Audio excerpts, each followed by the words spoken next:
अरे सर गुरुजी नाम सर, एक तो सवाल था, ये आधार कार्ड हम गरीबन के लिए क्या करता है? आधार कार्ड सरकार गरीबों के लिए बहुत सारा पैसा भेजती है, उनकी पढ़ाई के लिए, गैस के लिए, राशन के लिए, खेती के लिए। लेकिन उस पैसे में से काफी सारा पैसा उन तक पहुंचने से पहले ही बीच में ही लीक हो जाता है, बिल्कुल इस पाइप की लीकेज की तरह। तो सर इसमें आधार कार्ड क्या करता है? आधार पाइप में छेद करने वाले बेईमानों को पहचान लेता है। और फिर क्या, लीकेज बंद हो जाता है और पैसा सीधे गरीबों के खाते में। ये तो फायदे की चीज है सर। तभी तो मैं कहता हूँ बेटा, आधार अपना लो, फायदे में रहोगे। आपने बनवा लिया क्या? हाँ बनवा लिया, दिखाऊं? आधार अपना लो।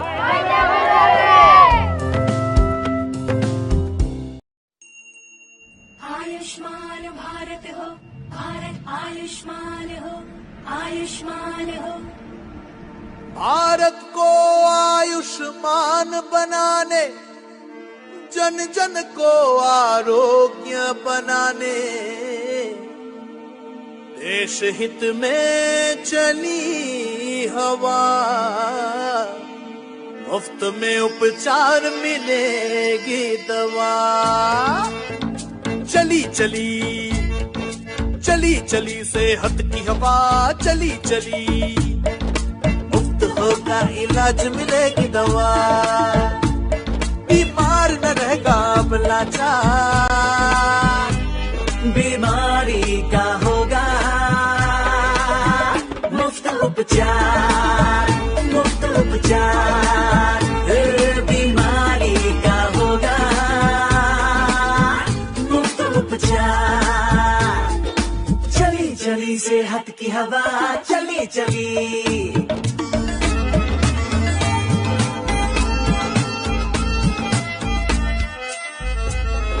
सेवा और सुविधा होगी, दूर अब हर दुविधा होगी। अस्पताल रखेगा ख्याल, जन जन आरोग्य और खुशहाल। सरकारी हो या प्राइवेट अस्पताल, बीमार का होगा इलाज हर हाल। बीमारी अब जाएगी हार, खुशियाँ होंगी हर हर द्वार। बीमार न रहेगा अब लाचार, बीमारी का होगा मुफ्त उपचार, मुफ्त उपचार। बीमारी का होगा मुफ्त उपचार। आयुष्मान हो, आयुष्मान भारत हो, आयुष्मान हो।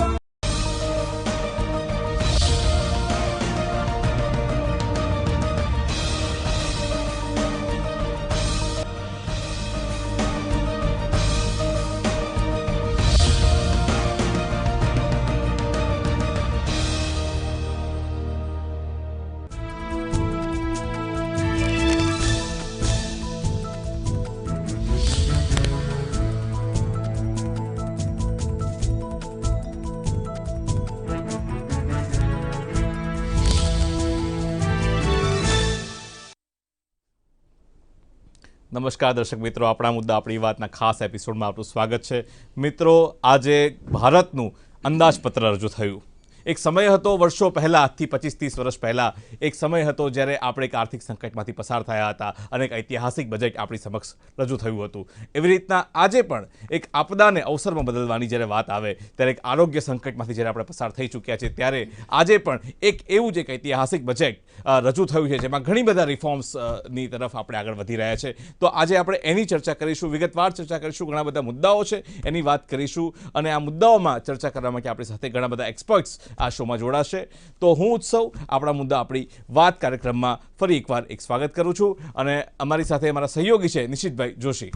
જી ઉત્સવજી ખૂબ ખૂબ ધન્યવાદ તમારો. તમે જે શરૂઆતમાં કીધું એ ખૂબ સાચી વાત કરી દર્શક મિત્રો, કારણ કે જે આપણે કહેવાય છે કે આ વખતના જે બજેટમાં તમામ પાસાઓ આવરી રહ્યા છે, પણ મુખ્ય જે પાસું છે ઉત્સવભાઈ, હેલ્થ ઇઝ વેલ્થ એવું કહેવાય છે. હેલ્થને ફોકસમાં રાખવામાં આવ્યું છે.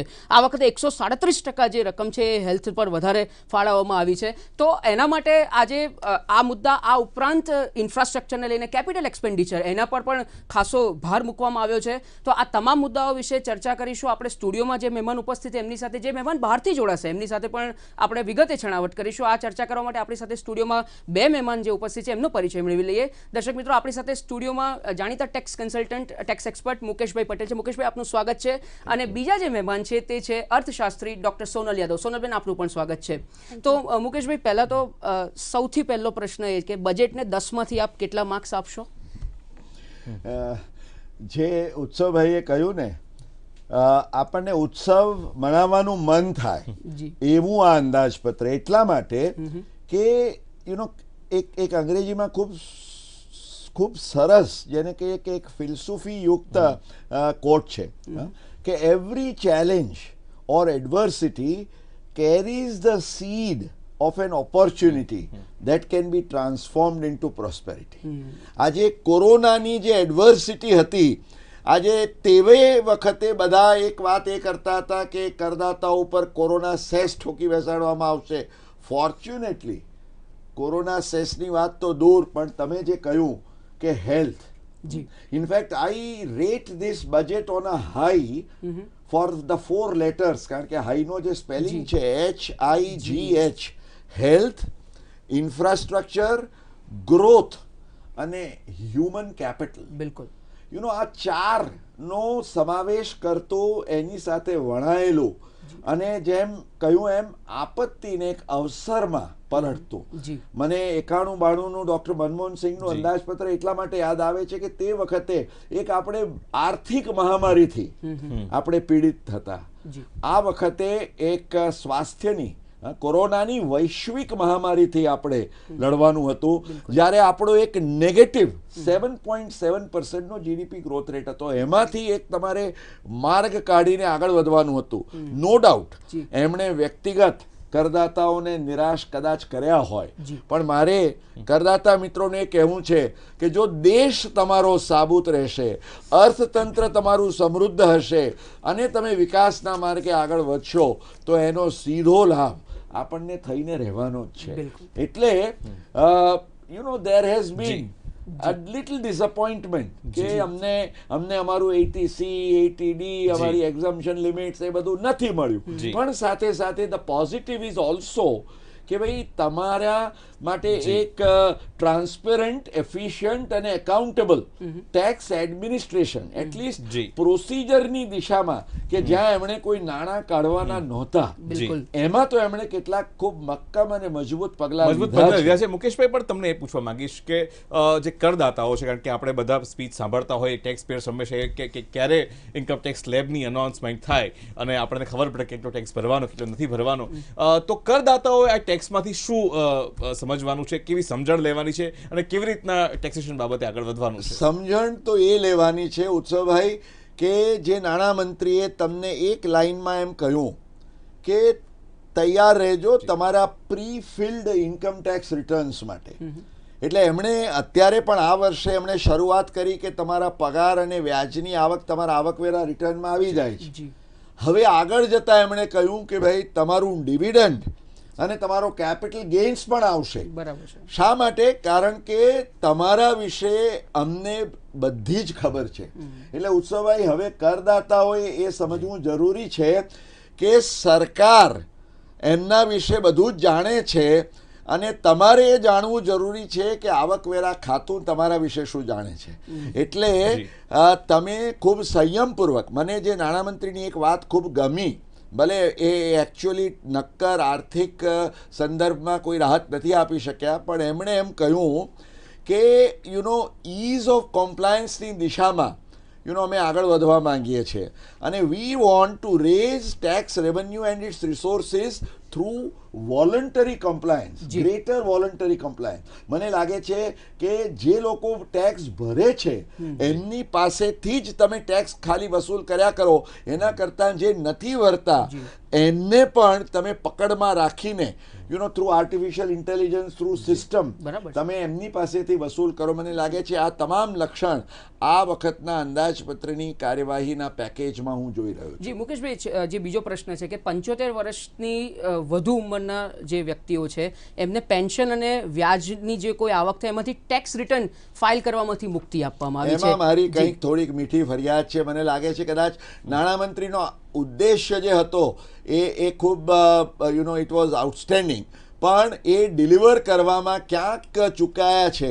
કારણ કે જે એમણે ક્રાઇટેરિયા નિશિતભાઈ જે એમણે લગાવ્યો છે એની અંદર એવો ક્રાઇટેરિયા લગાવ્યો કે ભાઈ 75 વર્ષના તમે હો, તમને પેન્શનની જ આવક હોય, એની સાથે માત્ર વ્યાજ હોય ને એ વ્યાજ પણ એવા ખાતામાંથી હોય કે જેમાંથી તમને પેન્શન મળતું હોય અને એ સિવાયની કોઈ પણ આવક ના હોય. એટલે તમારું બીજું કોઈ ખાતું ના હોય, બીજું 1 રૂપિયાનું વ્યાજ ના હોય, ડિવિડન્ડ ના હોય, એવું તો ભાગ્યે જ બને. એટલે આ એક ઇલ્યુઝરી, જેને આપણે કહીએ ને કે ઝાંઝવાના જળ સમી રાહત પુરવાર થઈ શકે. પણ હું માનું છું કે હજુ અંદાજપત્ર પસાર થાય ત્યાં સુધી જો નાણામંત્રીના ધ્યાન ઉપર આ વાત લાવવામાં આવે તો ચોક્કસપણે એમણે ઉદાર દિલે આને ખરેખર એક ઠોસ કહી શકાય એવી રાહત આપવામાં વાંધો ન આવવો જોઈએ. બિલકુલ. જે મુકેશભાઈ, બીજું એક વાત છે જે કે હાઈ ઇન્કમ ટેક્સ ઇન્ડિવિજ્યુઅલ જે માણસો છે એના જે પીએફ માટે એક 2.5 લાખની કેપ મૂકવામાં આવી છે અને પછી એમાં ઇન્ટરેસ્ટ ઉપર જે ટેક્સ બેનિફિટ આપવામાં આવતા હતા એ નહીં આપવામાં આવે. તો તમે કેવી રીતના જોવો છો? એક તરફ છે કે લોકોના હાથમાં પૈસા આવે એવું પણ સરકાર આયોજન કરી રહી છે, પણ જેના હાથમાં પૈસા છે ત્યાં પણ વધારે, તો આ કયા પ્રકારની નીતિ સરકારની? આમાં ઉત્સવભાઈ આમ જુઓ ને તો આ છે is only a consequential plugging of a loop hole. એટલે આમ તો જો તમને ખ્યાલ હોય તો ગત વર્ષના અંદાજપત્રમાં એક એવી સ્પષ્ટ જોગવાઈ લાવવામાં આવી હતી કે જો આજે કોઈ પણ કંપની એટલે કોઈ પણ માલિક પોતાના કર્મચારીના ખાતામાં 7.5 લાખ રૂપિયાથી વધારે જો પીએફ, એટલે આજે એક ઘણી મોટી રકમ છે 7.5 લાખનું પીએફ, એટલે તમારો કેટલો પગાર હોય ત્યારે આવે, તો એને માટે એમણે એમ કહ્યું કે એ કેસમાં જે વધારાનું કોન્ટ્રીબ્યુશન છે એ ટેક્સ કરીશું, પણ એની સાથે જે વ્યાજ થાય તમારું ઓવર એન્ડ અબવ દેટ એને ટેક્સ કરવાનું એ લોકો ચૂકી ગયા હતા. કારણ કે obviously if you want to tax, એટલે આ વખતે એમણે એ લૂપ હોલ પ્લગ કર્યું છે અને એમણે એમ કહ્યું કે ભાઈ 2.5 લાખથી વધારે. હવે 2.5 લાખથી વધારે તમારું વ્યાજ ક્યારે થાય? તમે વિચાર કરો કે ઓલમોસ્ટ એના 12 ટાઈમ્સ તો મિનિમમ ગણો તમે, 8% પણ જો વ્યાજ ગણો તો, એટલે 2.5 લાખના બાર એટલે 30 લાખ રૂપિયાથી વધારે જો એ તમે you are talking of that contribution અને તમારું એ હોય તો, એટલે આઈ થિંક કે મે બી there can be a debate about it, but it is something which you will need to take it in the stride. બરાબર છે. તો બહુ સરસ મજાની વાત કરી. તો મુકેશભાઈ પટેલ, અમારી સાથે જોડાવા બદલ ખૂબ ખૂબ આભાર. આપ હંમેશા દૂરદર્શન સાથે જોડાઈને અમારા દર્શકોને માર્ગદર્શન આપતા રહો છો, તો ફરી એકવાર હૃદયપૂર્વક આભાર. ઉત્સવભાઈ, નિશિતભાઈ, આપ મને હંમેશા પ્રેમથી યાદ કરો છો એ બદલ, અને let us hope for the best કે આ 1 વર્ષની અંદર આપણે વિકાસની એવી યાત્રા કરીએ કે આવતે વર્ષે નાણામંત્રીને કરદાતાઓ ઉપર રાહતોની વર્ષા કરવાનું મન થાય. બિલકુલ. તો હવે લઈએ એક નાનકડો વિરામ અને વિરામ બાદ ચર્ચાના દોર આગળ ધપાવીશું.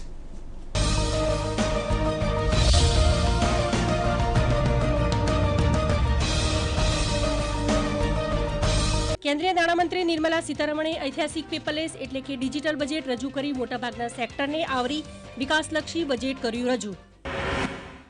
નાણામંત્રીએ પોતાના ત્રીજા બજેટમાં દેશના વિકાસ માટે 6 સ્તંભો પર મૂક્યો ભાર. પહેલો સ્તંભ સ્વાસ્થ્ય અને કલ્યાણ, બીજો ભૌતિક અને નાણાકીય મૂડી અને અવસંરચના, ત્રીજો આકાંક્ષી ભારત માટે સમાવેશી વિકાસ, ચોથો માનવ મૂડીમાં નવજીવનનો સંચાર કરવો, પાંચમો નવપ્રવર્તન અને અનુસંધાન તથા વિકાસ અને છઠ્ઠો સ્તંભ ન્યૂનતમ સરકાર અને અધિકતમ શાસન પર મુકાયો ભાર.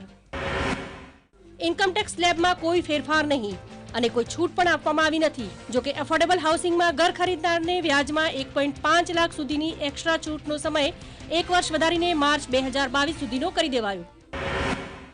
જ્યારે 75 વર્ષ અને તેનાથી મોટી ઉંમરના સિનિયર સિટીઝન્સને આઈટી રિટર્ન ભરવામાંથી આપવામાં આવી રાહત. 95% ડિજિટલ ટ્રાન્ઝેક્શન કરનાર માટે 10 કરોડના ટર્ન ઓવર કરવામાં મળશે છૂટ.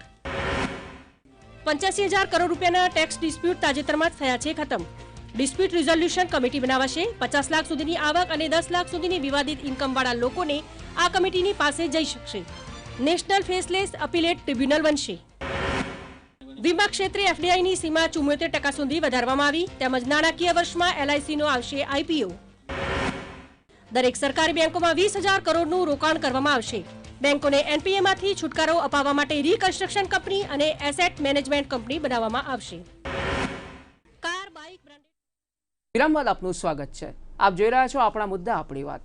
તો દર્શક મિત્રો, આપણી સાથે એક બીજા મહેમાન જોડાઈ ગયા છે, વરિષ્ઠ પત્રકાર અને રાજકીય વિશ્લેષક જપનભાઈ પાઠક. જપનભાઈ, આપનું ખૂબ ખૂબ સ્વાગત છે આપણા મુદ્દા આપણી વાત કાર્યક્રમમાં. અને દર્શક મિત્રો, આપણે ચર્ચાનો દોર હવે ડૉક્ટર સોનલ યાદવથી શરૂ કરીશું, આગળ વધારીશું. ડૉક્ટર સોનલ યાદવ, પહેલાં તો આપનું ઓવરઓલ એનાલિસિસ શું છે બજેટને લઈને, શું કહેશો? મારા માટે આ બજેટ એકદમ સ્માર્ટ છે, બેલેન્સ્ડ છે અને નાણામંત્રીએ ખૂબ જ વિચારીને બધે અલોકેશન કરેલું છે. એટલે એક ઓવરઓલ મેક્રો ઇકોનોમિક વ્યૂ આપું તો જીડીપી ફોરકાસ્ટ છે એ ડબલ ડિજિટ છે આંક્યો છે. અને એના પ્રમાણે જો આપણે જોઈએ તો અલોકેશન જે રીતે ઇન્ફ્રાસ્ટ્રક્ચરને આપેલું છે કે કેપિટલ એક્સપેન્ડિચરને આપેલું છે, તો એવું લાગે છે કે ડબલ ડિજિટ ગ્રોથને આપણે આંકી શકીશું. એ જ રીતે જો આપણે કોરોના મહામારી પછીની વાત કરીએ તો હેલ્થ ઉપર વધારે એક્સપેન્ડિચર કરેલું છે. એટલે સોશિયલ સેક્ટર અને ઇન્ફ્રાસ્ટ્રક્ચર એ બંને એક બહુ જ ઇમ્પોર્ટન્ટ સેક્ટર્સ છે કે જે આપણી વિકાસની ગાડીને આગળ વધારશે. એટલે જો આપણે ઇન્ફ્રાસ્ટ્રક્ચરની વાત કરીએ તો શોર્ટ ટર્મ અને લોંગ ટર્મ બંને ગેઇન છે ઇન્ફ્રાસ્ટ્રક્ચરમાં વધારે ઇન્વેસ્ટમેન્ટ થાય તો. શોર્ટ ટર્મ એટલા માટે કે જો ઇન્ફ્રાસ્ટ્રક્ચરમાં કે કન્સ્ટ્રક્શન સેક્ટર જેને આપણે કહીએ એમાં વધારે જો ઇન્વેસ્ટમેન્ટ થશે તો તરત જ રોજગારીમાં વધારો થશે, કારણ કે કોરોનાના લીધે જોબ લોસીસ બહુ થયા હતા. એટલે એના લીધે તરત જ એમ્પ્લોયમેન્ટ જનરેટ થશે. એમ્પ્લોયમેન્ટ જનરેટ થશે તો લોકોના હાથમાં આવક આવશે. આવક આવશે તો લોકો એને ખર્ચશે. એનો મતલબ કે મલ્ટીપ્લાયર ઇફેક્ટ જેને આપણે ઇકોનોમિક્સમાં કહીએ છીએ એ મલ્ટીપ્લાયર ઇફેક્ટ જોવા મળશે કે જે તમને વધારે વિકાસની ગાડીને આગળ ધપાવવામાં મદદરૂપ થશે. મલ્ટીપ્લાયર ઇફેક્ટની વાત કરીએ તો આપણી સાથે જોડાયા છે મુંબઈથી આશિષ ચૌહાણ, કે જે એમડી છે, સીઈઓ છે બોમ્બે સ્ટોક એક્સચેન્જના. આશિષ ચૌહાણજી, આપનું ખૂબ ખૂબ સ્વાગત છે દૂરદર્શનમાં. ધન્યવાદ. જી, સૌથી પહેલાં તો એમ કહેવા માંગીશ કે કોરોનાના કપડા કાળમાં પણ સેન્સેક્સ પોતાની ઊંચાઈ પર બુલંદ રહ્યો જ. આજે માર્કેટનું વલણ કેવું રહ્યું છે અને માર્કેટ આગળ જતાં કેવી રીતના બજેટને અને એમાં જે પ્રકારની જોગવાઈઓ છે, તમને શું લાગે છે કેવી રીતના એને વધાવશે અને આગળ કેવી રીતના વધશે? ઇન્વેસ્ટરો માટે કેવા સમાચાર છે? એક ઇન્ફોર્મેશન તમને આપું કે આજે સેન્સેક્સ 5% ઉપર વધીને બંધ થયો. 5% એક્ઝેક્ટલી 2,314 પોઈન્ટ ઉપર ગયો અને એક્ઝેક્ટ 5% ઉપર ગયો. આવું 5% બજેટના દિવસે ઉપર જવામાં 5% થી વધારેમાં 1999માં એટલે લગભગ 22 વર્ષ પહેલા એવું થયેલું. એટલે 22 વર્ષમાં જેટલા બી ડ્રીમ બજેટ આવ્યા એના કરતા આ બજેટ વધારે ડ્રીમ સ્ટોક માર્કેટની દ્રષ્ટિએ ગણવામાં આવ્યું, કારણ કે stock market ultimately proof of pudding in the eating. તમે ગમે એટલા વાતોના વાળા કરો અને સામે સ્ટોક માર્કેટનો ઇન્ડેક્સ ઉપર જાય તો સ્ટોક માર્કેટનો ઇન્ડેક્સ ઉપર જાય એ વધારે મહત્વનું છે. વાતો તો કર્યા જ કરશું આપણે. એટલે એને કારણે આજે આપણને 5%નો વધારો જોવા મળ્યો છે. એમાં લાગે છે કે લોકોમાં ઉત્સાહ આવ્યો છે. એમાં 2-3 વસ્તુ હતી. એક તો કે 10 દિવસથી જ્યારથી હલવા સેરેમની ચાલુ થયેલી, જે બજેટની પહેલા એ લોકો ફાઇનાન્સ મિનિસ્ટર હલવા સેરેમની કરે જ્યારે પ્રિન્ટ થવા મળે, તે પછી માર્કેટ સડનલી નીચે જવા મળેલું અને એવી ધારણાઓ અને અટકળો લાગવા મળી હતી કે ઘણા નવા ટેક્સ આવશે, કારણ કે ગવર્મેન્ટ પાસે પૈસા નથી અને એને કારણે કોવિડ સેસ આવશે, બિલિયનર ટેક્સ આવશે, વેલ્થ ટેક્સ આવશે, જાત જાતના નવા ટેક્સની વાત હતી. એમાંથી એક પણ નવો ટેક્સ આવ્યો નથી. ખાલી આ જે પેન્શન ઉપર જે નવો માઇનોર સિચ્યુએશન કોન્સિક્વન્શિયલ જે ગયા વખતે વાત કરી ગયા એપિસોડમાં, તો એના સિવાય બીજો કોઈ નવો ટેક્સ આવેલો નથી. એટલે મારા હિસાબે એની લીધે બી એક રિલીફ જે માર્કેટ પ્લેસમાં હતી એ થયેલી છે. અને બજેટ એટલે શું, અને જે ફોરેનના ઇન્વેસ્ટર્સ છે, ઇવન એનઆરઆઈસ છે, એમને બહુ તકલીફો પડતી હતી ટોટલ કમ્પ્લાયન્સ માટે અને એમને ડબલ ટેક્સ આપવો પડતો હતો. અહીંયા બી ટેક્સ આપો અને એમના જે દેશથી આવેલા છે ત્યાં પણ ટેક્સ આપો. તો આજે જે જાહેરાત થયેલી છે બજેટમાં એના ઉપર બહુ ચર્ચા નથી થઈ એનઆરઆઈ માટે અને ધ એફપીઆઈ માટે, જો ફોરેન પોર્ટફોલિયો ઇન્વેસ્ટર કહેવાય છે, એ બંનેને અત્યારે જે પ્રોસિજરલ રાહત આપવામાં આવી છે એને કારણે ઘણો મોટો ફાયદો થશે અને ઘણા લોકો જે સ્ટોક માર્કેટમાં ઇન્ડિયામાં આવતા ડરતા હતા એમને એને લીધે ઘણો ફાયદો થશે. અને બજેટમાં શું હોય છે કે બજેટ આમ જોવા જાય તો કંઈ નથી કે ગવર્મેન્ટ કેટલું કમાય છે અને ગવર્મેન્ટ એની સામે કેટલું ખર્ચે છે. જો ગવર્મેન્ટ પોતાનો ખર્ચો જે કમાતા કરતા વધારે રાખતી હોય તો એ લોકોએ ક્યાંકથી ને ક્યાંકથી ઉધાર લાવવું પડે. That is the budget. પણ એમાં આપણે એનું એકદમ ભેળ પૂરી કરીને લાસ્ટ 50 વર્ષથી એનો મેળો કરી નાખ્યો છે કે નાની પાલખી વાળા આખું સ્ટેડિયમ વાનખેડે ભરીને વાતો કરતા હતા. પણ એકંદરે if the tax structure is easy, તમારે દર વખતે ટેક્સ ચેન્જ કરવાની જરૂર જ નથી. જેવી રીતે જીએસટી આ વખતે કોઈ પણ જાતનો ચેન્જ થયો નથી. પર્સનલ ઇન્કમ ટેક્સમાં બી આજે આ વખતે કોઈ જાતનો ટેક્સ થયો નથી. ને મારા હિસાબે આપણે 10, 15, 20 વર્ષ સુધી આ ટેક્સ ચેન્જ ના કરીએ તો લોકોને એક કમ્ફર્ટ આવે, એમને પ્લાનિંગ કરવાની શક્યતાઓ મળે. અધરવાઇઝ દર વખતે આપણે રાહતો માંગ્યા કરીએ અને પછી રાહતો મળે ને પછી બીજા વિત્ત મંત્રી આવીને નીકાળી જાય, એને કારણે મને લાગે છે કે આ જે નવું ફ્રેમવર્ક બનાવ્યું છે એ દૂરંદેશી છે કે કોઈ પણ જાતનો ચેન્જ કરવો નહીં અને ખાલી ગવર્મેન્ટને કેટલા પૈસા ખર્ચા કર્યા, કેટલી ઇન્કમ આવી ને કેટલું બોરોઈંગ કરવાનું છે એટલી જવાબદારી આપી દો. અને કસ્ટમ્સ ડ્યુટીમાં અત્યારે એમને થોડી ચોઇસ છે, એ લોકોએ ચેન્જ કરેલું છે. બાકી અધરવાઇઝ બજેટમાં કોઈ પણ જાતનું નવા ટેક્સ નથી આવેલા, નવી વસ્તુઓ નથી આવી અને એને કારણે આઈ થિંક લોકોનો એક આશીષભાઈ બીજું એક જે વાત છે કે LIC ના IPO ની વાત કરવામાં આવી છે, તો એનાથી માર્કેટ ઉપર કેવી અસર પડશે? નહીં, એની એક ઘણી અસર સારી પડશે. ઇનફેક્ટ આજે મને ઘણા લોકોએ પૂછ્યું પણ ખરું ટીવી પર કે LIC ના જે ટોટલ LIC પ્લસ બીજા બધા જે ડાયવેસ્ટમેન્ટના 1.75 લાખ કરોડ કીધા છે ગવર્મેન્ટે, એ તમે બોમ્બે સ્ટોક એક્સચેન્જ તરફથી ભેગા કરી આપી શકશો?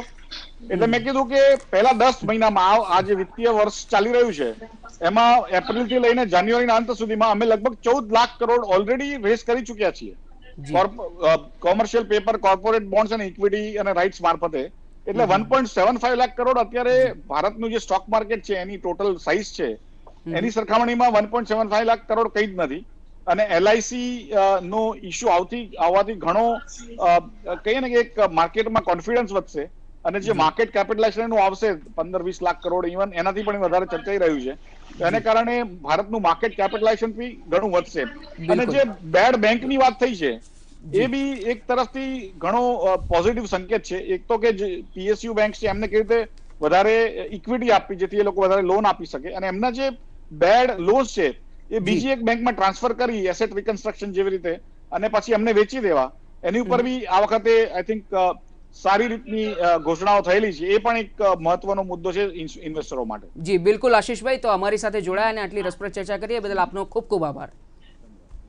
તો દર્શક મિત્રો, હવે જે જપનભાઈ છે વરિષ્ઠ પત્રકાર, એ આપણી સાથે જોડાયા છે, એમની સાથે વાત કરીએ. જપનભાઈ, સૌથી પહેલાં તો લોકોને ઘણી બધી માન્યતાઓ, ગેરમાન્યતાઓ હતી કે કોવિડ પછી કોરોના સેસ લાગશે, આ ટેક્સ લાગશે, ફલાણું ટેક્સ લાગશે, પણ ઓવરઓલ કોઈ પણ પ્રકારના સેસ નથી લાગ્યા, ટેક્સ નથી લાગ્યો. હા, એક વસ્તુ એ પણ છે કે જે કરદાતાઓ જે છે એમને પેલી છૂટ પણ જે મળવી જોઈએ એ પણ નથી. તો આપની દ્રષ્ટિએ કેવું બજેટ છે? એક ઓવરઓલ એનાલિસિસ આપને જો હોય 10માંથી કેટલા માર્ક્સ આપશો? ના, હું વર્તમાન પરિસ્થિતિમાં આને 10માંથી 10 માર્ક આપું તો પણ એમાં કંઈ અતિશયોક્તિ નહીં રહે, કારણ કે આખી પરિસ્થિતિ દરેક બજેટ એના કન્ટેક્સ્ટમાં જોવું પડે. અને અત્યારનું આપણે કન્ટેક્સ્ટ જોઈએ તો આ જ બધા ફિયર્સ હતા કે કોઈક નવા પ્રકારના ટેક્સ આવશે અથવા બજેટ કોઈ બેડ ન્યૂઝ લઈને આવશે એઝ સચ, કારણ કે આ પરિસ્થિતિ એવી આપણે પાછલા ઘણા સમયથી જોઈ શકીએ છીએ. અને આ બજેટ અગાઉ મિની બજેટ કહી શકાય એવી કેટલીક જાહેરાતો પણ કોવિડના ગાળામાં થઈ, પાછોતરા ગાળામાં. એટલે એને તમે સિરીઝમાં જો તે વખતે ઘણી બધી રિયાયત, ઘણા બધા રિલેક્સેશન્સ એ વખતે વિવિધ સ્તરે આપવામાં આવ્યા હતા. અને એટલે માનવામાં આવતું હતું કે આ બજેટમાં કોઈક બેડ ન્યૂઝ આવશે, પરંતુ આ આખું બજેટ કોઈ બેડ ન્યૂઝ વગરનું બજેટ બનીને રહ્યું છે. તમે આખી એની ટેક્સ્ટ જુઓ તો there is no bad news as such. હા, જે અપેક્ષા હોય દર વખતે બજેટમાં કે આપણને પર્સનલ ટેક્સમાં કે રાહત મળે, તો મને લાગે છે કે કારણ કે હું એક પોલિટિકલ વિશ્લેષક પણ છું એટલે હું થોડી છૂટ લઈને પણ કહીશ કે ચૂંટણી પછીનું જે ચૂંટણી પહેલાનું જે બજેટ હોય એ પોપ્યુલિસ્ટ બજેટ હોવાની શક્યતા વધારે રહે છે. એટલે 5 વર્ષ પછી જ્યારે સરકાર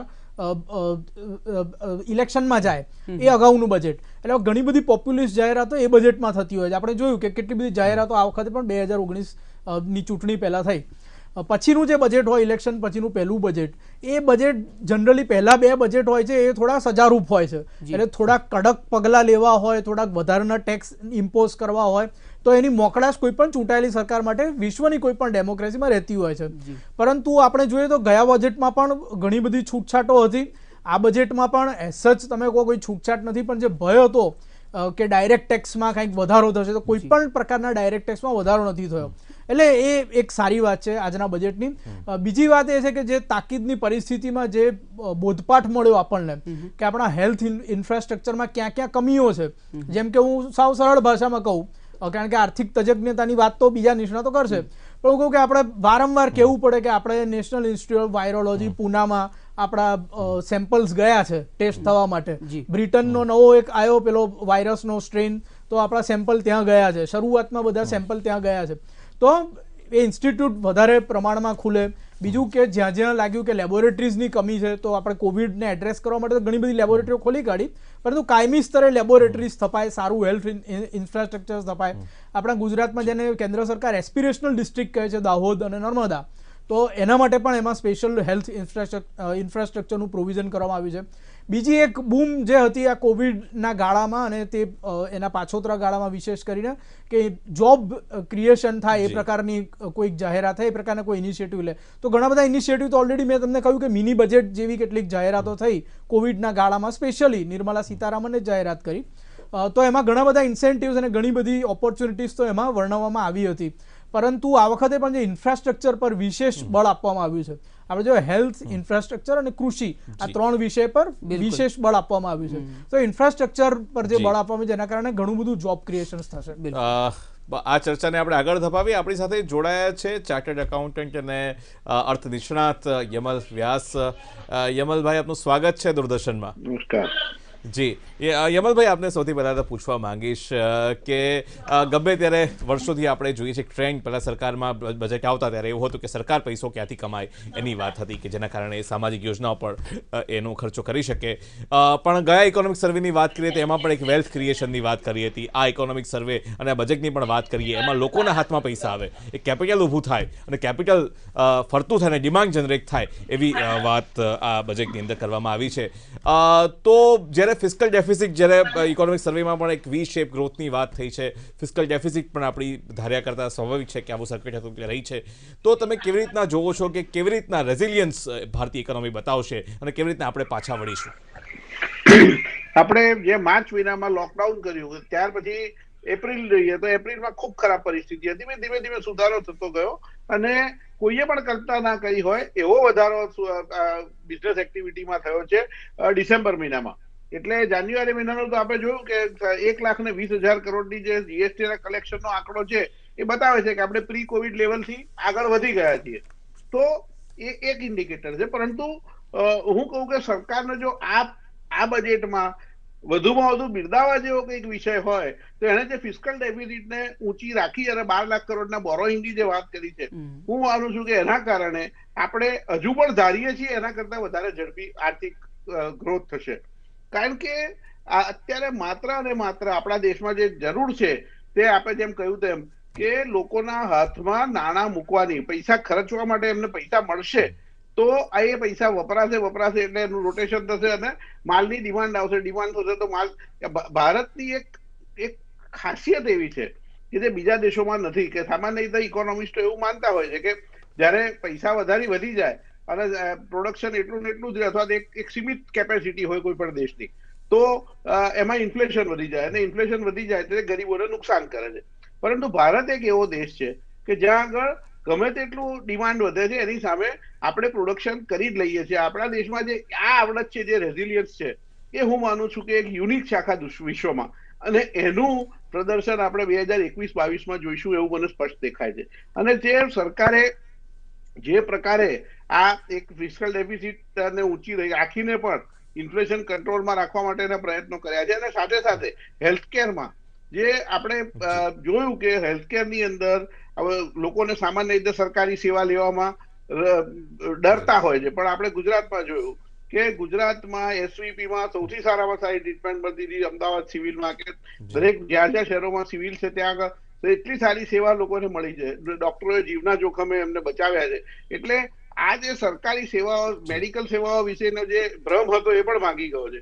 અને એટલે સરકારને પણ હવે વિશ્વાસ આવ્યો છે કે વધારે પૈસા નાખવાથી લોકો એનો ઉપયોગ કરશે અને આ પૈસા વેસ્ટ નહીં જાય. એટલે એનું જે મેડિકલ જે હેલ્થ કેર માટેનું જે પ્રોવિઝન વધ્યું છે એ પણ એક હું માનું છું કે ઐતિહાસિક વસ્તુ છે અને ખૂબ પોઝિટિવ છે. એટલે સોશિયલ સેક્ટરમાં પણ સરકારે એટલું જ ધ્યાન આપ્યું છે અને સામે ઇન્ફ્રાસ્ટ્રક્ચર અને કેપિટલ માર્કેટ સુધી બધામાં જે કઈ નાના મોટા પ્રશ્નો હતા એને દૂર કર્યા છે. દરેક ઉદ્યોગના એક બે ઝીણા પ્રશ્નો હતા એ સોલ્વ કર્યા છે. એટલે આ જેને ખરેખર સાચા અર્થમાં જેને ઓલરાઉન્ડ પ્રોગ્રેસિવ બજેટ કહીએ એવું આ છે.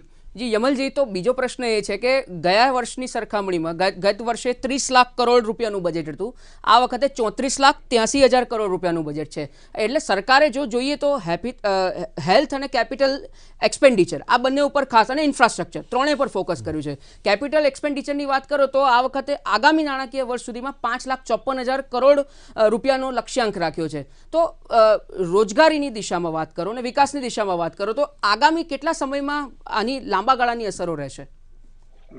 મને એવું લાગે છે કે આની અસર એપ્રિલ મહિનાથી જ શરૂ થઈ જશે, કારણ કે હવે આપણે એ પણ આ સરકારે સારું કર્યું છે કે 1 ફેબ્રુઆરીએ બજેટ આવી જાય અને એપ્રિલ સુધીમાં ફાઇનાન્સ એક્ટ પાસ થઈ જાય. એપ્રિલ મહિનાથી પૈસાનું એલોકેશન શરૂ થઈ જાય, જે પહેલા મેના એન્ડ સુધી થતું હતું. એટલે પહેલા 2 મહિના સાવ નકામા જતા હતા. એ 2 મહિનામાં પણ હું માનું છું કે સરકારે જે એલોકેશન કર્યા છે તે વપરાવામાં જ છે.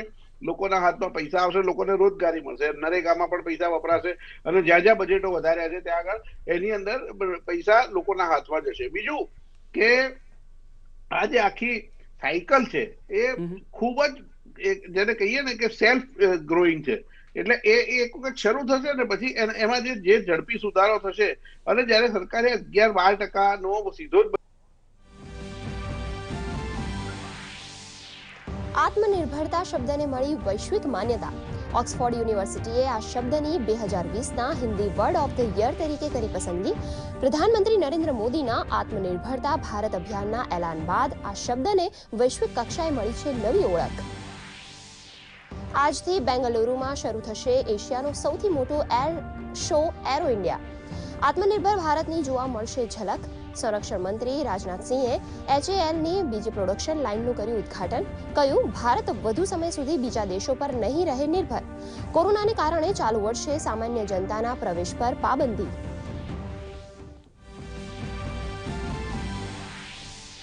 સંસદના બંને ગૃહોમાં આજે રાષ્ટ્રપતિના અભિભાષણ પર થશે ચર્ચા. મંગળવારે ખેડૂતોના મુદ્દે વિપક્ષે કરેલા હોબાળાને કારણે નહોતી થઈ શકી રાજ્યસભા અને લોકસભાની કાર્યવાહી.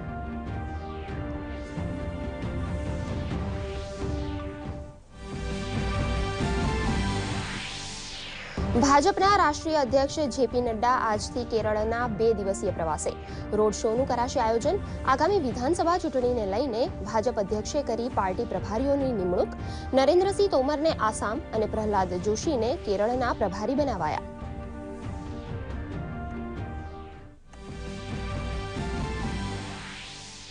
CBSE બોર્ડ પરીક્ષાની તારીખો જાહેર.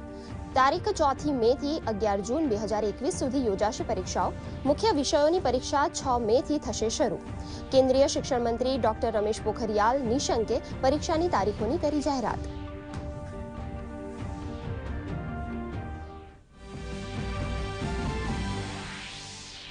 કોવિડ સામે ભારતની જંગ યથાવત.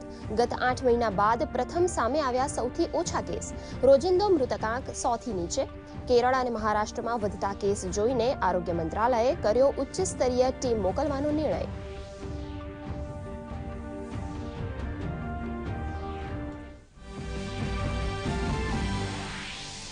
રાજ્યમાં કોરોના સંક્રમણમાં ઘટાડો. મંગળવારે નોંધાયા 285 નવા કેસ, તો 422 લોકો થયા સ્વસ્થ. રાજ્યનો રિકવરી રેટ થયો 97.10%. એક વ્યક્તિનું થયું મોત.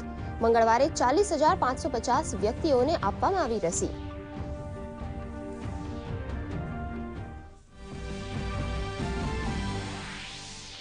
રાજ્યમાં ફરી એક વખત વધશે ઠંડીનું જોર.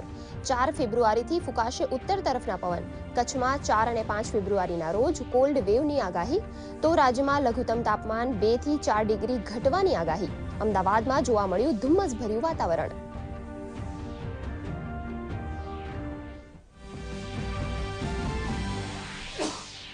સ્થાનિક સ્વરાજની ચૂંટણીને લઈને જીપીએસસી વર્ગ 1 અને 2 ની પરીક્ષાઓની તારીખોમાં ફેરફાર. 14, 16 અને 18 ફેબ્રુઆરીની જગ્યાએ 9, 12 અને 14 માર્ચે યોજાશે પરીક્ષા. સમાચાર વિગતવાર જોઈશું. વર્ષ 2020માં પ્રધાનમંત્રી નરેન્દ્ર મોદીએ ભારતને આત્મનિર્ભર બનાવવાનો સંકલ્પ લીધો હતો અને તેમના આ સંકલ્પને દરેક દેશવાસીએ પૂરો કરી રહ્યા છે. દરમિયાન ઓક્સફોર્ડ લેંગ્વેજે આત્મનિર્ભરતા શબ્દને વર્ષ 2020 માટે હિન્દી શબ્દ જાહેર કર્યો છે. નિવેદન અનુસાર આત્મનિર્ભરતા શબ્દને એટલા માટે પસંદ કરવામાં આવ્યો કેમ કે તે શબ્દ અનેક ભારતીયો માટે દૈનિક સંઘર્ષ અને મહામારી વિરુદ્ધ તેની જંગને દર્શાવે છે. આત્મનિર્ભરતા શબ્દનો અર્થ અને વિચાર વીતેલા વર્ષમાં મોટા ભાગના ભારતીયોની ભાવનાનો હિસ્સો છે. હવે તેને ઓક્સફોર્ડની હિન્દી ડિક્શનરીમાં જોડવાનો નિર્ણય લેવાયો છે. ઓક્સફોર્ડ ભાષાથી જોડાયેલ પેનલે આ નિર્ણય લીધો છે. ઓક્સફોર્ડ દર વર્ષે એક એવા શબ્દની જાહેરાત કરે છે જેનું ગત વર્ષમાં ઘણું મહત્વ જોવા મળ્યું હોય, સાથે તે શબ્દનું સાંસ્કૃતિક મહત્વ પણ હોય. ઓક્સફોર્ડ લેંગ્વેજે પોતાના નિવેદનમાં કહ્યું કે પ્રધાનમંત્રી નરેન્દ્ર મોદીએ મહામારી દરમિયાન દેશને આત્મનિર્ભર બનાવવા માટે કોરોના પેકેજની જાહેરાત કરી હતી. પ્રધાનમંત્રી મોદીએ કોરોના કાળમાં આપેલા ભાષણમાં આત્મનિર્ભરતા શબ્દનો પ્રયોગ કરાયા બાદ આ શબ્દનો ઉપયોગ લોકભોગ્ય બની ગયો હતો. સંસદના બંને ગૃહમાં આજે રાષ્ટ્રપતિના અભિભાષણ ઉપર ચર્ચા થશે. સરકારના આશા છે કે વિપક્ષ રાષ્ટ્રપતિના અભિભાષણ ઉપર ચર્ચા દરમિયાન ખેડૂતોના મુદ્દે પોતાના વક્તવ્ય દરમિયાન ખેડૂતોની વાત રાખી શકશે. મંગળવારે રાજ્યસભામાં ખેડૂતોના મુદ્દે વિપક્ષે હોબાળો કર્યો હતો, જેના પગલે ગૃહને ઘણીવાર મોકૂફ રાખવું પડ્યું હતું. લોકસભામાં પણ 3 કૃષિ કાયદા વિરુદ્ધ વિપક્ષી દળોનો હોબાળો જોવા મળ્યો હતો.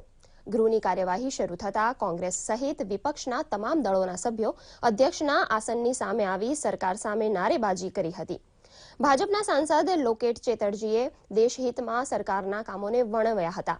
જોકે હોબાળાને કારણે લોકસભાને દિવસભર માટે સ્થગિત કરવામાં આવી હતી.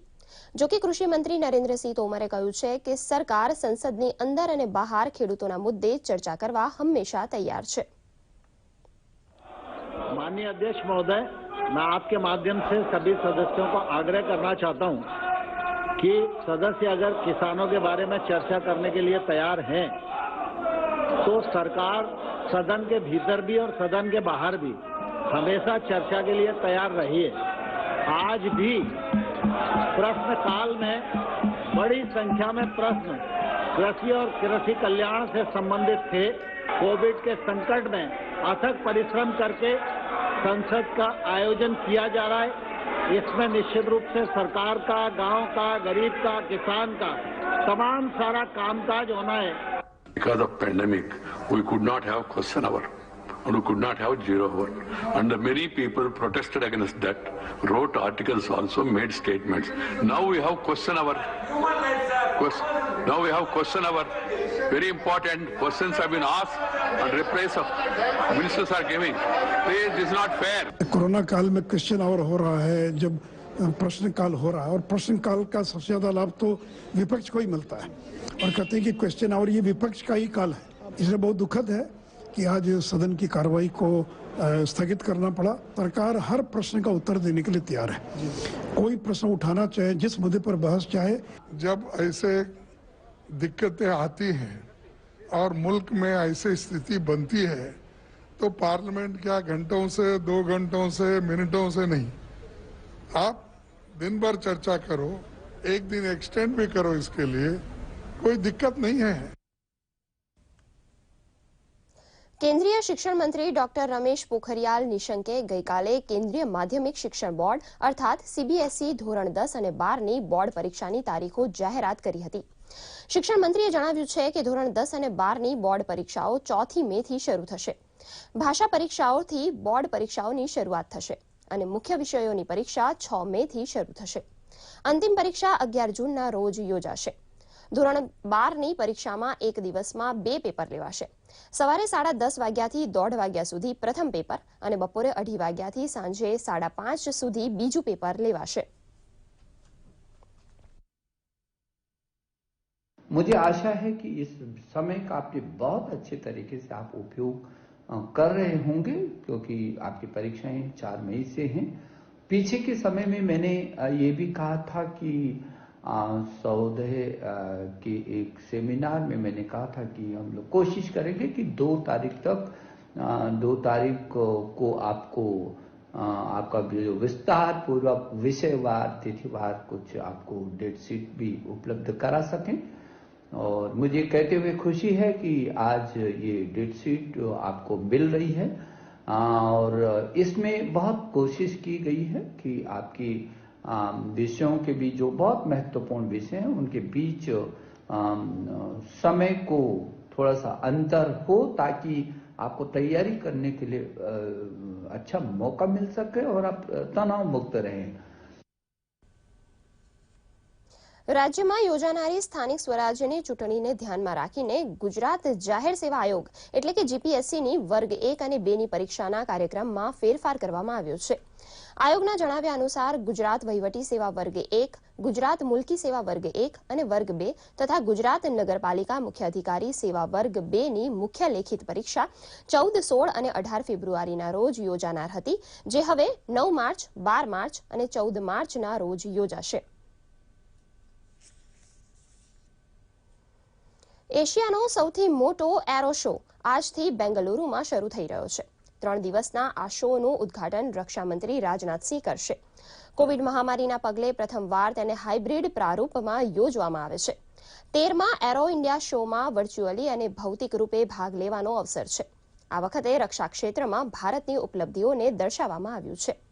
દેશમાં જ તૈયાર થયેલ વિમાન, રડાર, મિસાઇલ તેમજ અન્ય રક્ષા ઉપકરણોને દર્શાવવામાં આવ્યા છે। પ્રથમવાર એરો ઇન્ડિયા શોમાં હિન્દ મહાસાગર સંબંધિત 27 દેશોના રક્ષામંત્રી ચર્ચામાં ભાગ લેશે।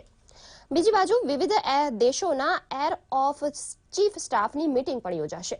આ બેઠકમાં યુદ્ધ કૌશલ અને પરસ્પર સહયોગ ઉપર ચર્ચા થશે। કોવિડના કારણે તમામ સાવધાની રાખવામાં આવી છે અને આયોજનમાં સામેલ થનાર લોકો માટે આરટીપીસીઆર નેગેટિવ રિપોર્ટ હોવો જરૂરી છે। રક્ષામંત્રીએ ગઈકાલે કહ્યું કે ભારત પોતાની રક્ષા માટે બીજા દેશો પર નિર્ભર ન રહી શકે। ભારત આત્મનિર્ભર ભારત હેઠળ પોતાના રક્ષા ઉત્પાદનને વિકસાવવાની દિશામાં તત્પર છે। આ શો 5 ફેબ્રુઆરી સુધી ચાલશે।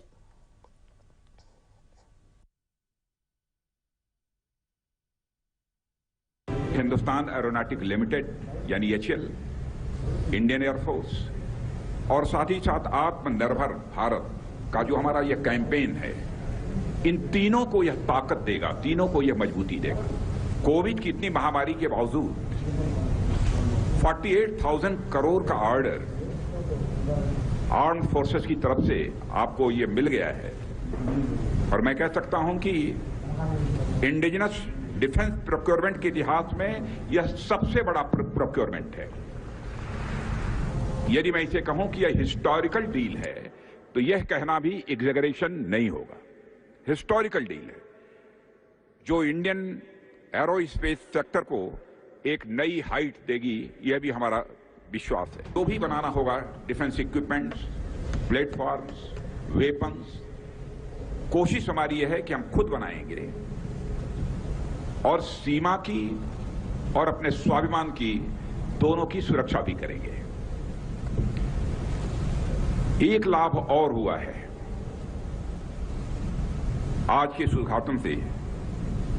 आत्मनिर्भर भारत का हमारा यह संकल्प भी पूरा हुआ है और दोनों टेक्नोलॉजिकल और मैन्युफैक्चरिंग सेक्टर में हम आत्मनिर्भर बनना चाहते हैं। यह संदेश केवल भारत की सीमा तक ही नहीं रहेगा बल्कि दुनिया के दूसरे देशों तक यह संदेश चला जाएगा कि भारत को आत्मनिर्भर भारत बनाने में गवर्नमेंट ऑफ इंडिया बहुत ही गंभीर है। यह संदेश सारी दुनिया को जाएगा। ભારત નિર્મિત કોવિડ વેક્સિનને વિવિધ દેશોમાં પહોંચાડવામાં આવી રહી છે। અલ્જીરિયા અને દક્ષિણ આફ્રિકામાં ભારત નિર્મિત રસી પહોંચાડવામાં આવી છે। દક્ષિણ આફ્રિકાના રાષ્ટ્રપતિએ વેક્સિનનો જથ્થો મળ્યો હોવાની પુષ્ટિ કરી છે। દક્ષિણ આફ્રિકામાં જલ્દી જ વેક્સિનેશનની કામગીરી શરૂ થશે। વેક્સિન મૈત્રી કાર્યક્રમ અંતર્ગત ભેટ સ્વરૂપે રસી મોકલવામાં આવી રહી છે। તો કોરોના સંક્રમણની વાત કરીએ તો દુનિયામાં કોરોના સંક્રમણના કેસ 10 કરોડ 38 લાખથી વધુ થઈ ગયા છે। 22,40,000થી વધુ લોકોના મોત નીપજ્યા છે। જ્યારે વિશ્વમાં સારવાર બાદ 7,56,00,000થી વધુ લોકો સ્વસ્થ થયા છે. કોરોનાથી સૌથી વધુ સંક્રમિત દેશોમાં અમેરિકા સૌથી આગળ છે. અમેરિકામાં કોરોનાના કુલ કેસની સંખ્યા 2,68,00,000ને પાર નોંધાઈ છે. અમેરિકામાં કોરોનાને કારણે મોતનો આંકડો 4,53,000ને પાર પહોંચ્યો છે. બ્રાઝિલમાં પણ કોરોના સંક્રમણનો આંકડો 92,30,000થી વધુ નોંધાયો છે, જ્યારે મોતની સંખ્યા 2,25,000થી વધુની થઈ ગઈ છે.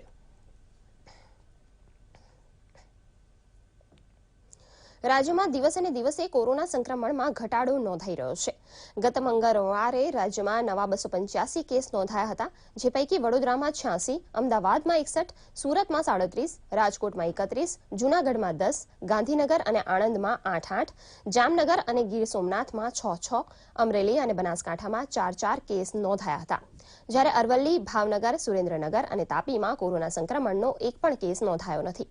કોરોના સંક્રમણને કારણે રાજ્યમાં એક દર્દીનું મૃત્યુ નીપજ્યું હતું. આ સાથે જ રાજ્યમાં રિકવરી રેટ 97% થઈ ગયો છે. તો બીજી તરફ દેશભરમાં કોરોના રસીકરણ ઝુંબેશના બીજા તબક્કાનો પ્રારંભ થઈ ગયો છે.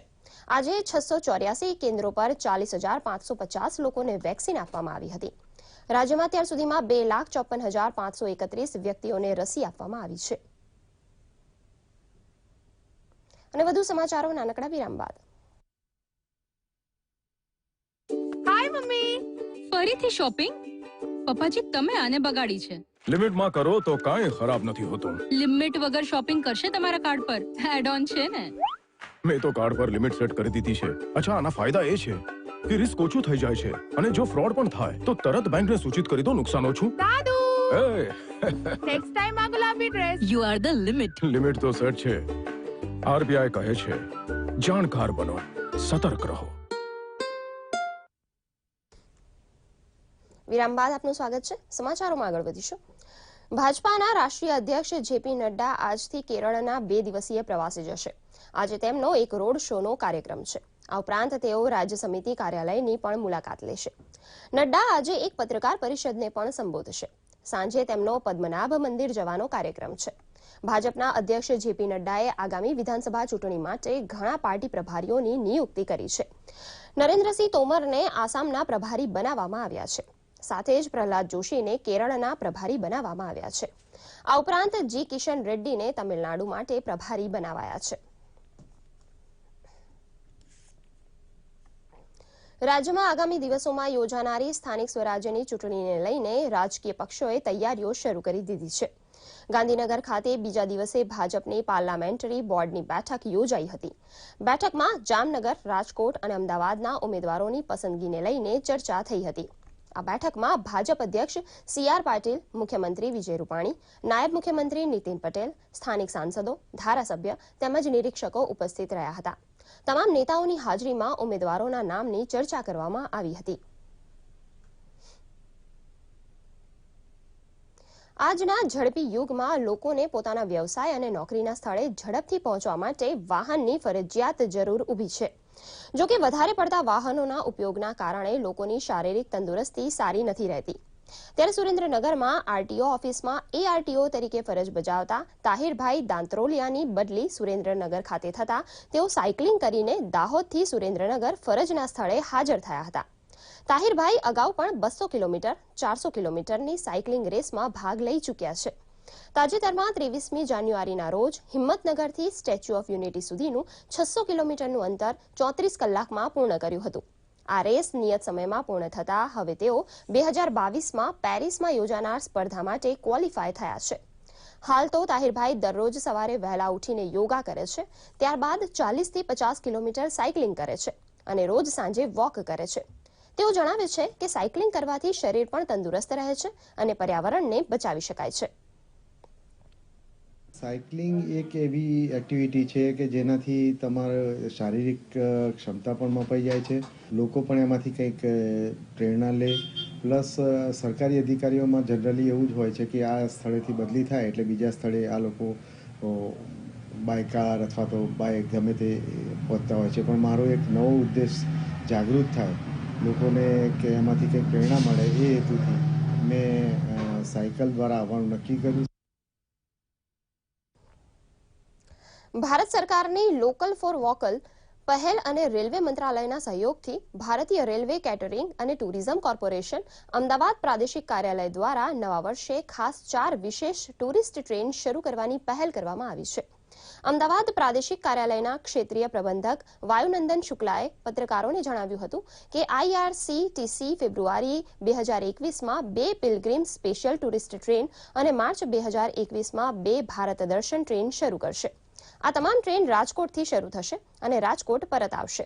આ ટ્રેનમાં પ્રવાસ ખૂબ જ કિફાયતી દરની ટિકિટમાં ઉપલબ્ધ છે. હેલ્પલાઇન પર તમામ માહિતી ઉપલબ્ધ રહેશે. બુકિંગ શરૂ થઈ ચૂક્યું છે. મુસાફરો અમદાવાદ, વડોદરા, સુરત અને રાજકોટ ઓફિસ અને અધિકૃત એજન્ટો પાસેથી પણ ટિકિટ બુક કરાવી શકશે. કોરોના ગાઈડલાઇનનું પાલન કરીને આ પ્રવાસ કરી શકાશે. इसके अलावा 27 फरवरी से हम लोगों ने Namami Gange Pilgrim special tourist train की घोषणा की है. ये वाराणसी, गया, कोलकाता, गंगा सागर और पुरी कवर करेगी. ये तकरीबन 11 दिन का पैकेज है. इसके अलावा हमने भारत दर्शन की 2 पैकेजेस हमने पैकेजों की घोषणा की है, जो कि 6 मार्च और 20 मार्च को शुरू होगा. राजकोट से शुरू करते हुए इसको हम राजकोट में एंड करेंगे. ये IRCTC ने गवर्नमेंट ऑफ कर्नाटक के साथ जॉइंट कोलैबोरेशन में इसको लॉन्च किया है. कोविड से पहले हमने इसको स्टार्ट किया था, बट कोविड के बाद में हमने फिर से ये पहल करी है और इसमें तकरीबन अभी मार्च में जो है तकरीबन 40% के आसपास की बुकिंग हो गई है. और जो है इसका जो है मार्च में जो हमारे 2 डिपार्चर्स हैं ये बेंगलोर से हमारे रवाना होंगे. ડાંગ જિલ્લામાં કુલ 3446 પૈકી 2829 જેટલા તબીબો, પેરામેડિકલ સ્ટાફ, રેવન્યુ ડિપાર્ટમેન્ટ તેમજ પોલીસ વિભાગના અધિકારીઓ તેમજ કર્મચારીઓને રસી અપાઈ ચૂકી છે. ડાંગ જિલ્લામાં કોરોના વેક્સિનના બીજા તબક્કાનો રાઉન્ડ શરૂ કરવામાં આવ્યો છે. જિલ્લામાં કોરોના કાળ દરમિયાન સમાજની સુરક્ષામાં ખડે પગે ફરજ બજાવનાર ફ્રન્ટલાઇન કોરોનાના વોરિયર્સને પ્રથમ અને બીજા તબક્કામાં વેક્સિનેશન કરવામાં આવ્યું હતું. બીજા તબક્કાના ત્રીજા દિવસે થયેલા વેક્સિનેશન બાદ ડાંગ જિલ્લામાં 82% લોકો વેક્સિન લઈ ચૂક્યા છે.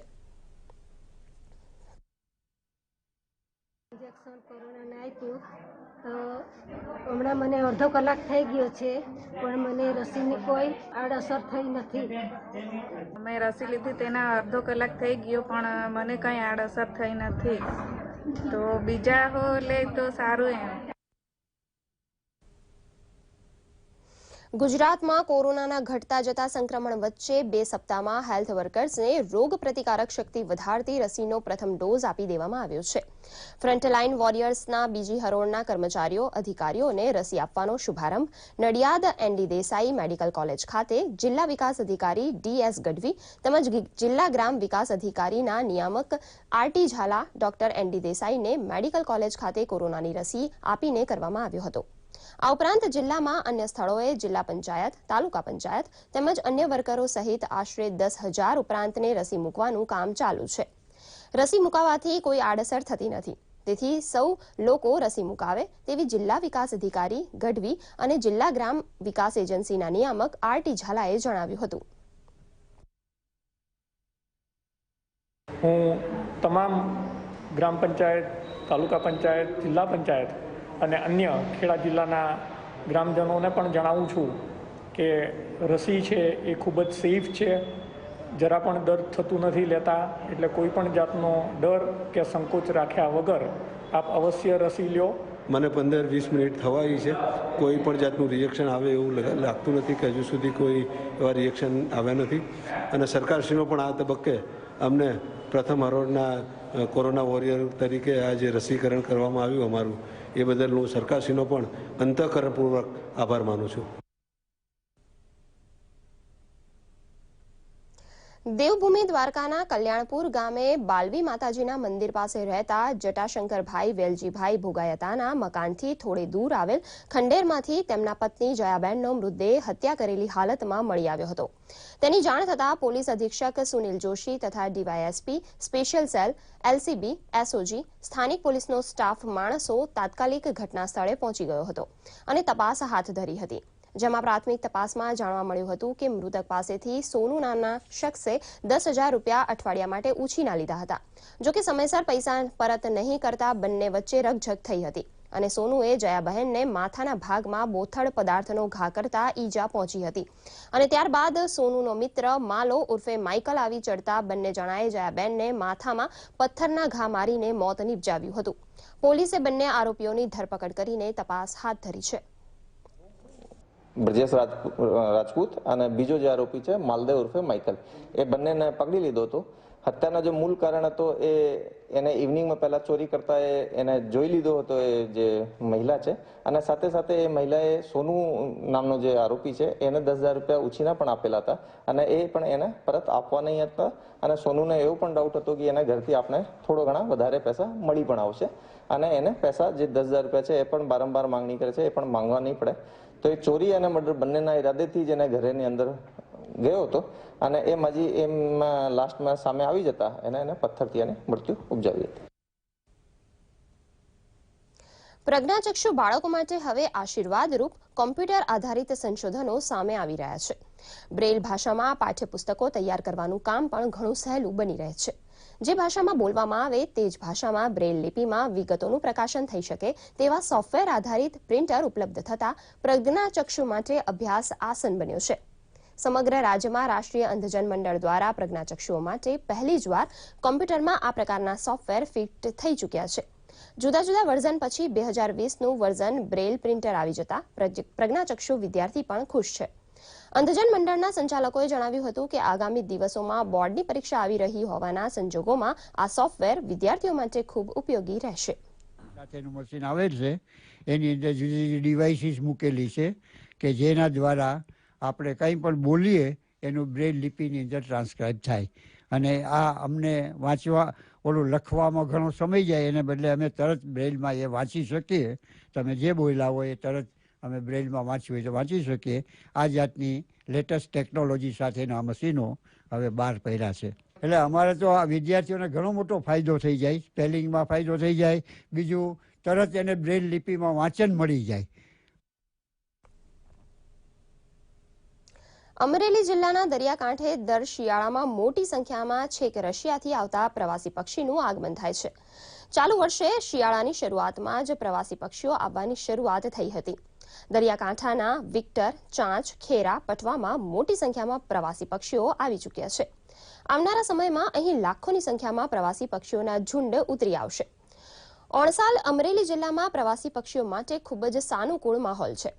ચાલુ વર્ષે ભરપૂર વરસાદને પગલે અમરેલી જિલ્લાના તમામ જળાશયો છલોછલ થયા છે, જેને પગલે આ પ્રવાસી પક્ષીઓને સાનુકૂળ વાતાવરણ મળી રહેશે. આમ પણ રાજુલા, જાફરાબાદ પંથકના દરિયાકાંઠે આ યાયાવર પક્ષીઓને ભરપૂર ખોરાક મળી રહે છે. અહીં માણસોની અવરજવર ઓછી રહેતી હોય આ પક્ષીઓને સાનુકૂળ વાતાવરણ મળી રહે છે. ઓણસાલ અહીં શિયાળાના આરંભથી જ મોટી સંખ્યામાં પ્રવાસી પક્ષીઓ આવવાની શરૂઆત થઈ ચૂકી છે. ફ્લેમિંગો, પેલિકન જેવા પક્ષીઓ મોટી સંખ્યામાં આવી રહ્યા છે. સાઇબિરિયાથી લાંબી ઉડાન ભરી આ પક્ષીઓ જિલ્લાના જુદા જુદા જળાશયો પર ઉતરી રહ્યા છે. ટૂંક ગાળામાં અહીં લાખોની સંખ્યામાં પ્રવાસી પક્ષીઓ ઉતરશે.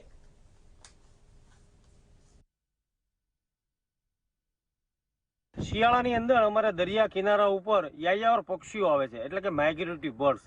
રશિયાથી, તાજિસ્તાનથી ત્યાંથી આવે છે, કેમ કે ત્યાં આટલી બધી ઠંડી હોય છે કે બરફ થઈ જાય છે. તો આપણો શિયાળો હુંફાળો શિયાળો કહેવામાં આવે છે. તો હજારોની સંખ્યામાં અહીંયા આગળ યાયાવર પક્ષીઓ આવે છે. એમાં પેલિકન, લેસર ફ્લેમિંગો, કરકરા, કુંજ, એ બધા હજારોની સંખ્યામાં અમારા દરિયાના ખારા છે એમની અંદર આવે છે. આજુબાજુના તળાવોની અંદર આવે છે અને એમના બચ્ચા અહીંયા આગળ ઉછેરી અને પાછા વતન તરફ જઈ રહ્યા છે. 20-25 વર્ષથી વિપુલભાઈ લઈને અમે પક્ષીઓની વિદેશી પક્ષીઓ આવે એની સેવા કરી છીએ. શિકારીઓને પણ અટકાવી છીએ. કોઈ મારતા હોય તો અટકાવી શકીએ છીએ. કુંજ, કરકરા, પેનિકલ એ બધી પક્ષીઓ આવે છે. સ્થાનિક સ્વરાજ્યની સંસ્થાની આગામી ચૂંટણી મુક્ત અને ન્યાયી રીતે યોજાય તે માટે એક વિશેષ પહેલના ભાગરૂપે આજે ગોધરા રેન્જના નાયબ પોલીસ મહાનિરીક્ષક MS ભરાડા દ્વારા મધ્યપ્રદેશ પોલીસના અધિકારીઓ સાથે ઇન્ટરસ્ટેટ બોર્ડર પોલીસના નેજા હેઠળ બેઠક યોજવામાં આવી હતી, જેમાં ભાગેડુ ગુનેગારોને પકડી પાડવા ઉપરાંત ચૂંટણી ટાણે નશાબંધીને વધુ ચુસ્તતાઈપૂર્વક અમલ કરવા માટે પરસ્પર સંકલન રાખવા સહમતિ સાધવામાં આવી હતી. રેન્જ IG MS ભરાડાએ જણાવ્યું હતું કે મધ્યપ્રદેશ અને રાજસ્થાનના જાંબુઆ, અલી રાજપુર, બાંસવાડા, ધાર અને બાંસવાડાના પોલીસ અધિકારીઓ સાથે ઇન્ટરસ્ટેટ બોર્ડર પોલીસ બેઠક યોજવામાં આવી હતી, જેમાં બંને જિલ્લાના ભાગેડુ ગુનેગારોની યાદીને આપ-લે કરવામાં આવી છે. ગુજરાત પોલીસ દ્વારા બંને રાજ્યોની પોલીસને તે રાજ્યના ગુનેગારોને પકડવામાં કરવામાં મદદ કરશે. એ જ પ્રકારે ગુજરાત પોલીસને પણ બંને રાજ્યો તરફથી મદદ મળી રહે છે. ચૂંટણીને ધ્યાનમાં રાખીને સંકલનને વધુ મજબૂત બનાવવા માટે આ બેઠક યોજવામાં આવી હતી. આ બેઠકમાં બંને રાજ્યોની સરહદે પોલીસ તપાસ નાકાને વધુ સઘન બનાવવા પણ ચર્ચા કરવામાં આવી હતી. આ ઉપરાંત ટેકનોલોજીની મદદથી ગુનેગારોની ઓળખ અને તેનું પગેરું શોધવાનું નિયત કરવામાં આવ્યું હતું. આ ઉપરાંત સ્થાનિક કક્ષાએથી બંને રાજ્યોની પોલીસ વચ્ચે સંકલન વધુ સારી રીતે થાય તે બાબત પણ સુનિશ્ચિત કરવામાં આવી હતી. આ બેઠકમાં ઉપસ્થિત વડોદરા રેન્જના પોલીસ મહાનિરીક્ષક હરિકૃષ્ણ પટેલે પણ કેટલાક મહત્વના સૂચનો કર્યા હતા. બેઠકમાં દાહોદના ડીએસપી હિતેશ જોયસર, છોટાઉદેપુરના ડીએસપી ધર્મેન્દ્ર શર્મા, જાંબુઆના એડિશનલ ડીએસપી આનંદસિંહ વસ્કલે, નાયબ પોલીસ અધિક્ષક કક્ષાના અધિકારીઓ પણ ઉપસ્થિત રહ્યા હતા. હવામાન વિભાગના જણાવ્યા અનુસાર રાજ્યમાં ફરીથી ઠંડીનું જોર વધશે. આગામી 4 ફેબ્રુઆરીથી રાજ્યમાં ઉત્તર તરફના ઠંડા પવન ફરી ફૂંકાશે અને કચ્છમાં આગામી 4 અને 5 ફેબ્રુઆરી દરમિયાન કોલ્ડ વેવની પણ આગાહી કરવામાં આવી છે. આમ રાજ્યમાં 4 અને 5 ફેબ્રુઆરી દરમિયાન લઘુત્તમ તાપમાનમાં 2 થી 4 ડિગ્રીનો घटाड़ो થવાની શક્યતા છે. 5 दिन में गुजरात में बारिश होने का कोई संभावना नहीं है. वेदर मोस्टली ड्राई रहेगा. टेम्परेचर देखा जाए तो मिनिमम टेम्परेचर अगले 2 दिन में कोई चेंजेस नहीं होने का संभावना है. रादर बढ़ सकता है, 1-2 डिग्री बढ़ सकता है मिनिमम टेम्परेचर में. 2 दिन का बाद टेम्परेचर फॉल होने का शुरू हो जाएगा. टेम्परेचर 2 से 4 डिग्री फॉल होगा और डे 4, डे 5 जैसे 5th और 6th फरवरी को कोल्ड वेव होने का संभावना है कच्छ डिस्ट्रिक्ट में आइसोलेटेड प्लेसेस में. और सारे गुजरात में टेम्परेचर घटेगा 2 to 4 डिग्री सेल्सियस.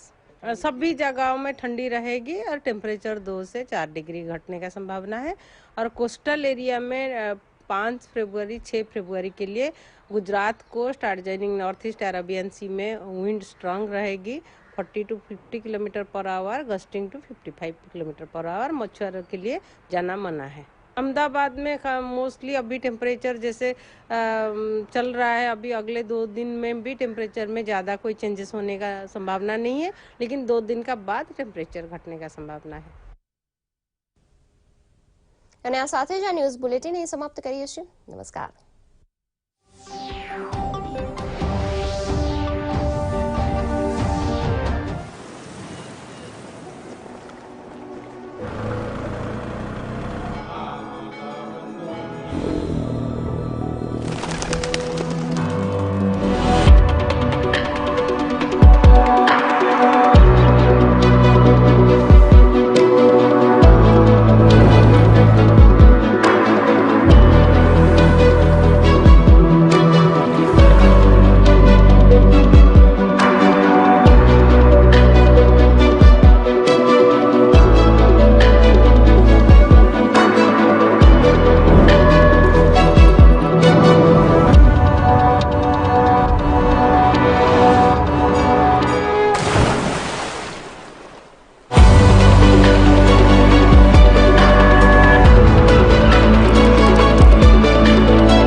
सारी तैयारी कर ली अपने गोपाल की शादी की. आप चिंता ही मत कीजिए, लच्छू सब संभाल रहा है. अच्छा भैया जी, जैसे आप बताए थे सेम टू सेम जूते आ गए हैं, शेरवानी फिट करा लिया है और टोपी एकदम लल्लन टॉप. भैया जी यहाँ का भी अपॉइंटमेंट ले लिया है हमारे लिए. हमने कहा था ना भैया जी, लच्छू सब संभाल रहा है, एकदम हीरो बना के ले जाएंगे अपने भाई को. वहाँ बात की परिवार नियोजन. भैया जी ऐसी बातों में मर्दों का क्या काम. वाह, अपने परिवार की प्लानिंग में तेरा कोई काम नहीं. जब बहू आएगी तुझे पूछेगी बुड़बक कि परिवार नियोजन का कौन सा तरीका अपनाना है तो क्या कहेगा. लच्छू संभाल रहा है. क्या बोल रहे हैं भैया जी. फोन लगा और सिर्फ शादी नहीं, शादी के बाद की समझदारी की तैयारी करो, समझे. भैया जी शर्माता है, बकलोल है. सेहत और सोच दोनों से तैयार होकर परिवार बढ़ा रहा है इंडिया. अपना भविष्य पक्का बना रहा है इंडिया. फोन करें और परिवार नियोजन से जुड़ी सब जानकारी पाएं. जोड़ी जिम्मेदार जो प्लान करे परिवार. દરેક વ્યક્તિમાં ખૂબી અને ખામી બંને હોય છે, પરંતુ આપણે તેમાંથી શું શોધવું એ મહત્વનું છે. આવા જ હકારાત્મક વિચારો અમે આપના સુધી લાવીએ છીએ. નમસ્કાર, હું સંગીતા ગુડ ન્યૂઝ ગુજરાતમાં આપનું હાર્દિક સ્વાગત કરું છું. આજના એપિસોડમાં આપણે જોઈશું કેવડિયા ટ્રેન, રોડ સેફટી અને કચ્છની તેમજ અન્ય કેટલીક પોઝિટિવ વાતો. તો ચલો શરૂ કરીએ આજનો કાર્યક્રમ ગુડ ન્યૂઝ ગુજરાત. તમે ક્યારેક આયુષ્માન ભવ કે સતાયુ ભવ જેવા આશીર્વાદ આપતા લોકોને જોયા હશે, પરંતુ સતાયુ થનારને ક્યારે મળ્યા છો? ચલો મળીએ પ્રકૃતિને આધારિત જીવન જીવી જાણતા શતાબ્દી યુગલને. जिंदगी का साथ निभाता चला गया,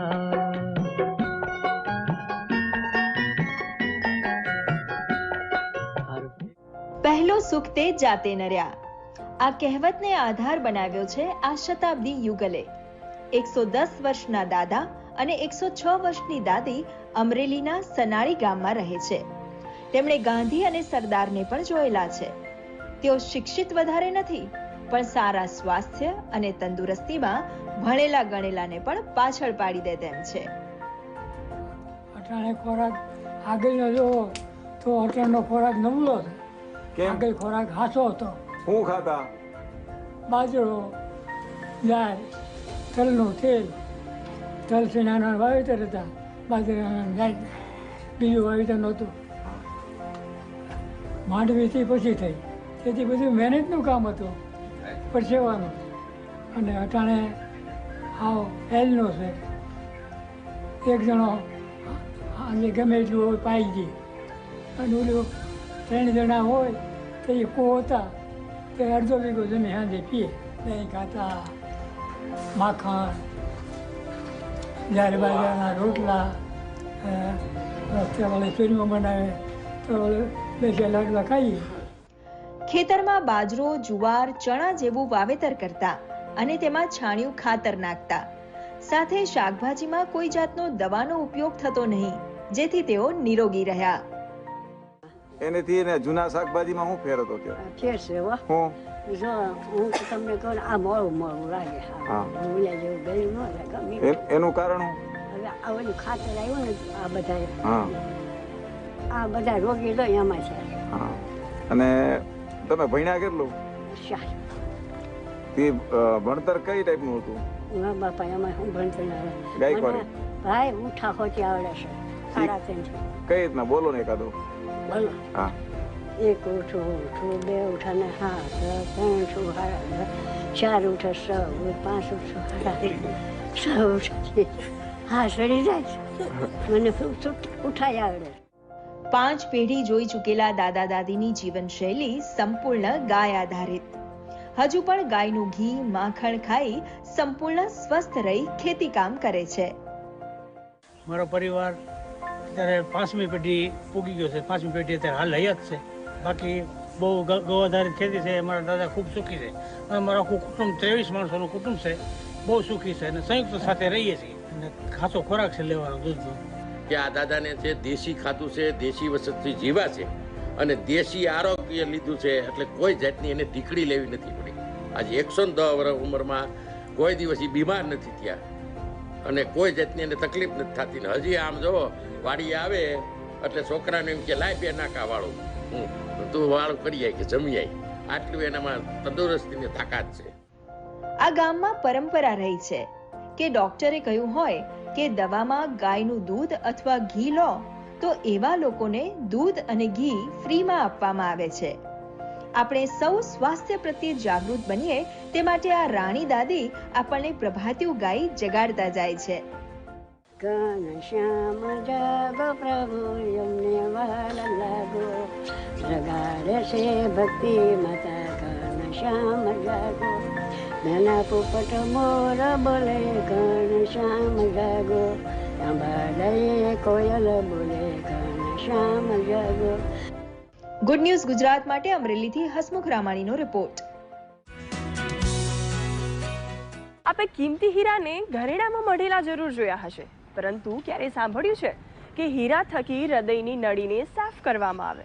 જી હા, સુરતના એક તબીબ આવું જ કરી પોતાની આવડતનો પરિચય આપી રહ્યા છે. આજે તબીબી ક્ષેત્રે અવનવી શોધ અને સાધનો વિકસિત થતા દર્દીઓને ઓછામાં ઓછી તકલીફ સાથે દર્દી રોગમુક્ત થાય છે. પણ હાર્ટ એટેક એક એવી ઘટના જ્યાં તમે કોઈ ધબકારો ચૂકી જાઓ તે આવવાના પણ ઘણા કારણો છે.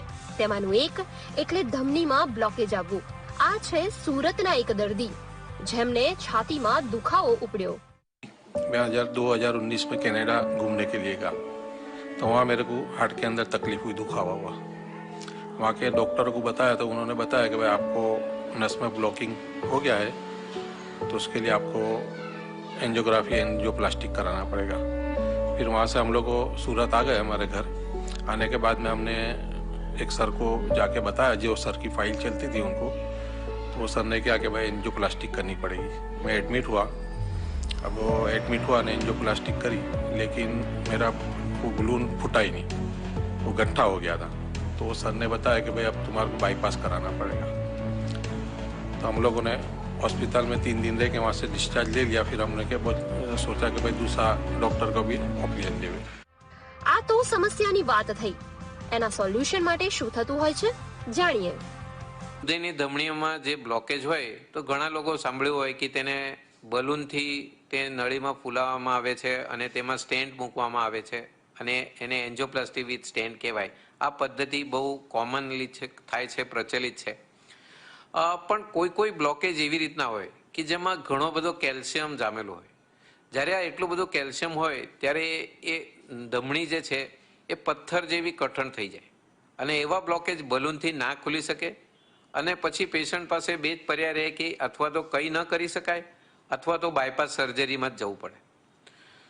તો આવા સંજોગોમાં જે આપણે આ રોટાબ્લેટર, જે એક ડાયમંડ ટીપ ડ્રીલ છે, તેનો ઉપયોગ કરીએ તો આ કેલ્શિયમને હટાવી શકીએ. પણ મોહમ્મદ આઝમને બાયપાસ સર્જરી નહીં પણ હીરા વડે તેમની ધમનીમાં જામેલ ગાંઠને દૂર કરવામાં આવી. આ એક અતિશય સૂક્ષ્મ ડ્રીલ હોય છે જેનો સાઇઝ 1.25 મિલીમીટરથી 2 મિલીમીટર સુધી હોય છે. તેના આગળના ભાગમાં નાના નાના ડાયમંડ બેસાડેલા હોય છે અને આ અતિ હાર્ડ આર્ટરીની અંદર આ 1,40,000 થી 2,20,000 રોટેશન પર મિનિટ આટલા સ્પીડમાં આ ડ્રીલ ફરે છે અને આ કેલ્શિયમને છીલીને હટાવે છે અને તેના એકદમ ભૂકા બનાવી નાખે છે. જે એના કણ નીકળે તેનો જે સાઇઝ છે તે આપણા લાલ પેશી કરતાં નાનો હોય એટલે તે સર્ક્યુલેશનમાં અટક્યા વગર આગળ નીકળી જાય. અને આ રીતે આ ડાયમંડનો ઉપયોગ કરીને આપણે જે હાર્ડ આર્ટરી હોય, કારણ ડાયમંડ આ સૌથી હાર્ડ સબસ્ટન્સ છે કે જેનાથી હાર્ડના હાર્ડ બ્લોકેજ પણ આપણે દૂર કરી શકીએ અને જે બલૂન કે એન્જિયોપ્લાસ્ટીથી ના શક્ય હોય એવા પેશન્ટને પણ આનો લાભ મળી શકે. અમે એક લગભગ 1.5 વર્ષ પહેલાં ઈરાનથી 25 ડૉક્ટરો અહીંયા આવ્યા હતા, જેના સામે મેં આ રોટાબ્લેટરથી ઉપયોગ કરીને એક અતિ ડિફિકલ્ટ એવા કેસમાં બહુ જબરદસ્ત કેલ્શિયમવાળી નળીમાં આનો અમે કરીને બતાવ્યું હતું. અને તે જે આવેલા હતા તે કોઈ નવશીખા પ્રકારના ડૉક્ટર નહોતા, તે ઘણા અનુભવી ડૉક્ટરો હતા અને આ અમારા માટે એક અભિમાનની વાત છે કે અમે બહારના ડૉક્ટરો માટે પણ કંઈ બતાવી શકીએ. બાયપાસ બાદ લગભગ 3-4 માસનો આરામ જરૂરી હોય છે, પણ ડાયમંડના આધારે કરેલી આ પદ્ધતિમાં 2 સપ્તાહ બાદ જ વ્યક્તિ કાર્ય કરવા સજ્જ બને છે. आज 1 साल के ऊपर का टाइम हो गया, मेरे को कोई तकलीफ नहीं है.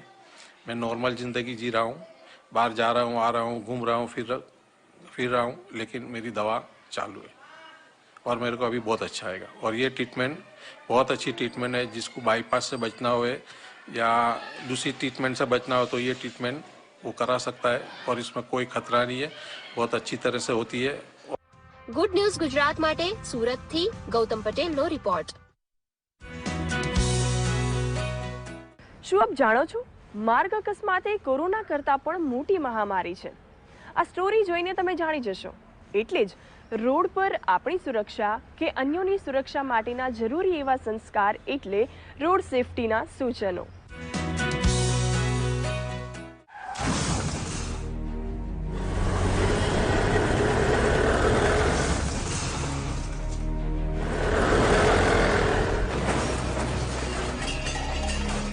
સાવધાની ઘટી દુર્ઘટના ઘટી એટલે જરૂરી છે રોડ એક્સિડન્ટ અંગેની સમજણ. અને માટે જ ફક્ત રોડ સેફટી સપ્તાહને બદલે ઉજવાઈ રહ્યો છે રોડ સેફટી મંથ. હાઈવે ઉપર વાહન ચાલકોએ સૌથી પહેલાં તો સ્પીડ લિમિટની મુજબ જ વાહન ચલાવવું જોઈએ. ભારત સરકારે જે સ્પીડ નિયત કરી છે જુદા જુદા માર્ગો માટે એ છે કે એક્સપ્રેસ વે જે આપણે અમદાવાદથી વડોદરા જાય છે એની પર 120 પ્રતિ કલાક, નેશનલ હાઈવે ઉપર 100 કિલોમીટર પ્રતિ કલાક અને સ્ટેટ હાઈવે ઉપર 80 કિલોમીટર પ્રતિ કલાકની સ્પીડ લિમિટ નક્કી કરેલી છે. તો એનાથી વધારે સ્પીડ આપણે ન કરવી જોઈએ, તીવ્ર ગતિએ વાહન ન ચલાવવું જોઈએ, એ પહેલી પ્રાથમિકતા છે. બીજું ઘણું કરીને એ જોવા મળે છે કે રોંગ લેન ડ્રાઇવિંગ કરવામાં આવે છે, કે જે લેનમાં વાહન ચલાવવું જોઈએ એની બદલે બીજા જ લેનમાં ચલાવવામાં આવે છે. એ જ રીતે રોંગ સાઈડથી ઓવરટેકિંગ થાય છે. આપણે સૌ જાણીએ છીએ કે જમણી બાજુથી ઓવરટેક કરવું જોઈએ એની બદલે મોટાભાગના કિસ્સામાં ડાબી બાજુથી વાહનને ઓવરટેક કરવામાં આવે છે અને અકસ્માતોનું કારણ બને છે. ગયા વર્ષ કરતાં આપણે લગભગ 22% જેટલા અકસ્માતો ઘટાડી શક્યા છીએ અને ફેટેલિટી એટલે કે જીવલેણ બાબતની આપણે વાત કરીએ તો ગયા વર્ષની સરખામણીમાં આપણે લગભગ 18% જેવો ઘટાડો કરી શક્યા છીએ. અને એટલા માટે જ ઘરેથી સમયસર નીકળવું. ટ્રાફિક જેમ વધતો જાય એમ આપણે ઘરેથી નીકળવાનો સમય થોડો વહેલો કરતો જવો પડે તો આપણને ટ્રાફિક નડે પણ નહીં અને આપણા ડેસ્ટિનેશન ઉપર આપણે સમયસર વિના વિઘ્ને પહોંચી શકીએ. કે કુલ અકસ્માતો થાય છે રાજ્યમાં હોય કે ભારત દેશમાં હોય તો જે લોકોએ હેલ્મેટ 2 વ્હીલર ઉપર નથી પહેરી, જે લોકોએ 4 વ્હીલરમાં સીટ બેલ્ટ નથી પહેર્યા, કુલ અકસ્માતોના 40% જેટલા મૃત્યુ આ બે મુદ્દાઓને કારણે થાય છે. અંડર એજ ડ્રાઇવિંગ એ ગુનો છે. એમાં જો કોઈ બાળક પકડાય તો એટલો કડક કાયદાની જોગવાઈ છે કે વાહન માલિક એટલે કે વાલી સામે ફોજદારી કાર્યવાહી થઈ શકે. બહુ ગંભીર ગુનો આને ગણાય છે અને એટલા માટે અંડર એજ ડ્રાઇવિંગ બાળકોને ન કરવા દેવું જોઈએ અને 16 વર્ષની ઉંમરનું બાળક થાય તો એને મોપેડ ચલાવવાનું લાયસન્સ અવશ્ય લે, પછી જે મોપેડ ચલાવે એ સુનિશ્ચિત વાલીઓ કરે તે ઘણું જરૂરી છે.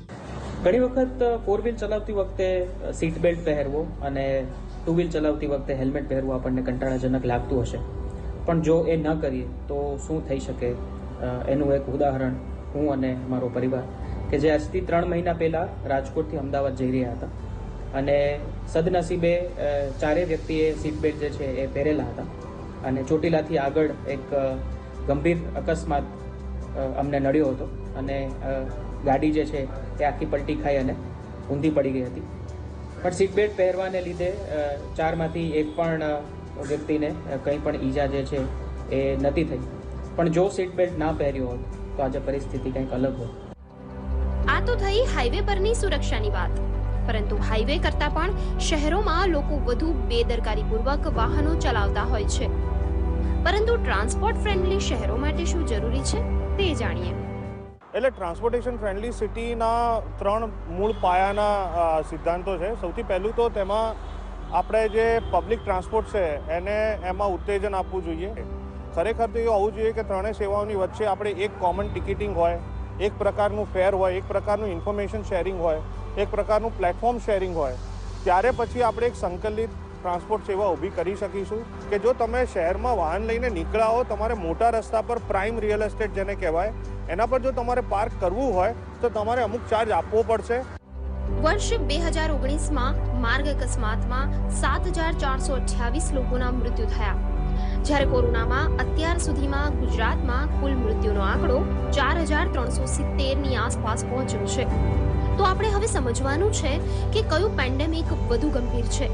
ગુડ ન્યૂઝ ગુજરાત માટે અમદાવાદથી લક્ષ્મણ રાજપૂત સાથે અસ્મિતા દવેનો રિપોર્ટ.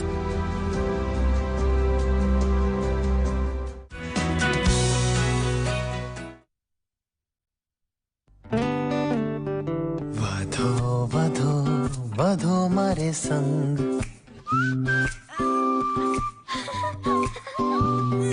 વધો વધો વધો મારે સંગ, વધો વધો વધો વધો. કંઈક આ જ રીતે બાળકોની સાથે સાથે વિકસે છે LICના ચિલ્ડ્રન્સ પ્લાન્સ, જે આપે આકર્ષક વળતર બાળકોના વિકાસના દરેક તબક્કામાં. વધો વધો વધો મારે સંગ. હાય મમ્મી, ફરીથી શોપિંગ? પપ્પાજી તમે આને બગાડી છે. લિમિટમાં કરો તો કાંઈ ખરાબ નથી હોતું. લિમિટ વગર શોપિંગ કરશે તમારા કાર્ડ પર એડ ઓન છે ને?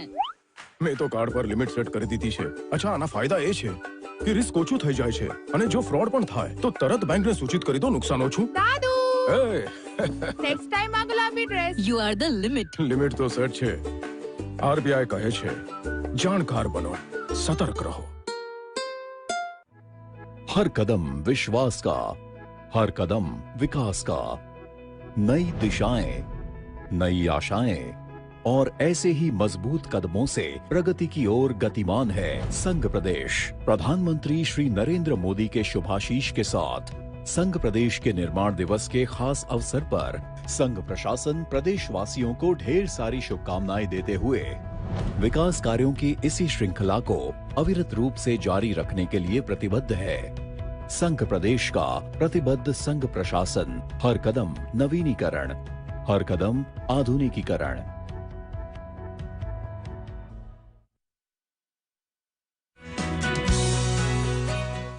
છવ્વીસમી જાન્યુઆરી 2001નો એ દિવસ ભૂકંપથી આખું કચ્છ હચમચી ગયું હતું, જેની કિલકારીઓ આજે પણ સંભળાય છે। ત્યારે કુદરતને વળતો જવાબ આપી કચ્છી માંડુઓએ હતું તેના કરતાં પણ વધુ સારું બનાવ્યું છે। ગુજરાતની અસ્મિતા તરીકે ઓળખાતા કચ્છી માળું હિંમતનું પ્રતિબિંબ છે। સમુદ્રની લહેરો ઉપર રાજ કરવાવાળા અને રણની નિર્જીવ માટીમાંથી પાણી કાઢનારા કચ્છીઓ પછડાટ ખાધા બાદ ફરીથી ઉઠવાની કળાને આત્મસાત કરી ચૂક્યા છે। 2001ના ભૂકંપે કચ્છને બરબાદ કરી નાખ્યું, પરંતુ પોતાની તીવ્ર ઈચ્છાશક્તિ અને અથાગ પરિશ્રમના દમ પર કચ્છ પાછું બેઠું થયું અને સમગ્ર વિશ્વમાં પોતાની ઓળખ प्रस्थापित करी।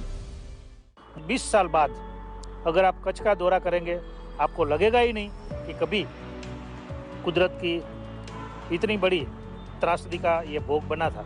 आज जो पहले भूज था उससे कई गुना अच्छा भूज हमारे सामने खड़ा है। वो यही दिखाता है कि अगर सब लोग विधेयात्मक तरीके से अपनी शक्ति का उचित उपयोग करके कंधे से कंधे मिला के काम करें तो सर्जनात्मक तरीके से हम किसी भी डिजास्टर का सामना अच्छे ढंग से कर सकते हैं। આ છે કચ્છના ભચાઉ તાલુકાનું ચોબારી ગામ। આજે અહીં સોલાર પ્લાન્ટથી લઈને અત્યાધુનિક સુવિધાઓ ગામ લોકો માટે ઉપલબ્ધ છે। પણ શું તમે જાણો છો કે 2001માં આવેલા ભૂકંપનું સૌથી ભયાનક રૂપ આ જ ગામમાં જોવા મળ્યું હતું। આત્મા કંપી ઉઠે એવા એ ભૂકંપને આજે પણ અહીંના લોકો ભૂલી શક્યા નથી। અને પછી તો માહોલ તો એવો થઈ ગયો હતો કે કચ્છ નહીં દુનિયા જ પૂરી થઈ ગઈ એવું લાગતું હતું અમને, કારણ કે અહીંયા બધો ખંડેર થઈ ગયો। આખી રૂગી તમને શમશાન જેવું જ લાગે, કાંઈ અહીંયા ઉભ્યા જેવું નથી એવું લાગતું। એ સમય તો હવે તો જો કે અમે એટલું ન કરી શકી, પણ એ સમય જોયા જેવું જ કે ન હલાય। દિવાલો શું કાચા મકાન હતા, દિવાલો બધી પથ્થરની હતી, તમામ કોઈ એક દિવાલ તમને ક્યાં જોવા ન મળે એવી રીતનું वातावरण था। 2001 में जो भूकंप आया, इतना भयानक आवाज और जैसे जमीन ऊपर नीचे तो हो ही रही थी लेकिन मूविंग भी हो रही थी। जितने भी आज आपने जो मकान देखे, यहाँ का इलाका देखा, टोटल लॉस था। कोई एक भी मकान की 2 फीट की दीवार ही नहीं बची थी। तो टोटल जैसे पूरा का पूरा गांव, आसपास का इलाका, वैसे पूरे कच्छ में, लेकिन इस गांव जो एपी सेंटर था पूरी जमीन फटी हुई थी, जैसे कि बड़ी बड़ी गाड़ियां अंदर चली जाए। और यहाँ पास में जो रण है उसके पास यहाँ का एपी सेंटर था। हमने वहाँ जाकर के देखा तो पूरी जैसे कि अंदर रण के अंदर से गुलाबी कलर का पानी बाहर निकल आया था। और यहाँ की जो स्थिति थी, लोगों में, इसी गांव में 550 लोगों से भी ज़्यादा लोगों की डेथ हुई थी और पूरे गांव में मातम छा गया था। કચ્છના કાળજા સમૂહ ભુજ એક સમયે ખૂબ જ ખરાબ રીતે પડી ભાંગ્યું, જાણે એ જગ્યાને ઓળખવી પણ મુશ્કેલ થઈ જાય। ભુજમાં આ ભૂકંપથી હજારો લોકોએ પોતાના જીવ ગુમાવ્યા। 2001ના બરબાદ ભુજથી લઈને આજે 2021ના વિકસિત ભુજમાં ખૂબ મોટું અંતર જોઈ શકાય છે। देखिए, भूज शब्द जो है उसका अर्थ ये होता है भूज, यानी जमीन से जो पैदा हुआ। तो कभी न कभी वहाँ कहा जाता है कि समुद्र था, उसमें से ये जमीन बाहर निकल के यहाँ नगर बसा होगा और भुज बना होगा। जब भूकंप आया 26 जनवरी 2001 को, तब हमने दूसरे दिन जो हेडलाइन बनाई थी, एक था भुज। आपने बिल्कुल सही बोला, एक था भुज, 2001 का और 2021 में बेमिसाल भूज। ये दोनों के बीच का जो 20 साल का ये सफर है वो वाकई काबिले दाद है। ભારતનો પહેલો ઊંટના દૂધનો પ્રોસેસિંગ પ્લાન્ટ પણ કચ્છના ભુજમાં શરૂ થયો છે. ભુજની સરહદ ડેરીમાં કરોડોના ખર્ચે બનેલો આ પ્લાન્ટ અનેક લોકો માટે સારી રોજગારીનું માધ્યમ બની રહ્યો છે. 2001ના વિનાશકારી ભૂકંપે કચ્છના 4 તાલુકાને સૌથી વધારે નુકસાન પહોંચાડ્યું. આવા કઠિન સમયમાં સરકાર તો લોકોની મદદ કરી જ રહી હતી, પણ સાથે સાથે અનેક સંસ્થાઓ મોટી માત્રામાં મદદ કરવા માટે આગળ આવી હતી. गुजरात एक अनोखा राज्य है. इन्होंने इस आपत्ति को एक अवसर बना के कच्छ का नवनिर्माण किया और जहां जहां भी क्षति हुई थी उनको क्षतिपूर्ति के लिए कई तरह के पैकेज बनाए. जो लोगों का जान गंवा चुके थे उनके लिए हम निसहाय थे, किंतु जो भी प्रवृत्तियां रुकी थी, जो मिलकतें नष्ट हुई थी, उनका पुनर्निर्माण का काम गुजरात ने जिस तेजी से करीबन 2-3 साल की अवधि में किया, पूरे नए नगर बसाए, ये कार्य आज भी अंतरराष्ट्रीय क्षेत्र में एक उदाहरण रूप गिना जाता है. ઈરાદાઓના વંટોળમાં પ્રયત્નોના એ તીરને જીવતા રાખો. હારી જાઓ જિંદગીમાં બધું જ, પરંતુ ફરીથી જીતવાની શ્રદ્ધા જીવંત રાખો. આ પંક્તિઓનું જીવંત સ્વરૂપ છે કચ્છ. પોતાની કલા, સંસ્કૃતિની સુગંધ સમગ્ર વિશ્વમાં પ્રસરાવનારું કચ્છ ભૂકંપની આપદાથી લડી આજે ફરીથી પોતાના અસ્તિત્વનો શંખ ફૂંકે છે. ગુડ ન્યૂઝ ગુજરાત માટે કચ્છથી લક્ષ્મણ રાજપૂત સાથે સુમન બોરાનાનો રિપોર્ટ. શું હજી સુધી તમે સ્ટેચ્યુ ઓફ યુનિટી નથી ગયા? તો શું જઈ આવો. અત્યાર સુધી તમે બાય રોડ કે સીપ્લેન દ્વારા સ્ટેચ્યુ ઓફ યુનિટી જઈ શકતા હતા, પણ હવે ટ્રેન દ્વારા પણ તમે સરદારને આંગણે જઈ શકશો.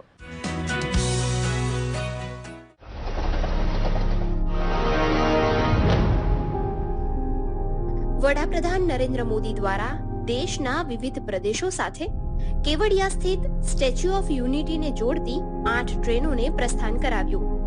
તેમાં પણ ગુજરાતમાં અમદાવાદથી કેવડિયાની સફર હવે સરળ બની છે.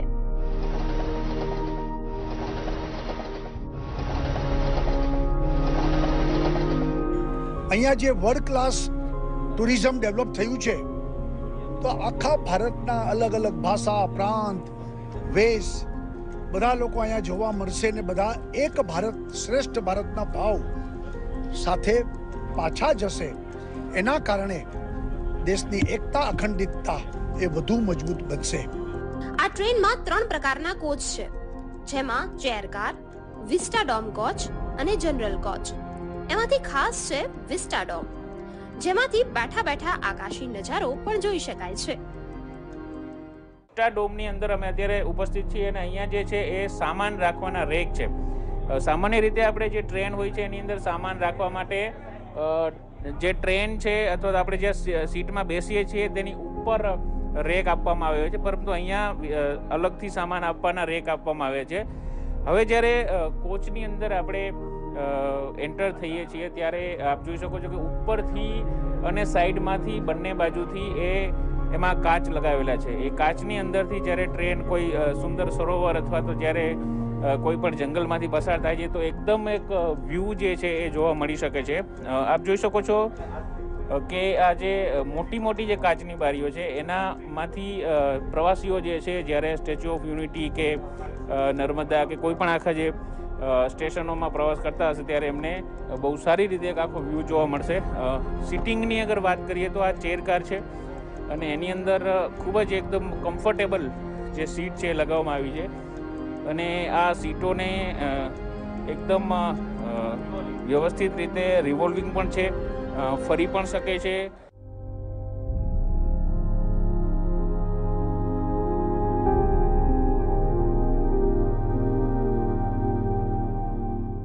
ટ્રેનની મુસાફરી કરી હોય તેવા સેલિબ્રિટી પ્રવાસીઓ પાસેથી જાણીએ તેમને કેવી મુસાફરી લાગી. ખાસ જેના એને કાચની જે બનાવટ કરી છે જેથી બહારનું કુદરતી સૌંદર્ય છે તમે નિહાળી શકો. અને હું તો ફર્સ્ટ ટાઈમ આવી છું, પહેલી વખત આવી છું કેવડિયા કોલોનીમાં અહીંયા, અને પહેલી વખત પણ મેં ટ્રેનની સફર કરી, બહુ મજા આવી. कोच बहुत ज़बरदस्त था, comfort was super, quality was amazing. जैसे मैंने कहा कि सैनिटाइजेशन का जो है पूरा ध्यान रखा हुआ है। कोविड में हमको कंपलसरी बोला था मास्क जो है पहनने के लिए, सैनिटाइजर जो है हमें दिया हुआ था, बाथरूम्स वॉशरूम्स भी जो थे वो बहुत ही क्लीन एंड नीट थे, एंड पानी की जो सेवा थी इट वाज ब्यूटीफुल। ओवरऑल जो एक्सपीरियंस था टू गुड। આ પ્રોજેક્ટ્સના નિર્માણના કારણે નવી કેવડિયામાં રોજગારી અને વ્યવસાયની તકો પણ ઉપલબ્ધ થશે, જેના પરિણામે નજીકના આદિવાસી વિસ્તારોમાં વિકાસની પ્રવૃત્તિઓને વેગ મળશે। અમદાવાદથી ટ્રેનમાં માત્ર 120 રૂપિયામાં તમે કેવડિયા પહોંચી શકશો। આ રેલગાડી આવી કેવડિયા જવાની મારા ભાઈઓ, આ સફરની મજા છે। આ રેલગાડી આવી ઈ કેવડિયા જવાની મારા ભાઈઓ, આ સફરની મજા છે। Thank you. Good news Gujarat માટે ગુજરાત ટીમનો રિપોર્ટ। નારીને ઋજુ હૃદયની માનવામાં આવે છે, પરંતુ જો કોઈ યુવતી કે સ્ત્રી અબોલ પશુ પક્ષીને રેસ્ક્યુ કરે તો લોકોને આશ્ચર્ય પણ થાય। આણંદમાં આવું જ કામ કરી રહી છે બે એનઆરઆઈ યુવતીઓ। છેલ્લા ઘણા સમયથી અમેરિકામાં રહી ડેન્ટલમાં અભ્યાસ કરતી બે યુવતીઓ આણંદમાં પરિવાર સાથે 2 મહિના રહેવા માટે આવી, ત્યારે ફરવાની જગ્યાએ તેમણે ઉત્તરાયણમાં દોરીથી ઘાયલ થતા પક્ષીઓની સારવાર કરવાનો નિર્ધાર કર્યો। અમે યુએસએ થી અહીંયા 2 મહિના માટે ફેમિલી સાથે રહેવા માટે આવ્યા ત્યાં, તો અમે ત્યાં જોયું કે ત્યાંના લોકો વાઇલ્ડ પ્રાણીઓ અને પક્ષીઓનું બહુ જ ધ્યાન રાખે છે। તો અમે એ માટે ઇન્ડિયામાં શોધ કરી, તો અમને ખબર પડી કે અમારા જ પોતાના ગામ વિદ્યાનગરમાં આવી સંસ્થા છે જેનું નામ છે નેચર હેલ્પ ફાઉન્ડેશન। તો અમે એના સરને મળવા માટે આવ્યા, તો રાહુલ સરે અમને ઘણું બધું સમજાવ્યું અને એ જાણ્યા પછી અમને ખબર પડી કે એ 14 વર્ષથી આ સેવા આપી રહ્યા છે। વાઇલ્ડ લાઈફ ઇન્ટર્નશિપ માટે આવ્યા છે। અહીંયા પ્રાણી અને પક્ષી બચાવ કાર્ય કેવી રીતે થાય છે એની શિસ્તબદ્ધ પદ્ધતિ શીખવા માટે આવેલા છે। કેવી રીતે પક્ષીને ઉતારવું, કેવી રીતે એને પકડવું, કેવી રીતે દોરી કાપવી, એને કેવી રીતે શાંતિથી સાચવીને નીચે ઉતારવું અને એને લઈને ઘરે સંસ્થા પર આવી અને એને કેવી રીતે પ્રાથમિક સારવાર આપી એ બધી અમને પહેલા ટ્રેનિંગ આપવામાં આવી। અમે 20 ફૂટની ઊંચાઈ પરથી એક કબૂતરને બચાવીને લાવ્યા અને એને પ્રાથમિક સારવાર આપી, જેમાં એ પછી એ પક્ષીને છોડી મૂકવામાં આવ્યું અને એ પછી મને ખૂબ જ આનંદની લાગણી થઈ કે હું પણ એવું કાર્ય કરી શકું છું કે જેનાથી બીજો એક મૂંગો જીવ બચી શકે। નેચર હેલ્પ ફાઉન્ડેશન વર્ષ દરમિયાન વિવિધ પ્રકારના વન્ય પ્રાણીઓનું રેસ્ક્યુ કરવાનું કામ કરતી હોય છે। એમાં દીકરીઓ અગ્રેસર હોય છે, ચાહે ટેમ્પો ચલાવવાનો હોય, એમ્બ્યુલન્સ ચલાવવાની હોય અથવા તો વન્ય જીવોનું રેસ્ક્યુ કરવાનું હોય, એમાં અગ્રેસર હોય છે। સાપ, મગર, દીપડો આવા હિંસક પ્રાણીઓને પણ પકડવામાં દીકરીઓ અગ્રેસર રહેતી હોય છે। એટલે નેચર હેલ્પ ફાઉન્ડેશનની અંદર સ્ત્રી સશક્તિકરણની વાત આવે તો દીકરીઓ છે એ પુરુષોની સાથે સાથે સમોવડી થઈ અને રેસ્ક્યુ વર્ક ખૂબ જ સારી રીતે કરતી આવી છે। ઉત્તરાયણ અને પછીના દિવસોમાં પક્ષીઓ મોતની જાળમાં ફસાઈને મોતને ભેટતા હોય છે અથવા પરેશાન થતા હોય છે, ત્યારે આ બંને દીકરીઓ સાચા અર્થમાં માનવીઓને શોભે તેવું કામ કરી રહી છે, જે રાજ્ય સરકારના કરુણા અભિયાનનું ઉત્તમ ઉદાહરણ છે।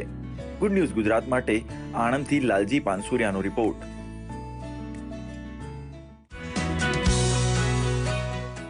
ફૂલ ગુલાબી ઠંડી વચ્ચે કલા અને સ્થાપત્ય સાથે નૃત્યના અનોખો સંગમનો નજારો એટલે કે ઉત્તરાર્ધ મહોત્સવ મોઢેરા સૂર્ય મંદિર ખાતે જોવા મળ્યો હતો।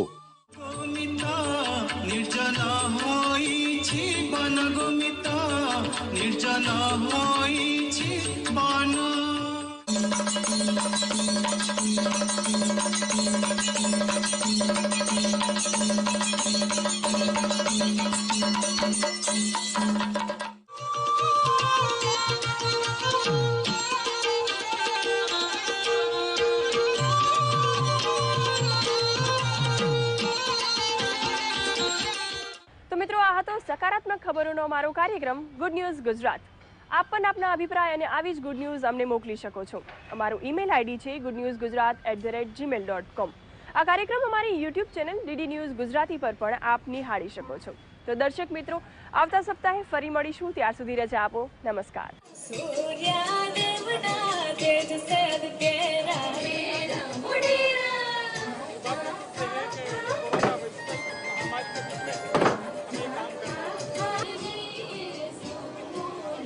ગુજરાત સરકારે આ વખતે 26મી જાન્યુઆરી પ્રજાસત્તાકની જે દિલ્હી ખાતે રાષ્ટ્રીય પરેડ યોજાય છે તેની અંદર આજથી 1000 વર્ષ પહેલાં મહારાજા ભીમદેવે મહેસાણા નજીક પુષ્પામતી નદીના કિનારે મોઢેરા ગામમાં આ સૂર્ય મંદિરનું નિર્માણ કર્યું હતું.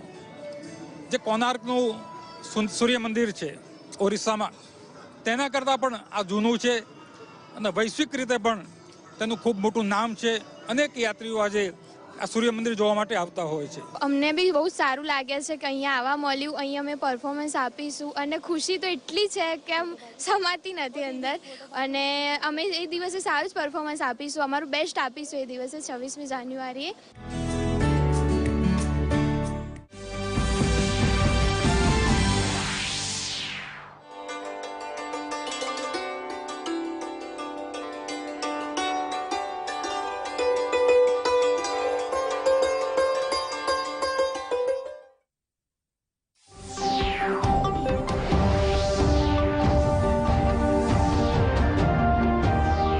ઉદ્યોગ ક્ષેત્રે ડંકો વગાડનાર સુરત હવે શિક્ષણ ક્ષેત્રે પણ જાણીતું થયું છે. The institute of chartered accountants of India દ્વારા લેવાયેલી સીએ ફાઇનલની પરીક્ષામાં સુરતના મુદિત અગ્રવાલે દેશમાં બીજો ક્રમ અને રાજ્યમાં પ્રથમ ક્રમ મેળવીને ગુજરાતનું ગૌરવ વધાર્યું છે. મુદિતે સીએ ફાઇનલની પરીક્ષામાં 800માંથી 589 માર્ક્સ મેળવ્યા છે. સુરતના કુલ 6 વિદ્યાર્થીઓને ટોપ 50માં સ્થાન મળ્યું છે. મુદિત ઉપરાંત વર્ષિલ દેસાઈએ 17મો, ચંદ્રશેખર પંસારીએ 31મો, જ્યારે વિનય તાતડે દેશમાં 43મો ક્રમ મેળવ્યો છે. એકદમ માઇન્ડ બી બેલેન્સ રાખવું પડે. વચ્ચે કોરોના આવી ગયું તો એમાં ડિસ્ટર્બન્સ થયું, બટ માइंड स्टेबल કરીને फोकसથી काम करता रहવું પડે. मैंने कभी भी उससे कम सोचा नहीं और मेरे जो सर हैं उन्होंने भी काफ़ी सपोर्ट किया. उन्होंने भी काफ़ी मुझ में बताया कि तू ये कर सकता है और उन्होंने और मैंने इस पे अपना जी जान लगा दिया. और इसमें क्या किया कि एग्ज़ाम्स के पहले मैंने एक 1.5 से 2 महीने का रिवीजन रखा था, जिससे कि मुझे एग्ज़ाम्स में अच्छे से सब याद रहा और अच्छे से मैं पेपर्स लिख पाया. इन सभी स्टूडेंट्स ने 3 साल की सीए फाइनल की कड़ी मेहनत के बाद लास्ट के 9 से 10 महीने की पढ़ाई पूरी ऑनलाइन की थी, जहाँ पे इन्होंने पूरा फोकस अपने टेक्निकल सब्जेक्ट्स में रखा, सब्जेक्ट्स को प्रॉपर्ली रिवाइज किया और जो एक भ्रम है कि ऑनलाइन में शायद पढ़ाई ठीक से नहीं हो सकती है, उस भ्रम को तोड़ा और सीए फाइनल की परीक्षा में इनके साथ और भी 100 जितने विद्यार्थियों ने प्रथम प्रयास में सीए फाइनल को पास किया है.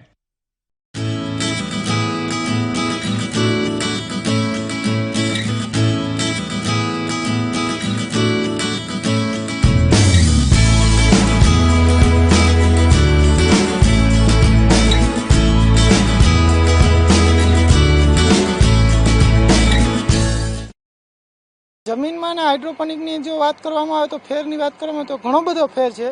એક તો શરૂઆતમાં કે કોઈ જે પડતર જમીન છે કે જેની અંદર કંઈ કશું જે થતું નથી, એમાં હાઇડ્રોપોનિક દ્વારા તમે કોઈ પણ ક્રોપ છે એ લઈ શકો છો. પ્લસ પાણીની જો વરસાદ આધારિત જે ખેતી છે એની અંદર આમાં જો 5 વર્ષ સુધી પાણીનો સ્ટોક કરી શકાય એટલો હાઇડ્રોપોનિકની અંદર માત્ર પાણીની જરૂરિયાત રહે છે. પ્લસ માટી નથી ઉપયોગ કરતા આપણે, એટલે એના જે રોગ બેક્ટેરિયા દ્વારા જે રોગ ફેલાય છે એ હાઇડ્રોપોનિકની અંદર જે બેક્ટેરિયા દ્વારા રોગ ફેલાતા નથી, જે વાયરસ દ્વારા રોગ આવે છે એને લીમ ઓઇલ દ્વારા કંટ્રોલ કરી શકીએ.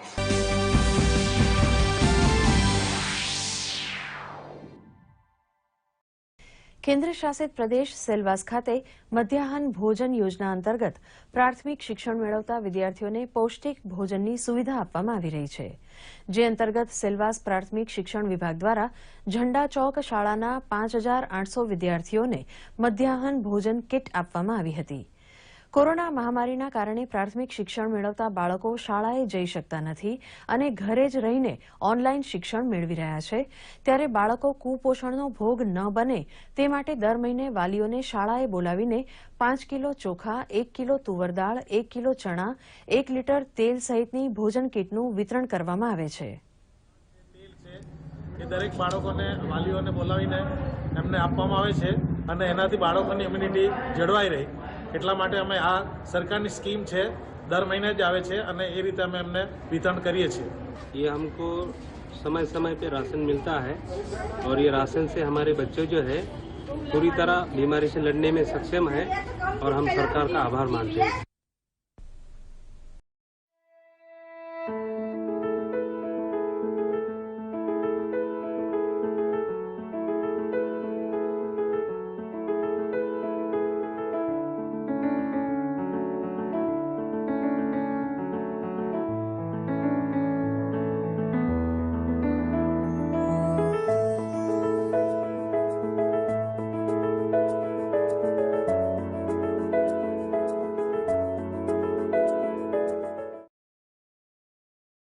ઓલ્ડ અને ન્યૂ સિલેબસ જે હોય એની અંદર ન્યૂ સિલેબસનું રિઝલ્ટ ઓલ્ડ કરતાં બંને ગ્રુપમાં થોડું વધારે સારું છે. અને બહુ હર્ષ સાથે જણાવવાનું કે અમદાવાદમાંથી 3 છોકરાઓ ઓલ ઓવર ઇન્ડિયામાં ફર્સ્ટ 50 રેન્ક્સમાં આવ્યા છે, જેમાંથી ઇન્ડિયામાં 26મા ક્રમે કૃતાંગ દરજી છે, 30મા ક્રમે મુઝીબેરામન મુનિર છે અને 34મા ક્રમે પ્રિયલ અનિલ ચૌધરી છે. આ ત્રણેય છોકરાઓએ અમદાવાદનું નામ આખા ઇન્ડિયા લેવલે રોશન કર્યું છે. તેના બદલ તેનો હાર્દિક અભિનંદન. આ નવેમ્બર 20ની જે પરીક્ષા થઈ જેનું રિઝલ્ટ આવ્યું એમાં ટોટલ 5392 કેન્ડિડેટ્સ ચાર્ટર્ડ એકાઉન્ટન્ટ બન્યા. તો આઈ એમ વેરી હેપી. બહુ જ ખુશી છે ટોપ 50માં આવવાની, અને એનાથી વધારે the key to success ICI જેવા મોટા જેટલો લાંબો કોર્સ છે એમાં the key to success is only consistency.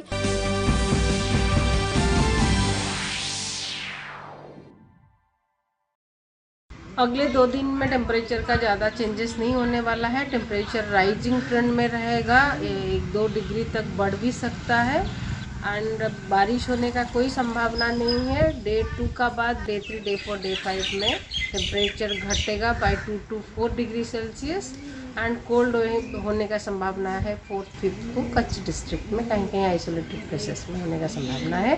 Fisherman warning भी दी गई है 4th day and 5th day.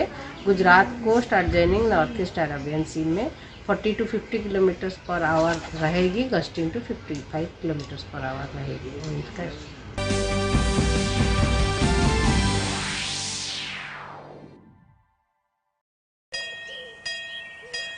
अरे sir sir sir sir sir sir sir Gurjeet नाम सर, एक तो सवाल था, ये आधार कार्ड हम गरीबन के लिए क्या करता है? आधार कार्ड सरकार गरीबों के लिए बहुत सारा पैसा भेजती है, उनकी पढ़ाई के लिए, गैस के लिए, राशन के लिए, खेती के लिए. लेकिन उस पैसे में से काफी सारा पैसा उन तक पहुंचने से पहले ही बीच में ही लीक हो जाता है, बिल्कुल इस पाइप की लीकेज की तरह.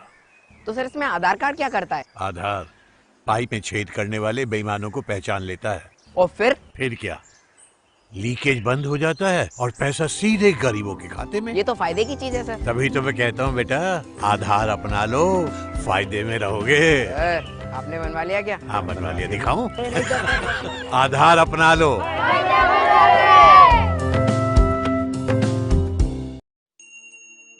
आयुष्मान भारत हो, भारत आयुष्मान हो, आयुष्मान हो.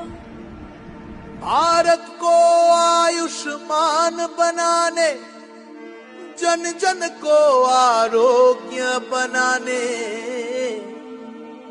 देश हित में चली हवा, मुफ्त में उपचार मिलेगी दवा.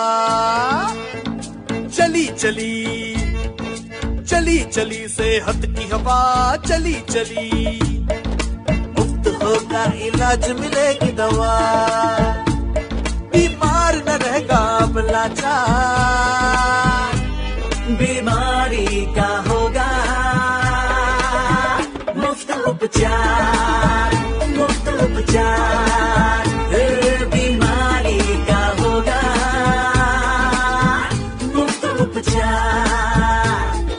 चली चली सेहत की हवा, चली चली.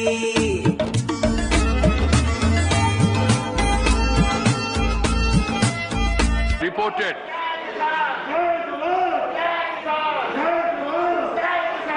प्लीज कृपया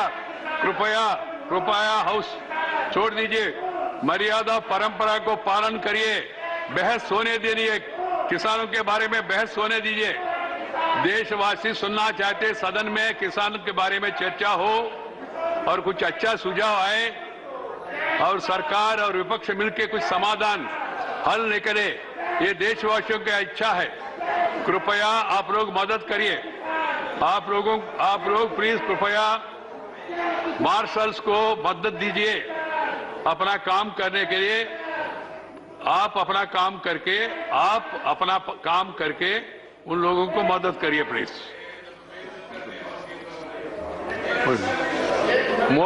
Motion on thanks on the President's address. Please. Naik, are you a separate party? Then please sit down. You talk to your leader, sir. You talk to your leader. No, I'm happy that you have not come to the well. Please be in your seat, and when you get an opportunity, please speak. Bazwaji, discussion starting about Kisans. Nothing else. To start with, it will be Kisan and then related issues which have been mentioned in the President's address. Please. Naik. अब जाइए, बैठ जाइए please बैठ जाइए। बार chairman को ये करना अच्छा। मसले ऐसे हैं जो हाउस के ध्यान में लाने जरूरी। हमारे लीडर ने आपको वचन दिया है, इसीलिए मुझे हो गया। अच्छा है, आपने अच्छा किया, आपने सदन का मर्यादा को पालन कर रहे और आपने अपना नेता को भी गौरव दिया। अच्छा है,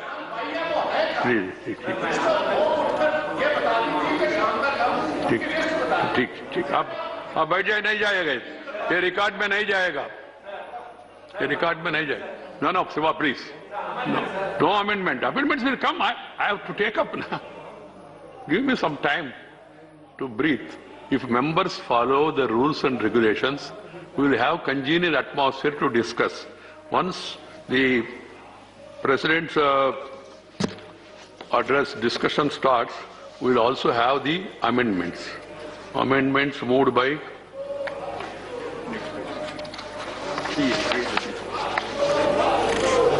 नहीं, उनको बताना पड़ेगा, यहाँ वहां भी नारा नहीं देना। बिगिनिंग है शुरू इसी से। जी सर, अमेंडमेंट शुरू से अभी नहीं करना। अभी तो गूगल से खुले थे, मूव कर देंगे। अब उनका नाम लेके बोलिए और वो भाषण होना है ना, उनका भाषण होगा, फिर सेकेंडर का भाषण होगा, फिर इसके बाद ये पद्धति। This is the system, mister Shiva. The mover of the motion, he will move and speak, then the person who seconds this, he will speak, then the House will take up amendments given by different members one by one, and then we will go to discussion. So, Sri Bhuvanesh Karita to move that an address to be presented to the President in the following times. Huh? I think that is a seat allotted to him. ठीक है, chamber sir. तो ये comments सबके लिए लागू होता है। Honourable chairman sir, I rise to move the following motion. The members of the Rajya Sabha assembled in this session are deeply grateful to the President for the address which he has been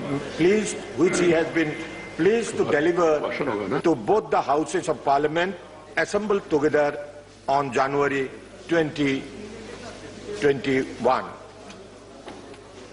Sir, the address which our President delivered on 29th of January 2021 is an important document and has historical significance. It is a speech full of achievements in different fields under dynamic leadership of our Honorable Prime Minister Sri Narendra Modi ji. The President, in his address, has lobbies also to be cleared by persuasion, please, because it will be disturbing the members' attention. Please. Thank you, sir. The President, in his address, has outlined major policy achievements and objectives of the government. During the course of my speech, I shall briefly refer very highlights of the address, sir. Our Prime Minister believes in the principle of Sabka Saath, Sabka Vikas and Sabka Vishwas. And I stand for the principle minimum government and maximum governance. It believes in empowerment, transparency, and is a firm believer of Team India concept. With the principle of Sabka Saath, Sabka Vikas, more than 116 backward districts are identified for all-round development to come at par with the forward districts of the country. These districts are not selected in the BJP ruled states. These districts are selected which are backward and all over the country, even in the non-BJP ruled states. So, Sabka Saath, the concept of Sabka Saath and Sabka Vikas is reflected in identifying these districts, 116 districts for development. The government has taken care of all sections of the society. Poor, downtrodden and underprivileged, and the people living in the rural areas. Priority of this government is Gaon, Garib and Kisan. The government is dedicated to strengthen the underprivileged sections of the society and build a strong nation. So the life and livelihood is the priority of the government. Our Prime Minister, Shri Narendra Modi ji, always believes in 100% and not less than that, unlike the previous governments. If it is toilets, it has to be 100%. Shiva, if it is houses, it has to be Lord Shiva 100%. cannot leave Himalaya unless there is something. If it is electricity, it has to be 100%. If it is electrification of villages, it has to be 100%. So unlike other governments, this government, under the leadership of Shri Narendra Modi ji, aims at 100% and achieve 100%. So I can mention here one thing in my state, where projects were left undone or half done. I can remind you, sir, about the Bogeybill Bridge. Decades passed and it was half done or undone. The Bhupen Hazarika Setu was left undone or half done. So this government believes in 100% implementation of its promises and completed and made it operative both Dr. Bhupen Hazarika Setu and the Bogeybill Bridge. Sir, this is the goal, this is the policy of this government. I'm proud that my state, Assam, has achieved 100% electrification in the villages. These projects were earlier left undone or half done or just started. But this government has completed it into 100%, sir. The President has highlighted how our country had to come together over the last year to overcome several adversities, including COVID-19 pandemic, floods, earthquakes, cyclones, locust attacks, and bird flu. The country witnessed an unparalleled, indomitable courage, endurance, and discipline of our countrymen. The most of the countries in the world appreciated us. The challenge was life, livelihood, safe life of the people of the country. Even the United Nations is appreciative of the actions taken by the government under Shri Narendra Modi ji and the steps taken to tackle the COVID-19 pandemic in this country and also help the neighboring countries. Sir, the country witnessed an unparalleled and indomitable courage to support the government and to support the steps taken by the government and come to a success, near success of tackling this pandemic. The most of the countries in the world which has been appreciative of this government under the leadership of Narendra Modi ji. Also, the organizations like World Health Organization, countries like Brazil are always and has been appreciative during this period. And our government, due to corrective measures taken from time to time in this period of corona pandemic, the economy has started recovering from the damage suffered by our economy and slowly emerging as an attractive place for the FDI as well as domestic investments. Sir, I rise to support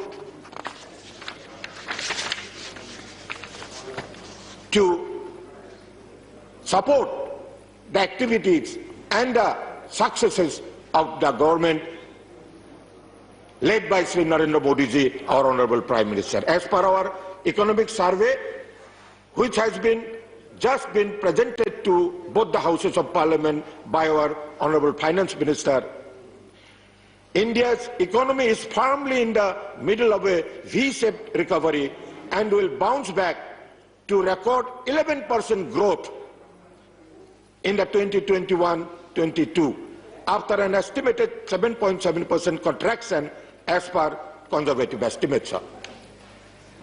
It is because of our government right decision under the leadership of our Prime Minister Sri Narendra Modi ji that because of the 3 months lockdown since March 2020, it helped to break the chain and reduce the number of COVID cases in the country. Other nations are still fighting hard to contain the virus. Today, the number of COVID-19 cases is going down rapidly and the number of recoveries are also high. It is a matter of pride and great satisfaction for us that our country is running the biggest vaccination program in the world. Both the vaccines of this program, the Covaxin of Bharat Biotech and Covishield of Serum Institute, are under operation and the frontline workers are presently given, and that will follow step by step to others also. I salute our scientists, the medical professionals and pharma sector for achieving this unique distinction. Lakhs of doses of vaccines are being provided to our other nations also, sir, including the neighboring countries, Nepal, Bangladesh, Sri Lanka, Afghanistan, the Seychelles and Mauritius by this spring. India has already sent 3.2 million free doses of vaccine to Bangladesh, Nepal, Bhutan and Maldives. So, if we compare this with our vaccine with other countries, as you know, sir, and the whole world knows that even countries like Brazil rejected the Chinese vaccine because of its efficacy. And even Brazil has opted for Indian vaccine, Covaxin. So, over a year of abrogation of Article 370 in Jammu and Kashmir, the people had supported government's policy of development. Only a few weeks ago, for the first time, Jila Parishad elections were held in Jammu and Kashmir and concluded successfully, sir. This is a significant achievement. The path of development in Jammu and Kashmir and Ladakh are open and welfare schemes among the people are being implemented. So, the Jammu and Kashmir and Ladakh has come to the mainstream of development which they were deprived earlier. So, after independence, for the first time, for more than 300 block development council elections were held. RERA law is implemented. Jammu and Kashmir got reservation for poorer section of general caste, reservation for Pahari-speaking people, property rights for women, startup policy, trade and export policy, logistics policies are enforced. Terror funding has been stopped to the secessionists. Anti-corruption bureau is set up. More than 24,000 houses under Prime Minister's Awas Yojana has been built after the governor's rule. 1.5 lakh Shauchalaya are constructed. Electricity is provided in 3,30,000 households. More than 3.3 lakhs are given benefits of Ayushman Bharat scheme. More than 1.5 lakh old age persons, women, Divyangjan are covered under pension schemes. Elections for more than 4,400 sarpanch, 35,000 panch were held peacefully. Our party, Bharatiya Janata Party, believe in unity, integrity and of the nation and committed to Sarva Dharma Samabhava. Integration of the people of Jammu and Kashmir have been the wishes of the Indian people. Under Pradhan Mantri Garib Kalyan Yojana, 80 crore people were provided with 5 kg food grains per month for 8 months. Government took care of the hardship faced by our migrant laborers, workers, and those who were away from homes. One nation, one ration card was provided, made food grains available, and also organized Shramik special trains for the migrant laborers. These affirmative steps saved lives from starvation during the lockdown and pandemic period. When we travel, sir, when we travel in the country, in my state, we find people were without jobs for some time. They were without food for some time. But because of this Pradhan Mantri Garib Kalyan Yojana, they could survive and they could live and they are prospering now. An amount of rupees 31,000 crore was directly transferred to Jan Dhan accounts of poor women. More than 14 crore gas connections, gas cylinders were given free of cost throughout the country to poor women beneficiaries under the Ujjwala scheme. Under the dynamic leadership of our Prime Minister Shri Narendra Modi ji, the country demonstrated its scientific capabilities, technical expertise, and strength of the startup ecosystem by developing a network of about 2,200 laboratories in a short span of time.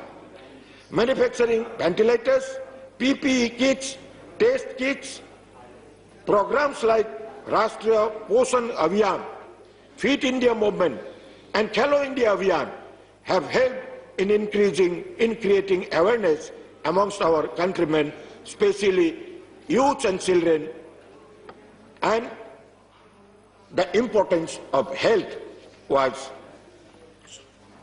with this Abhiyan and Yojana, the importance of health is given most important priority. Under Pradhan Mantri Swasthya Suraksha Yojana, government has sanctioned 22 new AIIMS. The decades-old Medical Council of India has been replaced with National Medical Commission. Sir, I may mention here that for 50 years in my state, in Assam, there were 4 medical colleges. But in 4 months of BJP rule in Assam, there are 12 medical colleges now. The members of Congress and some opposition parties are trying to block the proceeding last 2 days of this August House. Let me remind them that the 3 farm laws have been passed by both the houses of parliament, and with much deliberations, the benefits of these 3 important farm reforms have started reaching to more than 10 crore people, small farmers. And in fact, there had been no reduction of rights and facilities of the farmers. So, rather, through these agricultural reforms, the government has given new rights to the farmers, sir. Even after, opposition members are raising the issue to disrupt the House today. We have utmost respect for our farmers.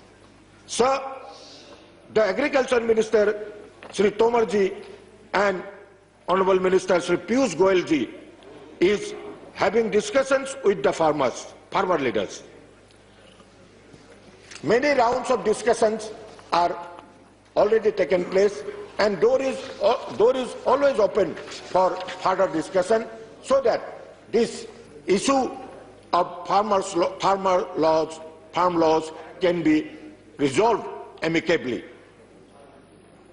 Government is ready to discuss all issues concerning it, but my appeal to our friends, please do not make it another Shahin Bagh.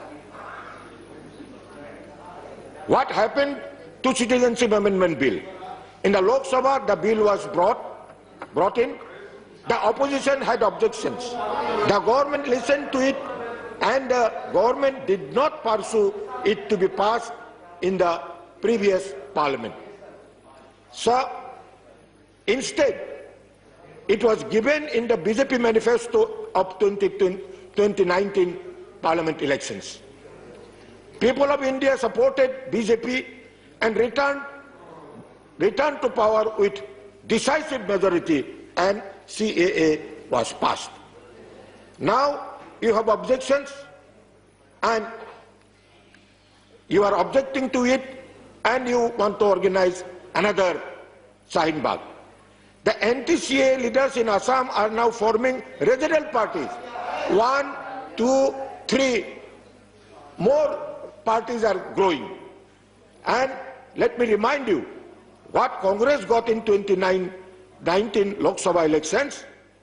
By supporting the CAA, the anti-CAA parties will lose in 2021 elections in Assam. BJP-led alliance will win and return to power with the blessings of the people of Assam. Under Pradhan Mantri Kisan Yojana, government is encouraging production of ethanol from sugarcane, maize and paddy.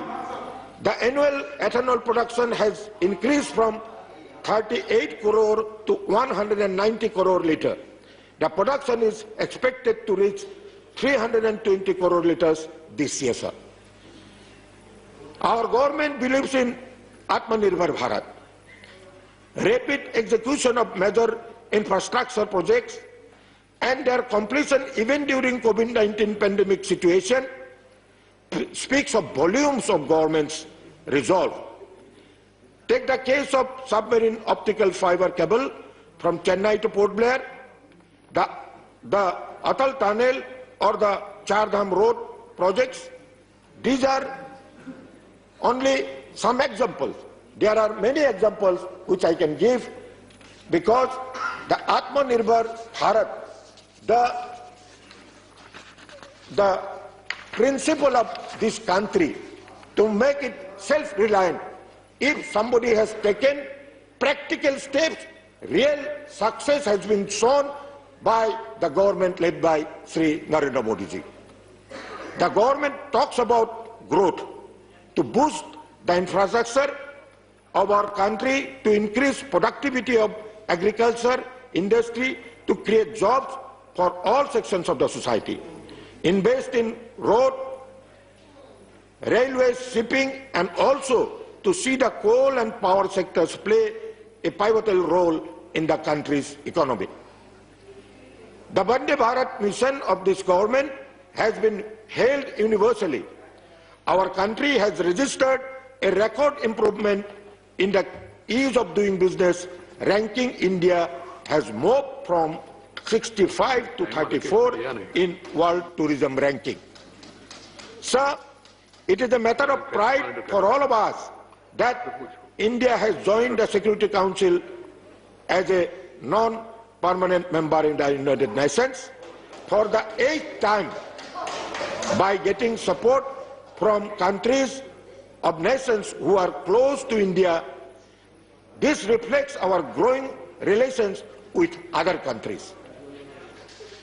Now, let us see the flagship successes of this government. Sir, the Ayushman Bharat, which is unique in the world, has seen grand success during this period. The health insurance scheme launched in September 23, 2018 has already benefited more than 10 lakh poor patients, more than 500 million Indians who could not afford medical treatment for non-communicable illness like the cancer, the heart disease, now have access to free health care. So the Insolvency and Bankruptcy Code, which has made ease of doing business and more easier, was pending for about 40 years, and the previous governments did not take any step to bring the Insolvency and Bankruptcy Code. The legislation enacted in the Silver Ballot to tackle Indian chronic problem of non-performing assets, banks have begun to recover debts that had seemingly turned irretrievably bad. So rural electrification is one of the flagship program of this government, which has seen utmost success in the recent past. The government's push to provide last-mile connectivity to access rural clusters has been appreciated by this country, and I can say that in my state, every village has got electrification. Every village has got electricity now. The free LPG cylinders under Ujjwala Yojana schemes, women in villages now have access to cooking gas. We know how our women folk was suffering because of this. Now, this has both health and economic benefits. Health benefits for the women and economic benefits for the others. Over 60 million free LPG connections have been given, with nearly 50% going to the SC and ST households. Sir, the implementation of the goods and services tax was a bold step on the part of this government. This was pending for 20 years. GST collection are picking up as the economy is on the path of recovery after the COVID-19 pandemic, sir. Keeping in mind the welfare of all sections of the society, the governments under the leadership of our Prime Minister have created opportunities and inclusion of peaceful environment to bring permanent peace in the northeastern region. Sir, the Assam government during last 4.5 years achieved notable successes in realizing the above goals of making the state free from illegal migration, insurgency, corruption and pollution.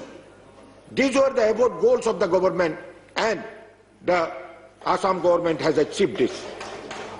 Sir, the government public relationships and transparency is the hallmark of the Assam government today.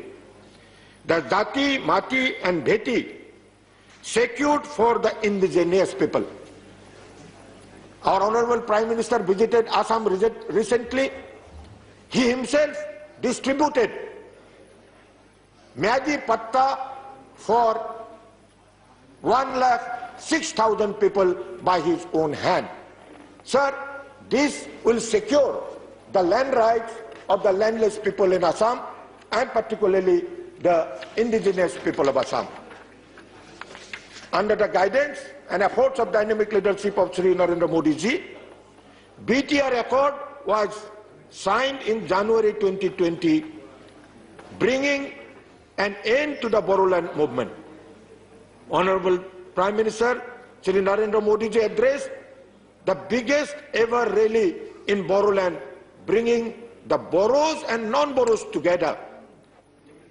Honorable Home Minister Amit Shah ji addressed the completion of 1 year of the accord recently. Sir, the Bodoland was divided between Boros and non-Boros. Recently, the elections were held to the Bodoland Territorial Council, and all Boros and non-Boros participated in the election, came to one platform and elected a territorial council recently in Assam. Nearly 30 years long movement of the Boros took toll of 4,000 persons in violence. Bodoland Territorial Council elections has shown the path to the other parts of the northeastern region to strengthen the democracy in that part of the region.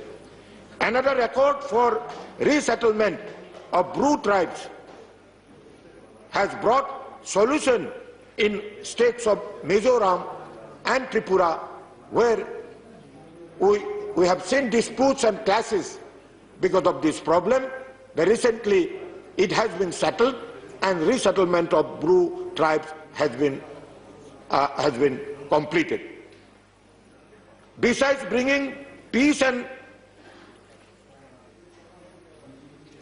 tranquility in that region, the insurgency has gone down, terrorism has gone down, violence has gone down, sir. But besides bringing peace, the second most focus of this government is development and connectivity. The government had supported ushering in progress under Act East policy. The work of connecting Myanmar and other neighboring countries with northeastern region, the road and rail connectivity is under progress. Air connectivity is being expanded to the neighboring countries under UDAN connectivity of this government. In Assam, national highway work of around 19,000 crore are currently under progress. I am happy that another rupees 34,000 crore covering more than 1,300 kilometers will be undertaken with the allocation in the budget of 2021. I thank this government. Tea industry is the dominant industry in Assam. We have to give more and more attention to these industries because this is the only industry surviving successfully in the northeastern region besides other industries. The budget of 2021-22 allocation of rupees 1,000 crore for the welfare of tea workers will benefit the tea workers of Assam. And I appreciate the feelings that this government has shown to the northeastern region, which has been backward till recently. But let me tell you, sir, our Prime Minister, Shri Narendra Modi ji, after coming to power in the center, has visited Assam 40 times.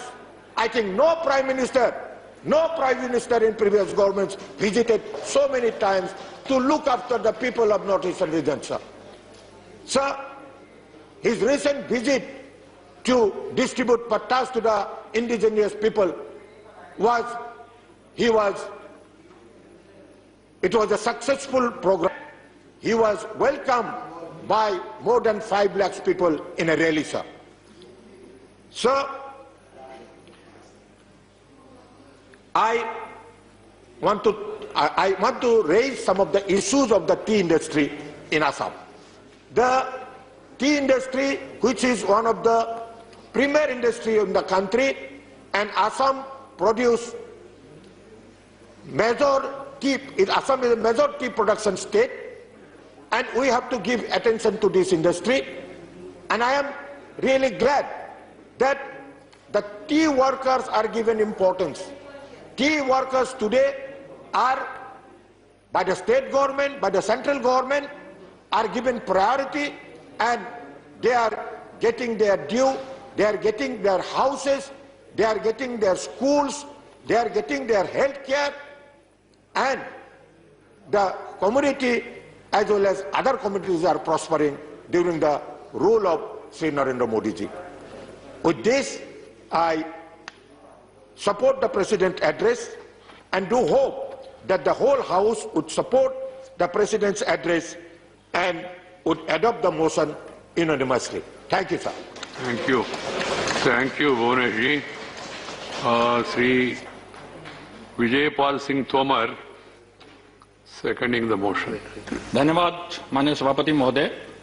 मैं महामहिम राष्ट्रपति जी के भाषण को जो धन्यवाद के लिए जो प्रस्ताव माननीय भुवनेश काली जी ने प्रस्तुत किया है उसके पक्ष में बोलने के लिए खड़ा हुआ, उसका समर्थन मैं करता हूं। मान्यवर, कोरोना महामारी से निपटने के लिए, क्योंकि ये वर्ष ऐसा रहा, पूरे विश्व में महामारी का दौर रहा, उससे निपटने के लिए जिस तरह राज्यों का सहयोग लेकर और देश की जनता को विश्वास में लेकर हमारे देश के यशस्वी प्रधानमंत्री जी ने जो कार्य किए, विश्व भर में उसकी सराहना हो रही है।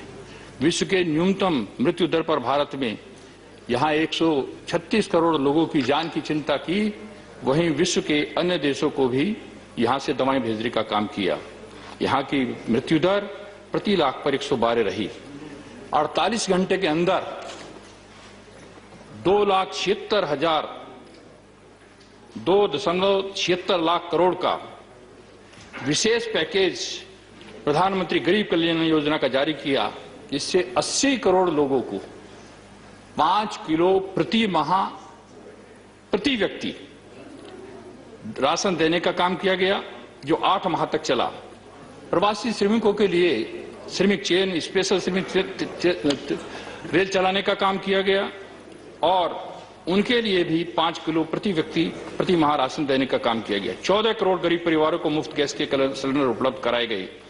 मान्यवर, 6 राज्यों में श्रमिकों को जो वापस लौटे थे, गरीब कल्याण अभियान चलाकर 50 करोड़ मानदेय के बराबर रोजगार पैदा किया गया।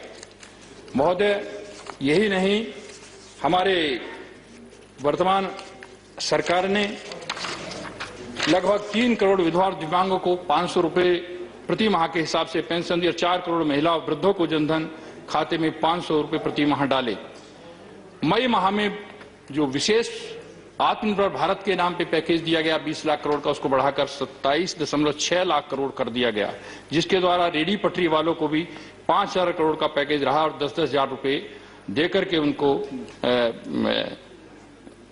रुपए 1 साल किस्तों में वापस करने के लिए कहा। इसकी अतिरिक्त एमएसएमई की सहायता के लिए भी 3 लाख करोड़ सस्ती ब्याज की दरों पर 100% सरकारी गारंटी पर दिए।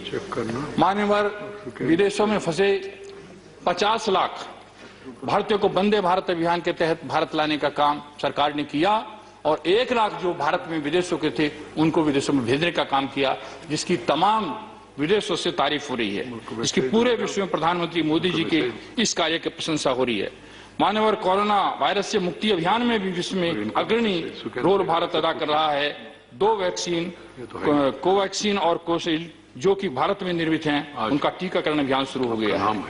जिस तरह दवाएं करीब 150 देशों में भेजी, उसी तरह इन वैक्सीन को भी करीब 100 देशों में भेजने की और भी योजनाएं अपने यहाँ की चिंता करते हुए, क्योंकि भारत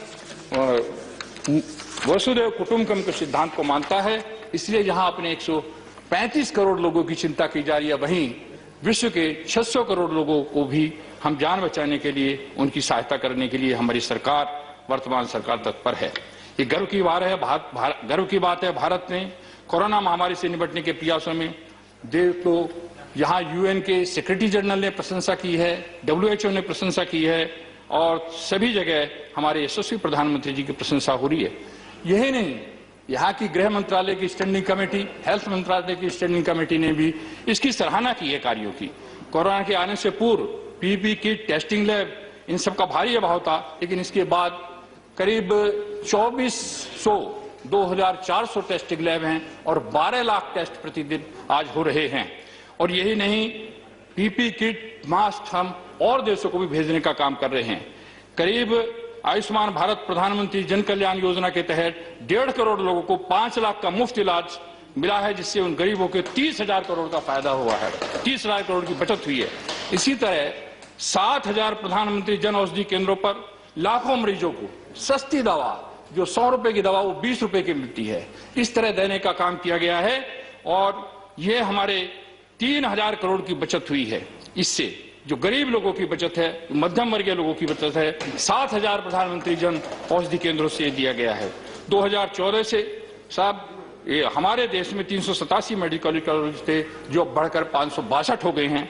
और यही नहीं, प्रधानमंत्री स्वास्थ्य योजना के अंतर्गत 22 एम्स को मंजूरी दी गई है और चिकित्सा के क्षेत्र में अंडर ग्रेजुएट और पोस्ट ग्रेजुएट चिकित्सा शिक्षा के लिए सीटें 50,000 की वृद्धि करने का काम भी किया गया है। इसके साथ साथ प्रधानमंत्री जी के नेतृत्व वाली सरकार की प्रतिबद्धता है कि किसानों की आय 22 तक दोगुनी करेंगे। और यही नहीं, हम विश्व की अर्थव्यवस्था में भारत की $5 ट्रिलियन की अर्थव्यवस्था बनाने का काम करेंगे। माननीय मोदी जी ने इस मन को समझा है कि किसान समृद्ध होगा तभी ये राष्ट्र समृद्ध होगा। और इसके लिए उन्होंने, और इसकी ये जानकारी के लिए, इस कोरोना के टाइम में भी जब सभी सेक्टर्स में आर्थिक विकास दर की वृद्धि निम्न स्तर पर आ रही थी, तब भी कृषि की आर्थिक विकास दर उच्चतम स्तर पर थी। ये इसका प्रमाण है। और इसके साथ साथ मैं बताना चाहता हूं सर कि यहां पर मान्यवर कृषि के क्षेत्र के विकास दर की वृद्धि उच्चतम स्तर पर रही। किसान जो इस जब पुराना भी यदि हम इतिहास देखते हैं कि विश्व की अर्थव्यवस्था में सबसे बड़ा भारत ही सबसे समृद्धशाली राष्ट्र था, जब यहाँ के 80% लोग खेती करते थे। करीब करीब 1750 तक भी ये स्थिति रही, 25% योगदान विश्व की अर्थव्यवस्था में भारत का था। लेकिन जब मोदी जी ने सत्ता संभाली, तब तो ये कभी भी घट करके विश्व की, उस समय जब देश आजाद हुआ था तब करीब 75% लोग खेती में थे और देश की अर्थव्यवस्था में कृषि का योगदान 51.8% था, कभी 52% था। लेकिन जब सरकार माननीय मोदी जी के नेतृत्व में बनी तो 14% के करीब था और कभी भी 18% से ऊपर नहीं गया था आजादी के बाद। तो ये कारण क्या हुआ कि क्या किसानों की हालत खराब क्यों हुई, किसान क्यों पैसा छोड़ के जाने लगे। 5 से 12 तक 3 करोड़ 70 लाख किसानों ने खेती क्यों छोड़ी, क्योंकि किसानों के साथ न्याय नहीं हुआ। किसानों की 50% से जमीन में सिंचाई के साधन नहीं थे, भंडारण की अच्छी व्यवस्थाएं नहीं थी और इसी को लेकर माननीय प्रधानमंत्री जी ने चिंता की। 25% अनाज करीब सड़के चला जाता था। यहाँ जितना अनाज ऑस्ट्रेलिया पैदा करता है, जितना इंग्लैंड वाले खाते हैं, इतना हमारे यहाँ भंडारण के अभाव में सड़के चला जाता था।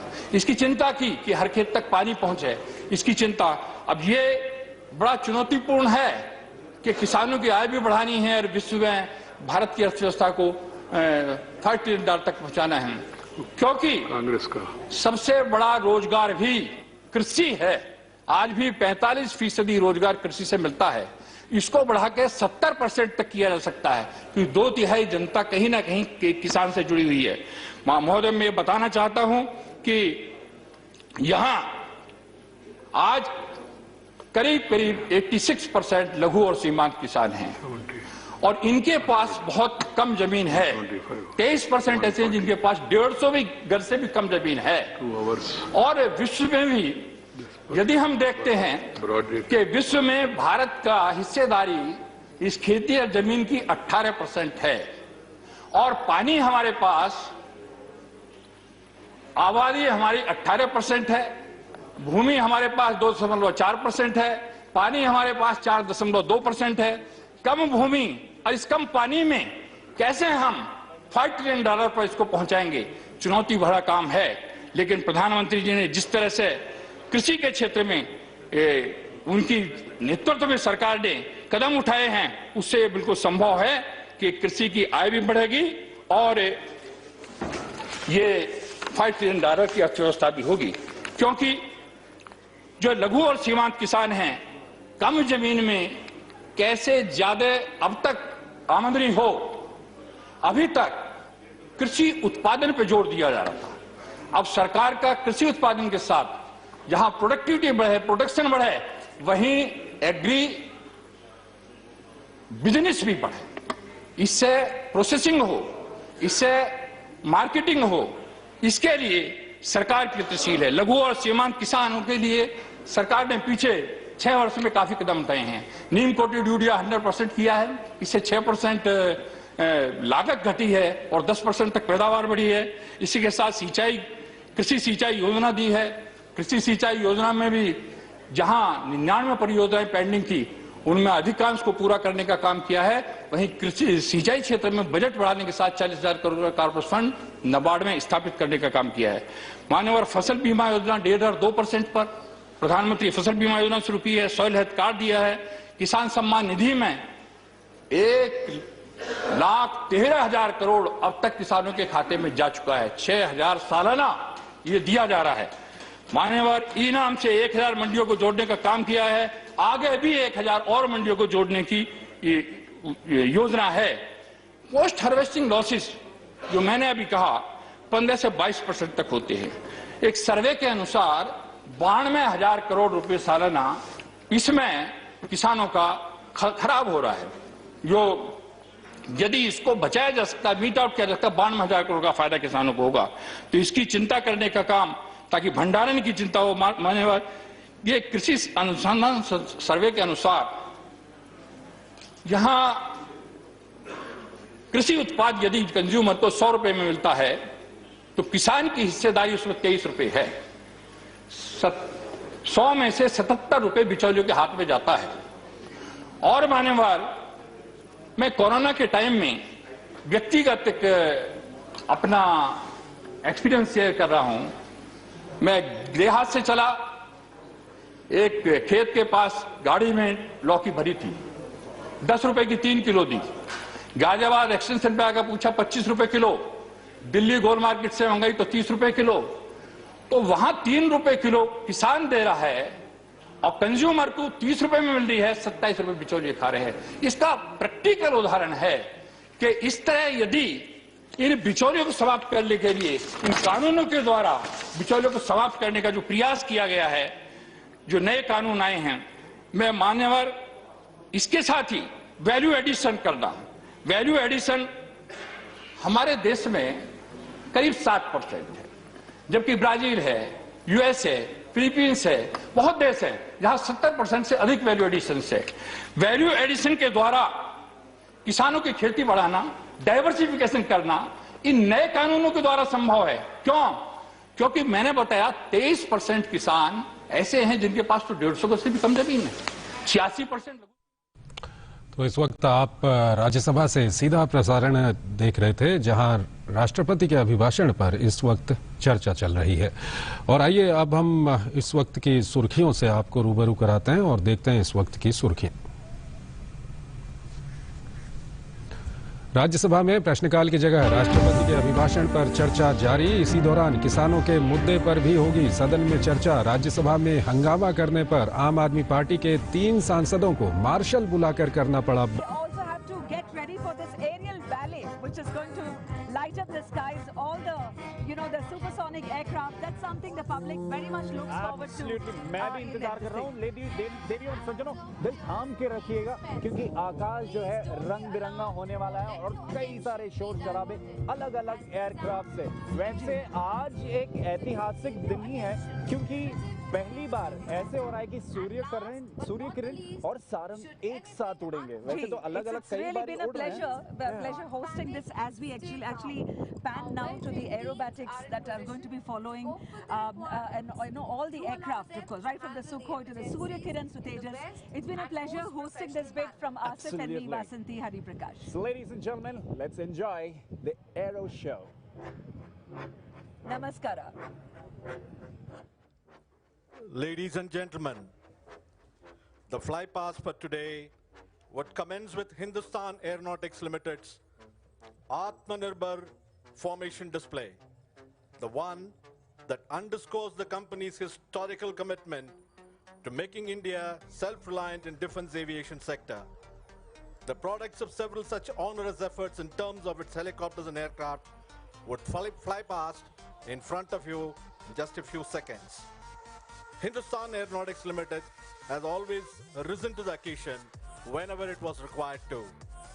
After the Kargil war, a need for a weaponized helicopter was felt. HAL came up with not one, but two solutions.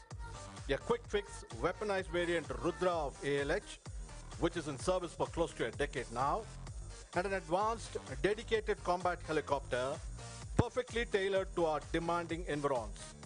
The light combat helicopter. This is in production for operational deployment now. Similarly, after the 26/11 Mumbai attack, coastal security needed shoring up. HAL rapidly derived a maritime variant out of ALH and swiftly inducted it into operation. The aging glacier workhorses needed replacement, the Chetak and the Cheetah fleet. And once again, HAL has produced an advanced, effective, wholly indigenous single-engine helicopter, the Light Utility Helicopter LUH. In a similar manner, on the fixed-wing side, HAL has focused on the trainer aircraft, sensing a long-felt requirement. Spread over the years, HAL has produced LCA twin-seater trainer, HTD-40 basic trainer. Ladies and gentlemen, please look to your left.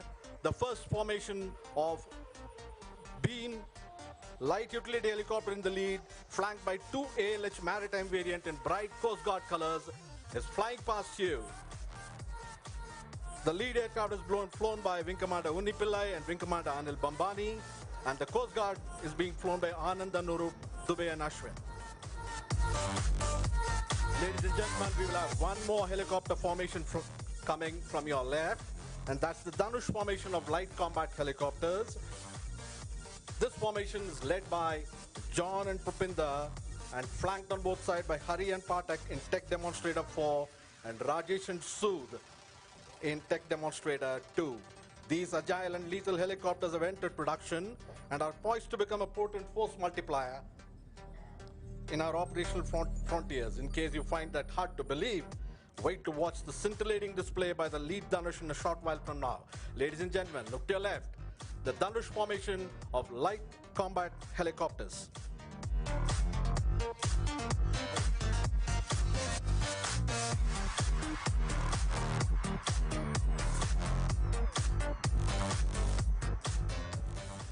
Ladies and gentlemen, now as we wait for the Atmanirbhar fixed-wing trainer formation, a word about each of the aircraft that will be participating.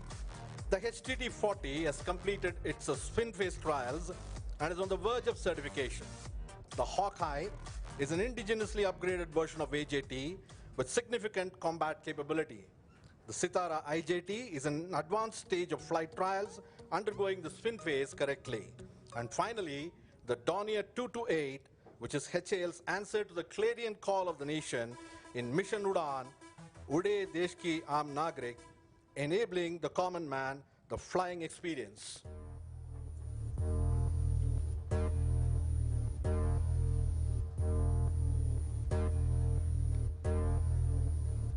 Ladies and gentlemen, now with a loud cheer, welcome the Atmanirbhar formation of HAL trainers. The lead-in fighter trainer LCA flown by Siddharth flanked by two HTT-40 in red livery flown by Venu and Avasti. Right behind are Hawkeye in blue livery, Rajiv Joshi flies it, and Sitara by Thakur. Finally, the Donia by Chand and Sansare. Ladies and gentlemen, please give a warm round of applause, cheering the helicopters and fixed-wing trainers of HAL, appreciating their dedication to rendering India Atmanirbhar Bharat.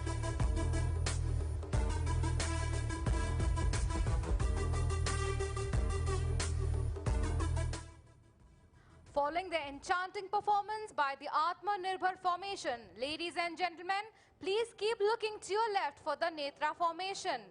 The airborne early warning and control system aircraft, fully and indigenously developed by CAB's Defense Research Development Organization. This aircraft is equipped with a powerful AESA radar, real-time data link capability, and a host of multiple sensors. To your left, the aircraft is being flown by Group Captain Pranjal Singh, Wing Commander Gautam Singh, and Squadron Leader Bala Guhan. The AEWNC is truly an eye in the sky. हवा से सूचना का संचार करने वाला, हवाई सुरक्षा की जिम्मेदारी उठाने वाला, विजयी सपनों को पंख लगाने वाला नेत्र स्वयं आपकी नजरों के सामने उड़ान भर रहा है। खोल आंखें, तुझको है दूर उड़कर जाना। नेत्र, तुम देश को महासमर में विजयी बनाना। And here comes the Vijay formation, led by a C-17 Globemaster, flanked by Sukhoi 30 on either side. Today, the C-17 is being flown by Wing Commander Sameer Dhawan and Squadron Leader Binoy. The Su-30s are flanked by Squadron Leader Mohit Kaushik, Flight Lieutenant Manish, Squadron Leader Abhishek Jose, and Flight Lieutenant Nitin Singh. This aircraft has added glory to our aircraft inventory. Ladies and gentlemen, please give a big round of applause for the Vijay formation.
Ladies and gentlemen, coming in from your next is our very own, the light combat aircraft. Two aircraft astride each other. In the lead is Wing Commander Varun, and on the left echelon is Wing Commander Karthikeyan.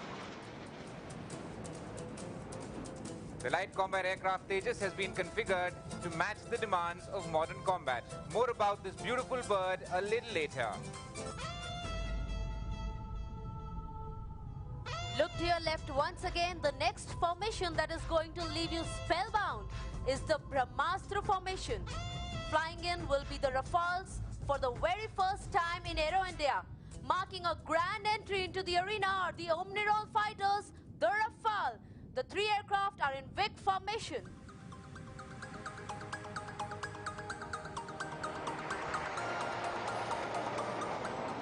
Formation leader is Group Captain Neeraj Champ along with Wing Commander Vivek Vikram and Squadron Leader J.K. Sharma of 17 Squadron, the Golden Arrows.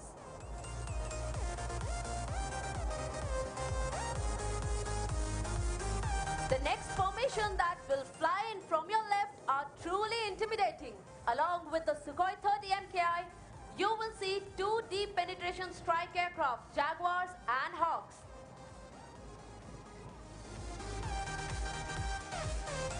To your left for Garud formation.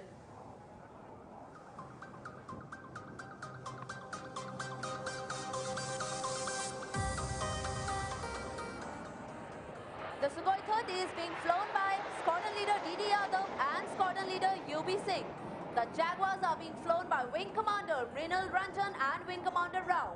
The Hawks are flown by Squadron Leader Sandeep Huda and Wing Commander Komar and Squadron Leader Sumit with Wing Commander Senthil.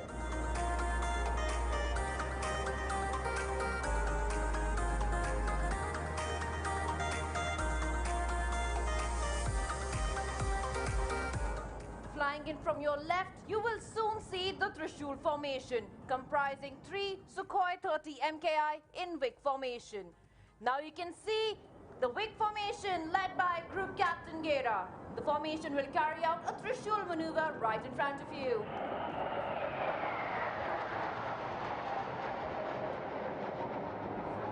There you see her splitting in an upward climbing maneuver. The Trishul symbolizes the synergy between the 3 services.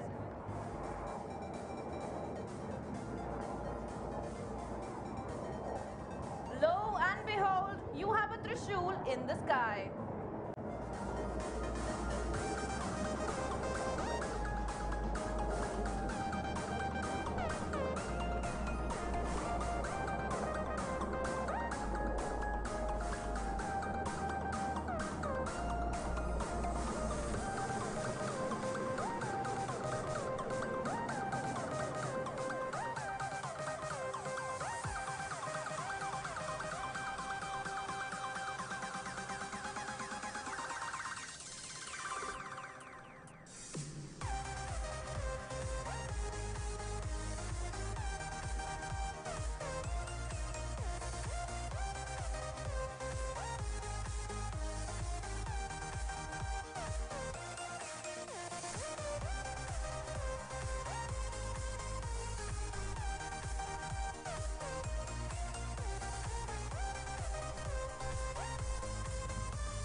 Ladies and gentlemen, today we commence the display with the display by Light Combat Helicopters.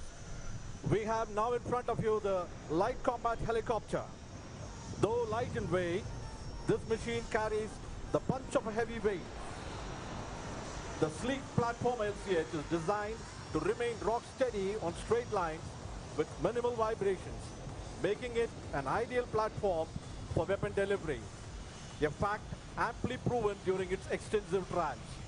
This helicopter has discharged itself exemplarily, setting new benchmarks in all its trials and is now being produced in numbers. The display today is being performed for you by Wing Commander S.P. John and Group Captain Vinder Singh of HAL.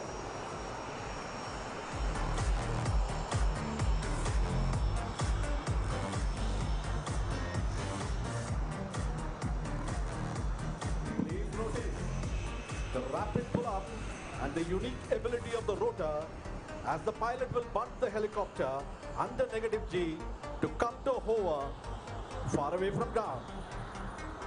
As you can see, this flying machine has sufficient reserve of engine power and rotor thrust.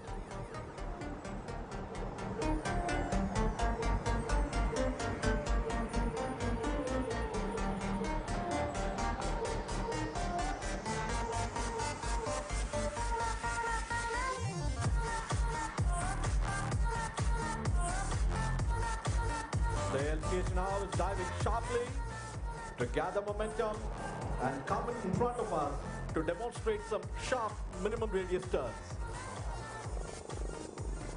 This beast of a combat machine is armed to its teeth with a stunning array of weapons: a chin-mounted gun, 68mm rockets, air-to-air missiles, anti-tank missiles, all of them make for a lethal combination. Equipped with the powerful Shakti engine, this is the only helicopter in the world that has demonstrated ability to take on targets at Siachen Glacier, world's highest battlefield.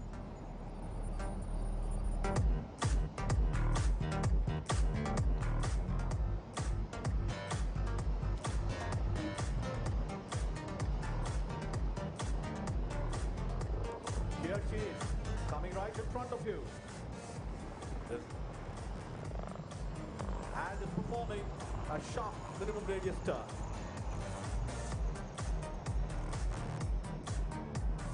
HAL has placed India among those very few countries that have capability to design, develop and produce dedicated combat helicopters.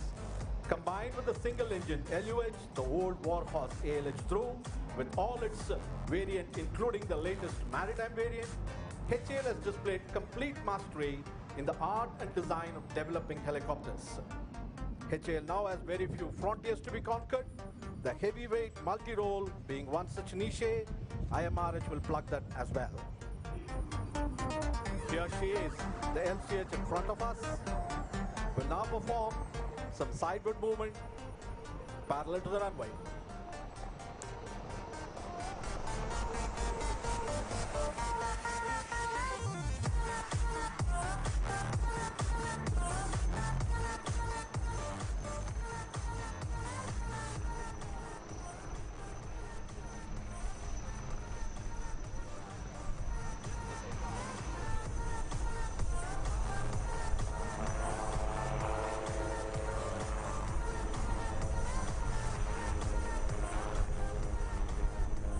Which is now moving rearwards to attain high speed, made possible due to its unique hingeless rotor. Conventional helos cannot perform this maneuver as crisply and swiftly as LCH. And here she goes. The tail-up, extreme tail-up maneuver, demonstrating the razor-sharp response and the control power available to the pilot.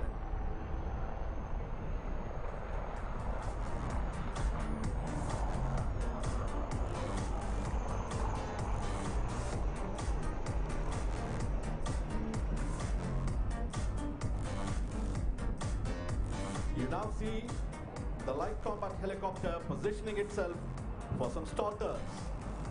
This beauty, the LCH, surely teases as it goes away.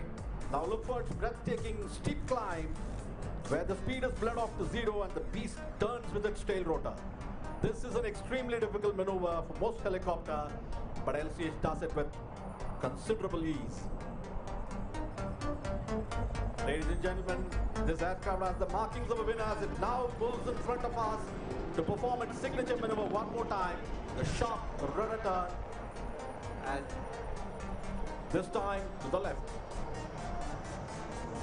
The helicopter is designed with specific features to keep its maintainability and reliability optimized, which in turn would keep the operating costs low. Self-reliance in such strategic machine is unequivocal for India's defense, and products like ALH, LCH and the new baby LUH are missions in this direction. With the development of IMR, HAL will firmly entrench itself in the path of scripting yet another Atmanirbhar success story.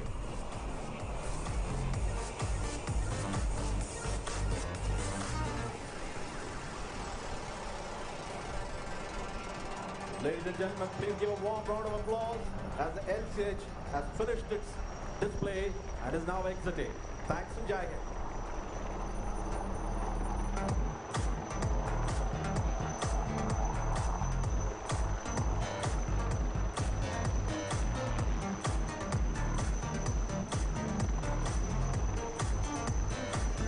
Can we hear it loud for the LCH, ladies and gentlemen, once again? And from the LCH, we have to move to the spectacular entry of Surya Kirans taking off. The first wing formation will be led by Surya Kiran 1 Group Captain Anup Singh, Vayu Sena Medal. On his right, you will be seeing Surya Kiran 2 with Wing Commander Udit Mehta. And on his left is Surya Kiran 3 Wing Commander Atul Yadav.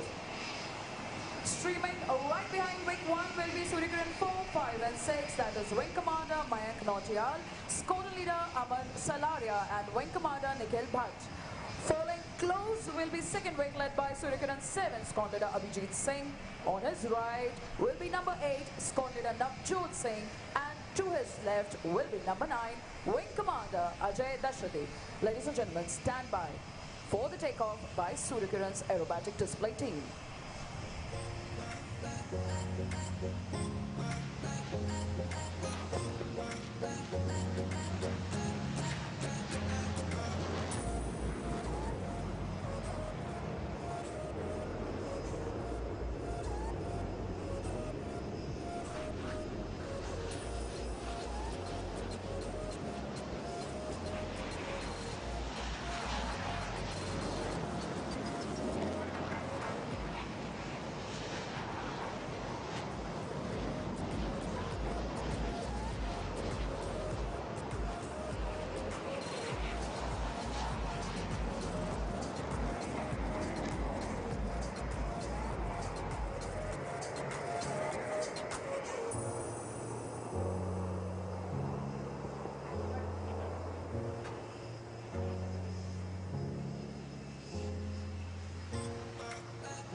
Ladies and gentlemen, as the second wing of Surya Kiran has taken off, to your left, you can see the Sarang team taking off in India formation. In Sarang 1, we have Wing Commander Girish Komar along with Flight Lieutenant Dhanvi. In Sarang 2, there is Wing Commander Sneha along with Wing Commander Sridhar. In Sarang 3 is Squadron Leader Ravish along with Squadron Leader V. And in Sarang 4, we have Squadron Leader Adarsh along with Wing Commander Niket.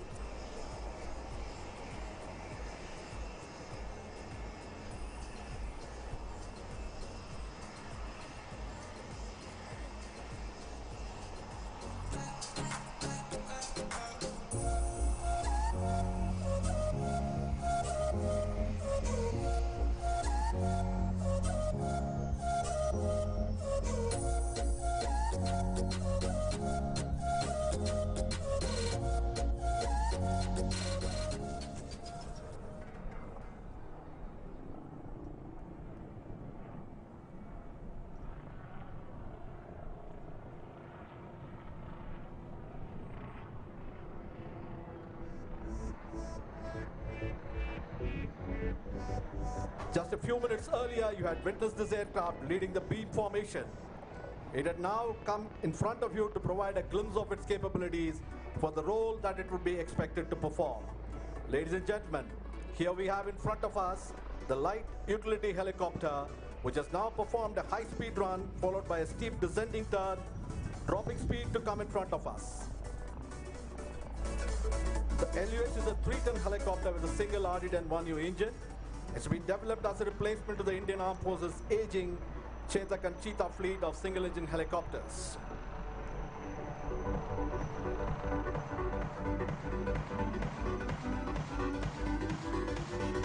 LUH now is saluting the dais and is now readying itself to perform some unique helicopter maneuvers. The sideward flight at high speed. Designing a helicopter for India's vast and varied terrain with its conflicting requirements is a daunting task. HAL has lived up to this challenge, achieving it completely in-house.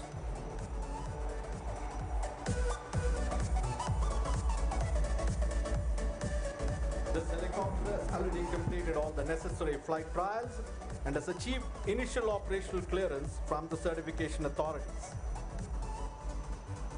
The LUH now is performing another very unique maneuver at Pirouette. This maneuver, where the helicopter points to the same location while going around it, demonstrates the tail rotor power available and the tail rotor effectiveness.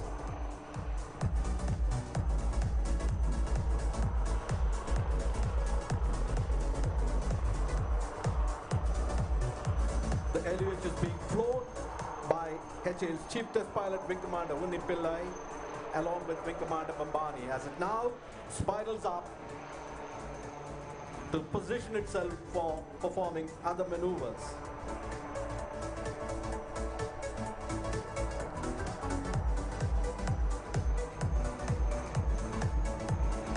This aircraft, after its operational clearance from certification authorities, is now ready to be operated from anywhere, be it the glacier or the plains, or the sandy desert dunes, or even the high seas.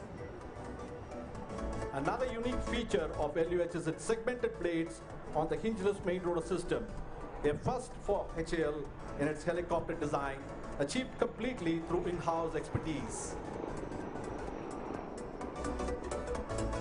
The LUH is now ready to perform a couple of stall turns in front of us. Segmented blades would enable rapid folding and unfolding of blades, making it handy for transportation, parking, and in operations over confined areas such as small ship decks. The segmented blade concept has the potential of providing unprecedented operational flexibility, opening up new avenues for innovative deployment. The LUH now climbs steeply and is performing a stall turn. This machine had its debut display in Aero India 2017, 4 years back. And today it's in front of us, fully ready for operational exploitation. Here she comes in front of us to perform a stall turn once again, and this time to its right.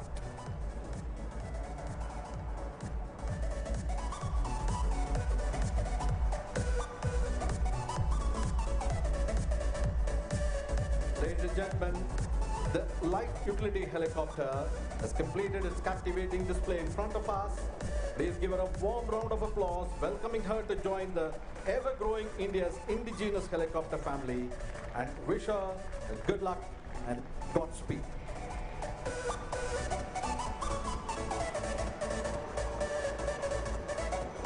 Ladies and gentlemen, today you will see a first among the firsts. The B-1B Lancer of the United States Air Force, also known as the Bone, will be flying past you in a short while for the very first time in Aero India 2021. The B-1B is a multi-role, long-range bomber capable of flying a variety of intercontinental missions. This aircraft today is captained by Lieutenant Colonel Michael Fessler, and the B-1B would be escorted by a single Tejas aircraft flown by Wing Commander Surendran. The aircraft has flown a 26-hour-long flight from Ellsworth Base in South Dakota and belongs to the 34th Expeditionary Group. The other crew members on board are Major Drew, Major Jason, and Captain Hiep. We await the arrival of the B-1B.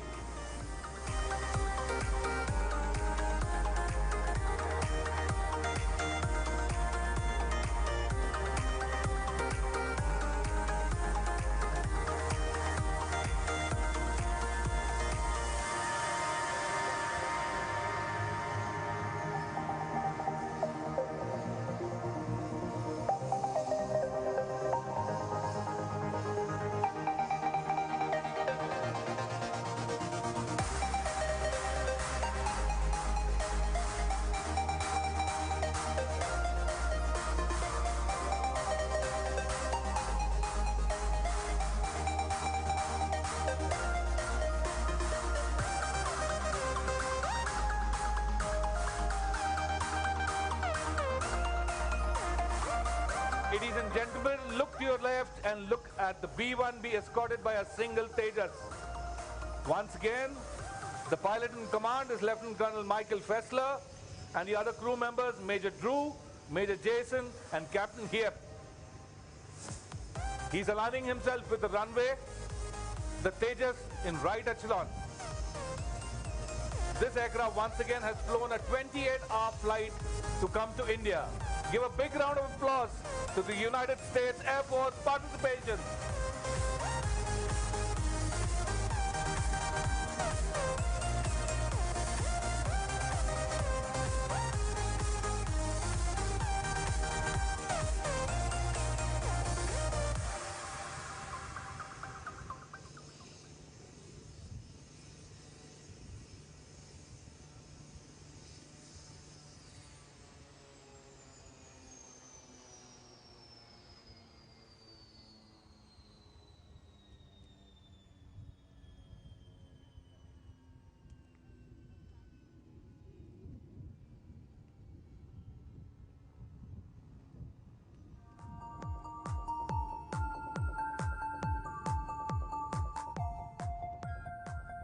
Once said, there are not more than 5 musical notes, yet the combination of these 5 gives rise to more melodies than can ever be heard.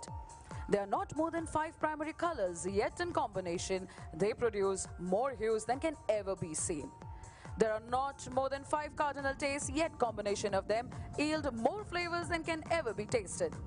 When the combination of such basics can create so much more and beyond, have you ever imagined what can blending of transonic with subsonic can do?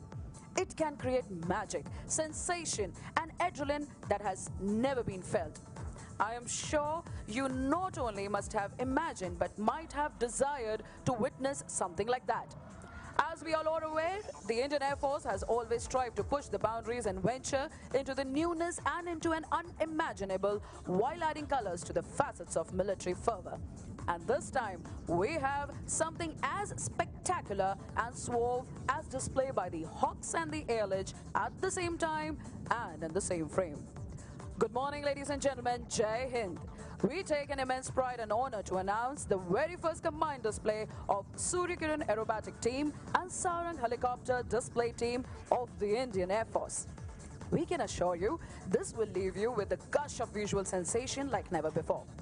Ladies and gentlemen, the smoke trace today will mark the history on the sky forever. This year is indeed special, as it's proven once again that no adversity is big enough to even pause the josh of the guardians of our country's skies. And what better than creating something as unique as bringing the versatility of fighters and helicopters in one dimension.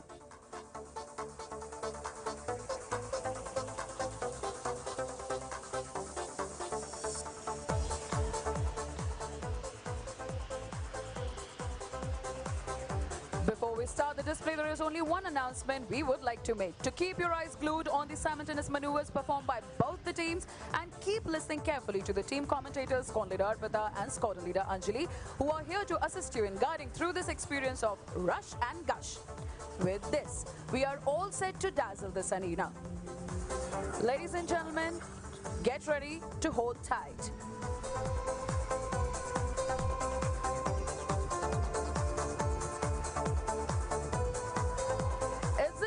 For some zip, zap, zoom as we are going to present to you the Suryakiran aerobatic team and Sarang helicopter display team.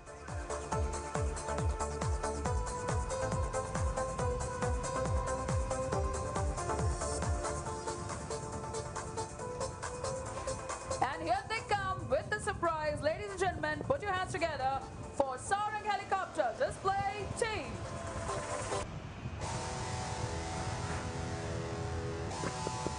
The Sarang team is maintaining a wine glass formation while raising a toast on this momentous occasion.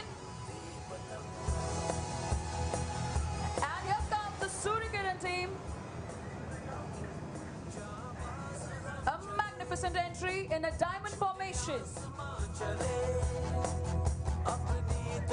What better way to start the combined display while symbolizing the motto of the Indian Air Force, touch the sky with glory. As you have seen, Sarangs pulled up.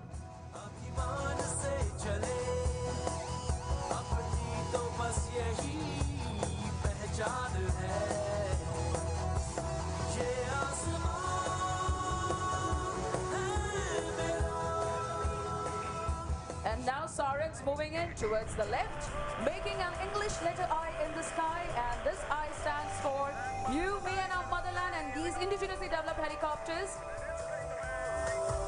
Till then, moving in from your left, the Suryakiran team in Delta formations. This formation is dedicated to all the Delta platforms which have been in the service of the nation.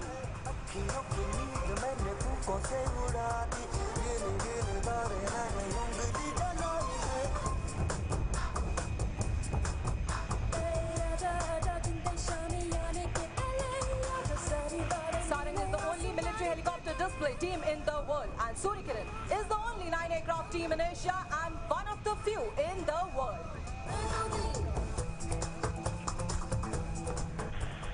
Keep looking to your left, ladies and gentlemen. There will be a change in the formation as Sarang has geared up. We are hereby standing by for the leader's call.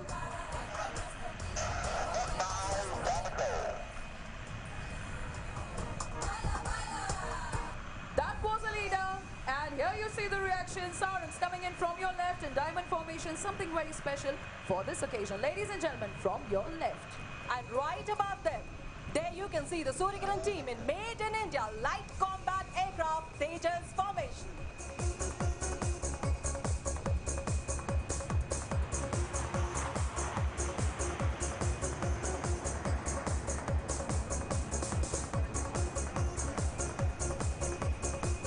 And there is a surprise indeed. Sarang 4 pulls up, propagating the social distancing norm.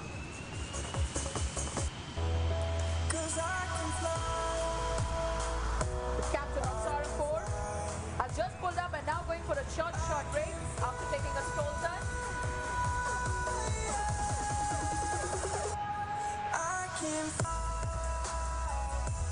It is time for Sukhois to join in this display as well. Yes, Suryakirans have now got themselves in what they call as Sukhoi formation, resembling the multi-role fighter aircraft Sukhoi 30.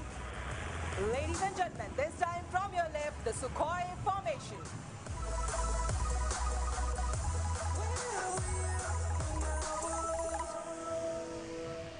The formation requires the right and the left flank to slide rearwards onto the wings of number 7.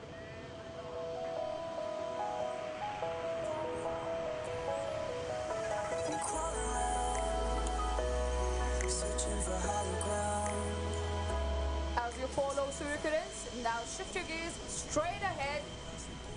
Sarang 1, 2 and 3 are positioning for the team's signature maneuver called the Dolphins Leap.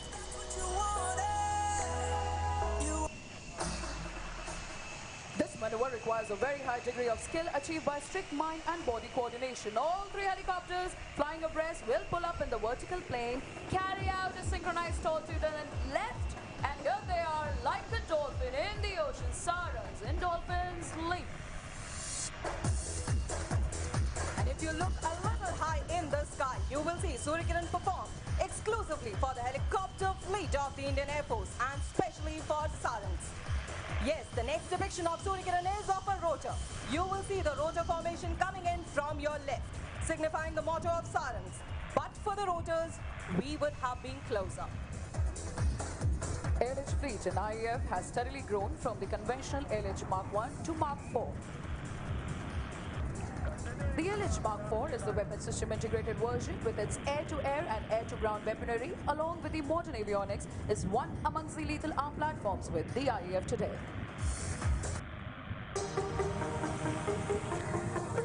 Well, ladies and gentlemen, keep looking straight ahead as there you can see the Suryakiran team members are bringing a change in the formation. With this, the team has formed the shape of the arrow. This arrow symbolizes the bonhomie and synergy between our tri-services. And now, bringing the thrill closer to you all. The next change will be taking place right in front of you. So keep looking towards the formation.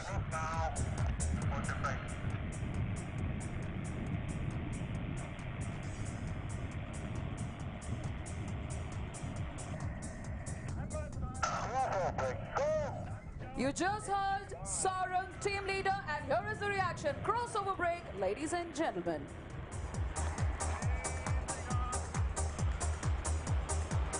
And that was Suryakiran 8 and 9 tucking in and forming a diamond in the sky. For these magnificent aerobatic displays, both the teams comprise of a set of 20+ talented officers who are ably supported by the technical complement of 100 to 150 air warriors each and every time.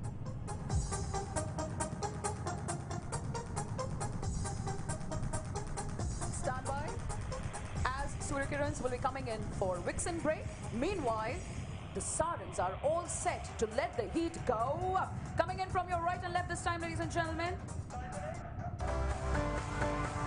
Here they are, Sarangs in the level cross.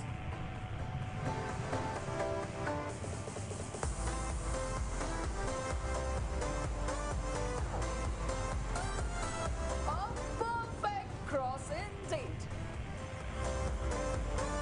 Done by invisible string, the Suryakiran team members will split on the leader's command and spread across the sky like the rays of the sun.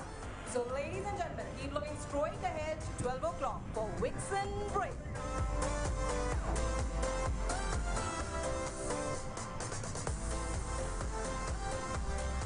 I'm sure this symphony of helicopters and hawks are all keeping you thrilled with their one after the other swift maneuvers.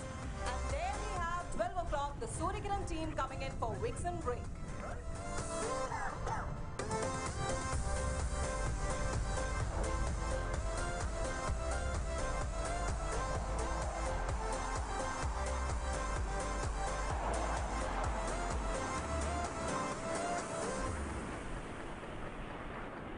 Continuing the racing beats, it's Sarang this time preparing for level mesh. Coming in from opposite directions, each helicopter will cross each other within a gap of less than 1 second and on the same plane. Here they are for level mesh. Ladies and gentlemen, do not fret. This was not the end of the display. Both the teams have warmed you up, and now to raise the tempo and increase the heart rates, we present to you some sensational synchro maneuvers by both the teams. So sit back and tighten those seatbelts. Once again, as we will be taking you on the most astounding journey of aerobatic display. For a hair-raising barbed wire cross, Suryakiran 8 and 9 will be coming in from your left and right. And for this maneuver, they will have Suryakiran 5 and 6 hot on their tails.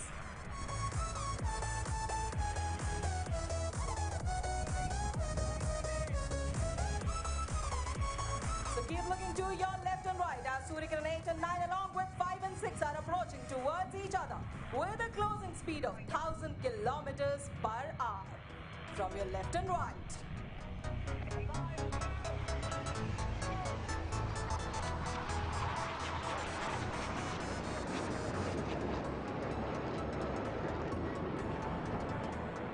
Please shift your gaze to your right as coming in from your right will be Suryakiran 7 along with Suryakiran 4. And it seems there is some confusion in their mind as they are not able to decide which side is up and which side is down. So ladies and gentlemen, here comes Suryakiran 7 from your right. And he will be trying to figure out whether he's up or down. Following in his footsteps will be number 4, trying to discern the same.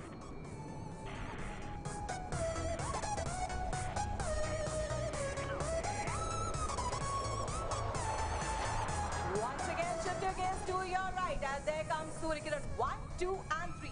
And there goes number 3 drawing circles behind number 1 and number 2. Ladies and gentlemen, the corkscrew maneuver.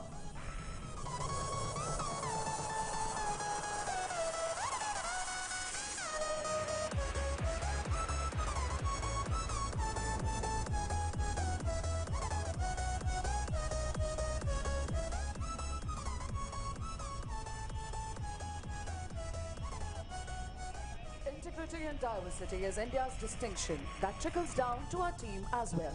Coming from diverse cultural backgrounds, speaking different languages, we all work together towards our common aim of winning hearts and saving lives. Until now, we have seen the teams performing a gushful performance, but now it's the time for something very lovable. Ladies and gentlemen, keep looking straight ahead. Sarang's coming in for something very, very special.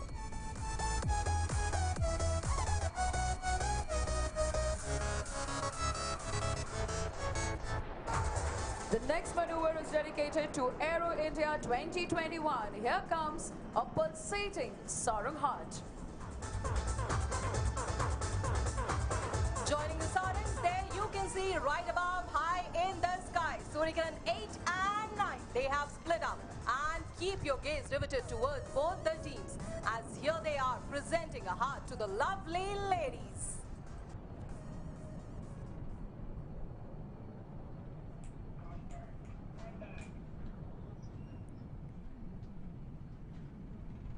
Sarang and Suryakiran heart dedicated to all the lovely ladies who have been encouraging both the teams during the display. Don't you give up, nah, nah, nah. I won't give up, nah, nah, nah. Let me love. Well, ladies and gentlemen, it seems Suryakiran 8 and 9 do not want our gentleman audience to feel left out. So here they are once again from your left and right, ready to give goosebumps to one and all with a jinking cross. So keep looking to your left and right as these daredevils are approaching towards each other from your left and right for a jinking cross. Jinking is a maneuver used in combat to confuse the enemy. However, this beautiful morning, these daredevils are performing specially for our audience. Ladies and gentlemen, from your left and right, Suryakiran 8 and 9. Whoa, that was breathtaking.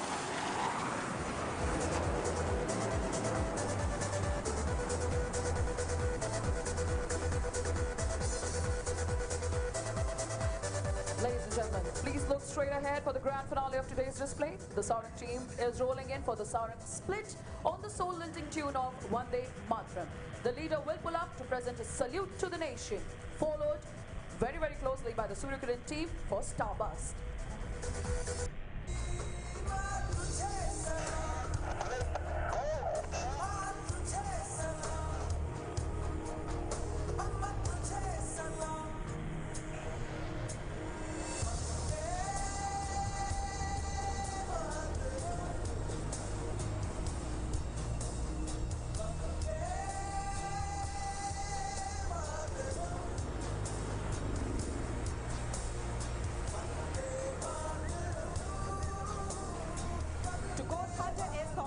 Life should not be a journey with the intention of arriving safely in a pretty and well-preserved body, but rather to skid in a broadside, in a cloud of smoke, thoroughly used up, totally worn out, and loudly proclaiming, "Wow, what a ride!" We are sure that's exactly what our audience must be feeling after the combined display. Wow, what a ride! Both the teams are available on social media as Suryakiran on Instagram and Twitter as Suryakiran_IF and on Facebook as IF Suryakiran. Ladies and gentlemen, now we will proudly present to you the major success story of the Indian aerospace industry, the protector of the Indian skies, the light combat aircraft Tejas. Tejas was born in the Indian Air Force in 2016 with the first unit, the 45 Squadron. A fourth-generation fighter, this mean machine is one of the lightest fighter in the world. Light it may be, but it surely packs a heavy punch when it comes to protecting its motherland. This machine flies like a dream, but surely stings like a bee in battle. The pilot in command today is Group Captain Manish Tolani, nicknamed Tolly, Commanding Officer 18th Squadron, the Flying Bullets. He has over 2,400 hours of flying on various aircraft. He is a Cat A qualified flying instructor and a graduate of Defense Services Staff College. So sit back. In a few moments from now, Tolly will take to the skies with a thunderous roar.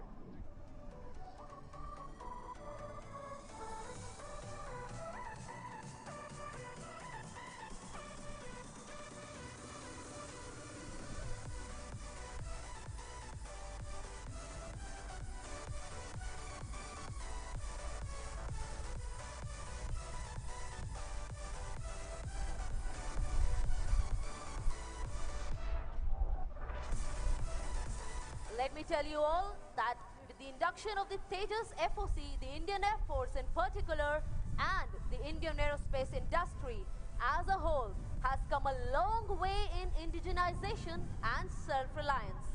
With enhanced capabilities in terms of envelope and expansion, weapon systems, and better avionics, the Tejas can now truly call itself a modern platform which is now capable of air-to-air refueling, which is truly a force multiplier.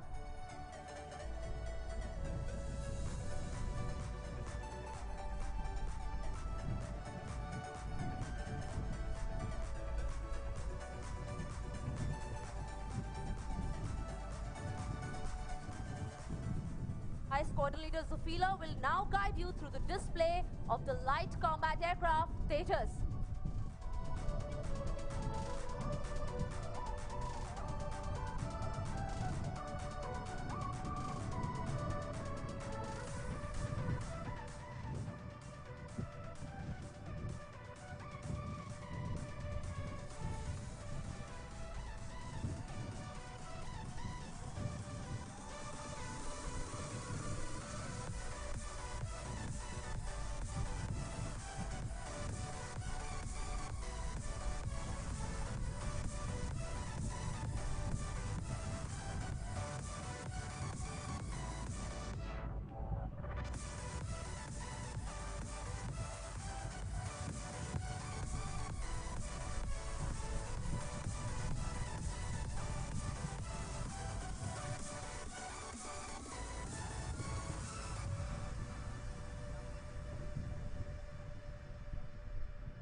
in command is Group Captain Manish Tolani of 18th Squadron, the Flying Bullets.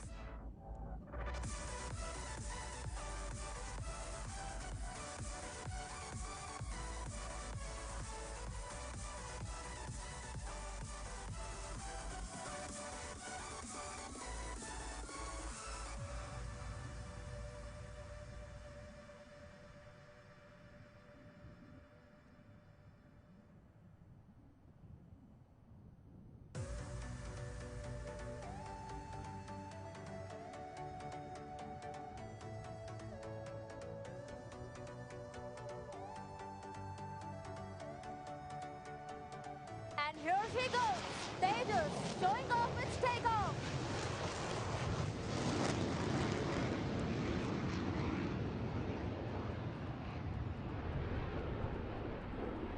And there she pulls up, piercing into the blue skies.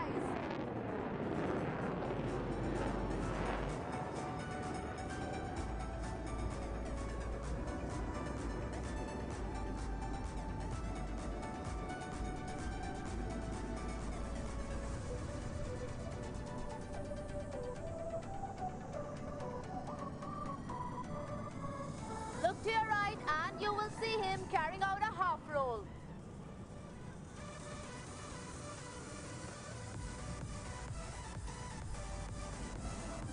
Now Tolly is positioning her for the next maneuver. Brace yourself for a hesitation roll. Look to your right as she accelerates and carry out a 4-point roll and stops each time over. 1, 2, 3, and 4.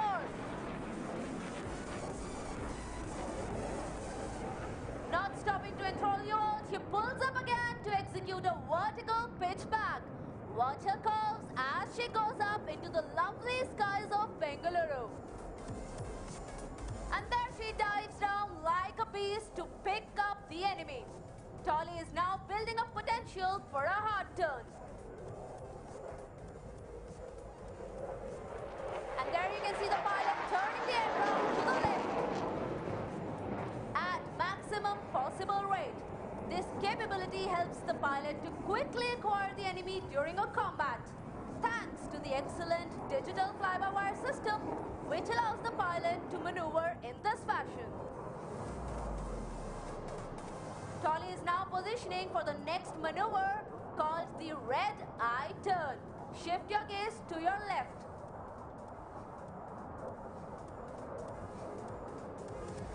And there you can see him approaching from the left, and you can see him inverted. This, ladies and gentlemen, is the red eye turn. During this prolonged negative G-flight, the pilot experiences all the blood rushing to his head.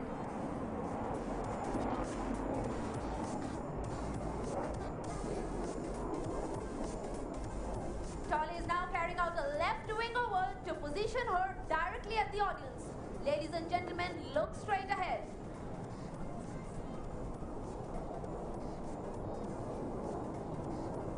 The pilot will now carry out a vertical Charlie in front of you.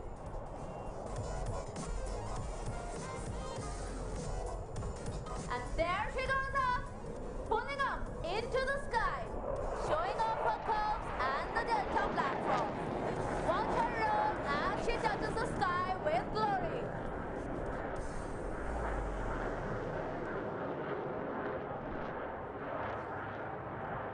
She now comes down again for the next maneuver, especially for the Formula 1 fans.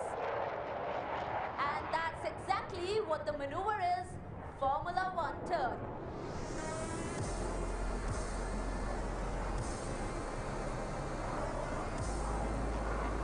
Watch her go as she executes the turn like turning tight on a racetrack within a few 100 meters.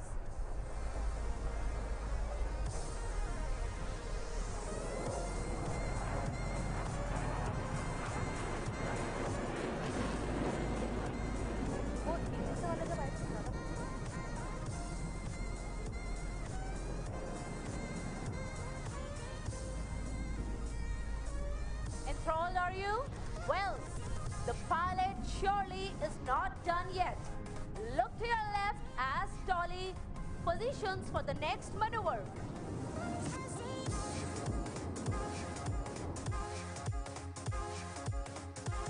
Tolly starts knocking off some knots to greet this wonderful gathering and march past in slow pace. Any guesses on what his speed is like? Well, ladies and gentlemen, he is at 120 knots, and that is indeed slow. Even the wind stops to stare.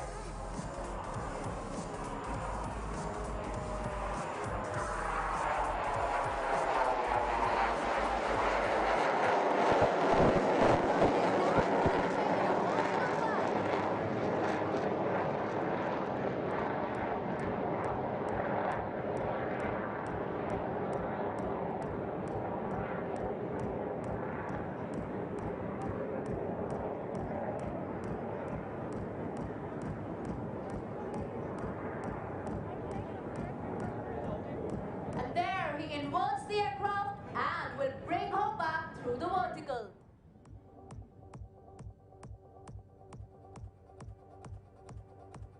Look to your right and you will see him carrying out rapid rolls, flaunting the agility of Tejas.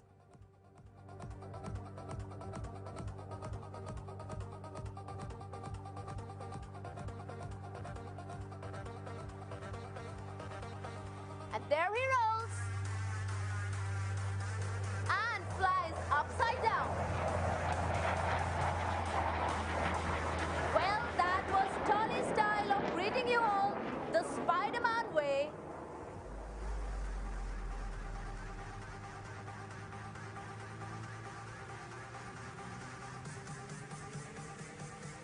He now bids farewell to you all, and shortly you will see him coming in for a landing. Give a huge round of applause for the wonderful aerial ballet by the light combat aircraft Tejas.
There you can see the light combat aircraft landing in front of you. Give a huge round of applause.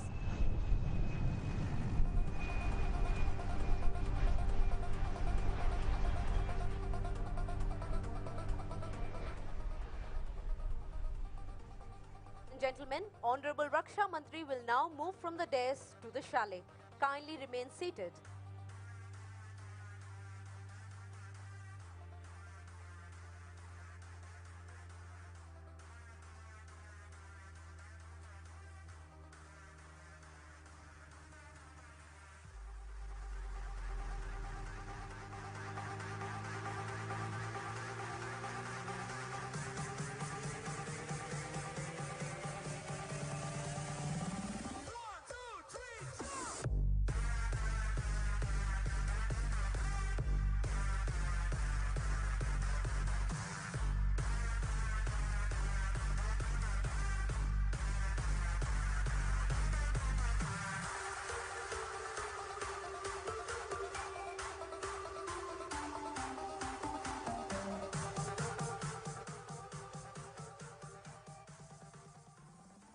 Ladies and gentlemen, after that marvelous performance by the LCA, taking to the skies of Bengaluru to enchant you is the mighty Sukhoi 30 MKI. The aircraft that you will see in a short while from now is from 30 Squadron, the Rhinos. In captain seat today will be Group Captain Antil, the CEO of the squadron. And there you see her taking off.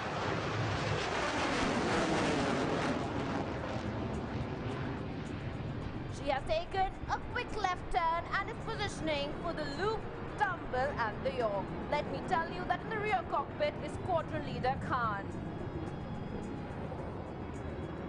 This maneuver is extremely complex and seemingly impossible and is the forte of this aircraft. The aircraft has commenced her pull-up and she will pull into a loop. As she reaches the top of the loop, look at her, she is inverted. And now she tumbles. And now, the yaw. Can we have a huge round of applause for that, ladies and gentlemen?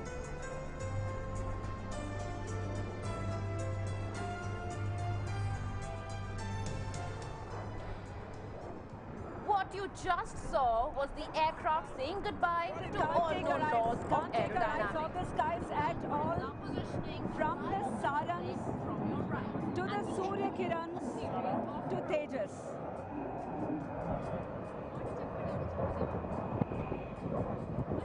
Mine is on. Check if it is audible.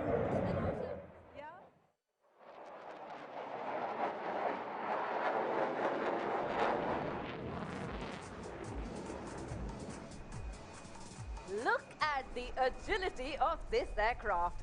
Group Captain Antil will now position onto your left for a low-speed run along the runway.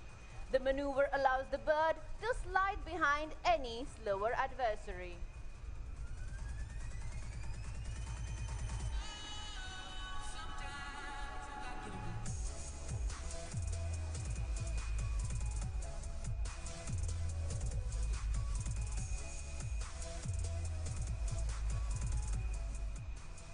She runs in from your left, abounding in grace and poise. And time stands still as she tiptoes past you at just 200 kilometers per hour.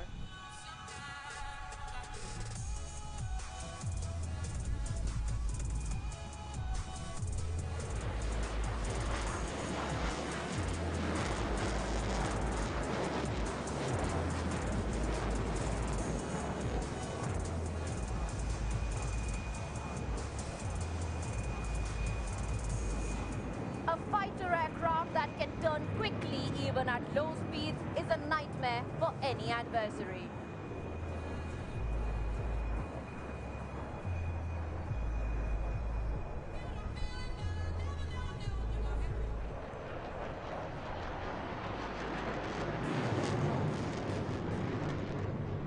Group Captain Antil is now demonstrating the low-speed turn capability of this marvelous aircraft, turning through 360 degrees with a radius turn of merely 450 meters. The Sukhoi 30 MKI is invincible in a dogfight.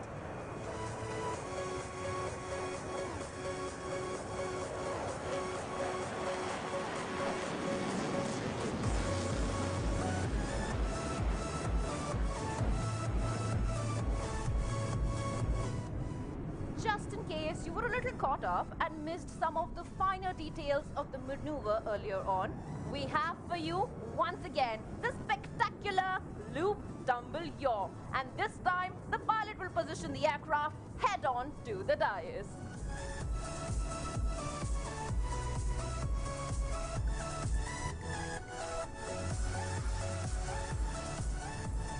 Look at her as she climbs up into the sky. And there it is, the loop, the tumble, and the yaw.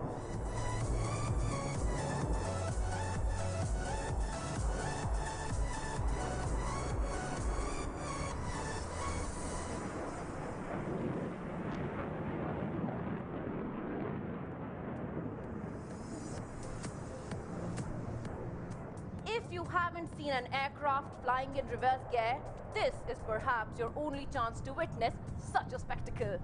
Keep your eyes on the aircraft, and the next maneuver is the signature maneuver, the tail slide.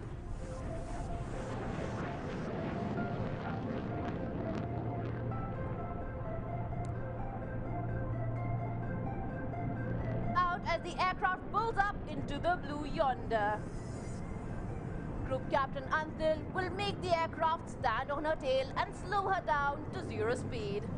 There it is, 25 tons of machinery and 2 humans stationary in the skies above.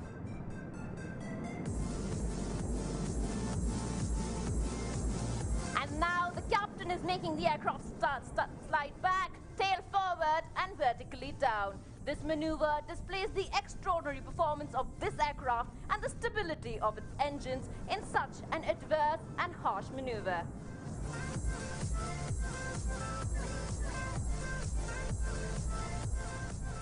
The aircraft will now be positioning to your right for a loop.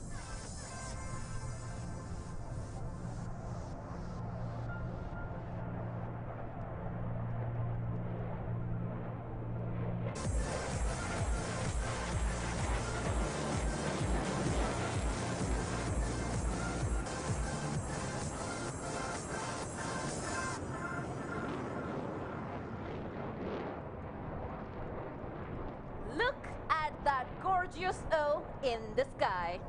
Well, we are surely not done yet.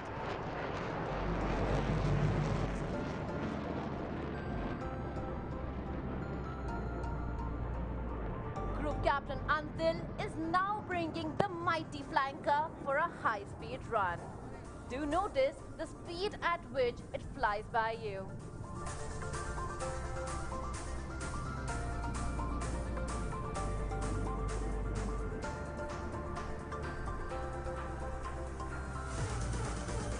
There she is, flying at speeds close to 900 kilometers per hour. Do not be deceived by the noise of that.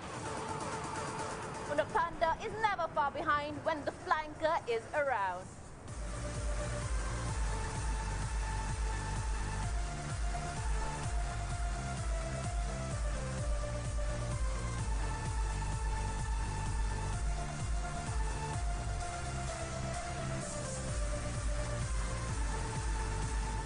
The pilot, as you saw, has turned left and will shortly lower the landing gear to come in for a landing. An aircraft the size of Sukhoi 30 MKI would generally require the full length of the runway to come to a halt after landing. Well, that is not necessary for this mighty bird, and you will soon find out why.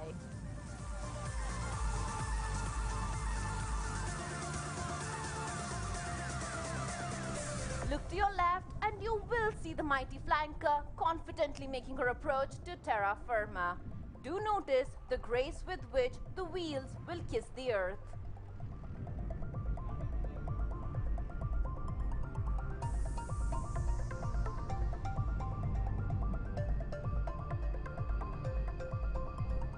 And there she is, decelerating. As they truly say, the flanker combines the ruggedness of Russian technology and Western avionics. But inside, she has a... Yeah, well, it wasn't even possible to take your eyes off the skies, Asif. It was just... It was absolutely spectacular, breathtaking. What did you like the most, Vasanti, in this? I loved Sarang, the Surya Kiran and Tejas. It's really, I think, hard to say which one was better than most, the kind of moments when actually there was a heart formation for all the ladies in the audience and, of course, people from across the world who are watching Aero India 2021.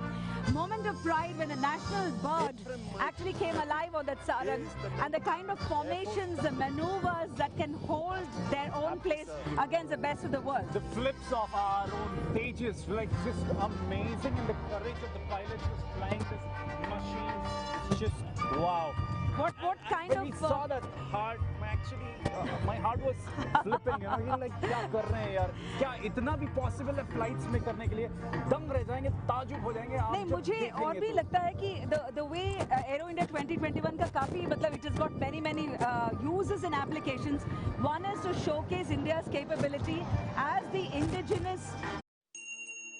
Ayushman Bharat हो, भारत आयुष्मान हो, आयुष्मान हो।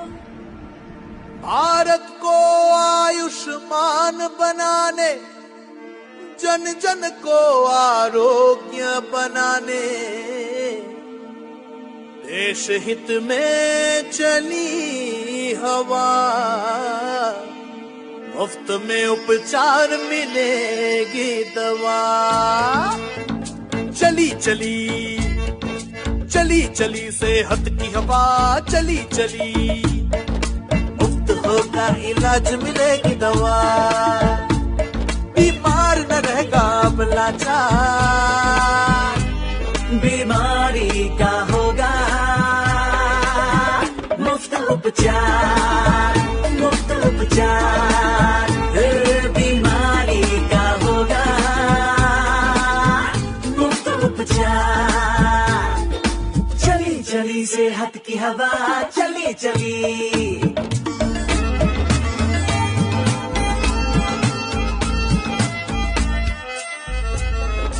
सेवा और सुविधा होगी,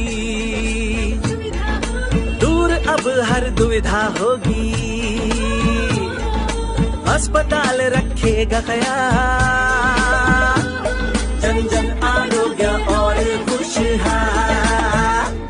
सरकारी हो या प्राइवेट अस्पताल, बीमार का होगा इलाज हर हाल, बीमारी अब जाएगी हार, खुशियाँ होंगी हर घर द्वार। बीमार न रहेगा अब लाचार, बीमारी का होगा मुफ्त उपचार, मुफ्त उपचार, बीमारी का होगा मुफ्त उपचार। आयुष्मान हो, आयुष्मान भारत हो, आयुष्मान हो।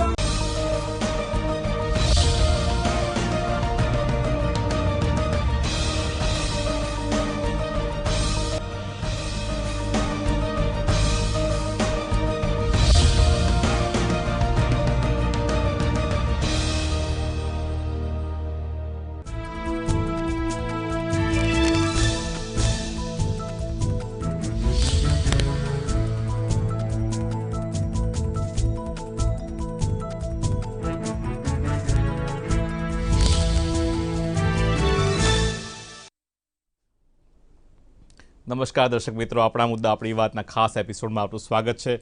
મિત્રો, આજે ભારતનું અંદાજપત્ર રજૂ થયું. એક સમય હતો વર્ષો પહેલાં, આજથી 25-30 વર્ષ પહેલાં એક સમય હતો જ્યારે આપણે એક આર્થિક સંકટમાંથી પસાર થયા હતા અને એક ઐતિહાસિક બજેટ આપણી સમક્ષ રજૂ થયું હતું. એવી રીતના આજે અવસરમાં બદલવાની જ્યારે વાત આવે ત્યારે એક આરોગ્ય સંકટમાંથી જ્યારે આપણે પસાર થઈ ચૂક્યા છે ત્યારે આજે પણ એક એવું જ એક ઐતિહાસિક બજેટ રજૂ થયું છે જેમાં ઘણી બધા રિફોર્મ્સની તરફ આપણે આગળ વધી રહ્યા છે. તો આજે આપણે એની ચર્ચા કરીશું, વિગતવાર ચર્ચા કરીશું, ઘણા બધા મુદ્દાઓ છે એની વાત કરીશું અને આ મુદ્દાઓમાં ચર્ચા કરવા માટે આપણી સાથે ઘણા બધા એક્સપર્ટ્સ આ શોમાં જોડાશે. તો હું ઉત્સવ આપણા મુદ્દા આપણી વાત કાર્યક્રમમાં ફરી એકવાર એક સ્વાગત કરું છું અને અમારી સાથે અમારા સહયોગી છે નિશિતભાઈ જોશી. જી ઉત્સવજી, ખૂબ ખૂબ ધન્યવાદ તમારો. તમે જે શરૂઆતમાં કીધું એ ખૂબ સાચી વાત કરી દર્શક મિત્રો, કારણ કે જે આપણે કહેવાય છે કે આ વખતના જે બજેટમાં તમામ પાસાઓ આવરી રહ્યા છે પણ મુખ્ય જે પાસું છે ઉત્સવભાઈ, હેલ્થ ઇઝ વેલ્થ એવું કહેવાય છે. હેલ્થને ફોકસમાં રાખવામાં આવ્યું છે. આ વખતે 137% જે રકમ છે એ હેલ્થ પર વધારે ફાળવવામાં આવી છે. તો એના માટે આજે આ મુદ્દા, આ ઉપરાંત ઇન્ફ્રાસ્ટ્રક્ચરને લઈને કેપિટલ એક્સપેન્ડિચર એના પર પણ ખાસો ભાર મૂકવામાં આવ્યો છે. તો આ તમામ મુદ્દાઓ વિશે ચર્ચા કરીશું. આપણે સ્ટુડિયોમાં જે મહેમાન ઉપસ્થિત એમની સાથે, જે મહેમાન બહારથી જોડાશે એમની સાથે પણ આપણે વિગતે છણાવટ કરીશું. આ ચર્ચા કરવા માટે આપણી સાથે સ્ટુડિયોમાં બે મહેમાન જે ઉપસ્થિત છે એમનો પરિચય મેળવી લઈએ. દર્શક મિત્રો, આપણી સાથે સ્ટુડિયોમાં જાણીતા ટેક્સ કન્સલ્ટન્ટ, ટેક્સ એક્સપર્ટ મુકેશભાઈ પટેલ છે. મુકેશભાઈ, આપનું સ્વાગત છે. અને બીજા જે મહેમાન છે તે છે અર્થશાસ્ત્રી ડોક્ટર સોનલ યાદવ. સોનલબેન, આપનું પણ સ્વાગત છે. તો મુકેશભાઈ, પહેલા તો સૌથી પહેલો પ્રશ્ન એ કે બજેટને 10માંથી આપ કેટલા માર્ક્સ આપશો? જે ઉત્સવભાઈએ કહ્યું ને, આપણને ઉત્સવ મનાવવાનું મન થાય એવું આ અંદાજપત્ર. એટલા માટે કે એક અંગ્રેજીમાં ખૂબ સરસ, જેને કહીએ કે એક ફિલસૂફી યુક્ત કોટ છે કે every challenge or adversity carries the seed of an opportunity that can be transformed into prosperity. આજે કોરોનાની જે એડવર્સિટી હતી, આજે તેવે વખતે બધા એક વાત એ કરતા હતા કે કરદાતાઓ ઉપર કોરોના સેસ ઠોકી બેસાડવામાં આવશે.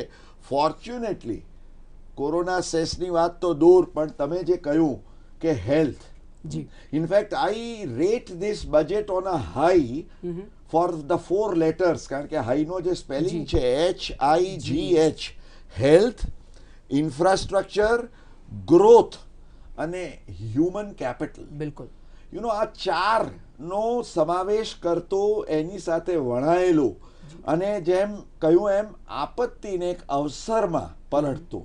મને 91-92 નું ડોક્ટર મનમોહન સિંહનું અંદાજપત્ર એટલા માટે યાદ આવે છે કે તે વખતે એક આપણે આર્થિક મહામારીથી આપણે પીડિત થતા. આ વખતે એક સ્વાસ્થ્યની, કોરોનાની વૈશ્વિક મહામારીથી આપણે લડવાનું હતું, જ્યારે આપણો એક નેગેટિવ 7.7% નો GDP ગ્રોથ રેટ હતો. એમાંથી એક તમારે માર્ગ કાઢીને આગળ વધવાનું હતું. નો ડાઉટ એમણે વ્યક્તિગત કરદાતાઓને નિરાશ કદાચ કર્યા હોય, પણ મારે કરદાતા મિત્રોને કહેવું છે કે જો દેશ તમારો સાબુત રહેશે, અર્થતંત્ર તમારું સમૃદ્ધ હશે અને તમે વિકાસના માર્ગે આગળ વધશો, તો એનો સીધો લાભ આપણને થઈને રહેવાનો જ છે. એટલે there has been a little disappointment કે અમને અમારું 80C 80D અમારી એક્ઝમ્પશન લિમિટ્સ એ બધું નથી મળ્યું.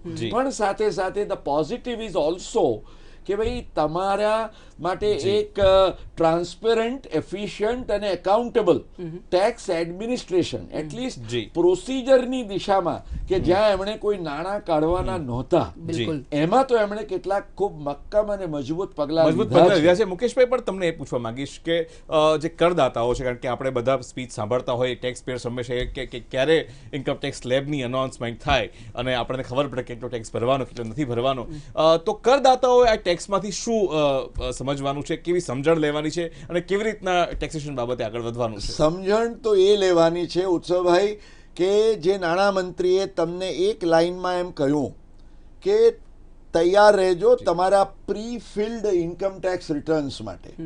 એટલે એમણે અત્યારે પણ આ વર્ષે એમણે શરૂઆત કરી કે તમારા પગાર અને વ્યાજની આવક તમારા આવકવેરા રિટર્નમાં આવી જાય છે.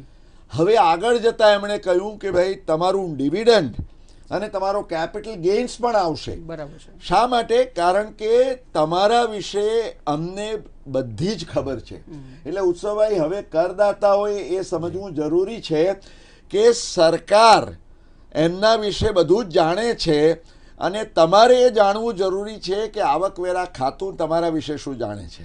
એટલે તમે ખૂબ સંયમપૂર્વક, મને જે નાણામંત્રીની એક વાત ખૂબ ગમી, ભલે એ એકચ્યુઅલી નક્કર આર્થિક સંદર્ભમાં કોઈ રાહત નથી આપી શક્યા, પણ એમણે એમ કહ્યું કે ઇઝ ઓફ કોમ્પ્લાયન્સની દિશામાં અમે આગળ વધવા માંગીએ છીએ અને we want to raise tax revenue and its resources through voluntary compliance, greater voluntary compliance. મને લાગે છે કે જે લોકો ટેક્સ ભરે છે એમની પાસેથી જ તમે ટેક્સ ખાલી વસૂલ કર્યા કરો, એના કરતાં જે નથી ભરતા એમને પણ તમે પકડમાં રાખીને through artificial intelligence, through system તમે એમની પાસેથી વસૂલ કરો. મને લાગે છે આ તમામ લક્ષણ આ વખતના અંદાજપત્રની કાર્યવાહીના પેકેજમાં હું જોઈ રહ્યો છું. જી મુકેશભાઈ, જે બીજો પ્રશ્ન છે કે 75 વર્ષની વધુ ઉંમરના જે વ્યક્તિઓ છે એમને પેન્શન અને વ્યાજની જે કોઈ આવક થાય એમાંથી ટેક્સ રિટર્ન ફાઇલ કરવામાંથી મુક્તિ આપવામાં આવી છે. એમાં મારી કંઈક થોડીક મીઠી ફરિયાદ છે. મને લાગે છે કદાચ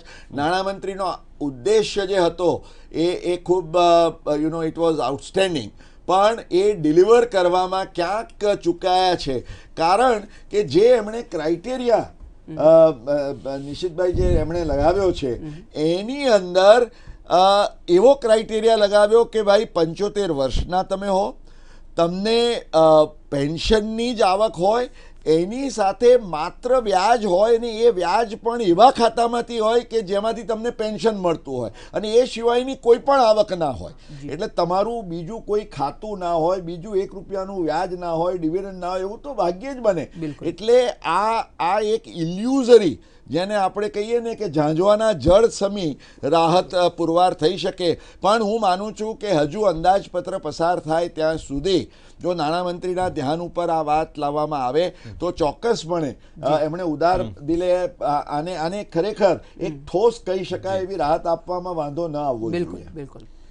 જે મુકેશભાઈ બીજું એક વાત છે જે કે હાઈ ઇન્કમ ટેક્સ ઇન્ડિવિજ્યુઅલ જે માણસો છે એના જે પીએફ માટે એક 2.5 લાખની કેપ મૂકવામાં આવી છે અને પછી એમાં ઇન્ટરેસ્ટ ઉપર જે ટેક્સ બેનિફિટ આપવામાં આવતા હતા એ નહીં આપવામાં આવે.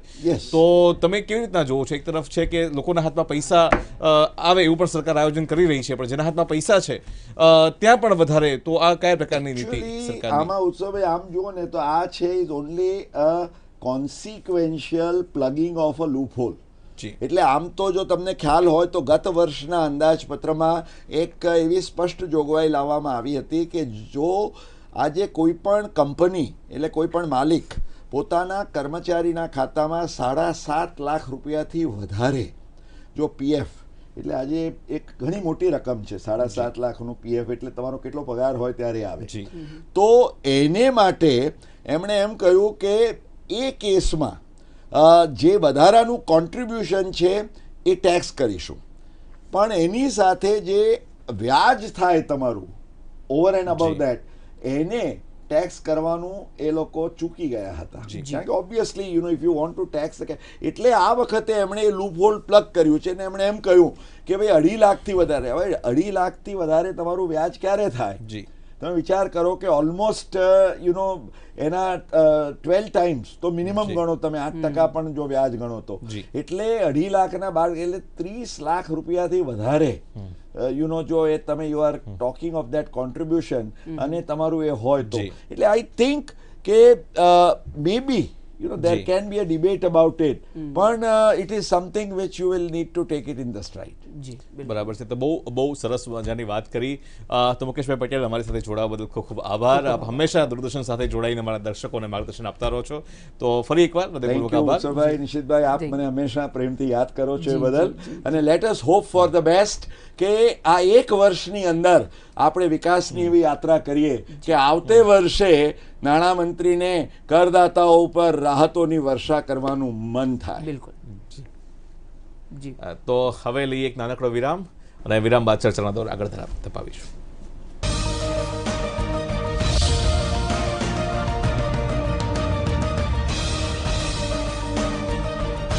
કેન્દ્રીય નાણામંત્રી નિર્મલા સીતારમણે ઐતિહાસિક પેપરલેસ એટલે કે ડિજિટલ બજેટ રજૂ કરી મોટાભાગના સેક્ટરને આવરી વિકાસલક્ષી બજેટ કર્યું રજૂ. નાણામંત્રીએ પોતાના ત્રીજા બજેટમાં દેશના વિકાસ માટે 6 સ્તંભો પર મૂક્યો ભાર.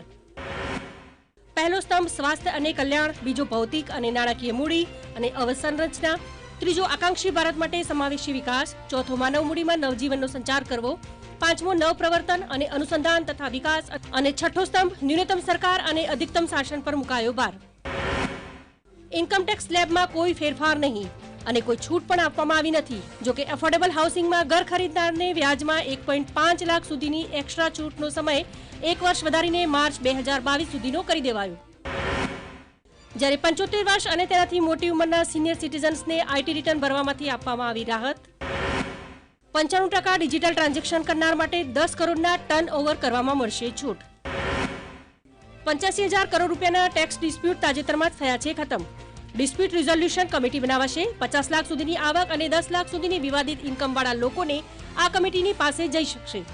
નેશનલ ફેસલેસ અપીલેટ ટ્રિબ્યુનલ બનશે. વીમા ક્ષેત્રે એફડીઆઈની સીમા 74% સુધી વધારવામાં આવી. તેમજ નાણાકીય વર્ષમાં એલઆઈસીનો આવશે આઈપીઓ. દરેક સરકારી બેંકોમાં 20,000 કરોડનું રોકાણ કરવામાં આવશે. બેંકોને એનપીએમાંથી છુટકારો અપાવવા માટે રિકન્સ્ટ્રક્શન કંપની અને એસેટ મેનેજમેન્ટ કંપની બનાવવામાં આવશે. વિરામ બાદ આપનું સ્વાગત છે. આપ જોઈ રહ્યા છો આપણા મુદ્દા આપણી વાત. તો દર્શક મિત્રો, આપણી સાથે એક બીજા મહેમાન જોડાઈ ગયા છે, વરિષ્ઠ પત્રકાર અને રાજકીય વિશ્લેષક જપનભાઈ પાઠક. જપનભાઈ, આપનું ખૂબ ખૂબ સ્વાગત છે આપણા મુદ્દા આપણી વાત કાર્યક્રમમાં. અને દર્શક મિત્રો, આપણે ચર્ચાનો દોર હવે ડૉક્ટર સોનલ યાદવથી શરૂ કરીશું, આગળ વધારીશું. ડૉક્ટર સોનલ યાદવ, પહેલાં તો આપનું ઓવરઓલ એનાલિસિસ શું છે બજેટને લઈને, શું કહેશો? મારા માટે આ બજેટ એકદમ સ્માર્ટ છે, બેલેન્સ્ડ છે, અને નાણામંત્રીએ ખૂબ જ વિચારીને બધે અલોકેશન કરેલું છે. એટલે એક ઓવરઓલ મેક્રો ઇકોનોમિક વ્યૂ આપું તો જીડીપી ફોરકાસ્ટ છે એ ડબલ ડિજિટ છે આંક્યો છે, અને એના પ્રમાણે જો આપણે જોઈએ તો અલોકેશન જે રીતે ઇન્ફ્રાસ્ટ્રક્ચરને આપેલું છે કે કેપિટલ એક્સપેન્ડિચરને આપેલું છે તો એવું લાગે છે કે ડબલ ડિજિટ ગ્રોથને આપણે આંકી શકીશું. એ જ રીતે જો આપણે કોરોના મહામારી પછીની વાત કરીએ તો હેલ્થ ઉપર વધારે એક્સપેન્ડિચર કરેલું છે.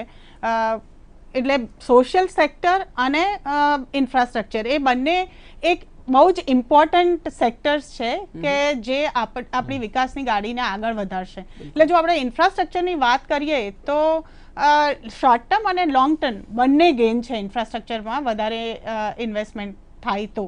શોર્ટ ટર્મ એટલા માટે કે જો ઇન્ફ્રાસ્ટ્રક્ચરમાં કે કન્સ્ટ્રક્શન સેક્ટર જેને આપણે કહીએ એમાં વધારે જો ઇન્વેસ્ટમેન્ટ થશે તો તરત જ રોજગારીમાં વધારો થશે કારણ કે કોરોનાના લીધે જોબ લોસીસ બહુ થયા હતા. એટલે એના લીધે તરત જ એમ્પ્લોયમેન્ટ જનરેટ થશે. એમ્પ્લોયમેન્ટ જનરેટ થશે તો લોકોના હાથમાં આવક આવશે. આવક આવશે તો લોકો એને ખર્ચશે. એનો મતલબ કે મલ્ટીપ્લાયર ઇફેક્ટ જેને આપણે ઇકોનોમિક્સમાં કહીએ છીએ એ મલ્ટીપ્લાયર ઇફેક્ટ જોવા મળશે કે જે તમને વધારે વિકાસની ગાડીને આગળ ધપાવવામાં મદદરૂપ થશે. મલ્ટીપ્લાયર ઇફેક્ટની વાત કરીએ તો આપણી સાથે જોડાયા છે મુંબઈથી આશિષ ચૌહાણ કે જે એમડી છે, સીઈઓ છે બોમ્બે સ્ટોક એક્સચેન્જના. આશિષ ચૌહાણજી, આપનું ખૂબ ખૂબ સ્વાગત છે દૂરદર્શનમાં. ધન્યવાદ. જી, સૌથી પહેલાં તો એમ કહેવા માંગીશ કે કોરોનાના કપડા કાળમાં પણ સેન્સેક્સ પોતાની ઊંચાઈ પર બુલંદ રહ્યો જ. આજે માર્કેટનું વલણ કેવું રહ્યું છે અને માર્કેટ આગળ જતાં કેવી રીતના બજેટને અને એમાં જે પ્રકારની જોગવાઈઓ છે તમને શું લાગે છે કેવી રીતના એને વધાવશે અને આગળ કેવી રીતના વધશે? ઇન્વેસ્ટરો માટે કેવા સમાચાર છે? એક ઇન્ફોર્મેશન તમને આપું કે આજે સેન્સેક્સ 5% ઉપર વધીને બંધ થયો. 5% એક્ઝેક્ટલી 2314 પોઈન્ટ ઉપર ગયો અને એક્ઝેક્ટ 5% ઉપર ગયો. આવું 5% બજેટના દિવસે ઉપર જવામાં 5% થી વધારેમાં 1999માં એટલે લગભગ 22 વર્ષ પહેલા એવું થયેલું. એટલે 22 વર્ષમાં જેટલા બી ડ્રીમ બજેટ આવ્યા એના કરતા આ બજેટ વધારે ડ્રીમ સ્ટોક માર્કેટની દ્રષ્ટિએ ગણવામાં આવ્યું. કારણ કે stock market ultimately proof of pudding in the eating. તમે ગમે એટલા વાતોના વાળા કરો અને સામે સ્ટોક માર્કેટનો ઇન્ડેક્સ ઉપર જાય તો સ્ટોક માર્કેટનો ઇન્ડેક્સ ઉપર જાય એ વધારે મહત્વનું છે. વાતો તો કર્યા જ કરશું આપણે. એટલે એને કારણે આજે આપણને 5% વધારો જોવા મળ્યો છે. એમાં લાગે છે કે લોકોમાં ઉત્સાહ આવ્યો છે. એમાં 2-3 વસ્તુ હતી. એક તો કે 10 દિવસથી જ્યારથી હલવા સેરેમની ચાલુ થયેલી, જે બજેટની પહેલા એ લોકો ફાઇનાન્સ મિનિસ્ટર હલવા સેરેમની કરે જ્યારે પ્રિન્ટ થવા મળે તે પછી માર્કેટ સડનલી નીચે જવા મળેલું અને એવી ધારણાઓ અને અટકળો લાગવા મળી હતી કે ઘણા નવા ટેક્સ આવશે. કારણ કે ગવર્મેન્ટ પાસે પૈસા નથી અને એને કારણે કોવિડ સેસ આવશે, બિલિયનર ટેક્સ આવશે, વેલ્થ ટેક્સ આવશે, જાત જાતના નવા ટેક્સની વાત હતી. એમાંથી એક પણ નવો ટેક્સ આવ્યો નથી. ખાલી આજે પેન્શન ઉપર જે નવો માઇનોર સિચ્યુએશન કોન્સિક્વન્શિયલ જે ગયા વખતે વાત કરી ગયા એપિસોડમાં, તો એના સિવાય બીજો કોઈ નવો ટેક્સ આવેલો નથી. એટલે મારા હિસાબે એની લીધે બી એક રિલીફ જે માર્કેટ પ્લેસમાં હતી એ થયેલી છે. અને બજેટ એટલે શું? Department of Animal Husbandry and Dairying, Department of Agriculture, Cooperation and Farmers Welfare, Department of Agricultural Research and Education, and Department of Rural Development. Biogas schemes like the new National Biogas and Manure Management Program of MNRE, biofuel policy and sustainable alternative towards affordable transportation, the Satat scheme of Ministry of Petroleum and Natural Gas, cooperative schemes through the National Dairy Development Board of Animal Husbandry and Dairying Department. All these schemes will play a very important role in achieving the goal of Govardhan. Govardhan envisages support to state governments with technical assistance and financial assistance up to rupees 50 lakh per district to help villages convert waste to wealth and improve environmental sanitation and curb vector-borne diseases in the process. Community ownership will be the guiding principle of Govardhan initiative. The launch of Govardhan web portal today would facilitate management of organic solid waste in rural India through this convergent approach. Thank you. Thank you very much, sir. Now I invite the Honorable Agriculture Minister and other dignitaries to launch the portal, please. Sir, remote is there with you, sir.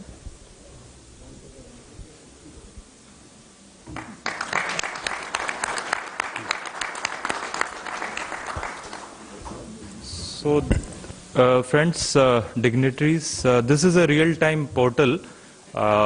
This captures the information relating to all the stakeholders. The list is here, and this is giving real-time information with respect to all the work which has been done.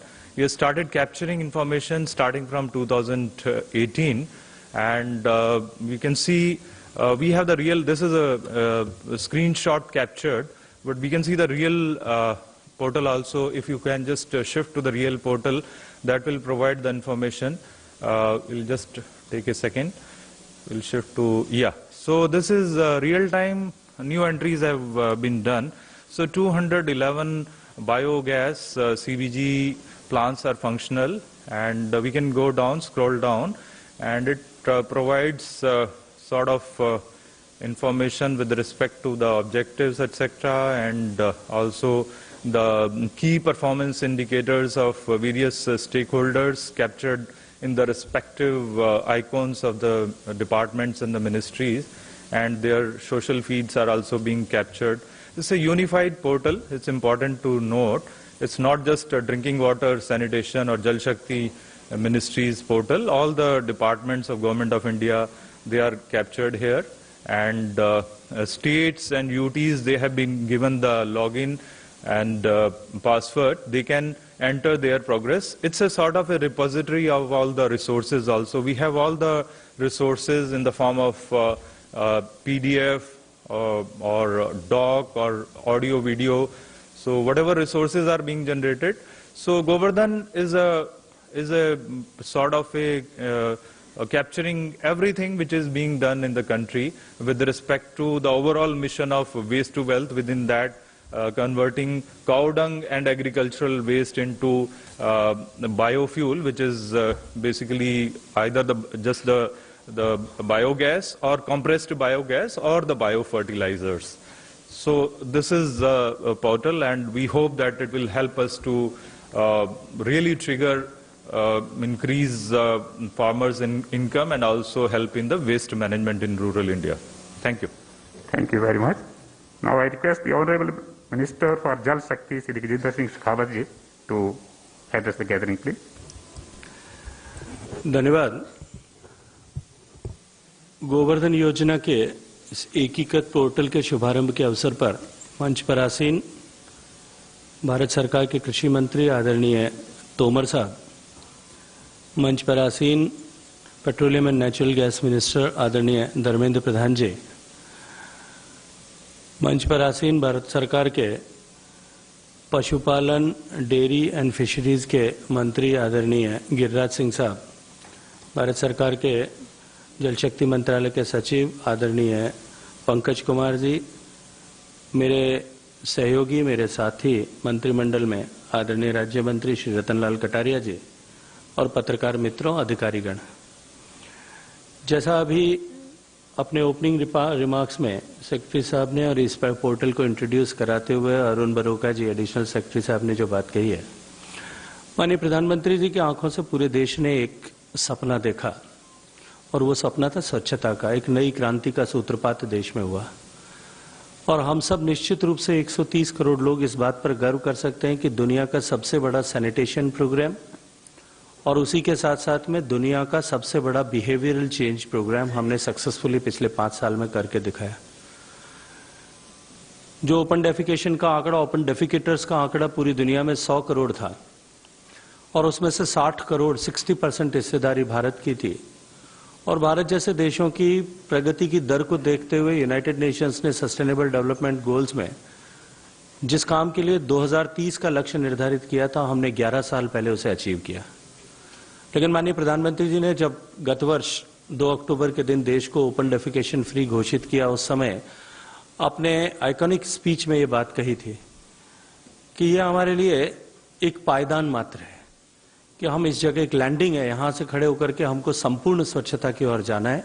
हमने अपना लक्ष्य प्राप्त नहीं किया, लक्ष्य को प्राप्ति के मार्ग में एक नए पायदान पर हम पहुंचे।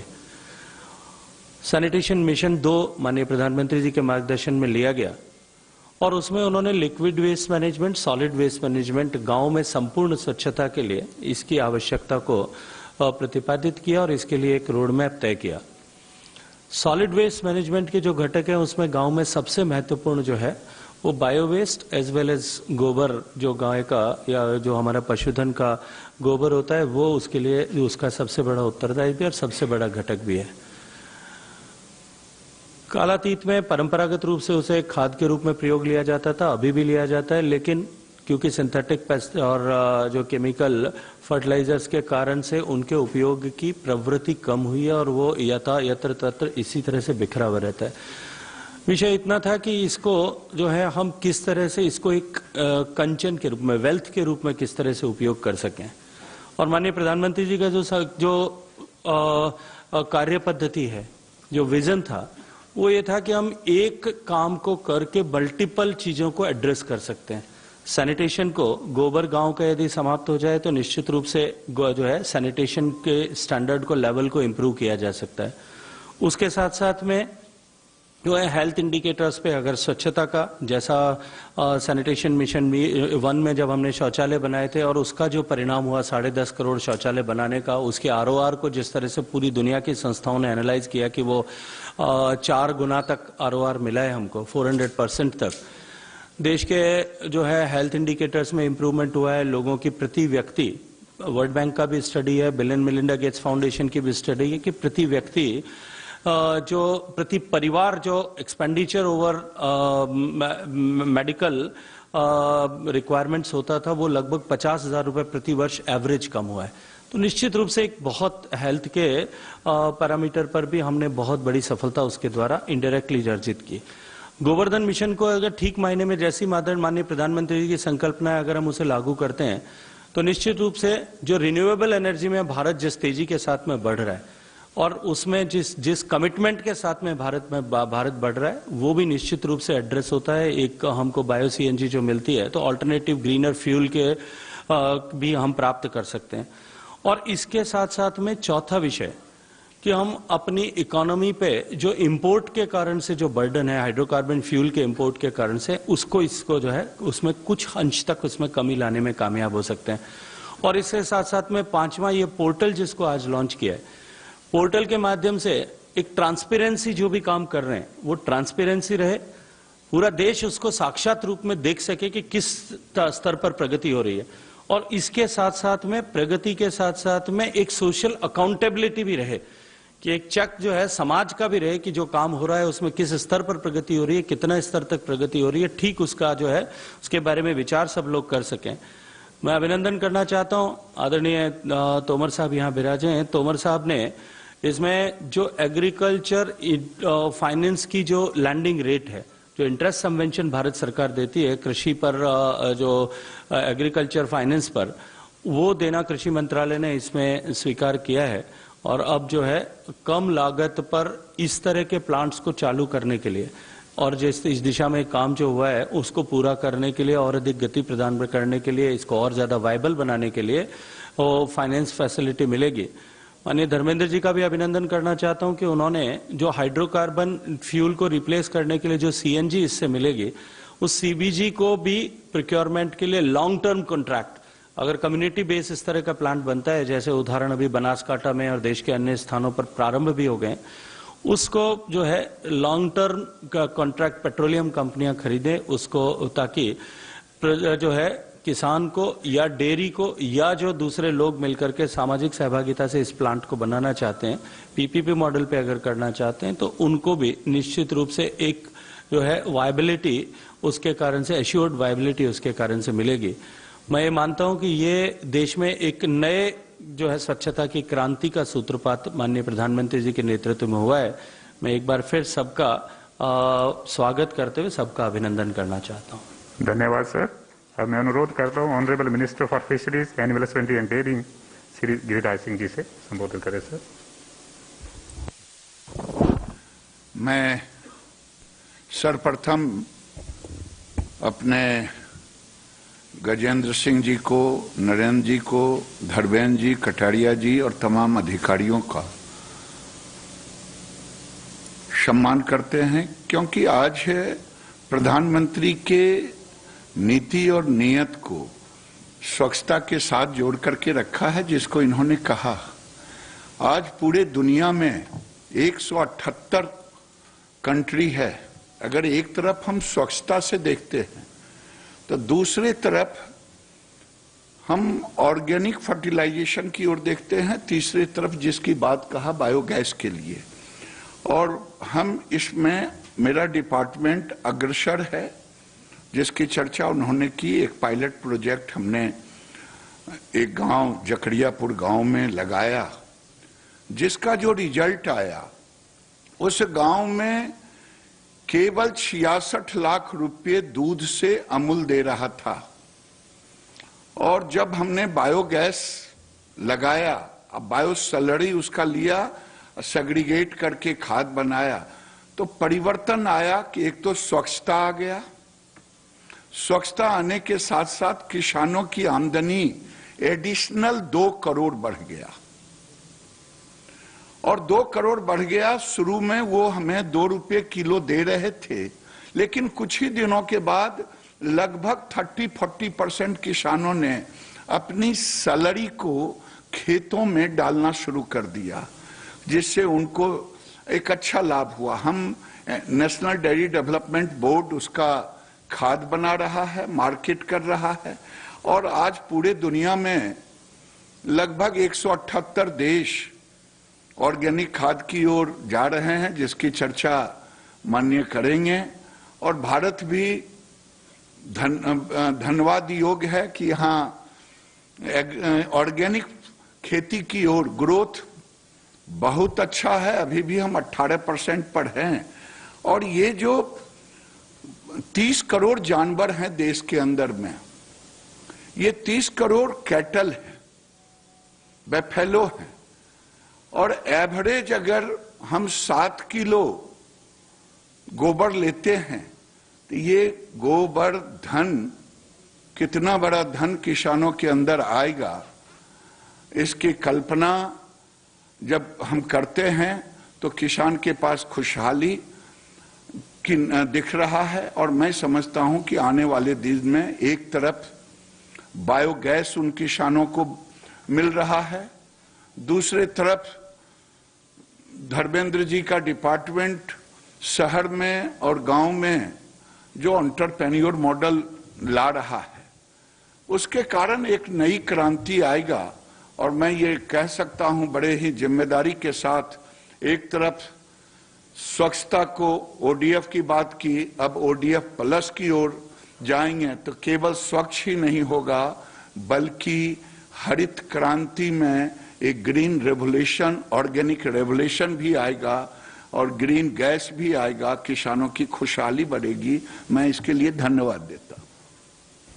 धन्यवाद sir. Now I request Honorable Minister for Petroleum and Natural Gas, Shri Dharmendra Pradhan ji, to address. आदरणीय देश की कृषि मंत्री श्री तोमर जी, पशु संपदा विकास मंत्री गिरिराज सिंह जी, जल संसाधन और पेयजल विभाग के मंत्री आदरणीय गजेंद्र सिंह जी, राज्य मंत्री श्री कटारिया जी, अधिकारी मित्रगण, पत्रकार मित्रगण, मैं सबसे पहले आज की इस कार्यक्रम में विशेष करके मीडिया की मित्रों के सामने माननीय प्रधानमंत्री जी का आभार प्रकट करता हूं। उन्होंने दशक पहले जब वो गुजरात की मुख्यमंत्री होते थे, तब से उन्होंने भारत की किसानों की आमदनी दुगनी कैसे हो, भारत में स्वच्छता कैसे बढ़े, जिसके कारण हेल्थ, पर्यावरण और अर्थनैतिक सशक्तिकरण हो, ये सारे में बहुत सारे इनिशिएटिव लिया था। आज उस वटवृक्ष की एक बड़ा कल्पना हम सभी के सामने पेयजल विभाग मंत्री और उस मिनिस्ट्री की ओर से और 2-3 विभागों की जो लोग आज हम यहाँ उपस्थित थे, उसके अलावा भी कुछ विभाग देश में काम करता है, जिसे कहा गया एमएनआरई, शहरी विकास विभाग मंत्री, एमएसएमई, वित्त विभाग, ये सभी की कलेक्टिव इफोर्ट से वेस्ट टू वेल्थ, जिसकी नाम गोवर्धन योजना कहा गया है, उसमें से विशेष करके बायोगैस बनाने के लिए सरकार ने पिछले दिनों में अनेक इनिशिएटिव लिया। रिजर्व बैंक ने इसको प्रायोरिटी सेक्टर लेंडिंग की मान्यता दी है।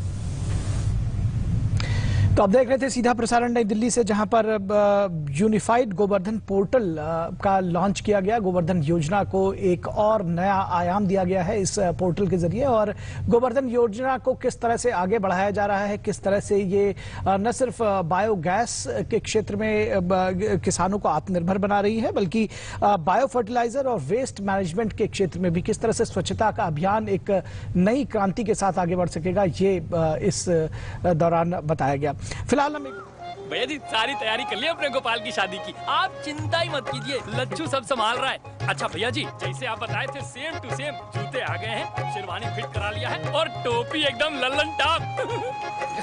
भैया जी यहाँ का भी अपॉइंटमेंट ले लिया है हमारे लिए। हमने कहा था ना भैया जी, लच्छू सब संभाल रहा है, एकदम हीरो बना के ले जाएंगे अपने भाई को। वहाँ बात की परिवार नियोजन। भैया जी ऐसी बातों में मर्दों का क्या काम। वाह, अपने परिवार की प्लानिंग में तेरा कोई काम नहीं। जब बहू आएगी तुझे पूछेगी बुड़बक कि परिवार नियोजन का कौन सा तरीका अपनाना है तो क्या कहेगा, लच्छू संभाल रहा है। क्या बोल रहे हैं भैया जी। फोन लगा और सिर्फ शादी नहीं, शादी के बाद की समझदारी की तैयारी करो, समझे। भैया जी शर्माता है, बकलोल है। सेहत और सोच दोनों से तैयार होकर परिवार बढ़ा रहा है इंडिया, अपना भविष्य पक्का बना रहा है इंडिया। फोन करें और परिवार नियोजन से जुड़ी सब जानकारी पाएं। जोड़ी जिम्मेदार जो प्लान करे परिवार।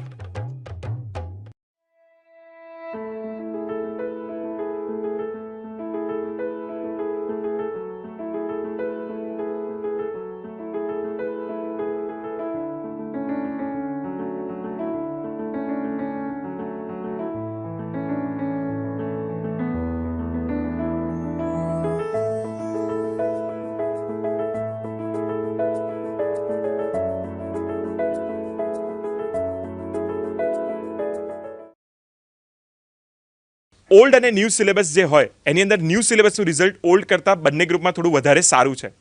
અને બહુ હર્ષ સાથે જણાવવાનું કે અમદાવાદમાંથી 3 છોકરાઓ ઓલ ઓવર ઇન્ડિયામાં ફર્સ્ટ 50 રેન્ક્સમાં આવ્યા છે, જેમાંથી ઇન્ડિયામાં 26મા ક્રમે કૃતાંગ દરજી છે, 30મા ક્રમે મુઝીબેરામન મુનિર છે અને 34મા ક્રમે પ્રિયલ અનિલ ચૌધરી છે. આ ત્રણેય છોકરાઓએ અમદાવાદનું નામ આખા ઇન્ડિયા લેવલે રોશન કર્યું છે. તેના બદલ તેઓનો હાર્દિક અભિનંદન. આ નવેમ્બર 20ની જે પરીક્ષા થઈ જેનું રિઝલ્ટ આવ્યું એમાં ટોટલ 5392 કેન્ડિડેટ્સ ચાર્ટર્ડ એકાઉન્ટન્ટ બન્યા. તો આઈ એમ વેરી હેપી, બહુ જ ખુશી છે ટોપ 50માં આવવાની. અને એનાથી વધારે the key to success ICI જેવા મોટા જેટલો લાંબો કોર્સ છે એમાં the key to success is only consistency.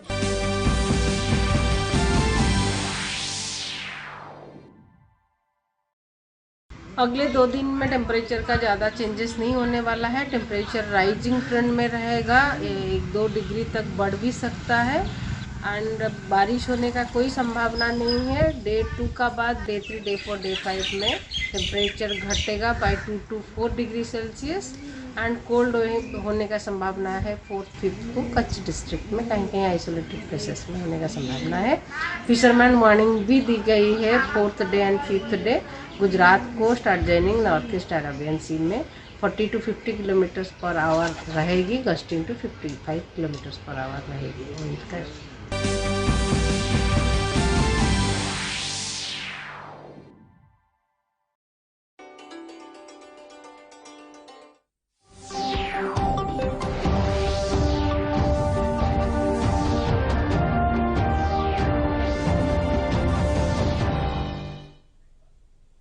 નમસ્કાર, દૂરદર્શન સમાચારોની સાથે હું નિકેતા શુક્લા. બુલેટિનની શરૂઆત કરીશું હેડલાઇન્સથી. રાજ્યસભામાં રાષ્ટ્રપતિના અભિભાષણ પર ચર્ચા શરૂ. મંગળવારે ખેડૂતોના મુદ્દે વિપક્ષે કરેલા હોબાળાને કારણે નહોતી થઈ શકી રાજ્યસભા અને લોકસભાની કાર્યવાહી.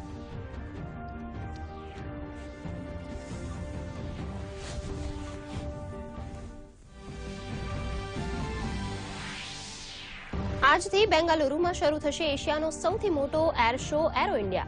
આત્મનિર્ભર ભારતની જોવા મળશે ઝલક. સંરક્ષણ મંત્રી રાજનાથ સિંહે હિન્દુસ્તાન એરોનોટિકલ લિમિટેડની બીજી પ્રોડક્શન લાઇનનું કર્યું ઉદ્ઘાટન. કહ્યું ભારત વધુ સમય સુધી બીજા દેશો પર નહીં રહે નિર્ભર. કોરોનાને કારણે ચાલુ વર્ષે સામાન્ય જનતાના પ્રવેશ પર પાબંદી.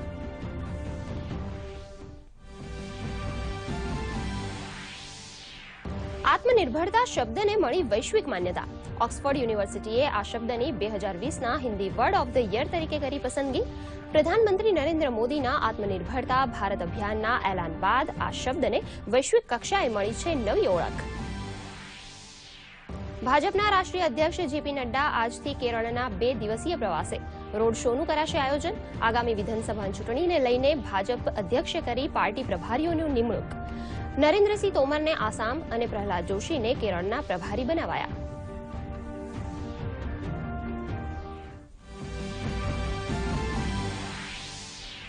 કોવિડ સામે ભારતની જંગ યથાવત. ગત છેલ્લા 24 કલાક દરમિયાન 11,039 નવા કેસ સાથે 14,000થી વધુ દર્દીઓએ કોરોનાને આપી માત. રિકવરી રેટ વધીને 97% પાર પહોંચ્યો. કેરળ અને મહારાષ્ટ્રમાં વધતા કેસ જોઈને આરોગ્ય મંત્રાલયે કર્યો ઉચ્ચ સ્તરીય ટીમ મોકલવાનો નિર્ણય.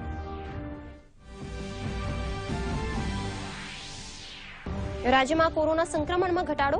મંગળવારે નોંધાયા 285 નવા કેસ તો 422 લોકો થયા સ્વસ્થ. રાજ્યનો રિકવરી રેટ થયો 97.10%. એક વ્યક્તિનું થયું મોત. મંગળવારે 40,550 વ્યક્તિઓને આપવામાં આવી રસી.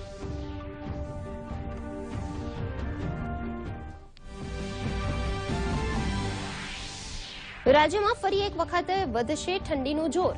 4 ફેબ્રુઆરીથી ફૂંકાશે ઉત્તર તરફના પવન. કચ્છમાં 4 અને 5 ફેબ્રુઆરીના રોજ કોલ્ડ વેવની આગાહી તો રાજ્યમાં લઘુત્તમ તાપમાન 2 થી 4 ડિગ્રી ઘટવાની આગાહી. અમદાવાદમાં જોવા મળ્યું ધુમ્મસભર્યું વાતાવરણ.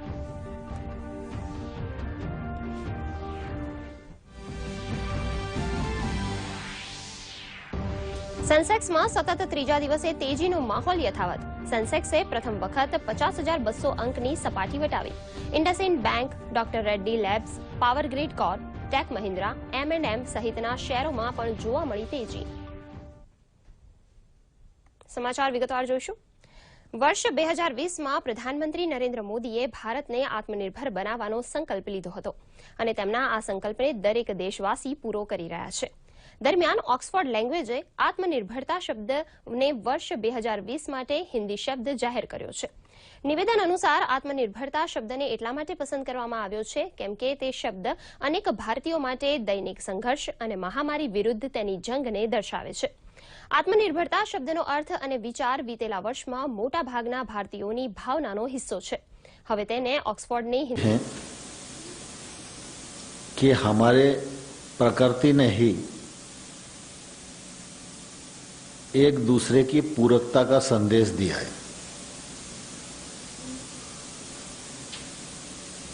लेकिन बढ़ती हुई आबादी, उत्पादन, उत्पादकता, बाकी और नए साधनों का उपयोग अपनी आय के लिए किए जाने के फलस्वरूप बहुत सारी जो प्राकृतिक पद्धतियां थीं वो टूटी और उसके परिणाम स्वरूप विकृतियों ने जन्म लिया. गंदगी भी इसी दिशा में एक विकृति के रूप में हम सबके मध्य उपस्थित है. एक समय था जब तकनीक नहीं थी, वेस्ट का बहुत उपयोग नहीं था,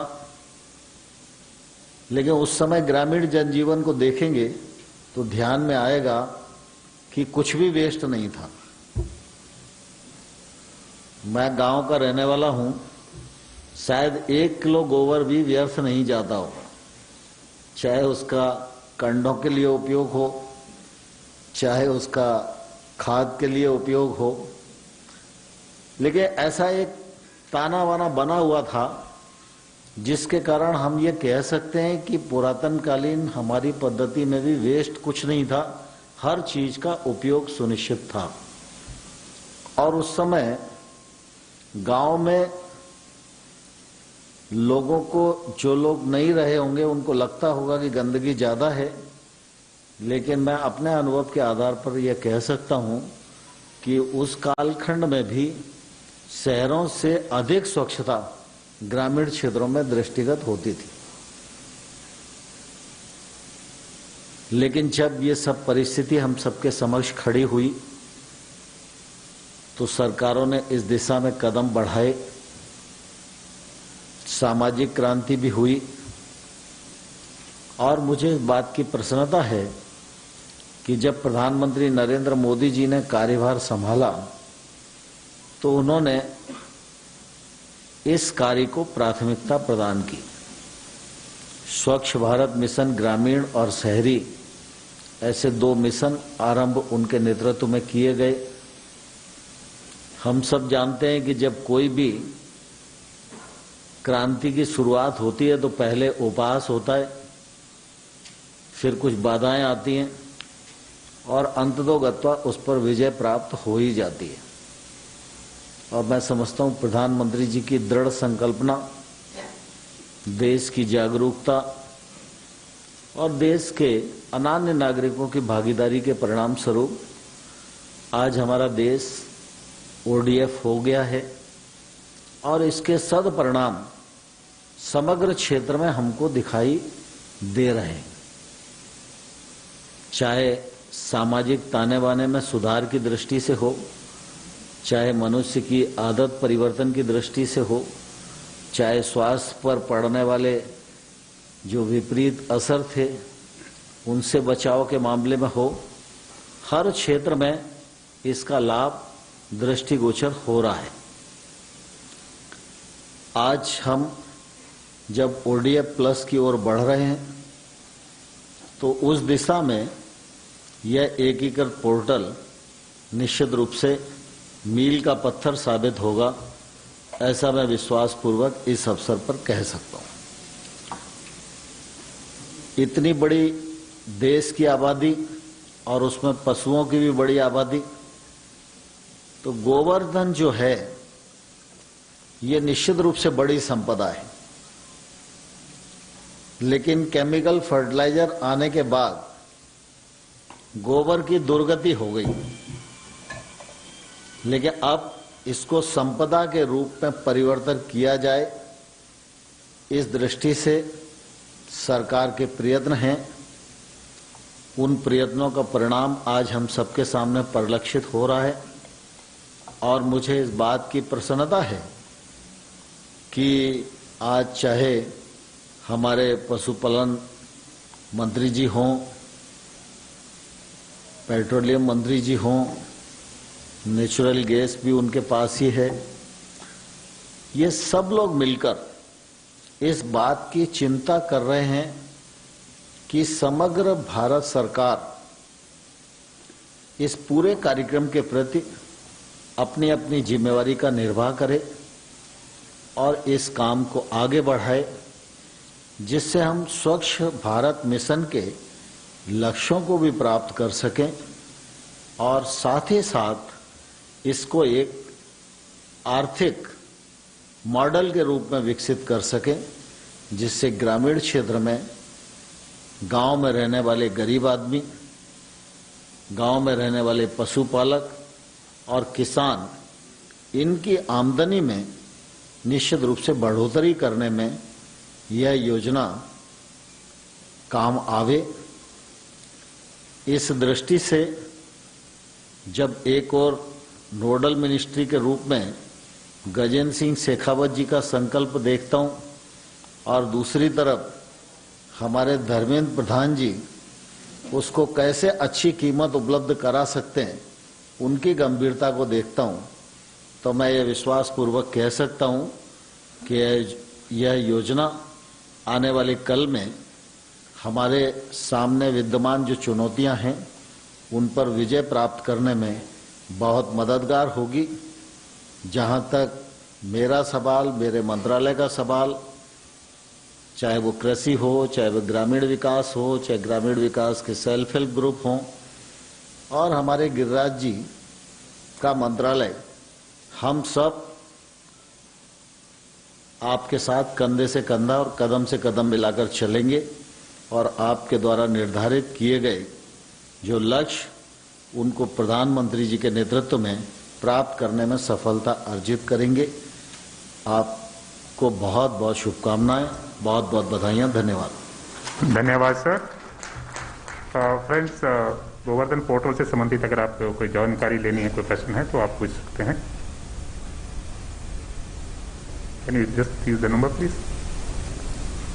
नंबर 10। सर, व्यक्तिगत तौर पे मुझे लगता है बड़ा विजनरी प्रोजेक्ट है। इसके लिए मैं आपको, सरकार को बधाई देती हूँ, क्योंकि ग्रामीण भारत में वेस्ट मैनेजमेंट पर काम करने की बहुत ज़्यादा ज़रूरत है। और ये प्रोजेक्ट मुझे व्यक्तिगत तौर पर ऐसा लगता है कि सेल्फ सस्टेनेबल है, इसको किया जा सकता है। लेकिन मेरा अपना पर्सनल अनुभव है, क्योंकि मैं ग्रामीण क्षेत्र से आती हूँ और मैंने बहुत बारीकी से चीज़ों का अध्ययन किया है। मुझे लगता है कि एग्जीक्यूशन लेवल पर हम फेल हो जाते हैं। इसकी आज देश को बहुत जरूरत है। जिस तरीके से आप देखते हैं, पराली अपने आप में हर साल एक बड़ा इशू होता है। वेस्ट मैनेजमेंट पर काम करना गांव के लिए बहुत जरूरी, लेकिन डिस्ट्रिक्ट लेवल पर जो एग्जीक्यूशन एडमिनिस्ट्रेशन है वो अगर काम नहीं करेगा तो वो प्रोजेक्ट फेल हो जाता है। आप उसको किस तरीके से देखते हैं और क्या उसको लेके कोई रणनीति सरकार की तरफ से बनाई गई है, स्पेसिफिकली जो मिनिस्ट्री इसमें इन्वॉल्व है? धन्यवाद आपने फॉर योर अप्रिशिएशन। देखिए, ये निश्चित रूप से ऐसे कटु अनुभव देश में जनता को परंपरागत रूप से रहे हैं, लेकिन माननीय मोदी जी की सरकार बनने के बाद से जिस तरह से इन सारे विषयों के एग्जीक्यूशन में ट्रांसपेरेंसी ला करके ये आज जो पोर्टल लॉन्च किया गया, ये अपने आप में इस बात का प्रमाण है कि स्कीम को कोई भी व्यक्ति जाकर के देख सकता है, किस स्तर पर काम हो रहा है, कहाँ काम हो रहा है, कहाँ काम रुकावट है, से किससे संपर्क करना, इन सब विषयों की जानकारी इस पर रहेगी। मुझे लगता है कि जो आपका जो भय है वो निश्चित रूप से, आपका जो डर है वो निश्चित रूप से जो है पहले इस देश में इस तरह की व्यवस्थाएं रहा करती थी, उसके कारण से जायज है। लेकिन मैंने जब अपनी बातचीत में भी कहा था कि ट्रांसपेरेंसी और सोशल अकाउंटेबिलिटी, इन दोनों चीजों को इंश्योर करने के लिए ये पोर्टल, ऐसा डैशबोर्ड जो है वो क्रिएट किया गया। 37। हेलो सर, नमस्कार सर। ये जो कैटल का है आप लोग कर रहे हैं इसमें, तो कैटल में क्या RFID टैग्स लगेंगे? कैटल को कैसे उसको डोमेस्टिकेट करेंगे सर? ऑलरेडी भारत सरकार प्रधानमंत्री के नेतृत्व में हम टैग लगा रहे हैं। लगभग 14-15 करोड़ जानवर तक पहुंच गए हैं और पूरे देश में जितने जानवर हैं उनको एक आधार पोर्टल पर ला रहे हैं। जैसे आदमी का आधार नंबर है, पशुओं का भी आधार नंबर। Last question 39।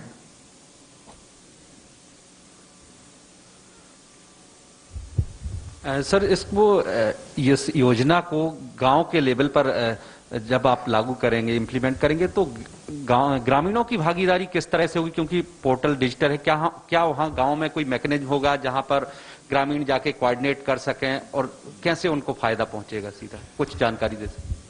देखिए, 2-3 तरह के मॉडल्स जिसके बारे में थोड़ा सा उल्लेख आदरणीय गिरिराज सिंह जी ने किया था। 2-3 तरह के मॉडल्स जहां जैसी परिस्थिति है, आवश्यकता उसके अनुरूप बनाए गए हैं। एक डेयरी बेस्ड मॉडल हो सकता है, जो हो सकता है और है, जो देश में जिसने काम करना प्रारंभ कर दिया है, बनासकांठा में, गुजरात में जो पायलट किया गया था, जहां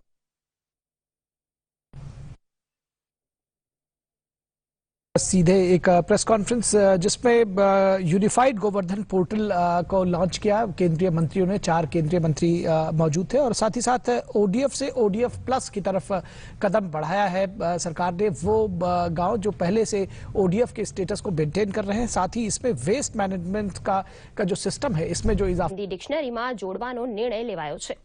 ઓક્સફોર્ડ ભાષાથી જોડાયેલ પેનલે આ નિર્ણય લીધો છે। ઓક્સફોર્ડ દર વર્ષે એક એવા શબ્દની જાહેરાત કરે છે જેનું ગત વર્ષમાં ઘણું મહત્વ જોવા મળ્યું હોય, સાથે તે શબ્દનું સાંસ્કૃતિક મહત્વ પણ રહ્યું હોય। ઓક્સફોર્ડ લેંગ્વેજે પોતાના નિવેદનમાં કહ્યું છે કે પ્રધાનમંત્રી નરેન્દ્ર મોદીએ મહામારી દરમિયાન દેશને આત્મનિર્ભર બનાવવા માટે કોરોના પેકેજની જાહેરાત કરી હતી। પ્રધાનમંત્રી મોદીએ કોરોના કાળમાં આપેલા ભાષણમાં આત્મનિર્ભરતા શબ્દનો પ્રયોગ કરાયા બાદ આ શબ્દનો ઉપયોગ લોકભોગ્ય બની ગયો હતો। રાજ્યસભામાં રાષ્ટ્રપતિના અભિભાષણના ધન્યવાદ પ્રસ્તાવ પર ચર્ચા ચાલી રહી છે, જેમાં આજે રાજ્યસભામાં ખેડૂતોનું આંદોલન અને તેની સાથે જોડાયેલા મુદ્દે સરકાર અને વિપક્ષ વચ્ચે 15 કલાક ચર્ચા કરવા માટે સંમતિ બની ગઈ છે. રાજ્યસભાની કાર્યવાહી શરૂ થયા બાદ કેટલાક સમય માટે હોબાળો થતા ગૃહની કાર્યવાહી થોડા સમય માટે મુલતવી રહી હતી. કોંગ્રેસના સાંસદ ગુલામ નબી આઝાદ અને આનંદ શર્માએ રાજ્યસભાની કાર્યવાહી સ્થગિત કરવા નોટિસ આપી હતી. ગૃહમાં વિપક્ષના સભ્યો દ્વારા સતત વિક્ષેપ કરવાનો પ્રયત્ન થઈ રહ્યો હતો. દરમિયાન રાજ્યસભામાં અધ્યક્ષ વેંકૈયા નાયડુએ મોબાઈલ ફોનનો ઉપયોગ ગૃહમાં કરવા સામે સભ્યોને કડક શબ્દોમાં તાકીદ કરી હતી. તેમણે કહ્યું હતું કે ગૃહની કાર્યવાહીનું આ રીતે રેકોર્ડિંગ અને સોશિયલ મીડિયામાં તેના પ્રસારથી વિશેષાધિકાર હનન અને ગૃહની અવમાનના થઈ શકે છે.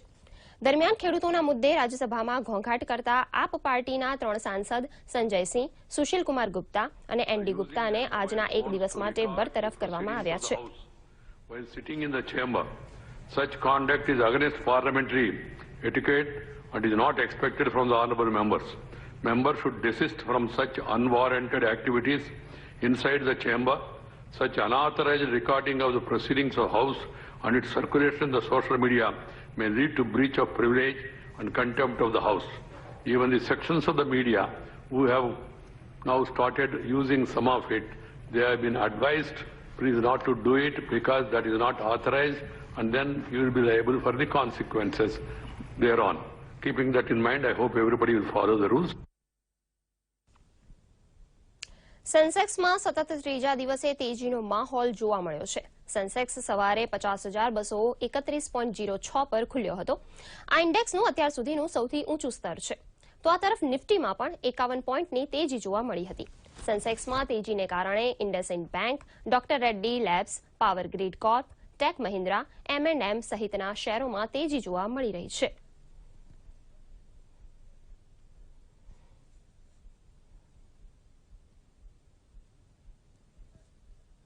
કેન્દ્રીય શિક્ષણ મંત્રી ડોક્ટર રમેશ પોખરિયાલ નિશંકે ગઈકાલે કેન્દ્રીય માધ્યમિક શિક્ષણ બોર્ડ અર્થાત CBSE ધોરણ 10 અને 12ની બોર્ડ પરીક્ષાની તારીખોની જાહેરાત કરી હતી.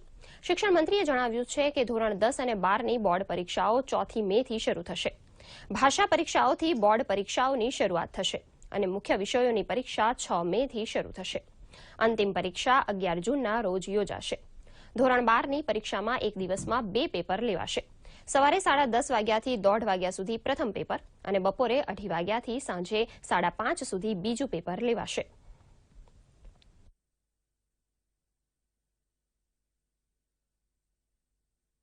मुझे आशा है कि इस समय का आप बहुत अच्छे तरीके से आप उपयोग कर रहे होंगे क्योंकि आपकी परीक्षाएं 4 मई से हैं.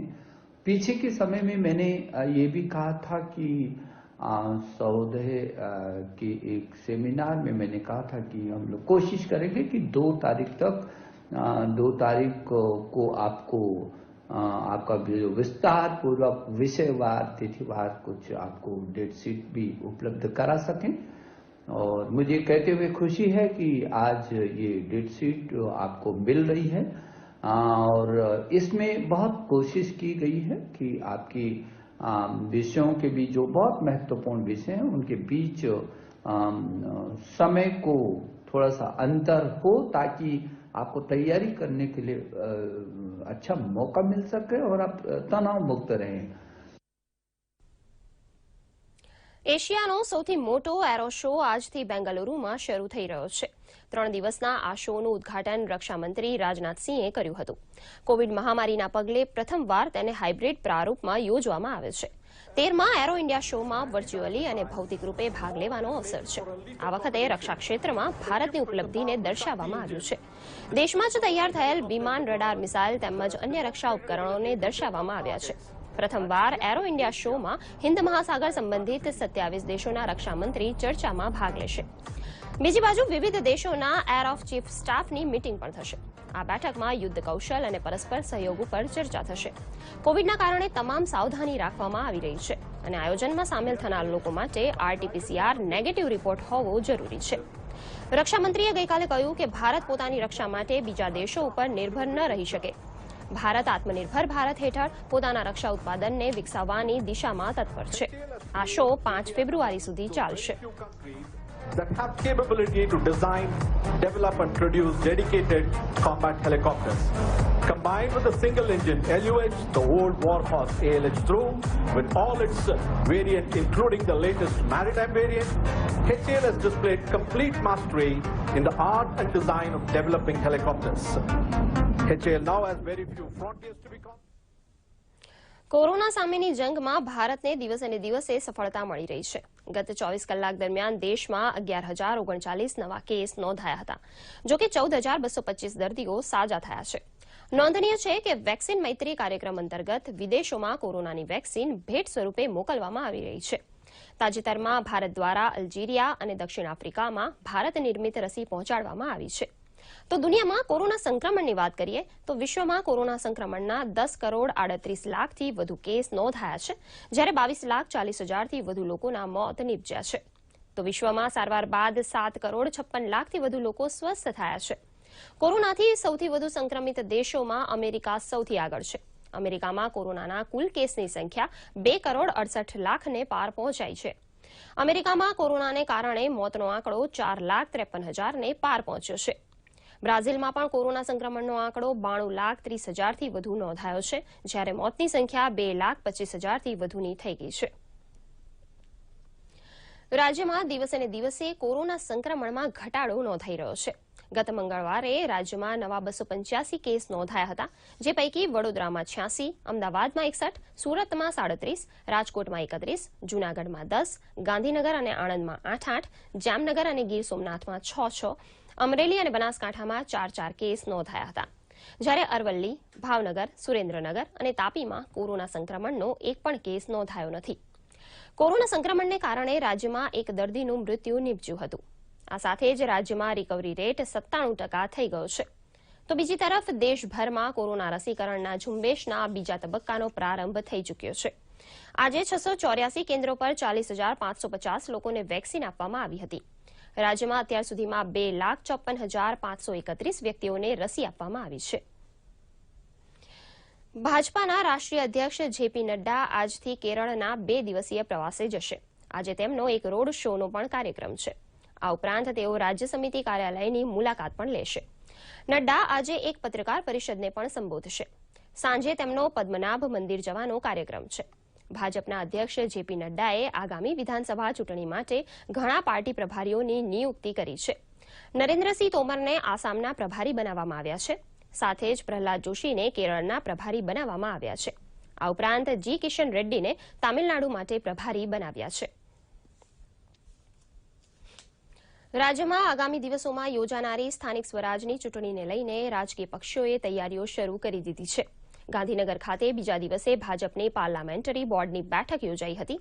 બેઠકમાં જામનગર, રાજકોટ અને અમદાવાદના ઉમેદવારોની પસંદગીને લઈને ચર્ચા થઈ હતી.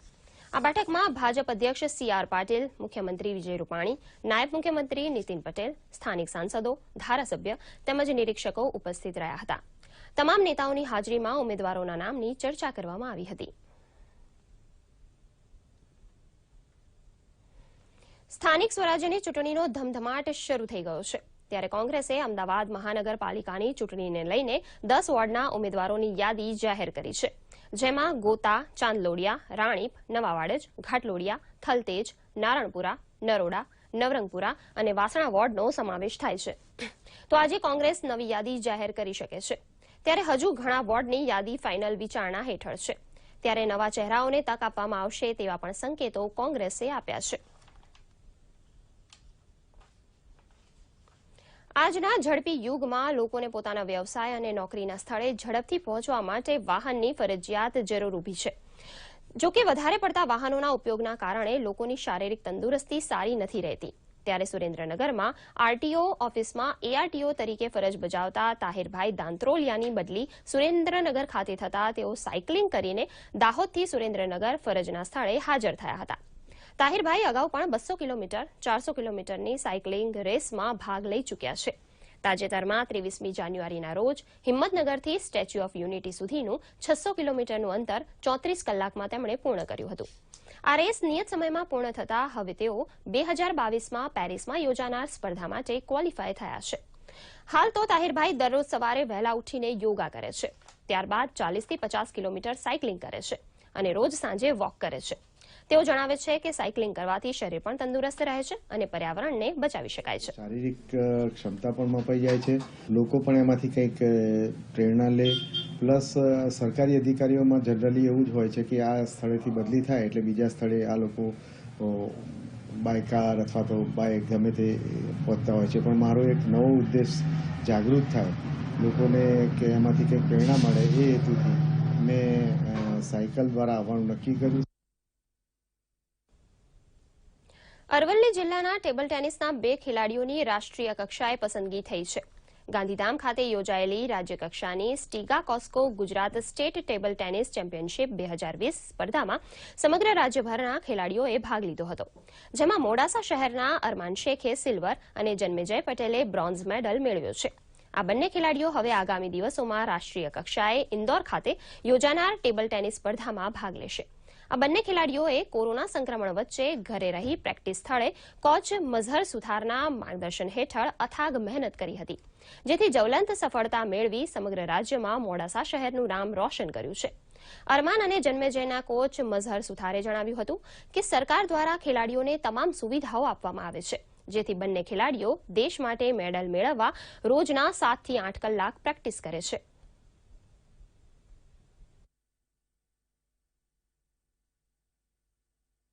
અહીં બાજુની સરકાર અહીંયા અમને સ્પોન્સરશિપ કરે છે. Kit, shoes, T shirt, shorts, upper લોવરની માટે અમને સ્પોન્સરશિપ કરે છે. અહીં બાજુ રમવાનું બી સારું છે. હું ગાંધીધામ રમ્યા અહીં બાજુ મારો સિલ્વર મેડલ પ્રાપ્ત થયો છે અને 25 તારીખે ઇન્ડોર જવાનું છે નેશનલ લેવલ માટે. તારીખ 29 જાન્યુઆરીથી 31 જાન્યુઆરી દરમિયાન ગાંધીધામ ખાતે સ્ટેટ ટેબલ ટેનિસ ચેમ્પિયનશિપ યોજાઈ હતી, જેમાં અરવલ્લી જિલ્લાના અરમાન શેખ અને જન્મેજય પટેલે સિલ્વર અને બ્રોન્ઝ મેડલ મેળવ્યો છે, જે અરવલ્લી જિલ્લાનું ગૌરવ છે. આવનારા દિવસમાં તે બંને 25 ફેબ્રુઆરી દરમિયાન ઇન્દોર ખાતે નેશનલ રમશે અને ભવિષ્યમાં તે ભારત માટે પણ આ જ રીતે મેડલ લાવે તેના માટે સતત ટ્રેનિંગ કેમ્પ અને તેમના ફિઝિકલ ફિટનેસ અને ડાયટ ચાર્ટ માટેનું પણ પ્લાનિંગ તૈયાર કરવામાં આવ્યું છે. કેન્દ્ર શાસિત પ્રદેશ દમણમાં બાળકોના પ્રાથમિક શિક્ષણને ઉત્કૃષ્ટ બનાવવા માટે શિક્ષણ વિભાગ દ્વારા મિશન વિદ્યા શરૂ કરવામાં આવી છે. મિશન વિદ્યા અંતર્ગત ધોરણ 1 થી 8 સુધીના શિક્ષકો જુદા જુદા વિસ્તારોમાં શિક્ષણ આપી રહ્યા છે. પ્રશાસક પ્રફુલ પટેલના નેતૃત્વ અને શિક્ષણ સચિવ પૂજા જૈનના માર્ગદર્શનમાં આ મિશન 2 મહિના સુધી ચાલશે. શિક્ષકો દ્વારા ગાર્ડન, શેરી, મંદિર નજીકના વિસ્તારોમાં બાળકોને ભેગા કરવામાં આવે છે. તેઓને 20 થી 30 બાળકોના સમૂહ બનાવી શિક્ષણ આપવામાં આવી રહ્યું છે. પ્રાથમિક સ્તરે બાળકોને પાયાનું શિક્ષણ આપવામાં આવી રહ્યું છે. બાળકોના વાંચન, લેખન અને ગણિત ઉપર ભાર મૂકવામાં આવી રહ્યો છે. શિક્ષણના સમયે માસ્ક અને સેનેટાઇઝરનો પણ ઉપયોગ કરવામાં આવી રહ્યો છે. પ્રશાસનના આ સારા કાર્યને વાલીઓ દ્વારા પણ આવકારવામાં આવ્યું છે, તેમજ વાલીઓ પણ આ કાર્ય માટે શિક્ષકોને મદદ કરી રહ્યા છે. દમણ, દીવ અને દાદરાનગર 3 જિલ્લામાં મિશન વિદ્યા ચાલી રહ્યું છે.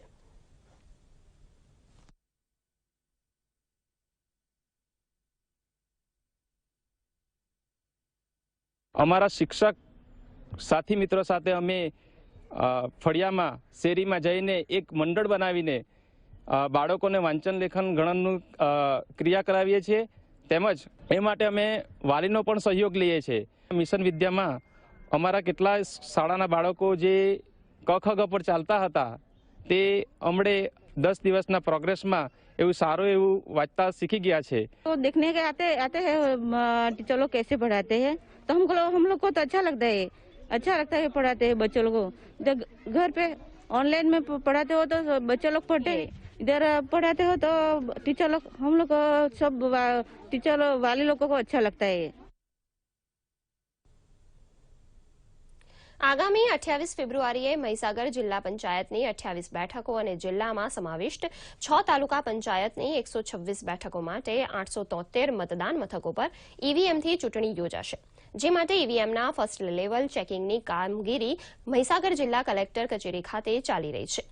ભારત ઇલેક્ટ્રોનિક્સના 10 ઇજનેર દ્વારા સીયુમાં અગાઉ જો કોઈ મત નાખવામાં આવેલ હોય તો તે તમામ દૂર કરવા, સીયુ બીયુમાં અન્ય કોઈ ટેકનિકલ એરર છે કે કેમ, બીયુમાં અગાઉની ચૂંટણીમાં જે મતપત્રો વપરાયા હોય તે દૂર કરવા, તેના latch, link, connector, green light, મત નાખ્યા બાદ ગ્રીન લાઇટ થાય છે કે કેમ, તેમજ બેલેટ યુનિટના તમામ બટન વર્ક કરે છે કે કેમ, તે પ્રકારનું તમામ ચેકિંગ જિલ્લા ચૂંટણી અધિકારી શુક્લા, આપનું હાર્દિક સ્વાગત કરું છું. બુલેટિનની શરૂઆત કરીશું હેડલાઇન્સથી. રાજ્યસભામાં રાષ્ટ્રપતિના અભિભાષણ પર ચર્ચા શરૂ. મંગળવારે ખેડૂતોના મુદ્દે વિપક્ષે કરેલા હોબાળાને કારણે નહોતી થઈ શકી રાજ્યસભા અને લોકસભાની કાર્યવાહી.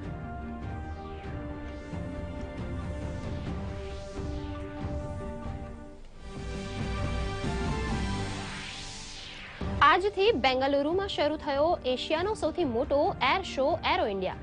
આત્મનિર્ભર ભારતની જોવા મળશે ઝલક. સંરક્ષણ મંત્રી રાજનાથસિંહે હિન્દુસ્તાન એરોનોટિકલ લિમિટેડની બીજી પ્રોડક્શન લાઇનનું કર્યું ઉદઘાટન. કહ્યું, ભારત વધુ સમય સુધી બીજા દેશો પર નહીં રહે નિર્ભર. કોરોનાને કારણે ચાલુ વર્ષે સામાન્ય જનતાના પ્રવેશ પર પાબંદી. આત્મનિર્ભરતા શબ્દને મળી વૈશ્વિક માન્યતા. ઓક્સફર્ડ યુનિવર્સિટીએ આ શબ્દની 2020ના Hindi word of the year તરીકે કરી પસંદગી. પ્રધાનમંત્રી નરેન્દ્ર મોદીના આત્મનિર્ભરતા ભારત અભિયાનના એલાન બાદ આ શબ્દને વૈશ્વિક કક્ષાએ મળી છે નવી ઓળખ. ભાજપના રાષ્ટ્રીય અધ્યક્ષ જેપી નડ્ડા આજથી કેરળના 2 દિવસીય પ્રવાસે. રોડ શોનું કરાશે આયોજન. આગામી વિધાનસભા ચૂંટણીને લઈને ભાજપ અધ્યક્ષે કરી પાર્ટી પ્રભારીઓની નિમણૂક. નરેન્દ્રસિંહ તોમરને આસામ અને પ્રહલાદ જોશીને કેરળના પ્રભારી બનાવાયા.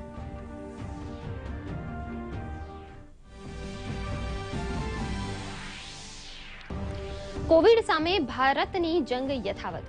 ગત 24 કલાક દરમિયાન 11,039 નવા કેસ સાથે 14,000થી વધુ દર્દીઓએ કોરોનાને આપી માત. રિકવરી રેટ વધીને 97% પાર પહોંચ્યો. કેરળ અને મહારાષ્ટ્રમાં વધતા કેસ જોઈને આરોગ્ય મંત્રાલયે કર્યો ઉચ્ચ સ્તરીય ટીમ મોકલવાનો નિર્ણય. રાજ્યમાં કોરોના સંક્રમણમાં ઘટાડો. મંગળવારે નોંધાયા 285 નવા કેસ, તો 422 લોકો થયા સ્વસ્થ. રાજ્યનો રિકવરી રેટ થયો 97.10%. એક વ્યક્તિનું થયું મોત. મંગળવારે 40,550 વ્યક્તિઓને આપવામાં આવી રસી.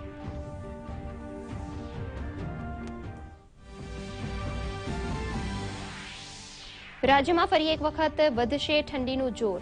4 ફેબ્રુઆરીથી ફૂંકાશે ઉત્તર તરફના પવન. કચ્છમાં 4 અને 5 ફેબ્રુઆરીના રોજ કોલ્ડ વેવની આગાહી.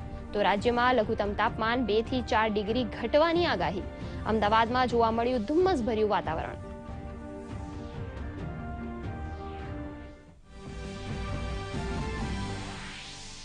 સેન્સેક્સમાં સતત ત્રીજા દિવસે તેજીનો માહોલ યથાવત. સેન્સેક્સે પ્રથમ વખત 50,200 અંકની સપાટી વટાવી. IndusInd bank, doctor Reddy lab, power grid corp, tech Mahindra, M&M સહિતના શેરમાં પણ જોવા મળી તેજી. સમાચારો વિગતવાર જોઈશું. વર્ષ 2020માં પ્રધાનમંત્રી નરેન્દ્ર મોદીએ ભારતને આત્મનિર્ભર બનાવવાનો સંકલ્પ લીધો હતો અને તેમના સંકલ્પને દરેક દેશવાસી પૂરો કરી રહ્યા છે. દરમિયાન ઓક્સફર્ડ લેંગ્વેજે આત્મનિર્ભરતા શબ્દને વર્ષ 2020 માટે હિન્દી શબ્દ જાહેર કર્યો છે. નિવેદન અનુસાર આત્મનિર્ભરતા શબ્દને એટલા માટે પસંદ કરવામાં આવ્યો છે કેમ કે તે શબ્દ અનેક ભારતીયો માટે દૈનિક સંઘર્ષ અને મહામારી વિરુદ્ધ તેની જંગને દર્શાવે છે. આત્મનિર્ભરતા શબ્દનો અર્થ અને વિચાર વીતેલા વર્ષમાં મોટા ભાગના ભારતીયોની ભાવનાનો હિસ્સો છે. હવે તેને ઓક્સફોર્ડની હિન્દી ડિક્શનરીમાં જોડવાનો નિર્ણય લેવાયો છે. ઓક્સફોર્ડ ભાષાથી જોડાયેલ પેનલે આ નિર્ણય લીધો છે. ઓક્સફોર્ડ દર વર્ષે એક એવા શબ્દની જાહેરાત કરે છે જેનું ગત વર્ષમાં ઘણું મહત્વ જોવા મળ્યું હોય, સાથે તે શબ્દનું સાંસ્કૃતિક મહત્વ પણ રહ્યું હોય. ઓક્સફર્ડ લેંગ્વેજે પોતાના નિવેદનમાં કહ્યું કે પ્રધાનમંત્રી નરેન્દ્ર મોદીએ મહામારી દરમિયાન દેશને આત્મનિર્ભર બનાવવા માટે કોરોના પેકેજની જાહેરાત કરી હતી. પ્રધાનમંત્રી મોદીએ કોરોના કાળમાં આપેલા ભાષણમાં આત્મનિર્ભરતા શબ્દનો પ્રયોગ કરાયા બાદ આ શબ્દનો ઉપયોગ લોકભોગ્ય બની ગયો હતો. રાજ્યસભામાં રાષ્ટ્રપતિના અભિભાષણના ધન્યવાદ પ્રસ્તાવ પર ચર્ચા ચાલી રહી છે, જેમાં આજે રાજ્યસભામાં ખેડૂતોનું આંદોલન અને તેની સાથે જોડાયેલા મુદ્દે સરકાર અને વિપક્ષ વચ્ચે 15 કલાક ચર્ચા કરવા માટે સંમતિ બની છે. રાજ્યસભાની કાર્યવાહી શરૂ થયા બાદ કેટલાક સમય માટે હોબાળો થતા ગૃહની કાર્યવાહી થોડા સમય માટે મુલતવી રહી હતી. કોંગ્રેસના સાંસદ ગુલામ નબી આઝાદ અને આનંદ શર્માએ રાજ્યસભાની કાર્યવાહી સ્થગિત કરવા નોટિસ આપી હતી. ગૃહમાં વિપક્ષના સભ્યો દ્વારા સતત વિક્ષેપ કરવાનો પ્રયત્ન થઈ રહ્યો હતો. દરમિયાન રાજ્યસભામાં અધ્યક્ષ વેંકૈયા નાયડુએ મોબાઈલ ફોનનો ઉપયોગ ગૃહમાં કરવા સામે રાજ્ય સભ્યોને કડક શબ્દોમાં તાકીદ કરી હતી. તેમણે કહ્યું હતું કે ગૃહની કાર્યવાહીનું આ રીતે રેકોર્ડિંગ અને સોશિયલ મીડિયામાં તેના પ્રસારથી વિશેષાધિકાર હનન અને ગૃહની અવમાનના થઈ શકે છે. દરમિયાન ખેડૂતોના મુદ્દે રાજ્યસભામાં હંગામો મચાવનાર આપ પાર્ટીના 3 સાંસદ સંજયસિંહ, સુશીલકુમાર ગુપ્તા અને એનડી ગુપ્તાને આજના એક દિવસ માટે બરતરફ કરવામાં આવ્યા છે. To record the proceedings of the House while sitting in the chamber. Such conduct is against parliamentary etiquette and is not expected from the honourable members. Members should desist from such unwarranted activities inside the chamber. Such unauthorized recording of the proceedings of House and its circulation in the social media may lead to breach of privilege and contempt of the House. Even the sections of the media who have now started using some of it, they have been advised please not to do it because that is not authorized, and then you will be liable for the consequences thereon. Keeping that in mind, I hope everybody will follow the rules. સેન્સેક્સમાં સતત ત્રીજા દિવસે તેજીનો માહોલ જોવા મળ્યો છે. Sensex સવારે 50,231.06 પર ખુલ્યો હતો. આ ઇન્ડેક્સનું અત્યાર સુધીનું સૌથી ઊંચું સ્તર છે. તો આ તરફ નિફ્ટીમાં પણ 51 પોઈન્ટની તેજી જોવા મળી હતી. સેન્સેક્સમાં તેજીને કારણે IndusInd bank, doctor Reddy labs, power grid corp, tech Mahindra, M&M સહિતના શેરોમાં તેજી જોવા મળી રહી છે. કેન્દ્રીય શિક્ષણ મંત્રી ડોક્ટર રમેશ પોખરિયાલ નિશંકે ગઈકાલે કેન્દ્રીય માધ્યમિક શિક્ષણ બોર્ડ અર્થાત CBSE ધોરણ 10 અને 12ની બોર્ડ પરીક્ષાઓની તારીખોની જાહેરાત કરી હતી. શિક્ષણ મંત્રીએ જણાવ્યું છે કે ધોરણ 10 અને 12ની બોર્ડ પરીક્ષાઓ 4 મેથી શરૂ થશે. ભાષા પરીક્ષાઓથી બોર્ડ પરીક્ષાઓની શરૂઆત થશે અને મુખ્ય વિષયોની પરીક્ષા 6 મેથી શરૂ થશે. અંતિમ પરીક્ષા 11 જૂનના રોજ યોજાશે. ધોરણ 12ની પરીક્ષામાં એક દિવસમાં 2 પેપર લેવાશે. સવારે 10:30 વાગ્યાથી 1:30 વાગ્યા સુધી પ્રથમ પેપર અને બપોરે 2:30 વાગ્યાથી સાંજે 5:30 સુધી બીજું પેપર લેવાશે. मुझे आशा है कि इस समय का आप ये बहुत अच्छे तरीके से आप उपयोग कर रहे होंगे क्योंकि आपकी परीक्षाएं 4 मई से हैं. पीछे के समय में मैंने ये भी कहा था कि सौदह के एक सेमिनार में मैंने कहा था कि हम लोग कोशिश करेंगे कि 2 तारीख तक 2 तारीख को आपको आपका जो विस्तार पूर्वक विषयवार तिथिवार कुछ आपको डेट शीट भी उपलब्ध करा सकें. और मुझे कहते हुए खुशी है कि आज ये डेट शीट आपको मिल रही है और इसमें बहुत कोशिश की गई है कि आपकी विषयों के बीच जो बहुत महत्वपूर्ण विषय हैं उनके बीच समय को थोड़ा सा अंतर हो ताकि आपको तैयारी करने के लिए अच्छा मौका मिल सके और आप तनाव मुक्त रहें. એશિયાનો સૌથી મોટો એરો શો આજથી બેંગલુરુમાં શરૂ થયો છે. 3 દિવસના આ શોનું ઉદ્ઘાટન રક્ષામંત્રી રાજનાથસિંહે કર્યું હતું. કોવિડ મહામારીના પગલે પ્રથમવાર તેને હાઇબ્રિડ પ્રારૂપમાં યોજવામાં આવે છે. 13મા એરો ઇન્ડિયા શોમાં વર્ચ્યુઅલી અને ભૌતિક રૂપે ભાગ લેવાનો અવસર છે. આ વખતે રક્ષા ક્ષેત્રમાં ભારતની ઉપલબ્ધિઓને દર્શાવવામાં આવ્યું છે. દેશમાં જ તૈયાર થયેલ વિમાન, રડાર, મિસાઇલ તેમજ અન્ય રક્ષા ઉપકરણોને દર્શાવવામાં આવ્યા છે. પ્રથમવાર એરો ઇન્ડિયા શોમાં હિન્દ મહાસાગર સંબંધિત 27 દેશોના રક્ષામંત્રી ચર્ચામાં ભાગ લેશે. બીજી બાજુ વિવિધ દેશોના એર ઓફ ચીફ સ્ટાફની મીટિંગ પણ યોજાશે. આ બેઠકમાં યુદ્ધ કૌશલ અને પરસ્પર સહયોગ ઉપર ચર્ચા થશે. કોવિડના કારણે તમામ સાવધાની રાખવામાં આવી છે અને આયોજનમાં સામેલ થનાર લોકો માટે RT-PCR નેગેટિવ રિપોર્ટ હોવો જરૂરી છે. રક્ષામંત્રીએ ગઈકાલે કહ્યું કે ભારત પોતાની રક્ષા માટે બીજા દેશો ઉપર નિર્ભર ન રહી શકે. ભારત આત્મનિર્ભર ભારત હેઠળ પોતાના રક્ષા ઉત્પાદનને વિકસાવવાની દિશામાં તત્પર છે. આ શો ફેબ્રુઆરી 5 સુધી ચાલશે. Single engine LUH, the old Warhorse ALH through with all its variant including the latest maritime variant. HAL has displayed complete mastery in the art and design of developing helicopters. HAL now has very few frontiers to be conquered. The heavyweight multi-role being one such niche, IMRH will plug that as well. Corona સામેની જંગમાં ભારતને દિવસે ને દિવસે સફળતા મળી રહી છે. ગત છેલ્લા 24 કલાક દરમિયાન દેશમાં 11,039 નવા કેસ નોંધાયા હતા. જોકે 14,225 દર્દીઓ સાજા થયા છે. નોંધનીય છે કે વેક્સિન મૈત્રી કાર્યક્રમ અંતર્ગત વિદેશોમાં કોરોનાની વેક્સિન ભેટ સ્વરૂપે મોકલવામાં આવી રહી છે. તાજેતરમાં ભારત દ્વારા અલ્જીરિયા અને દક્ષિણ આફ્રિકામાં ભારત નિર્મિત રસી પહોંચાડવામાં આવી છે. તો દુનિયામાં કોરોના સંક્રમણની વાત કરીએ તો વિશ્વમાં કોરોના સંક્રમણના 10,38,00,000થી વધુ કેસ નોંધાયા છે, જ્યારે 22,40,000થી વધુ લોકોના મોત નીપજ્યા છે. તો વિશ્વમાં સારવાર બાદ 7,56,00,000થી વધુ લોકો સ્વસ્થ થયા છે. કોરોનાથી સૌથી વધુ સંક્રમિત દેશોમાં અમેરિકા સૌથી આગળ છે. અમેરિકામાં કોરોનાના કુલ કેસની સંખ્યા 2,68,00,000ને પાર નોંધાઈ છે. અમેરિકામાં કોરોનાને કારણે મોતનો આંકડો 4,53,000ને પાર પહોંચ્યો છે. બ્રાઝિલમાં પણ કોરોના સંક્રમણનો આંકડો 92,30,000થી વધુ નોંધાયો છે, જ્યારે મોતની સંખ્યા 2,25,000થી વધુ થઈ ગઈ છે.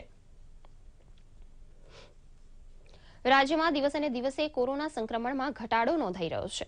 ગત મંગળવારે રાજ્યમાં નવા 285 કેસ નોંધાયા હતા, જે પૈકી વડોદરામાં 86, અમદાવાદમાં 61, સુરતમાં 37, રાજકોટમાં 31, જૂનાગઢમાં 10, ગાંધીનગર અને આણંદમાં 8-8, જામનગર અને ગીર સોમનાથમાં 6-6, અમરેલી અને બનાસકાંઠામાં 4-4 કેસ નોંધાયા હતા, જ્યારે અમરેલી, ભાવનગર, સુરેન્દ્રનગર અને તાપીમાં કોરોના સંક્રમણનો એક પણ કેસ નોંધાયો નથી.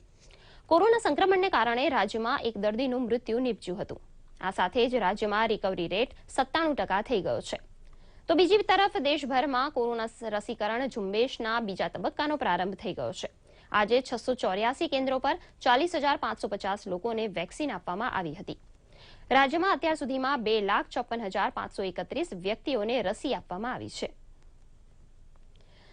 ભાજપાના રાષ્ટ્રીય અધ્યક્ષ જેપી નડ્ડા આજથી કેરળના 2 દિવસીય પ્રવાસે જશે. આજે તેમનો એક રોડ શોનો કાર્યક્રમ છે. આ ઉપરાંત તેઓ રાજ્ય સમિતિ કાર્યાલયની પણ મુલાકાત લેશે.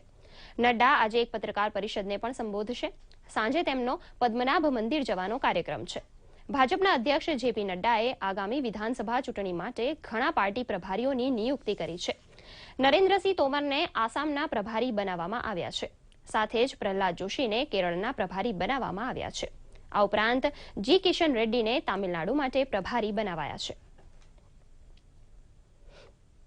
સ્થાનિક સ્વરાજ્યની ચૂંટણીનો ધમધમાટ શરૂ થઈ ગયો છે, ત્યારે કોંગ્રેસે અમદાવાદ મહાનગરપાલિકાની ચૂંટણીને લઈને 10 વોર્ડના ઉમેદવારોની યાદી જાહેર કરી છે, જેમાં ગોતા, ચાંદલોડિયા, રાણીપ, નવાવાડજ, ઘાટલોડિયા, થલતેજ, નારણપુરા, નરોડા, નવરંગપુરા અને વાસણા વોર્ડનો સમાવેશ થાય છે.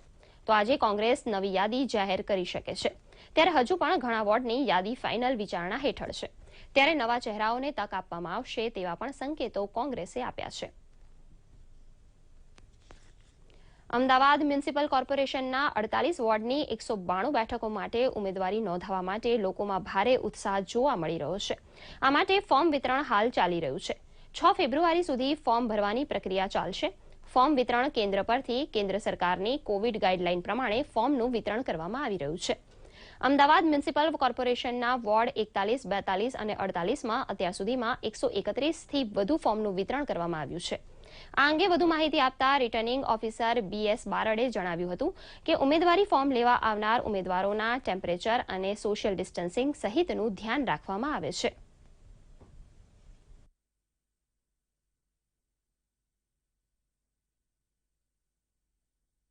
જે નોટિસ પ્રસિદ્ધ થયા પછી જે ફોર્મનું વિતરણ શરૂ થયું છે એ પૈકી અમારા 41 નંબરના વોર્ડમાંથી કુલ 32 ફોર્મ ગયા છે, 42 નંબરના વોર્ડમાંથી 45 અને 48 નંબરના વોર્ડમાંથી 54, આમ કુલ 131 ફોર્મનું વિતરણ થયેલું છે.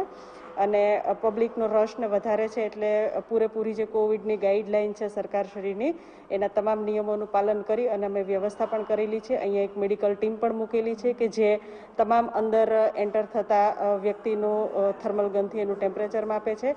ત્યાં સેનિટાઈઝરની પણ વ્યવસ્થા કરેલી છે. હાથ સેનિટાઈઝ કરી અને પછી જ અંદર આવે છે અને માસ્ક વગર કોઈને એન્ટ્રી આપવામાં આવતી નથી. અમદાવાદના નરોડા વિસ્તારમાં રહેતા ધર્મેશભાઈ પટેલને બ્રેઇન ડેડ જાહેર કર્યા બાદ તેમના પરિવારના સભ્યોએ માત્ર ફોટો ફ્રેમ અથવા સ્મૃતિમાં સાચવવાના બદલે તેમના અંગોનું દાન કરી અન્ય 4 દર્દીને જીવનદાન આપી સમગ્ર સમાજ માટે પ્રેરણાદાયી કાર્ય કર્યું છે. ધાર્મિક અભિગમ રાખવાવાળા આ પરિવાર દ્વારા ધર્મેશભાઈ પટેલના અંગ દ્વારા 4 જેટલા પરિવારોને જીવનદાન આપવામાં આવ્યું છે. ગુજરાત સરકારે બ્રેઇન ડેડ થયેલ દર્દીઓના અંગોનું દાન મેળવીને જરૂરિયાતમંદ દર્દીઓમાં તેનું પ્રત્યારોપણ કરાવીને તેમને ખુશહાલ જીવન પ્રદાન કરવાનો માનવ સેવાનો જે યજ્ઞ છેડ્યો છે, હવે આ પ્રયાસોના સુંદર પરિણામ પણ આવવા મળ્યા છે. જો વાત કરવામાં આવે તો અમદાવાદ અસારવા સિવિલ હોસ્પિટલ ખાતે છેલ્લા 40 દિવસમાં શરૂ કરવામાં આવેલી આ સેવા દ્વારા 4 સફળ ટ્રાન્સપ્લાન્ટ કરવામાં આવ્યા છે, જેના દ્વારા 10 થી 15 લોકોને નવું જીવન મળ્યું છે.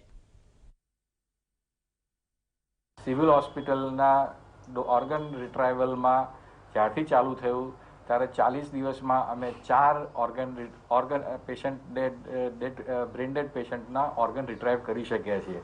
પરંતુ આ જે ધર્મેશભાઈનો કેસ છે એમાં પહેલી વખત પ્રાઇવેટ હોસ્પિટલમાંથી સિવિલ હોસ્પિટલમાં પેશન્ટને શિફ્ટ કરવામાં આવ્યું અને ત્યારબાદ એમનું ઓર્ગન રિટ્રાઇવ કરવામાં આવેલા છે.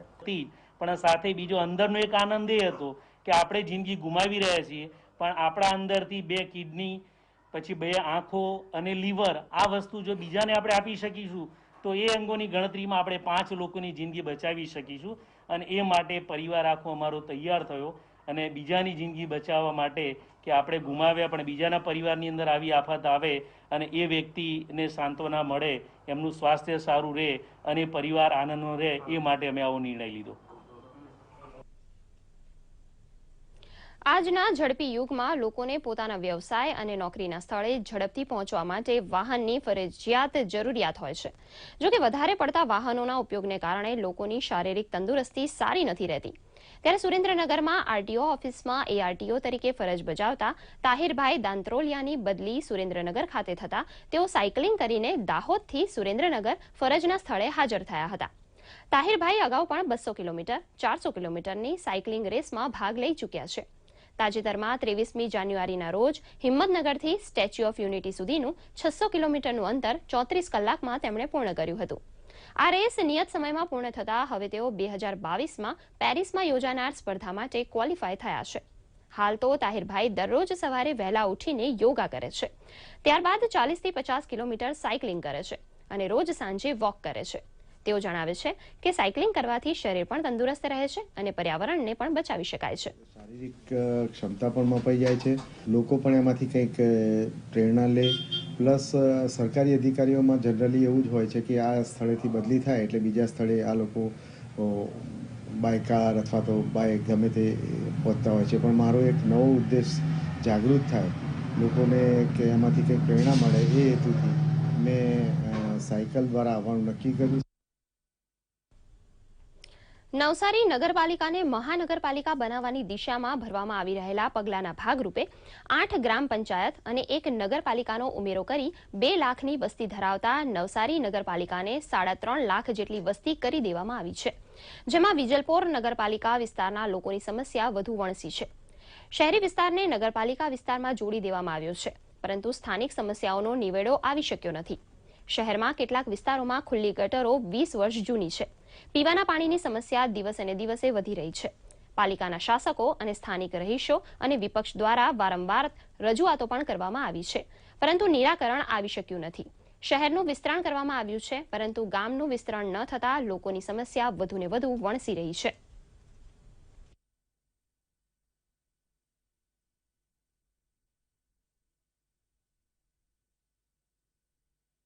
વિજલપોર નગરપાલિકામાં ડ્રેનેજ પાઇપલાઇનોની કામગીરી હાલમાં ચાલુ છે અને લોકોની રજૂઆત મુજબ સર્વે કરવામાં આવે છે અને જ્યાં જ્યાં જરૂરિયાત છે ત્યાં વિસ્તારની કામગીરી હાથ ધરવામાં આવે છે. હાલ સરસ્વતી નગરમાં ડ્રેનેજ પાઇપલાઇનની કામગીરી ચાલુ છે 20 લાખના ખર્ચે. એ એમની રજૂઆતો હતી અને સ્થાનિક લેવલે સર્વે કરી જરૂરિયાત મુજબની પાઇપલાઇનની કામગીરી હાથ ધરવામાં આવેલ છે. લગભગ જ્યાં પણ રજૂઆત આવી હશે ત્યાં સ્થળ તપાસ કરી સર્વે કરી જો જરૂરિયાત જણાય તો એ લાઇનને બદલવાની કામગીરી હાથ ધરવામાં આવેલ છે. અરવલ્લી જિલ્લાના ટેબલ ટેનિસના 2 ખેલાડીઓની રાષ્ટ્રીય કક્ષાએ પસંદગી થઈ છે. ગાંધીધામ ખાતે યોજાયેલી રાજ્ય કક્ષાની Stiga Cosco Gujarat state table tennis championship 2020 સ્પર્ધામાં સમગ્ર રાજ્યભરના ખેલાડીઓએ ભાગ લીધો હતો, જેમાં મોડાસા શહેરના અરમાન શેખે સિલ્વર અને જન્મેજય પટેલે બ્રોન્ઝ મેડલ મેળવ્યો છે. આ બંને ખેલાડીઓ હવે આગામી દિવસોમાં રાષ્ટ્રીય કક્ષાએ ઇન્દોર ખાતે યોજાનાર ટેબલ ટેનિસ સ્પર્ધામાં ભાગ લેશે.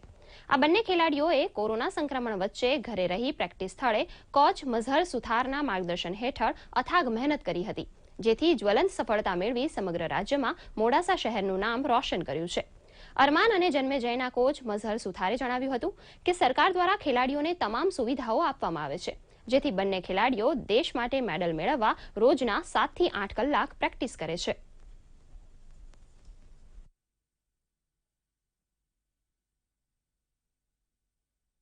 અહીં બાજુની સરકાર અહીંયા અમને સ્પોન્સરશિપ કરે છે kit shoes T shirt shorts upper લોવરની માટે અમને સ્પોન્સરશિપ કરે છે. અહીં બાજુ રમવાનું બી સારું છે.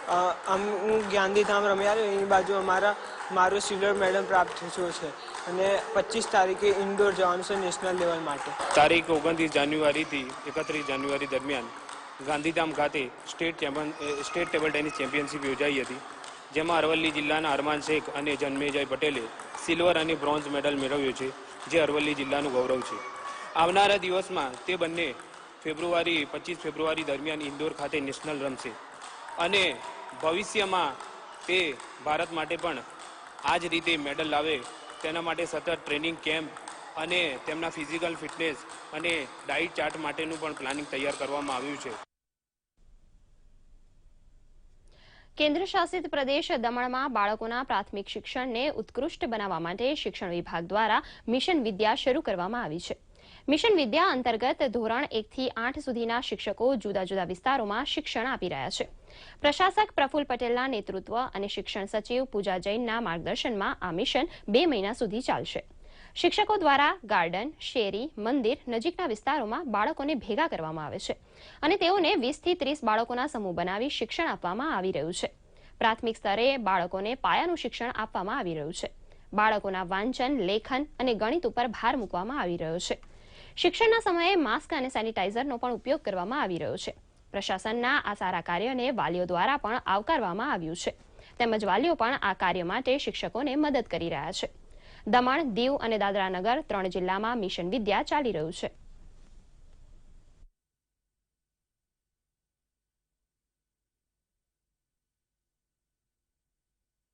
અમારા શિક્ષક સાથી મિત્રો સાથે અમે ફળિયામાં શેરીમાં જઈને એક મંડળ બનાવીને બાળકોને વાંચન, લેખન, ગણનનું ક્રિયા કરાવીએ છીએ, તેમજ એ માટે અમે વાલીનો પણ સહયોગ લઈએ છીએ. મિશન વિદ્યામાં અમારા કેટલા શાળાના બાળકો જે ક ખ ગ પર ચાલતા હતા તે હમણે 10 દિવસના પ્રોગ્રેસમાં એવું સારું એવું વાંચતા શીખી ગયા છે. तो देखने के आते हैं टीचर लोग कैसे पढ़ाते हैं, तो हम लोग को तो अच्छा लगता है पढ़ाते हैं बच्चों लोग को. जब घर पे ऑनलाइन में पढ़ाते हो तो बच्चे लोग पढ़ते, इधर पढ़ाते हो तो टीचर लोग हम लोग को सब टीचर वाले लोगों को अच्छा लगता है. આગામી 28 ફેબ્રુઆરીએ મહીસાગર જિલ્લા પંચાયતની 28 બેઠકો અને જિલ્લામાં સમાવિષ્ટ 6 તાલુકા પંચાયતની 126 બેઠકો માટે 873 મતદાન મથકો પર ઈવીએમથી ચૂંટણી યોજાશે, જે માટે ઈવીએમના ફર્સ્ટ લેવલ ચેકિંગની કામગીરી મહીસાગર જિલ્લા કલેક્ટર કચેરી ખાતે ચાલી રહી છે. ભારત ઇલેક્ટ્રોનિક્સના 10 ઇજનેર દ્વારા સીયુમાં અગાઉ જો કોઈ મત નાખવામાં આવેલ હોય તો તે તમામ દૂર કરવા, સીયુ બીયુમાં અન્ય કોઈ ટેકનિકલ એરર છે કે કેમ, બીયુમાં અગાઉની ચૂંટણીમાં જે મતપત્રો વપરાયા હોય તે દૂર કરવા, તેના latch, link, connector, green light, મત નાખ્યા બાદ ગ્રીન લાઇટ થાય છે કે કેમ, તેમજ બેલેટ યુનિટના તમામ બટન વર્ક કરે છે કે કેમ તે તમામ પ્રકારનું ચેકિંગ જિલ્લા ચૂંટણી અધિકારી અને કલેક્ટર આર.બી. બારડ તેમજ રાજ્ય ચૂંટણી આયોગના નોડલ અધિકારી અને નિવાસી અધિક કલેક્ટર આર.આર. ઠક્કરની ઉપસ્થિતિમાં ચાલી રહી છે. તાલુકા પંચાયત અને જિલ્લા પંચાયતની ચૂંટણી 28 ફેબ્રુઆરીના રોજ યોજાનાર છે. આ ચૂંટણીમાં ઉપયોગમાં લેવાનાર ઈવીએમ મશીનની અત્યારે ફર્સ્ટ લેવલ ચેકિંગ અત્યારે ચાલી રહ્યું છે. લગભગ 10 જેટલા બેલના એન્જિનિયરો પણ ઉપસ્થિત છે. વિવિધ આઈટીઆઈ અને અમારા રેવન્યુ કર્મચારી અધિકારીશ્રીઓ પણ એ ઉપસ્થિત છે. 50% જેટલું ઓલમોસ્ટ અમારું ચેકિંગ પૂરું થયું છે અને 2 દિવસમાં અમે આ ફર્સ્ટ લેવલ ચેકિંગ પૂરી કરનાર છીએ અને સત્વરે આ સારી કામગીરી થાય એના માટે સતત અમારી વોચ ચાલુ છે. કોરોના કાળમાં પ્રાથમિક શાળાઓ હજુ પણ બંધ છે. તેવામાં શાળા સામે ચાલી બાળકના ઘરે પહોંચે તો વાત થોડી અજુગતી લાગે, પરંતુ આ વાતને સાર્થક કરી બતાવી છે શેરી શાળાએ, જ્યાં શાળાના શિક્ષકો અભ્યાસ સામગ્રી સાથે જાતે જ બાળકોને ઘરે આવી શિક્ષણ આપી રહ્યા છે. શું છે આ અનોખો કન્સેપ્ટ? જુઓ આ રિપોર્ટમાં. આ ફૂલ જેવા માસૂમ બાળકોને જોઈને તમને લાગતું હશે કે તેઓ માટીના રમકડા તેમજ ચિત્રો વડે રમત રમી સમય પસાર કરતા હશે. જી નહીં, આ કોઈ સામાન્ય રમત નથી, પરંતુ કોરોના જેવા કપરા સમયમાં પણ બાળકોને મૂલ્યવર્ધિત શિક્ષણ આપવાનો આ એક અનોખો પ્રયાસ છે. જેમાં ગમ્મત સાથે જ્ઞાનની 100 જેટલી જુદી જુદી ટેકનિક દ્વારા જુદી જુદી શેરીઓમાં જઈ બાળકોને અદ્ભુત શિક્ષણ આપવામાં આવી રહ્યું છે. કોરોના કહેરને 1 વર્ષ પૂર્ણ થઈ ચૂક્યું છે, ત્યારે જિલ્લામાં આવી 20 જેટલી શેરી શાળાઓ કાર્યરત છે. શેરી શાળાના આ પ્રયાસ થકી જે બાળકોને પહેલા લખતા વાંચતા નહોતું આવડતું તેવા બાળકોના શિક્ષણના સ્તરમાં જબરદસ્ત સુધારો થયો છે.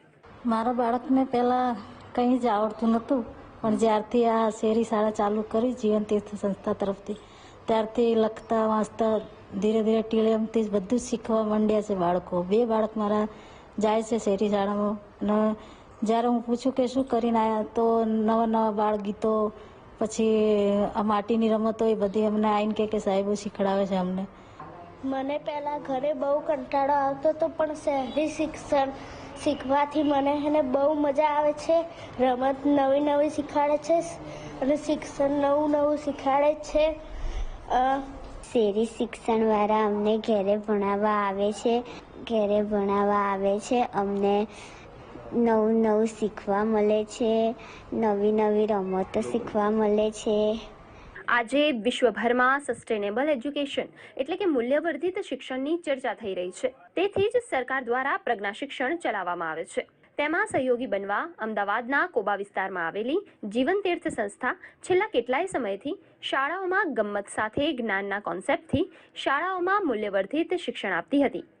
પરંતુ કોરોના કાળમાં શાળાઓ બંધ થઈ જવાથી સ્લમ વિસ્તારના બાળકો માનસિક તણાવનો સામનો કરી રહ્યા હતા. કારણ કે આવા બાળકો પાસે સ્માર્ટફોનની પણ સુવિધા નહીં હોવાથી તેઓ ઓનલાઈન શિક્ષણથી પણ વંચિત રહેતા હતા. આ સ્થિતિને ધ્યાનમાં લઈ જીવન તીર્થ સંસ્થાએ અન્ય કેટલીક સામાજિક સંસ્થાઓની મદદ શીખતા રહી શકે અને સંસ્કાર મેળવે તથા પોતાનો જીવન વિકાસ સાધી રાષ્ટ્ર નિર્માણમાં પોતાનું મહત્વનું યોગદાન આપે. મા બાપ અને બાળકોની મનોસામાજિક સંભાળ તથા જીવનલક્ષી કેળવણી માટેનો અમારો આ કોન્સેપ્ટ છે. અને આ કોન્સેપ્ટ અમે એટલા માટે લાયા છીએ કે બાળકોને જે શિક્ષણથી દૂર રહ્યા છે, આજે કોરોના કાળમાં મોબાઈલ આઈપેડ જેવા હોતા નથી અને જો ટાવર નથી હોતા, જો એમને ખરેખર ભણવાની બહુ તકલીફ છે અને ભણવું છે. જે બાળકને ખરેખર પ્રેક્ટિકલી જે જ્ઞાન આપવામાં આવે છે, એટલે પ્રેક્ટિકલી જ્ઞાન અમે દાખલા તરીકે બાળકને ઘડીઓ શીખવાડો છે, તો એ ઘડિયા ચક્રના માધ્યમથી શબ્દ શીખવાડે છે, એને શબ્દના ચાર્ટ દ્વારા અને માટીકામ દ્વારા અલગ અલગ પ્રકારની પ્રવૃત્તિઓ કરે છે. આ પ્રવૃત્તિઓમાં બાળકને રસ પડે છે, એટલે એ માનસિક રીતે પણ એનો વિકાસ થાય છે બાળકનો. એક તરફ જ્યાં શિક્ષણની ગુણવત્તા ઉપર સવાલો ઉભા થઈ રહ્યા છે, ત્યાં કોરોના જેવી મહામારીમાં પણ શેરી શાળા જેવા પ્રયાસો થકી આજે સામાન્યમાં સામાન્ય વર્ગના બાળકોને મૂલ્યવર્ધિત શિક્ષણ પ્રાપ્ત થઈ રહ્યું છે, જે ખરેખર પ્રશંસનીય બાબત છે.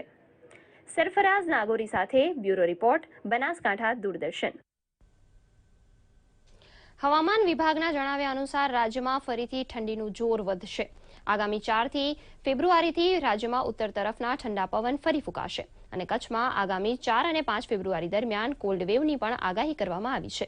આમ રાજ્યમાં 4 અને 5 ફેબ્રુઆરી દરમિયાન લઘુત્તમ તાપમાનમાં 2 થી 4 ડિગ્રીનો ઘટાડો થવાની શક્યતા છે. अगले 5 दिन में गुजरात में बारिश होने का कोई संभावना नहीं है. वेदर मोस्टली ड्राई रहेगा.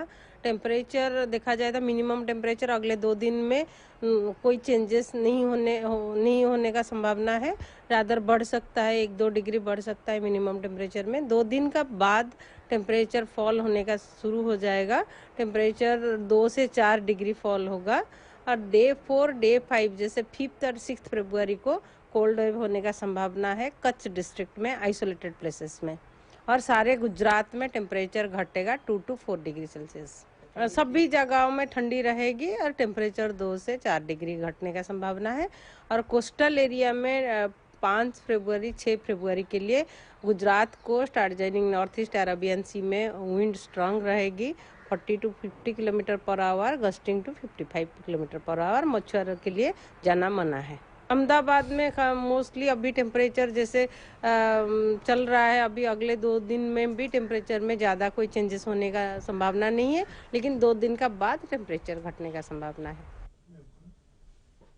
અને આ સાથે જ આ ન્યૂઝ બુલેટિન સમાપ્ત કરીએ છીએ. નમસ્કાર.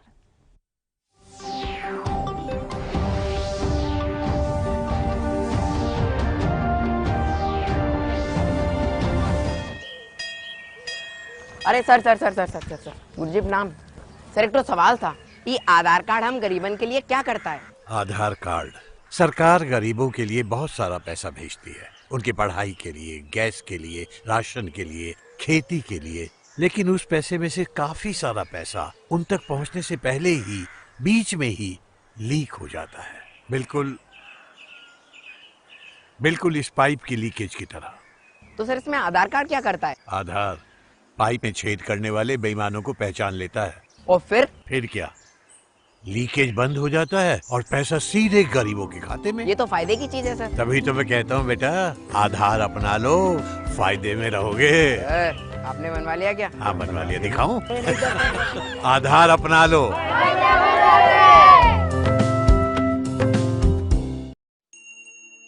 आयुष्मान भारत हो, भारत आयुष्मान हो, आयुष्मान हो। भारत को आयुष्मान बनाने, जन जन को आरोग्य बनाने, देश हित में चली हवा, मुफ्त में उपचार मिलेगी दवा। चली चली चली चली सेहत की हवा, चली चली मुफ्त होगा इलाज, मिलेगी दवा, बीमार न रहेगा अब लाचार, बीमारी का होगा मुफ्त उपचार, मुफ्त उपचार, बीमारी का होगा मुफ्त उपचार। चली चली सेहत की हवा, चली चली।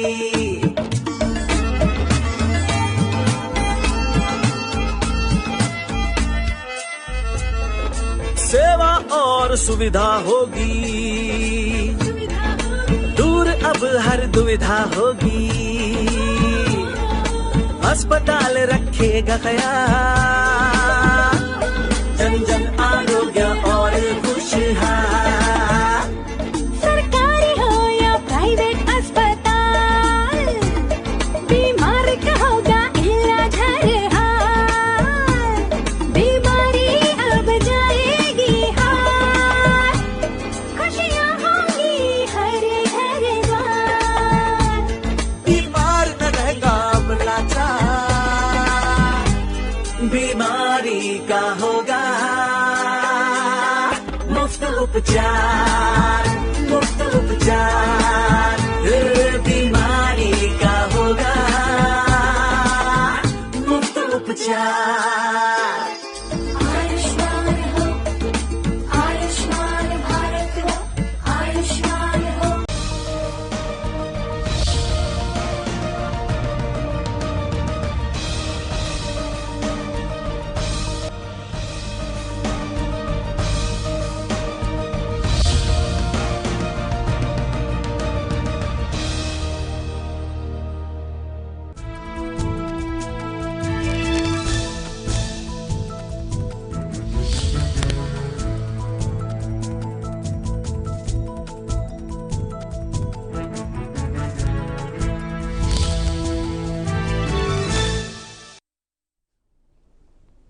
નમસ્કાર દર્શક મિત્રો, આપણા મુદ્દા આપણી વાતના ખાસ એપિસોડમાં આપનું સ્વાગત છે।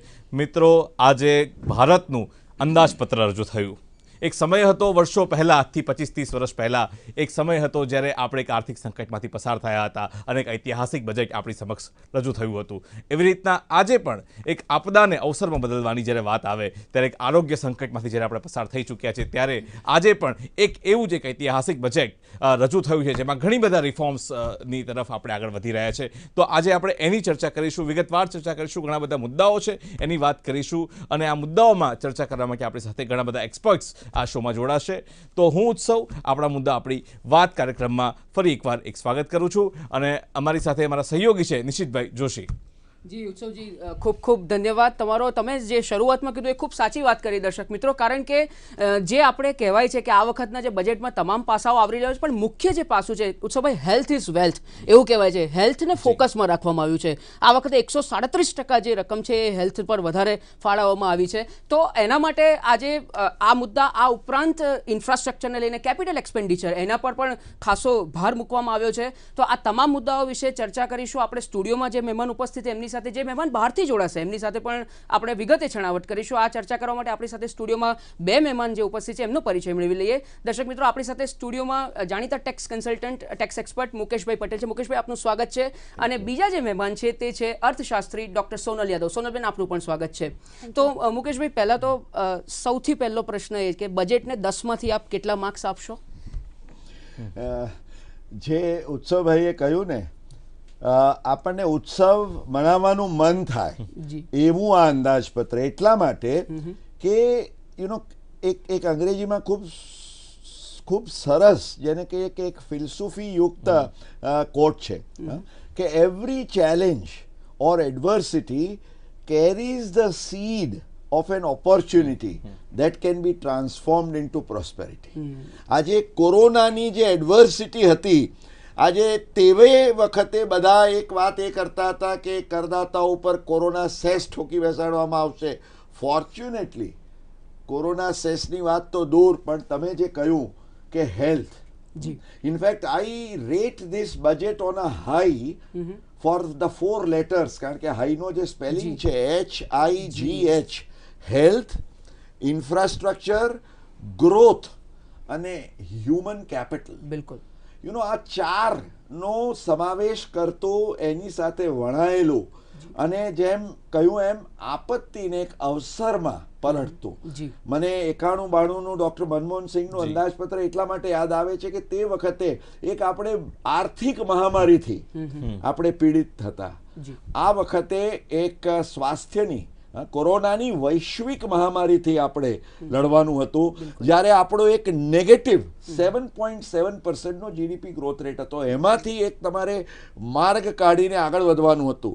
નો ડાઉટ એમણે વ્યક્તિગત કરદાતાઓને નિરાશ કદાચ કર્યા હોય, પણ મારે કરદાતા મિત્રોને કહેવું છે કે જો દેશ તમારો સાબુત રહેશે, અર્થતંત્ર તમારું સમૃદ્ધ હશે અને તમે વિકાસના માર્ગે આગળ વધશો, તો એનો સીધો લાભ આપણને થઈને રહેવાનો જ છે. એટલે there has been a little disappointment કે અમને અમારું ATC, ATD, અમારી exemption limits એ બધું નથી મળ્યું. પણ સાથે સાથે the positive is also કે ભાઈ તમારા માટે એક ટ્રાન્સપેરન્ટ, એફિશિયન્ટ અને એકાઉન્ટેબલ ટેક્સ એડમિનિસ્ટ્રેશન, એટલીસ્ટ પ્રોસિજરની દિશામાં, કે જ્યાં એમણે કોઈ નાણાં કાઢવાના નહોતા, એમાં તો એમણે કેટલાક ખૂબ મક્કમ અને મજબૂત પગલાં લીધા છે. મુકેશભાઈ, પણ તમને એ પૂછવા માંગીશ કે જે કરદાતાઓ છે, કારણ કે આપણે બધા સ્પીચ સાંભળતા હોય ટેક્સ પેયર્સ હંમેશા કે ક્યારે ઇન્કમ ટેક્સ સ્લેબની અનાઉન્સમેન્ટ થાય અને આપણને ખબર પડે કેટલો ટેક્સ ભરવાનો, કેટલો નથી ભરવાનો,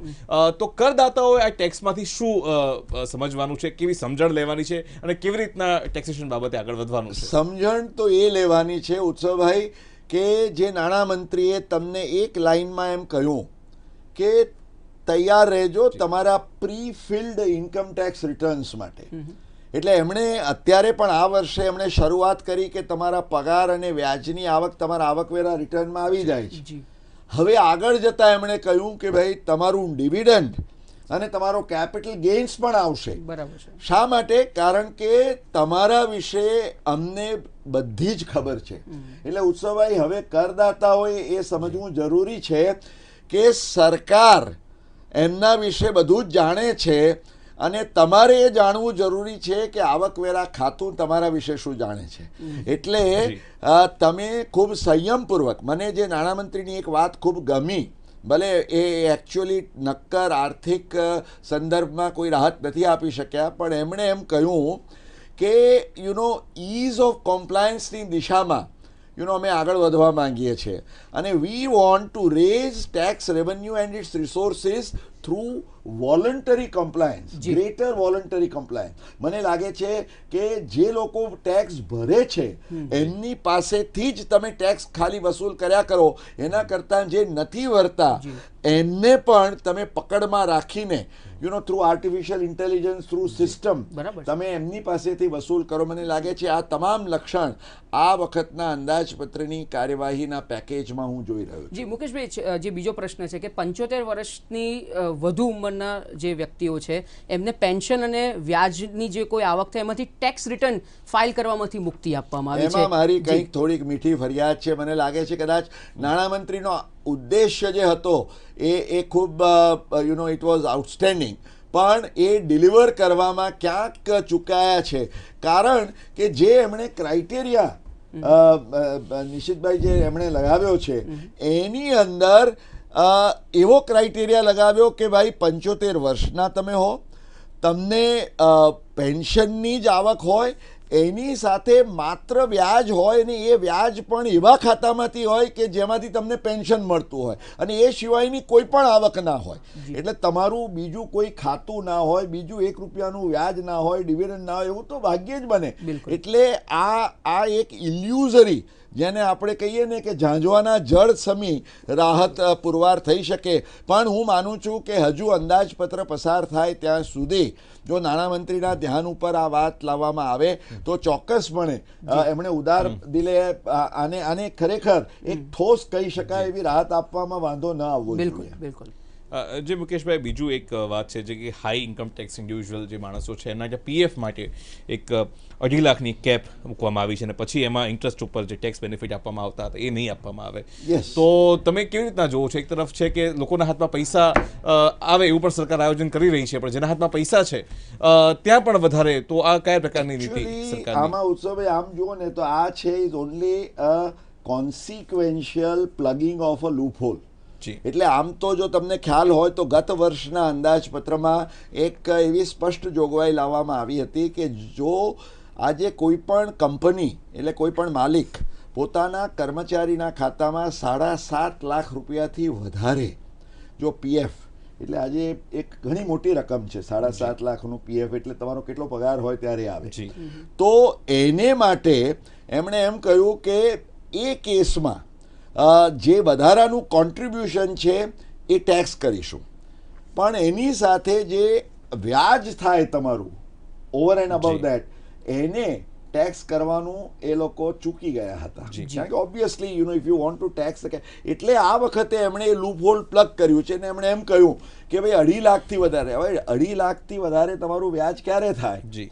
તમે વિચાર કરો કે ઓલમોસ્ટ એના 12 ટાઈમ્સ તો મિનિમમ ગણો તમે, 8% પણ જો વ્યાજ ગણો તો, એટલે 2.5 લાખના બાર એટલે 30 લાખ રૂપિયાથી વધારે જો એ તમે you are talking of that contribution અને તમારું એ હોય તો, એટલે આઈ થિંક કે baby there can be a debate about it, but it is something which you will need to take it in the stride.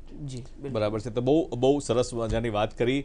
તો મુકેશભાઈ પટેલ, અમારી સાથે જોડાવા બદલ ખૂબ ખૂબ આભાર. આપ હંમેશા દૂરદર્શન સાથે જોડાઈને અમારા દર્શકોને માર્ગદર્શન આપતા રહો છો, તો ફરી એકવાર હૃદયપૂર્વક આભાર. ઉત્સવભાઈ, નિશિતભાઈ, આપ મને હંમેશા પ્રેમથી યાદ કરો છો એ બદલ, અને let us hope for the best કે આ 1 વર્ષની અંદર આપણે વિકાસની એવી યાત્રા કરીએ કે આવતે વર્ષે નાણામંત્રીને કરદાતાઓ ઉપર રાહતોની વર્ષા કરવાનું મન થાય. બિલકુલ. તો હવે લઈએ એક નાનકડો વિરામ, અને વિરામ બાદ ચર્ચાના દોર આગળ ધપાવીશું.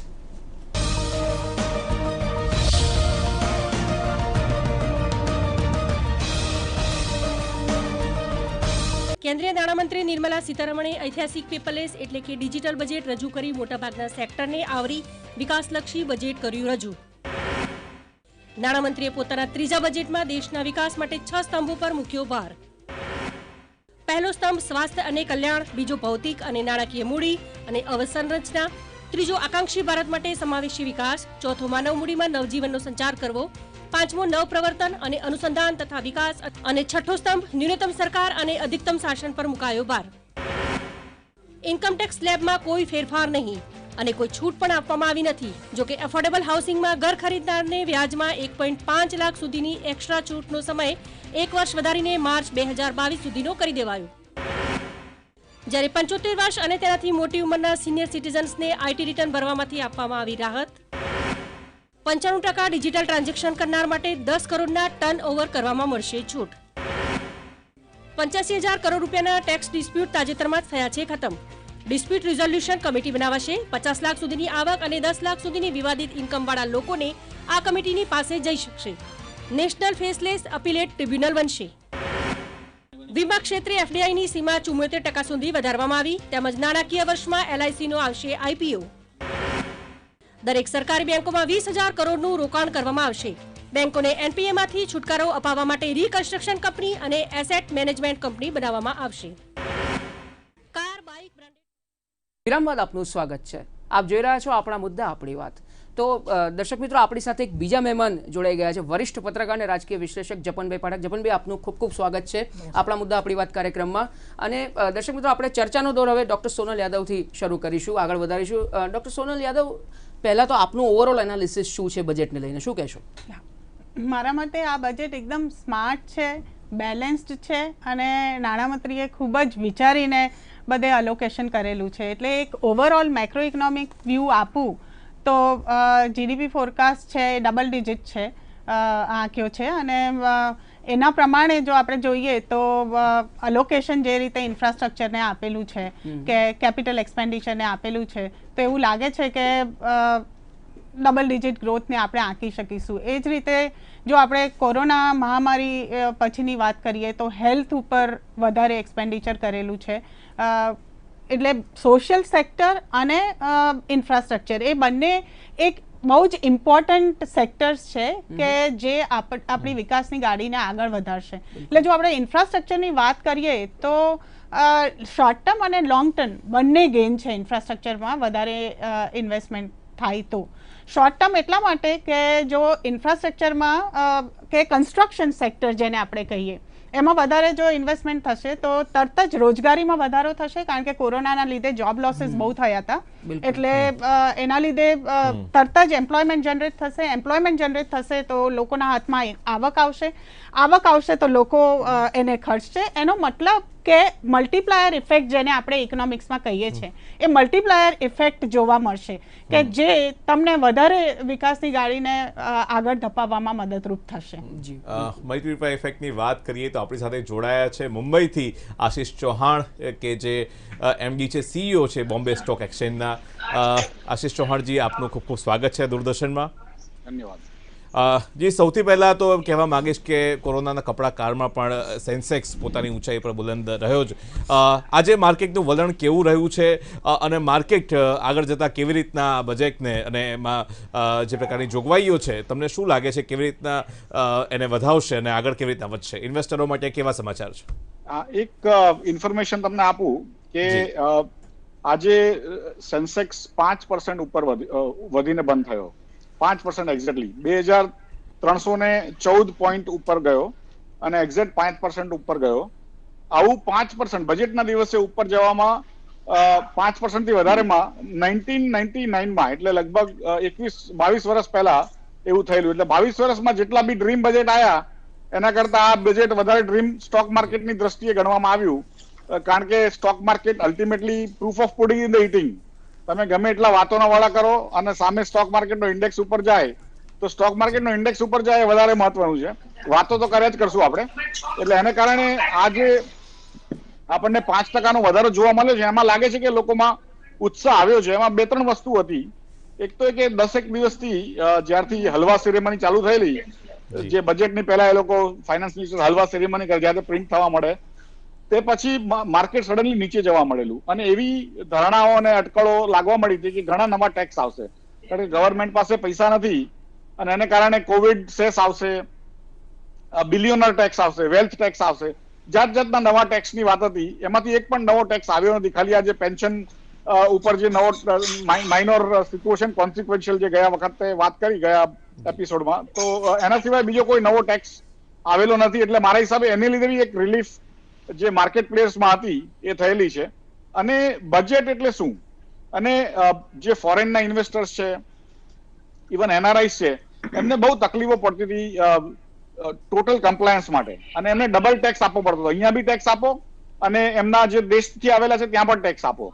તો આજે જે જાહેરાત થયેલી છે બજેટમાં એના ઉપર બહુ ચર્ચા નથી થઈ. એનઆરઆઈ માટે અને ધ એફપીઆઈ માટે, જો ફોરેન પોર્ટફોલિયો ઇન્વેસ્ટર કહેવાય છે, એ બંનેને અત્યારે જે પ્રોસિજરલ રાહત આપવામાં આવી છે એના કારણે ઘણો મોટો ફાયદો થશે અને ઘણા લોકો જે સ્ટોક માર્કેટમાં ઇન્ડિયામાં આવતા ડરતા હતા એમને એને લીધે ઘણો ફાયદો થશે. અને બજેટમાં શું હોય છે કે બજેટ આમ જોવા જાય તો કંઈ નથી, કે ગવર્મેન્ટ કેટલું કમાય છે અને ગવર્મેન્ટ એની સામે કેટલું ખર્ચે છે. જો ગવર્મેન્ટ પોતાનો ખર્ચો જે કમાતા કરતા વધારે રાખતી હોય તો એ લોકોએ ક્યાંકથી ને ક્યાંકથી ઉધાર લાવવું પડે. That is the budget. પણ એમાં આપણે એનું એકદમ ભેળ પૂરી કરીને લાસ્ટ 50 વર્ષથી એનો મેળો કરી નાખ્યો છે કે નાની પાલખી વાળા આખું સ્ટેડિયમ વાનખેડે ભરીને વાતો કરતા હતા. પણ એકંદરે if the tax structure is easy, તમારે દર વખતે ટેક્સ ચેન્જ કરવાની જરૂર જ નથી. જેવી રીતે જીએસટી આ વખતે કોઈ પણ જાતનો ચેન્જ થયો નથી. પર્સનલ ઇન્કમ ટેક્સમાં બી આજે આ વખતે કોઈ જાતનો ટેક્સ થયો નથી. મારા હિસાબે આપણે 10, 15, 20 વર્ષ સુધી આ ટેક્સ ચેન્જ ના કરીએ તો લોકોને એક કમ્ફર્ટ આવે, એમને પ્લાનિંગ કરવાની શક્યતાઓ મળે. અધરવાઇઝ દર વખતે આપણે રાહતો માંગ્યા કરીએ અને પછી રાહતો મળે ને પછી બીજા વિત્ત મંત્રી આવીને નીકાળી જાય, એને કારણે મને લાગે છે કે આ જે નવું ફ્રેમવર્ક બનાવ્યું છે એ દૂરંદેશી છે કે કોઈ પણ જાતનો ચેન્જ કરવો નહીં અને ખાલી ગવર્મેન્ટને કેટલા પૈસા ખર્ચા કર્યા, કેટલી ઇન્કમ આવી ને કેટલું બોરોઈંગ કરવાનું છે એટલી જવાબદારી આપી દો. અને કસ્ટમ્સ ડ્યુટીમાં અત્યારે એમને થોડી ચોઇસ છે, એ લોકોએ ચેન્જ કરેલું છે. બાકી અધરવાઇઝ બજેટમાં કોઈ પણ જાતનું નવા ટેક્સ નથી આવેલા, નવી વસ્તુઓ નથી આવી અને એને કારણે આઈ થિંક લોકોનો એક આશીષભાઈ બીજું એક જે વાત છે કે LIC ના IPO ની વાત કરવામાં આવી છે, તો એનાથી માર્કેટ ઉપર કેવી અસર પડશે? નહીં, એની એક ઘણી અસર સારી પડશે. ઇનફેક્ટ આજે મને ઘણા લોકોએ પૂછ્યું પણ ખરું ટીવી પર કે LIC ના જે ટોટલ LIC પ્લસ બીજા બધા જે ડાયવેસ્ટમેન્ટના 1.75 લાખ કરોડ કીધા છે ગવર્મેન્ટે, એ તમે બોમ્બે સ્ટોક એક્સચેન્જ તરફથી ભેગા કરી આપી શકશો? એટલે મેં કીધું કે પહેલા 10 મહિનામાં આ જે વિત્તીય વર્ષ ચાલી રહ્યું છે એમાં એપ્રિલથી લઈને જાન્યુઆરીના અંત સુધીમાં અમે લગભગ 14 લાખ કરોડ ઓલરેડી રેઝ કરી ચૂક્યા છીએ કોમર્શિયલ પેપર, કોર્પોરેટ બોન્ડ્સ અને ઇક્વિટી અને રાઇટ્સ મારફતે. એટલે 1.75 લાખ કરોડ અત્યારે ભારતનું જે સ્ટોક માર્કેટ છે એની ટોટલ સાઇઝ છે એની સરખામણીમાં 1.75 લાખ કરોડ કંઈ જ નથી. અને LIC નો ઇસ્યુ આવવાથી ઘણો કહીએ ને કે એક માર્કેટમાં કોન્ફિડન્સ વધશે અને જે માર્કેટ કેપિટલાઇઝેશન આવશે 15-20 લાખ કરોડ ઇવન એનાથી પણ વધારે ચર્ચાઈ રહ્યું છે. તો એને કારણે ભારતનું માર્કેટ કેપિટલાઇઝેશન બી ઘણું વધશે. અને જે બેડ બેંકની વાત થઈ છે એ બી એક તરફથી ઘણો પોઝિટિવ સંકેત છે. એક તો કે PSU બેંક છે એમને કેવી રીતે વધારે ઇક્વિટી આપવી જેથી એ લોકો વધારે લોન આપી શકે અને એમના જે બેડ લોન્સ છે એ બીજી એક બેંકમાં ટ્રાન્સફર કરી એસેટ રિકન્સ્ટ્રક્શન જેવી રીતે અને પછી એમને વેચી દેવા, એની ઉપર બી આ વખતે આઈ થિંક સારી રીતની ઘોષણાઓ થયેલી છે. એ પણ એક મહત્વનો મુદ્દો છે ઇન્વેસ્ટરો માટે. જી બિલકુલ આશીષભાઈ, તો અમારી સાથે જોડાયા અને આટલી રસપ્રદ ચર્ચા કરીએ બદલ આપનો ખૂબ ખૂબ આભાર. તો દર્શક મિત્રો, હવે જે જપનભાઈ છે વરિષ્ઠ પત્રકાર, એ આપણી સાથે જોડાયા છે, એમની સાથે વાત કરીએ. જપનભાઈ, સૌથી પહેલાં તો લોકોને ઘણી બધી માન્યતાઓ, ગેરમાન્યતાઓ હતી કે કોવિડ પછી કોરોના સેસ લાગશે, આ ટેક્સ લાગશે, ફલાણું ટેક્સ લાગશે, પણ ઓવરઓલ કોઈ પણ પ્રકારના સેસ નથી લાગ્યા, ટેક્સ નથી લાગ્યો. હા, એક વસ્તુ એ પણ છે કે જે કરદાતાઓ જે છે એમને પેલી છૂટ પણ જે મળવી જોઈએ એ પણ નથી. તો આપની દ્રષ્ટિએ કેવું બજેટ છે? એક ઓવરઓલ એનાલિસિસ આપને જો હોય 10માંથી કેટલા માર્ક્સ આપશો? ના, હું વર્તમાન પરિસ્થિતિમાં અને 10માંથી 10 માર્ક આપું તો પણ એમાં કંઈ અતિશયોક્તિ નહીં રહે, કારણ કે આખી પરિસ્થિતિ દરેક બજેટ એના કન્ટેક્સ્ટમાં જોવું પડે.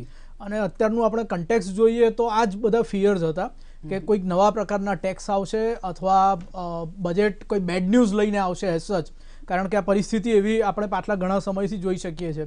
અને આ બજેટ અગાઉ મિની બજેટ કહી શકાય એવી કેટલીક જાહેરાતો પણ કોવિડના ગાળામાં થઈ, પાછોતરા ગાળામાં.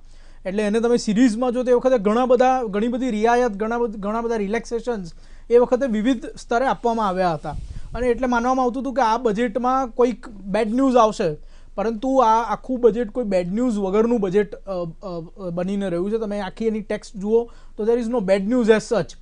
હા, જે અપેક્ષા હોય દર વખતે બજેટમાં કે આપણને પર્સનલ ટેક્સમાં કે એમાં રાહત મળે, તો મને લાગે છે કે કારણ કે હું એક પોલિટિકલ વિશ્લેષક પણ છું એટલે હું થોડી છૂટ લઈને પણ કહીશ કે ચૂંટણી પછીનું જે ચૂંટણી પહેલાંનું જે બજેટ હોય એ પોપ્યુલિસ્ટ બજેટ હોવાની શક્યતા વધારે રહે છે. એટલે 5 વર્ષ પછી જ્યારે સરકાર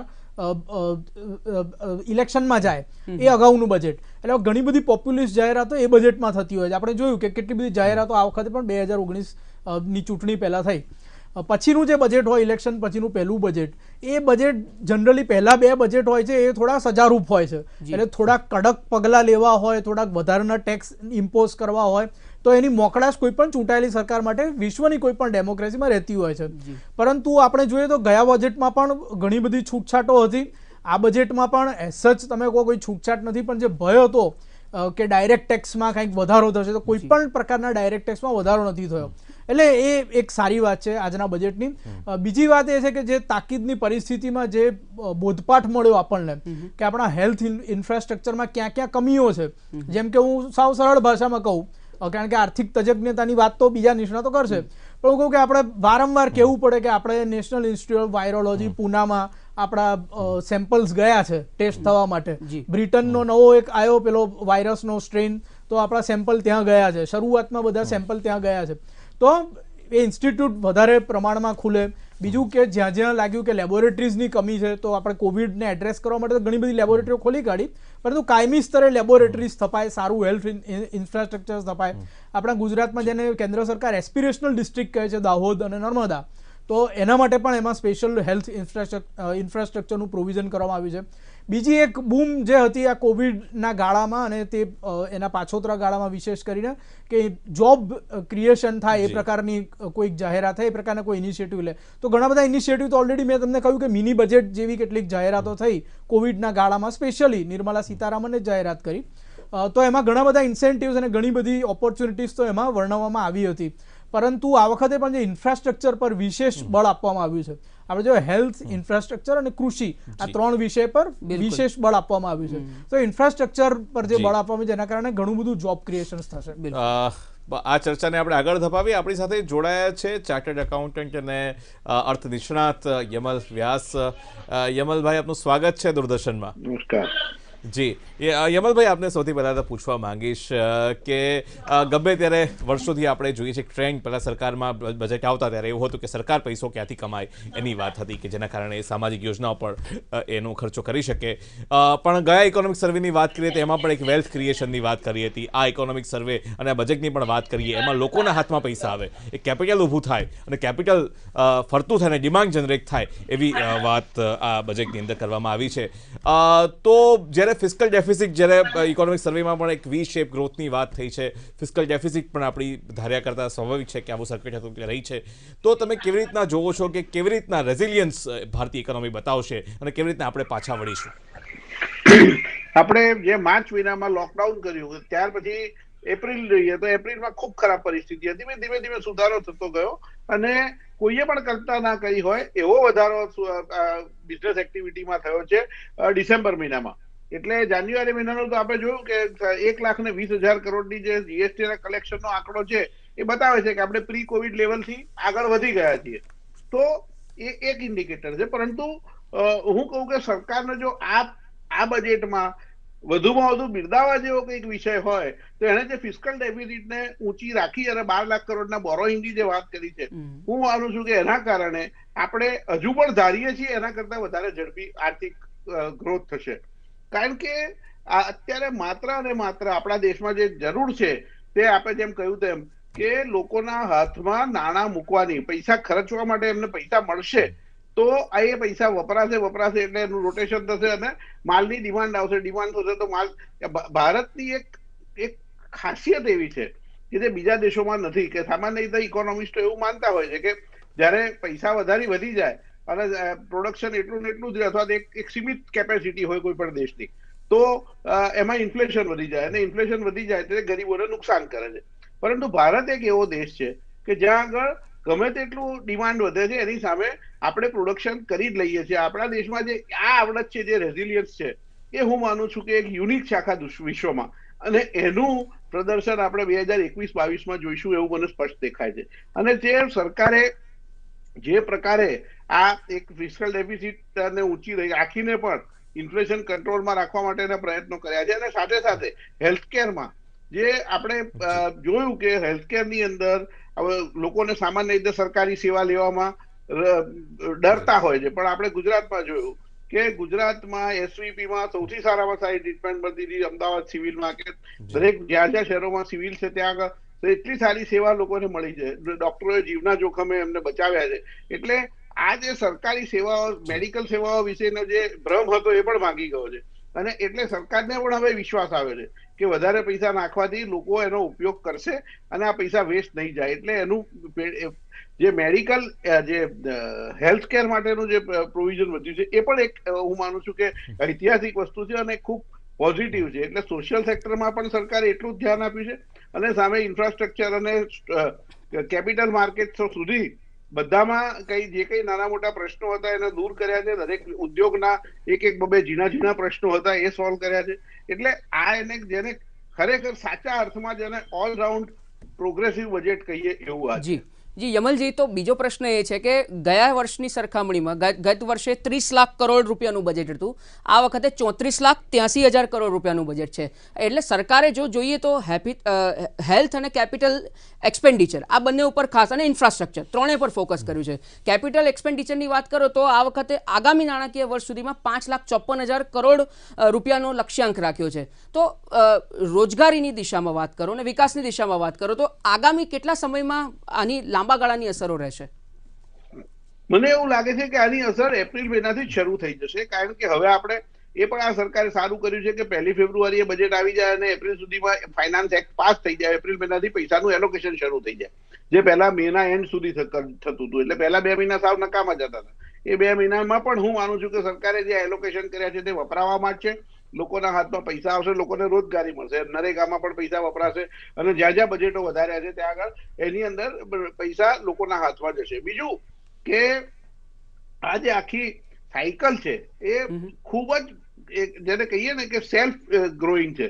એટલે એ એક વખત શરૂ થશે ને પછી એમાં જે ઝડપી સુધારો થશે અને જ્યારે સરકારે 11-12% સીધો જ બજેટની સાઈઝ વધારી દીધી છે, એ કોન્ફિડન્સ સરકારને મને લાગે છે એટલા માટે આવ્યો છે કે આ ગયા મહિને 1,20,000 કરોડની એટલે 12 લાખ કરોડનું જે ગઈ સાલ પ્રોજેક્શન હતું જીએસટી નું કલેક્શનનું, એને બદલે આ વખતે 15-16 લાખ કરોડ હવે આવી શકે એવો કોન્ફિડન્સ થયો છે. એટલે જે 4 લાખ કરોડ વધારાના આવશે એ મને એવું લાગે છે કે બેક ઓફ માઇન્ડ સરકારને આમાં વિશ્વાસ છે કે ભાઈ લોકો જીએસટી ભરશે, બહારને ઇકોનોમીનો ગ્રોથ થશે તો 12 ને બદલે 1,20,000 ના બદલે 1.5 લાખ કરોડ સુધી પણ લોકો આ ભરશે. અને કોમ્પ્લાયન્સ પણ સારું થયું છે, લોકો માટે સરળતા કરી છે એટલે લોકોને જીએસટી ભરવામાં પણ મુશ્કેલી નથી.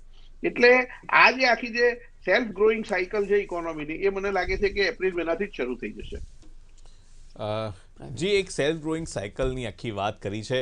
સોનલબેન, આપની પાસે આવવા માંગીશ કે સૌથી પહેલાં આપને પૂછવા માંગીશ કે જ્યારે સરકાર કેપિટલ બજારમાં વધારવાનું વિચારતી હોય ત્યારે સ્વાભાવિક છે કે પૈસા આપનારી સંસ્થાઓ, બજારમાં પૈસા વહેતા કરનારી સંસ્થાઓ, જે ક્રેડિટ ઇન્સ્ટિટ્યુશન્સ જે કહેવાય, ખાસ કરીને બેન્કો, એના પર મદાર વધી જતો હોય છે. બેન્કો નો ડાઉટ કોવિડના સમયમાં પણ એક આધારસ્તંભ રહી અર્થવ્યવસ્થાનો.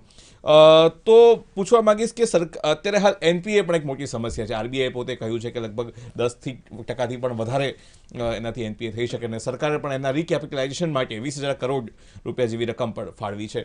તો તમને શું લાગે છે કે આપણું જે લેન્ડિંગ ઇન્સ્ટિટ્યુશન્સ છે, ક્રેડિટ આપતા કે લોન આપતી જે સંસ્થાઓ છે, એમના માટે આ પૂરતું છે?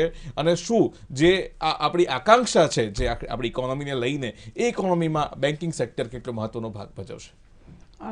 બેન્કિંગ સેક્ટર એ ખૂબ જ મહત્વનો ભાગ ભજવે છે, કારણ કે નાના ઉદ્યોગો કે લઘુ ઉદ્યોગોને ક્રેડિટની જરૂર હોય ત્યારે ઓલવેઝ બેંક પાસે જ જતા હોય છે અને બેંક છે એ જ એમને કપરા સમયે મદદ કરતી હોય છે. પણ બેંકમાં એનપીએ વધવાનું પ્રમાણ પણ ઘણું વધી ગયું છે. તો એના માટે ઓફકોર્સ સરકાર છે એ પણ પૂરા પગલાં લેશે અને આરબીઆઈ પણ એના ઉપર પૂરતો ભાર મૂકશે એવું લાગે છે. એટલે એવું કહેવાય છે કે બેંકમાં જે બેંકો છે જેમાં એનપીએનું પ્રમાણ વધારે છે એમને એ લોકો પ્રાઇવેટાઇઝ કરી દેશે કે એને મર્જ કરી દેશે એવો વિચાર છે એ થઈ રહ્યો છે. જી યમલજી, આપની પાસે ફરીથી આવવા માંગીશ, કારણ કે જે આપ એક શેર માર્કેટ નિષ્ણાત પણ છો, તો બેઝિકલી જે રીતે આઈપીઓની વાત છે, એલઆઈસીના આઈપીઓની પણ વાત થઈ રહી છે, અને તો એના વિશે શું કહેશો અને આગામી સમયમાં માર્કેટ ઉપર કેટલી અસર પડશે આની? હું એવું માનું છું કે જો આપણે ગયા વર્ષનો અનુભવ જોઈએ કે પેન્ડેમિક હતો ત્યારે કોવિડમાં લોકો પાસે પૈસા નથી એ પ્રકારની એક જ્યારે ફિલિંગ હતી ત્યારે પણ આ રેલવેની 4 સબસિડિયરીના આઈપીઓ આવ્યા, સરકારની ઘણી કંપનીઓએ પૈસા રેઝ કર્યા અને એ તમામ સફળતાપૂર્વક કર્યા. લોકોએ ભરીને પૈસા એમને ખોબા ભરીને આપ્યા. તો હું માનું છું કે એલઆઈસી નો ઇસ્યુ તો ખૂબ જ એટ્રેક્ટિવ રહેશે.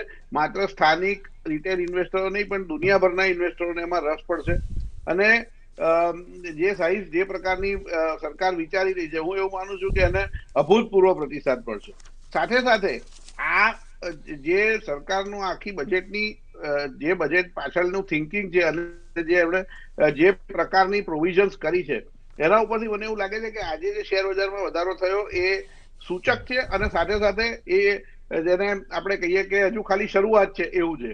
કારણ કે લોકો જે આજે જેમણે શેર બજારમાં તેજી થઈ છે, જે લોકોએ ખરીદી કરી છે, એ લોકોને એક સમજણ પડી છે કે હવે આ સરકાર સિરિયસ છે ભારતને એક આર્થિક મહાસત્તા બનાવવા માટે અને હવે જે નાના મોટા પ્રશ્નો લોકોના હશે એના પર પોઝિટિવ તરત જ ડિસિઝન લે છે આ સરકાર.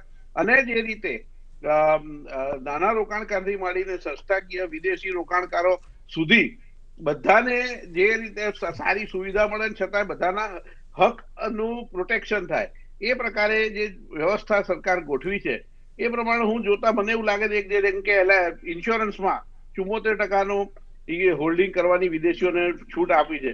હવે આ એક એટલી મોટી વસ્તુ છે કે કદાચ મને લાગે છે કે એકલા એના આધારે શેર બજારમાં 10-12% તો વધી જાય એક વર્ષમાં. એટલે આ કદાચ આપણે કલ્પના નથી કરી શકતા એવી એક તેજીનો મોટો પાયો રચાઈ રહ્યો છે અને આગામી દિવસોમાં એનું રિઝલ્ટ આપણને જોવા મળશે. જી જપનભાઈ, આપની પાસે આવવા માંગીશ કે દેશના આર્થિક ઇતિહાસની વાત કરીએ તો આજથી 30 વર્ષ પહેલાં જ્યારે એક ગ્લોબલાઇઝેશનની વાત થઈ હતી, એટલે કે શ્રમ અને મૂડી એનો કોઈ સરહદ ના નડતી એવી વાત છે, તો ફરીવાર ઇન્સ્યોરન્સ સેક્ટર જે છે એમાં 74% આપણે એફડીઆઈ લાવવા માંગીએ છીએ.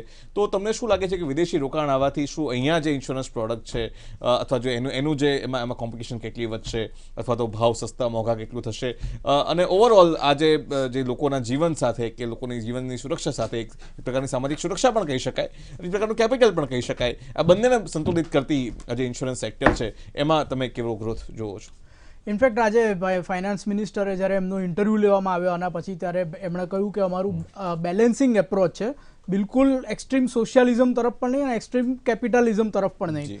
અને આજના બજેટની ઘણી બધી રૂપરેખાઓમાં આ ભાવના રિફ્લેક્ટ થાય છે, ઇન્ક્લુડિંગ તમે જે વિષય કહ્યો એમાં પણ આ ભાવના રિફ્લેક્ટ થાય છે.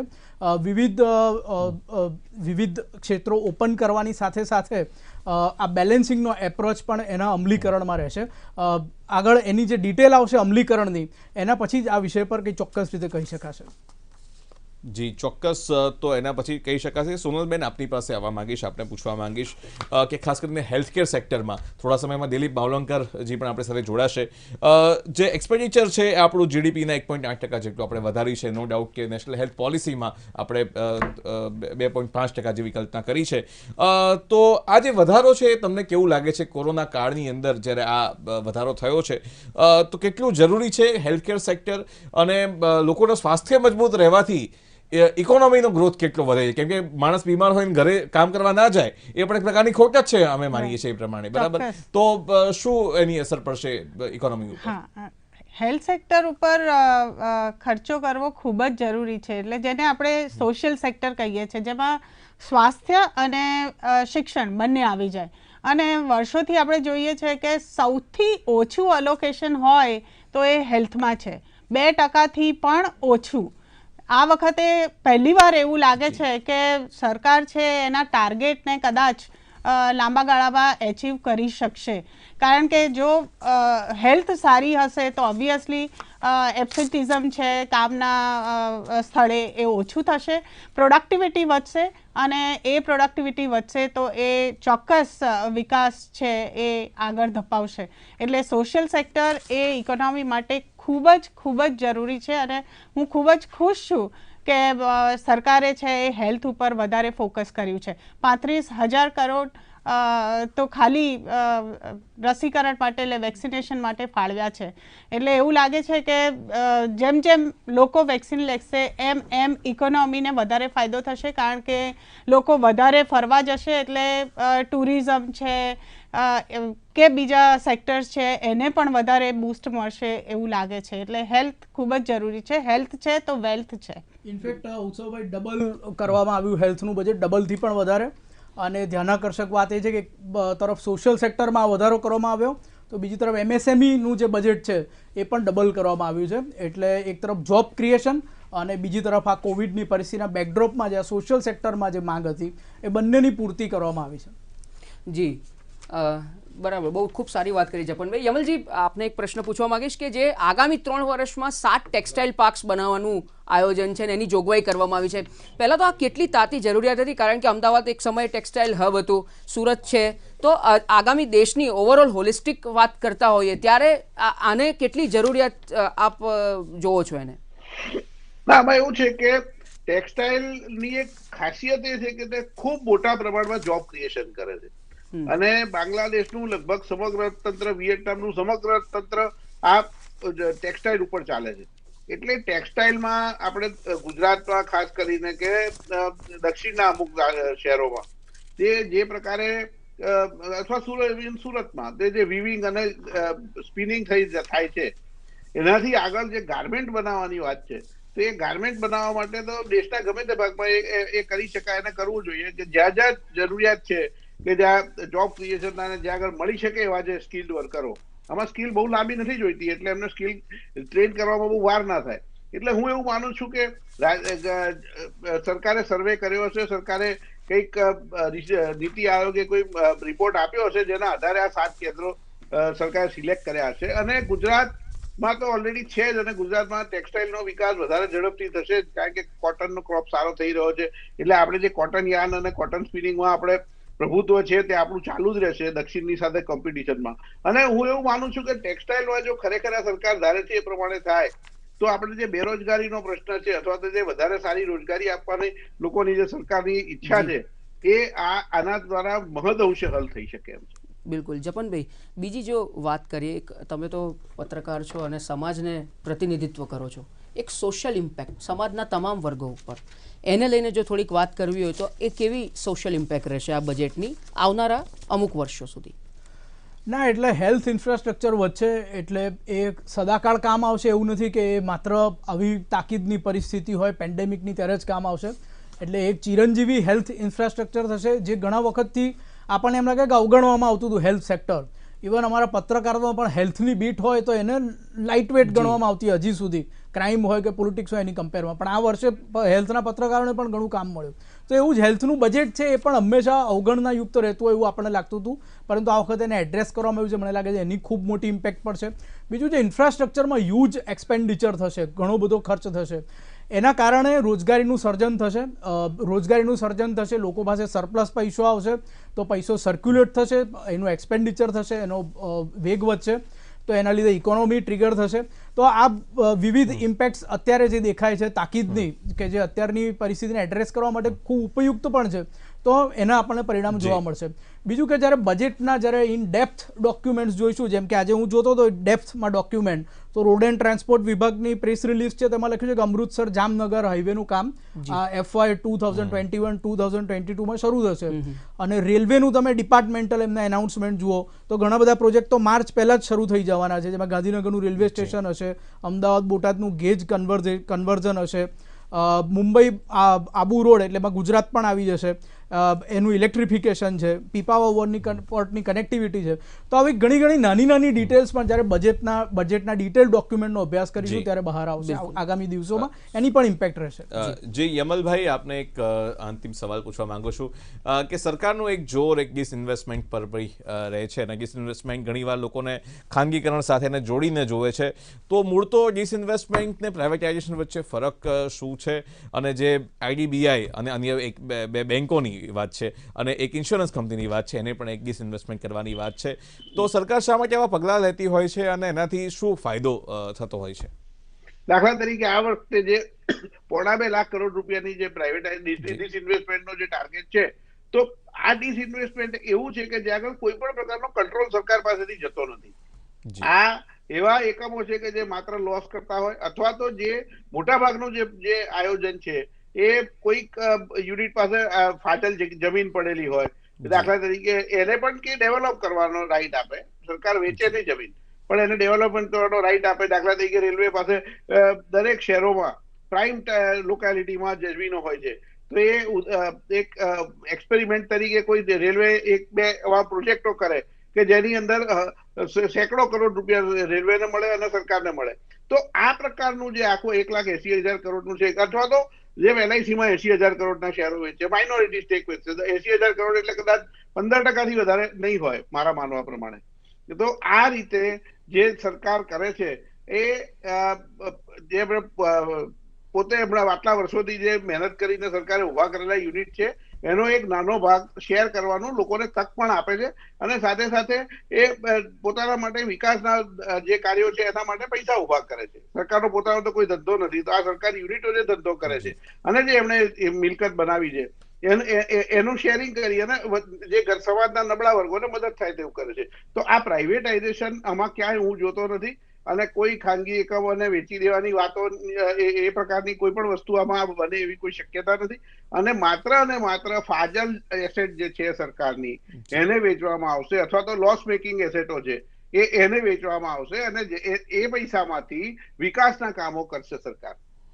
તો ઘણો ફરક છે ડિસઇન્વેસ્ટમેન્ટ અને પ્રાઇવેટાઇઝેશન વચ્ચે. બહુ સરસ રીતે આપણે વાત કરી. યમલજી, અમારી સાથે જોડાવા માટે ખૂબ ખૂબ આભાર. હવે આપણી સાથે જોડાય છે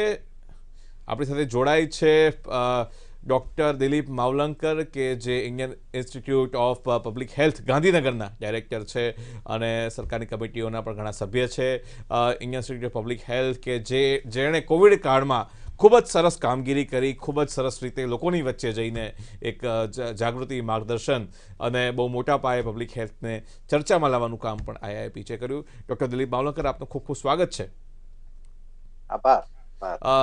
મને ખાતરી છે આપને આનંદ હશે કે આ બજેટમાં 137% જેટલો વધારો એક બજેટમાં કરવામાં આવ્યો છે. તો હેલ્થ સેક્ટરમાં જે એલોકેશન થયું છે, જે સ્વાસ્થ્ય ક્ષેત્રમાં, એનું આપનો શું આપની પ્રતિક્રિયા છે એ જોઈને? બિંગ અ ડોક્ટર, તમને કેવું લાગી રહ્યું છે? આ બજેટ કદાચ પહેલી વખત એવું થયું છે આઝાદી પછીનું કે ફાઇનાન્સ મિનિસ્ટરે હેલ્થની વાતથી શરૂ કર્યું. જે પહેલા 6 પિલર્સ અથવા પાયા બજેટના ગણાવ્યા છે, એમાં હેલ્થ અને વોટર સેનિટેશન, જે હેલ્થનો એક બીજો પાયો છે, એનાથી શરૂ કર્યું. અને હેલ્થ અને વોટર સેનિટેશન એમ મળીને એમણે જે ટોટલ બજેટ મૂક્યું છે પહેલાના બજેટ કરતા ડબલ થી પણ વધારે, 137% વધારો તમે જે ગણાવ્યો એ છે. એમાં મુખ્ય આપણે વધારો જોઈએ તો કોવિડ માટે જે વેક્સિન લેવાની વાત છે એમાં 35,000 કરોડ જેટલો માતબ્બર વધારો કરેલો છે, જે પહેલી જ વખત થયેલો છે. આટલો મોટો કોઈ પણ એક રસીકરણ માટેના કાર્યક્રમ માટે આ તમે જો એને ડોઝમાં કન્વર્ટ કરો તો લગભગ મેં અંદાજ કાઢ્યો છે કે 58 કરોડ લોકોને રસી મૂકી શકાય. 300 રૂપિયાનો ડોઝ ગણીએ બીજા બધા ખર્ચા સાથે, તો એની જોગવાઈ એમણે આ બજેટમાં કરેલી છે. એ સાથે એક નવી વાત જે કહી છે કે આખી હેલ્થ સિસ્ટમને સુદ્રઢ બનાવવાની, primary health centre, secondary health centres, community health centre, district hospital, medical college સુધીની, એમાં 6 વર્ષનો એક આખો નવો કાર્યક્રમ શરૂ કર્યો છે, જેને આત્મનિર્ભર સ્વાસ્થ્ય ભારત, પ્રધાનમંત્રી આત્મનિર્ભર સ્વાસ્થ્ય ભારત નામથી એ ઓળખાશે. એ 6 વર્ષમાં 64,000 કરોડથી પણ વધારે નો એ કાર્યક્રમ લેવામાં આવ્યો છે. આ વર્ષથી એની શરૂઆત થશે અને આગલા 6 વર્ષ સુધી ચાલશે. એટલે એક એવું પણ જોવા મળે છે કે ફક્ત આ વર્ષનું બજેટ નહીં, પણ આગલા 6 વર્ષના બજેટમાં પણ હેલ્થની જોગવાઈ એમણે અહીંથી શરૂ કરેલી છે. એ સાથે ન્યુમોકોકલ એટલે બાળકોનું એક નવું વેક્સિન જે ફક્ત 5 રાજ્યોમાં હતું એમાં વધારો કરવામાં આવ્યો છે. એ સાથે કોવિડના અનુભવ પરથી એમણે જે રોગની રોકથામ માટે, પબ્લિક હેલ્થ માટે ના જે ગવર્મેન્ટના જુદા જુદા વિભાગો છે, ઇન્સ્ટિટ્યૂટ છે, NCDC, જુદા જુદા સર્વેલન્સ યુનિટ્સ, એરપોર્ટ અને બંદરો ઉપર જ્યાંથી આ રોગ અંદર બેઠો એ જગ્યાએની હેલ્થની વ્યવસ્થા, ઇન્સ્ટિટ્યૂટ ઓફ વાયરોલોજી, આ વાયરસ એનિમલ કિંગડમ અથવા પ્રાણીઓમાંથી આવેલો છે, એટલે પ્રાણીઓમાંથી આવનારા જે રોગો છે એને માટેની એક જુદી ઇન્સ્ટિટ્યૂટ વગેરે વગેરે ઘણા આરોગ્યના માટેના પગલા આમાં અનાઉન્સ થયેલા છે. બીજું, આમાં આમ જોઈએ એના ડિટેલ્સમાં તો આરોગ્યનું જે બજેટ છે, health and family welfare department 65,000 crore હતું ગયા વર્ષે, એમાંથી 71,000 કરોડ એટલે 9% એનો વધારો કરેલો છે. હેલ્થ રિસર્ચનું જે બજેટ છે એ 2100 કરોડનું હતું, એમાંથી 2600 કરોડ એટલે એમાં માતબર 26% વધારો કરેલો છે. આયુષ એટલે આયુર્વેદિક, હોમિયોપેથિક, યુનાની એ જે આપણી દેશી પદ્ધતિઓનું છે એમાંથી 2100 કરોડમાંથી 2900 કરોડથી પણ વધારે એટલે 40% વધારો એમાં કરેલો છે. બીજું મેં તમને કહ્યું રસી માટે 35,000 કરોડ, પણ સૌથી વધારે જે આમાં કરેલો છે પાણી અને સેનિટેશન, કે જે આરોગ્યનો પાયો છે. મોટા ભાગના લોકોના ઘરે નળથી પાણી આવે અને જે વધારાનું વપરાયેલું પાણી હોય એનો નિકાલ થાય, એને માટે 21,000 કરોડમાંથી 60,000 કરોડ, 3 ગણો ઓલમોસ્ટ વધારો એમાં કરેલો છે.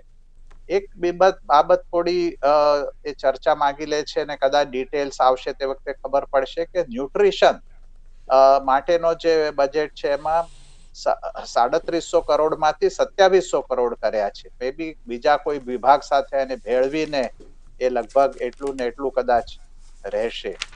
એ ઉપરાંત આ બજેટમાં ફાઇનાન્સ કમિશનની ગ્રાન્ટ્સ વોટર સેનિટેશન અને આરોગ્યની લેવામાં આવી છે.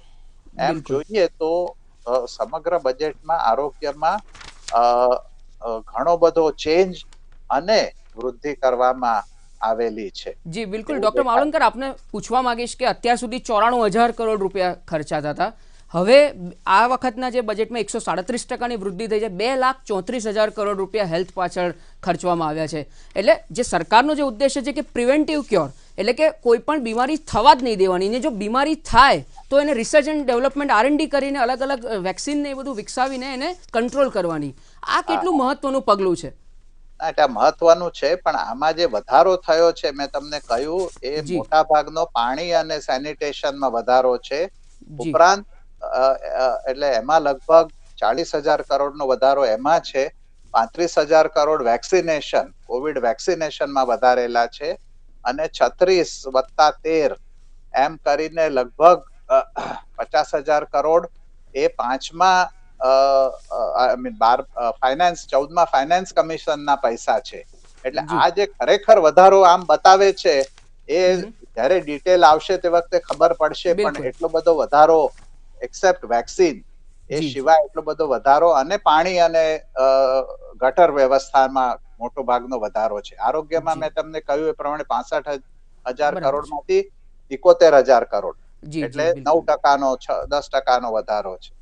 એટલે એ જે આખો આંકડો એમણે પેશ કર્યો છે એ વિચાર માંગી લેવો છે ને એના ડિટેલ જોવું પડે. અને મેં એમને કહ્યું એ પ્રમાણે, અને આ જે બીજા 65,000 કરોડ 6 વર્ષનો આખો એક કાર્યક્રમ એમણે અનાઉન્સ કર્યો છે. બીજું એમણે બજેટમાં એ પણ કહ્યું કે હમણાં સુધી આરોગ્યમાં એ થતું હતું કે પૈસા વપરાતા નહોતો ઘણી વાર, એટલે એમણે એવું પણ કહ્યું છે કે જેમ જેમ પૈસા વપરાશે એમ એમ વધારે અમે પ્રોવિઝન કરતા જઈશું. એટલે એ પણ એક બહુ સારું પાસું એમણે મૂક્યું છે. એટલે આમાં ફોરવર્ડ લુકિંગ આપણે બધાને જ ખબર છે એકદમ ફોરવર્ડ લુકિંગ બજેટ હેલ્થ સેક્ટરની અંદર. તો ખૂબ જ ઘણી બધી અગત્યની વાત થઈ. ડૉક્ટર દિલીપ માવલંકર, આપે ખૂબ જ અગત્યની આરોગ્ય ક્ષેત્રમાં જે બજેટની જે ફાળવણી થઈ એની છણાવટ કરી. આપનો ખૂબ ખૂબ આભાર દૂરદર્શન સાથે જોડાવા બદલ. જી, તો બહુ અગત્યની વાત. જપનભાઈ, આપને પૂછવા માંગીશ કે ખાસ કરીને ઉર્જા, જે આરોગ્ય ભારત હોય તો ઉર્જાવાન ભારત પણ બને, અને ભારતની ઉર્જા માટે આ વખતે હાઇડ્રોજન એનર્જી મિશનની પણ વાત થઈ છે. તો એક ટેકનોલોજીની દ્રષ્ટિએ પણ આપણે આગળ વધી રહ્યા છીએ, અને એક તરફ આપણે રિન્યુએબલ એનર્જીની તરફ પણ જ્યારે આપણે વાત કરતા હોઈએ, સોલર એનર્જી છે, વિન્ડ એનર્જી છે, તો હાઇડ્રોજન એનર્જી મિશન તો ભારતની ઉર્જા જરૂરતોને કેટલું તમને શું લાગે છે કે એને પૂરું કરશે? એટલે આ બજેટને એટલે જ ફોરવર્ડ લુકિંગ કહેવામાં આવ્યું છે કે ભારતની ભવિષ્યની, કારણ કે નરેન્દ્રભાઈએ આજે એમના ઓપનિંગમાં જ વક્તવ્યમાં કહ્યું જ્યારે બજેટ પર પ્રતિક્રિયા આપી ત્યારે કે નવા 10 વર્ષનો જે દસકો છે એનો આ પાયો છે. અને એટલે જ ફોરવર્ડ લુકિંગ બજેટમાંનો જ આ એક એક્સપેક્ટ છે. ડીપ સી એક્સપ્લોરેશનની વાત હોય કે હાઇડ્રોજનથી એનર્જીની વાત હોય કે સીવીડને એક્સપ્લોર કરવાની વાત હોય તમિલનાડુમાં, તો આવી ઘણી ચીજો આ બજેટમાં સમાવિષ્ટ છે. એમાંની એક આ હાઇડ્રોજનથી ઉર્જાની વાત છે. જી, જી જપનભાઈ, આપે ખૂબ સારી વાત કરી. ડૉક્ટર સોનલ યાદવ, આપને અંતિમ પ્રશ્ન, સમય ખૂબ જ ઓછો છે. અપેક્ષાની વાત કરીએ તો આપને શું હજુ પણ આમાં વધારે થયું હોત તો સારું થાત એવી અપેક્ષા હતી? આમ તો ફાઇનાન્સ મિનિસ્ટરે બધા જ ક્ષેત્રોને આવરી લીધા છે, પણ તોય મને એવું લાગ્યું કે કદાચ એજ્યુકેશનને હજુ વધારે અલોકેશન કર્યું હોત તો સારું રહેત. પણ એટ ધ સેમ ટાઈમ એ પણ કહી શકાય કે નેશનલ એજ્યુકેશન પોલિસી 2020 હમણાં જ રિલીઝ થઈ, એટલે એમાં ઓલરેડી 6% જીડીપીના ખર્ચાનો અંદાજ છે, એટલે એ ધીમે ધીમે થવાનું જ છે. બીજું એ હતું કે મહિલાઓને લઈને જોઈએ તો સ્પેસિફિકલી મહિલાઓ માટે નથી, પણ at the same time construction ક્ષેત્રની વાત કરીએ તો કન્સ્ટ્રક્શનમાં મહિલાઓ અને પુરુષો બંને સાથે કામ કરતા હોય છે, એટલે ઇનડાયરેક્ટલી મહિલાઓને પણ રોજગારી મળી રહેશે. અને ઓલ્સો ઉજ્જવલા યોજના હેઠળ 1 લાખ વધારે મહિલાઓને ફાયદો થશે. એટલે આમ સ્પેસિફિકલી મહિલાઓ માટે નથી કીધું, પણ ઇનડાયરેક્ટલી મહિલાઓને પણ આવરી લીધી છે, એટલે રોજગારી હોય કે એમને બીજા જે બી ફાયદા હોય. ટૂંકમાં કહીએ તો તમામ પાસાઓને આવરી લેવાનો આમાં પ્રયાસ કરવામાં આવ્યો છે. આ બંને મહેમાનો દૂરદર્શનના સ્ટુડિયોમાં આટલી રસપ્રદ ચર્ચા કરી એ બદલ આપ બંનેનો ખૂબ ખૂબ આભાર. તો દર્શક મિત્રો, આપણા મુદ્દા આપણી વાતના આ વિશેષ કાર્યક્રમમાં, બજેટના વિશેષ કાર્યક્રમમાં અત્યારે બસ આટલું જ. આ બુધવારે ફરીથી એક નવા વિષય સાથે અને નવા મહેમાન સાથે ઉપસ્થિત થઈશું. ત્યાં સુધી મને અને મારા સહયોગી ઉત્સવજીને રજા આપશો. નમસ્કાર.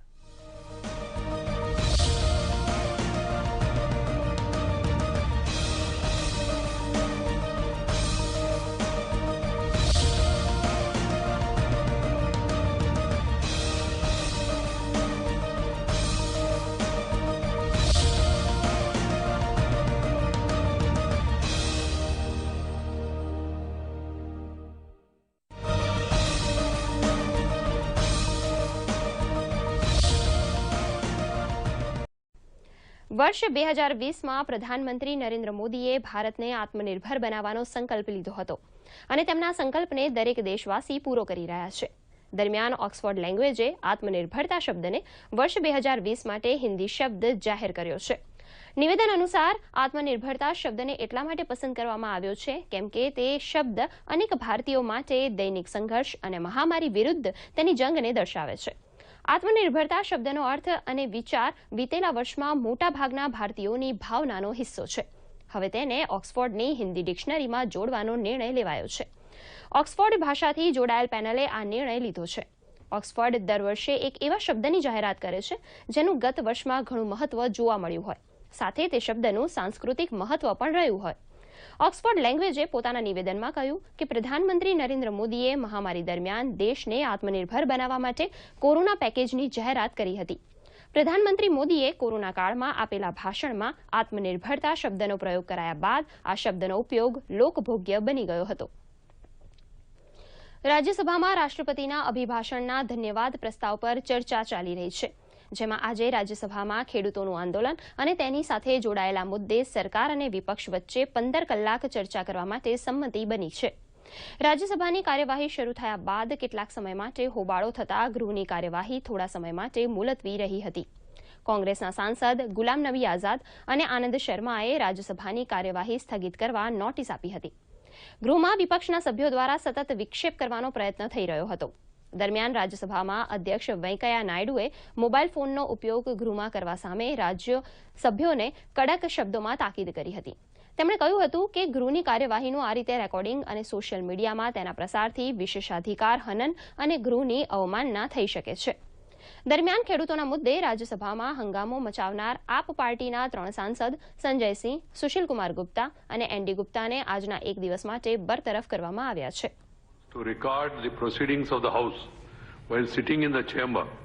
Such conduct is against parliamentary etiquette and is not expected from the honourable members. Members should desist from such unwarranted activities inside the chamber. Such unauthorized recording of the proceedings of House and its circulation in the social media may lead to breach of privilege and contempt of the House. Even the sections of the media who have now started using some of it, they have been advised please not to do it because that is not authorized, and then you will be liable for the consequences thereon.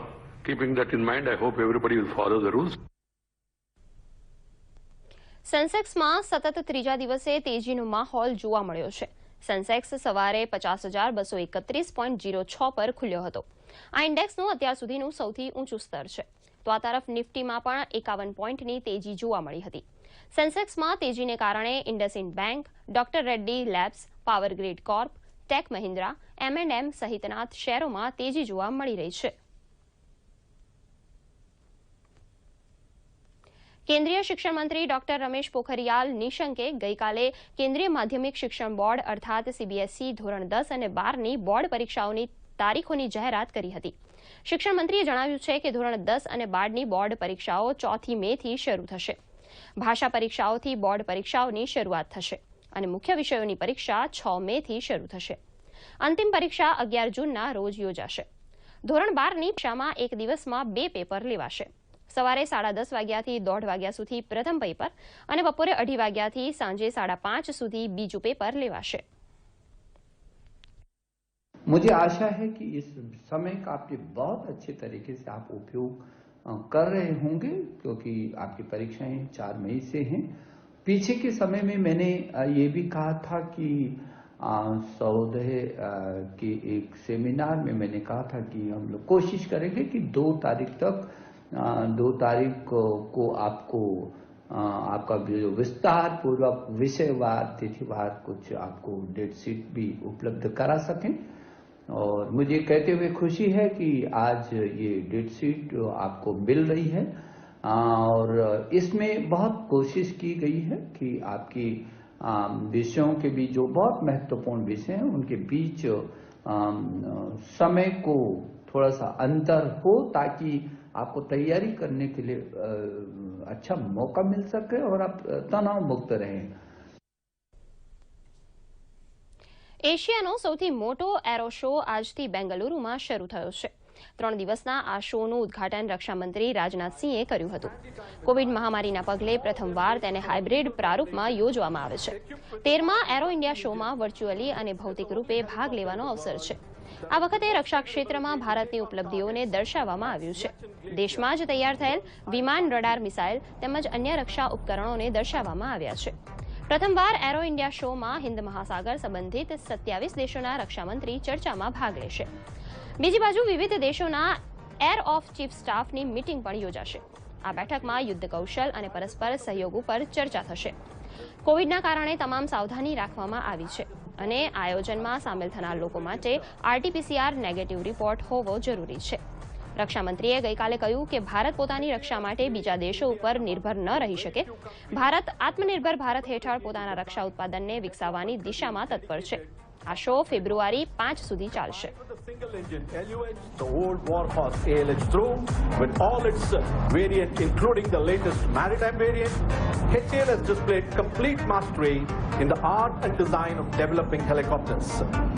HAL now has very few frontiers to be conquered. The heavyweight multi-role being one such niche, IMRH will plug that as well.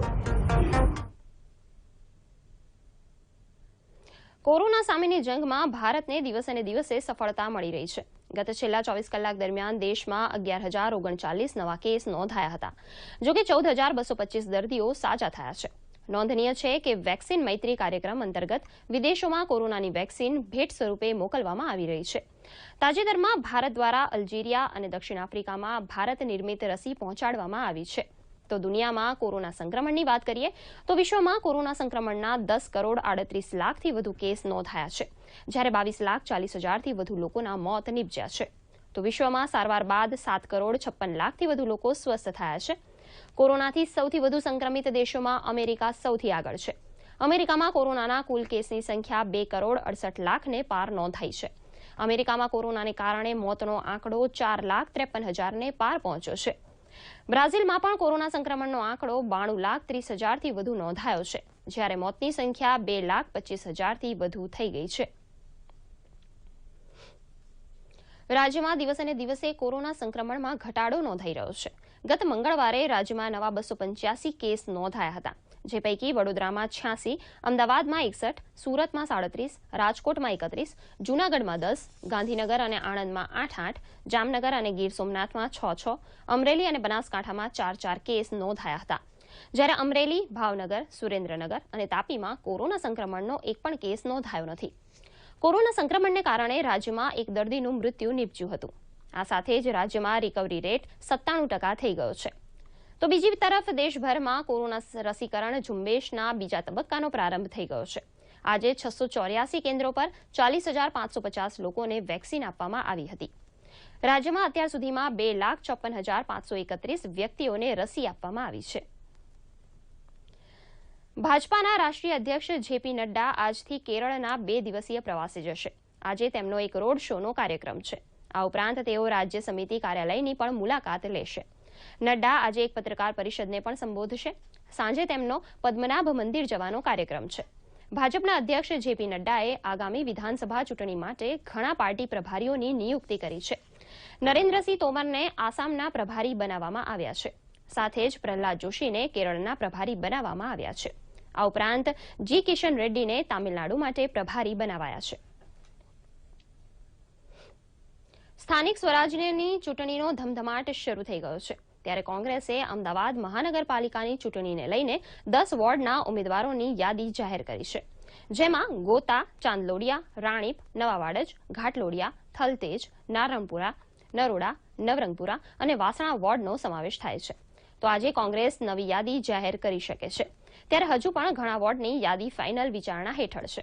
ત્યારે નવા ચહેરાઓને તક આપવામાં આવશે તેવા પણ સંકેતો કોંગ્રેસે આપ્યા છે. અમદાવાદ મ્યુનિસિપલ કોર્પોરેશનના 48 વોર્ડની 192 બેઠકો માટે ઉમેદવારી નોંધાવવા માટે લોકોમાં ભારે ઉત્સાહ જોવા મળી રહ્યો છે. આ માટે ફોર્મ વિતરણ હાલ ચાલી રહ્યું છે. 6 ફેબ્રુઆરી સુધી ફોર્મ ભરવાની પ્રક્રિયા ચાલશે.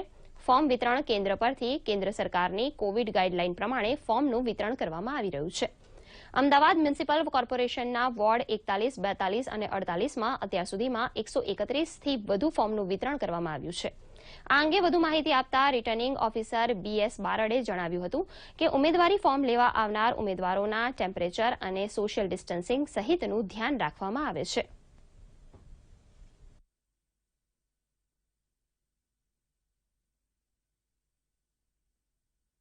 જે નોટિસ પ્રસિદ્ધ થયા પછી જે ફોર્મનું વિતરણ શરૂ થયું છે એ પૈકી અમારા 41 નંબરના વોર્ડમાંથી કુલ 32 ફોર્મ ગયા છે, 42 નંબરના વોર્ડમાંથી 45 અને 48 નંબરના વોર્ડમાંથી 54. આમ કુલ 131 ફોર્મનું વિતરણ થયેલું છે. અને પબ્લિકનો રશ ને વધારે છે એટલે પૂરેપૂરી જે કોવિડની ગાઈડલાઈન છે સરકારશ્રીની એના તમામ નિયમોનું પાલન કરી અને અમે વ્યવસ્થા પણ કરેલી છે. અહીંયા એક મેડિકલ ટીમ પણ મૂકેલી છે કે જે તમામ અંદર એન્ટર થતા વ્યક્તિનું થર્મલ ગનથી એનું ટેમ્પરેચર માપે છે. ત્યાં સેનિટાઈઝરની પણ વ્યવસ્થા કરેલી છે. હાથ સેનિટાઈઝ કરી અને પછી જ અંદર આવે છે અને માસ્ક વગર કોઈને એન્ટ્રી આપવામાં આવતી નથી. અમદાવાદના નરોડા વિસ્તારમાં રહેતા ધર્મેશભાઈ પટેલને બ્રેઇન ડેડ જાહેર કર્યા બાદ તેમના પરિવારના સભ્યોએ માત્ર ફોટો ફ્રેમ અથવા સ્મૃતિમાં સાચવવાના બદલે તેમના અંગોનું દાન કરી અન્ય 4 દર્દીને જીવનદાન આપી સમગ્ર સમાજ માટે પ્રેરણાદાયી કાર્ય કર્યું છે.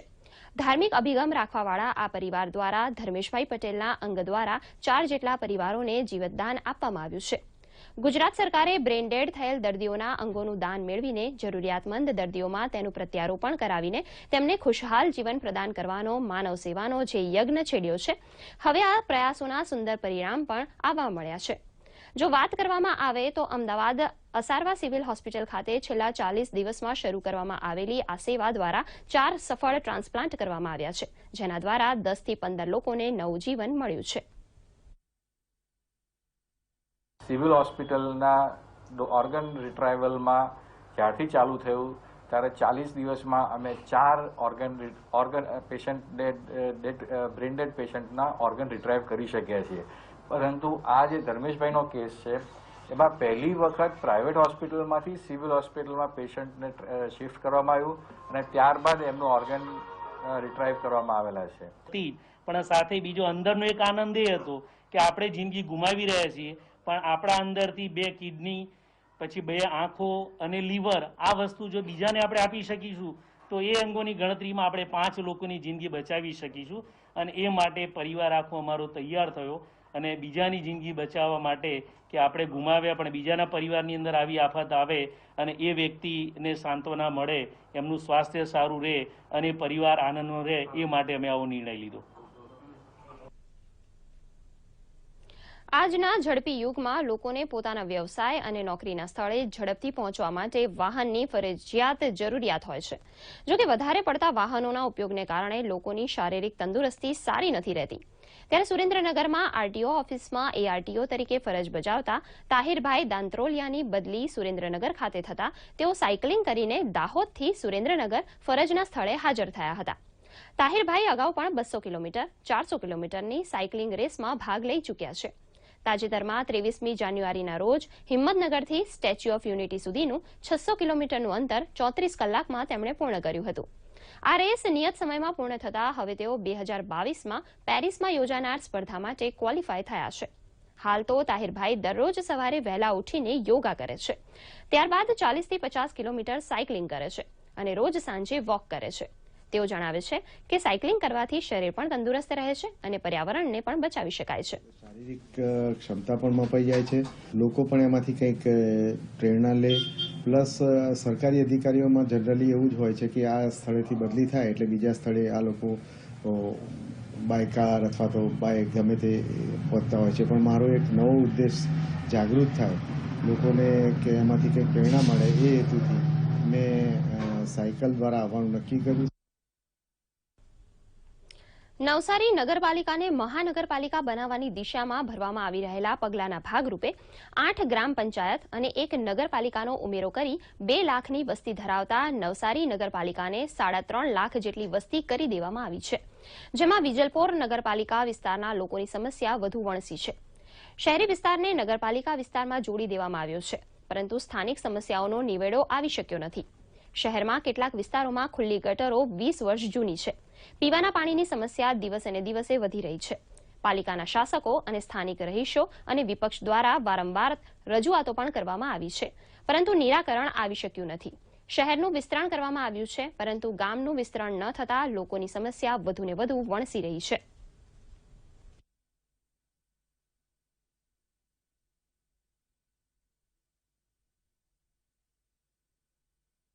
વિજલપુર નગરપાલિકામાં ડ્રેનેજ પાઇપલાઇનોની કામગીરી હાલમાં ચાલુ છે અને લોકોની રજૂઆત મુજબ સર્વે કરવામાં આવે છે અને જ્યાં જ્યાં જરૂરિયાત છે તે વિસ્તારની કામગીરી હાથ ધરવામાં આવે છે. હાલ સરસ્વતી નગરમાં ડ્રેનેજ પાઇપલાઇનની કામગીરી ચાલુ છે 20 લાખના ખર્ચે. એ એમની રજૂઆતો હતી અને સ્થાનિક લેવલે સર્વે કરી જરૂરિયાત મુજબની પાઇપલાઇનની કામગીરી હાથ ધરવામાં આવેલ છે. લગભગ જ્યાં પણ રજૂઆત આવી હશે ત્યાં સ્થળ તપાસ કરી સર્વે કરી જો જરૂરિયાત જણાય તો એ લાઇનને બદલવાની કામગીરી હાથ ધરવામાં આવેલ છે. અરવલ્લી જિલ્લાના ટેબલ ટેનિસના 2 ખેલાડીઓની રાષ્ટ્રીય કક્ષાએ પસંદગી થઈ છે. ગાંધીધામ ખાતે યોજાયેલી રાજ્ય કક્ષાની Stiga Cosco Gujarat state table tennis championship 2020 સ્પર્ધામાં સમગ્ર રાજ્યભરના ખેલાડીઓએ ભાગ લીધો હતો, જેમાં મોડાસા શહેરના અરમાન શેખે સિલ્વર અને જન્મેજય પટેલે બ્રોન્ઝ મેડલ મેળવ્યો છે.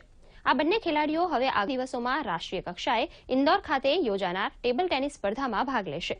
આ બંને ખેલાડીઓએ કોરોના સંક્રમણ વચ્ચે ઘરે રહી પ્રેક્ટિસ સ્થળે કોચ મઝહર સુથારના માર્ગદર્શન હેઠળ અથાગ મહેનત કરી હતી, જેથી જ્વલંત સફળતા મેળવી સમગ્ર રાજ્યમાં મોડાસા શહેરનું નામ રોશન કર્યું છે.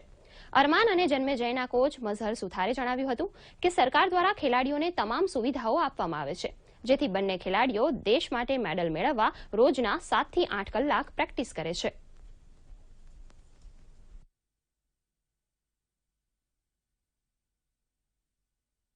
અહીં બાજુની સરકાર અહીંયા અમને સ્પોન્સરશિપ કરે છે, kit, shoes, T shirt, shorts, upper લોવરની માટે અમને સ્પોન્સરશિપ કરે છે. અહીં બાજુ રમવાનું બી સારું છે. હું ગાંધીધામ રમ્યા અહીં બાજુ મારો સિલ્વર મેડલ પ્રાપ્ત થયો છે અને 25 તારીખે ઇન્દોર જવાનું છે નેશનલ લેવલ માટે. તારીખ 29 જાન્યુઆરીથી 31 જાન્યુઆરી દરમિયાન ગાંધીધામ ખાતે સ્ટેટ ટેબલ ટેનિસ ચેમ્પિયનશિપ યોજાઈ હતી, જેમાં અરવલ્લી જિલ્લાના અરમાન શેખ અને જન્મેજય પટેલે સિલ્વર અને બ્રોન્ઝ મેડલ મેળવ્યો છે, જે અરવલ્લી જિલ્લાનું ગૌરવ છે. આવનારા દિવસમાં તે બંને 25 ફેબ્રુઆરી દરમિયાન ઇન્દોર ખાતે નેશનલ રમશે અને ભવિષ્યમાં તે ભારત માટે પણ આ જ રીતે મેડલ લાવે તેના માટે સતત ટ્રેનિંગ કેમ્પ અને તેમના ફિઝિકલ ફિટનેસ અને ડાઇટ ચાર્ટ માટેનું પણ પ્લાનિંગ તૈયાર કરવામાં આવ્યું છે. કેન્દ્ર શાસિત પ્રદેશ દમણમાં બાળકોના પ્રાથમિક શિક્ષણને ઉત્કૃષ્ટ બનાવવા માટે શિક્ષણ વિભાગ દ્વારા મિશન વિદ્યા શરૂ કરવામાં આવી છે. મિશન વિદ્યા અંતર્ગત ધોરણ 1 થી 8 સુધીના શિક્ષકો જુદા જુદા વિસ્તારોમાં શિક્ષણ આપી રહ્યા છે. પ્રશાસક પ્રફુલ્લ પટેલના નેતૃત્વ અને શિક્ષણ સચિવ પૂજા જૈનના માર્ગદર્શનમાં આ મિશન 2 મહિના સુધી ચાલશે. શિક્ષકો દ્વારા ગાર્ડન, શેરી, મંદિર નજીકના વિસ્તારોમાં બાળકોને ભેગા કરવામાં આવે છે અને તેઓને 20 થી 30 બાળકોના સમૂહ બનાવી શિક્ષણ આપવામાં આવી રહ્યું છે. પ્રાથમિક સ્તરે બાળકોને પાયાનું શિક્ષણ આપવામાં આવી રહ્યું છે. બાળકોના વાંચન, લેખન અને ગણિત ઉપર ભાર મૂકવામાં આવી રહ્યો છે. શિક્ષણના સમયે માસ્ક અને સેનિટાઇઝરનો પણ ઉપયોગ કરવામાં આવી રહ્યો છે. પ્રશાસનના આ સારા કાર્યને વાલીઓ દ્વારા પણ આવકારવામાં આવ્યું છે તેમજ વાલીઓ પણ આ કાર્ય માટે શિક્ષકોને મદદ કરી રહ્યા છે. દમણ, દીવ અને દાદરા નગર 3 જિલ્લામાં મિશન વિદ્યા ચાલી રહ્યું છે.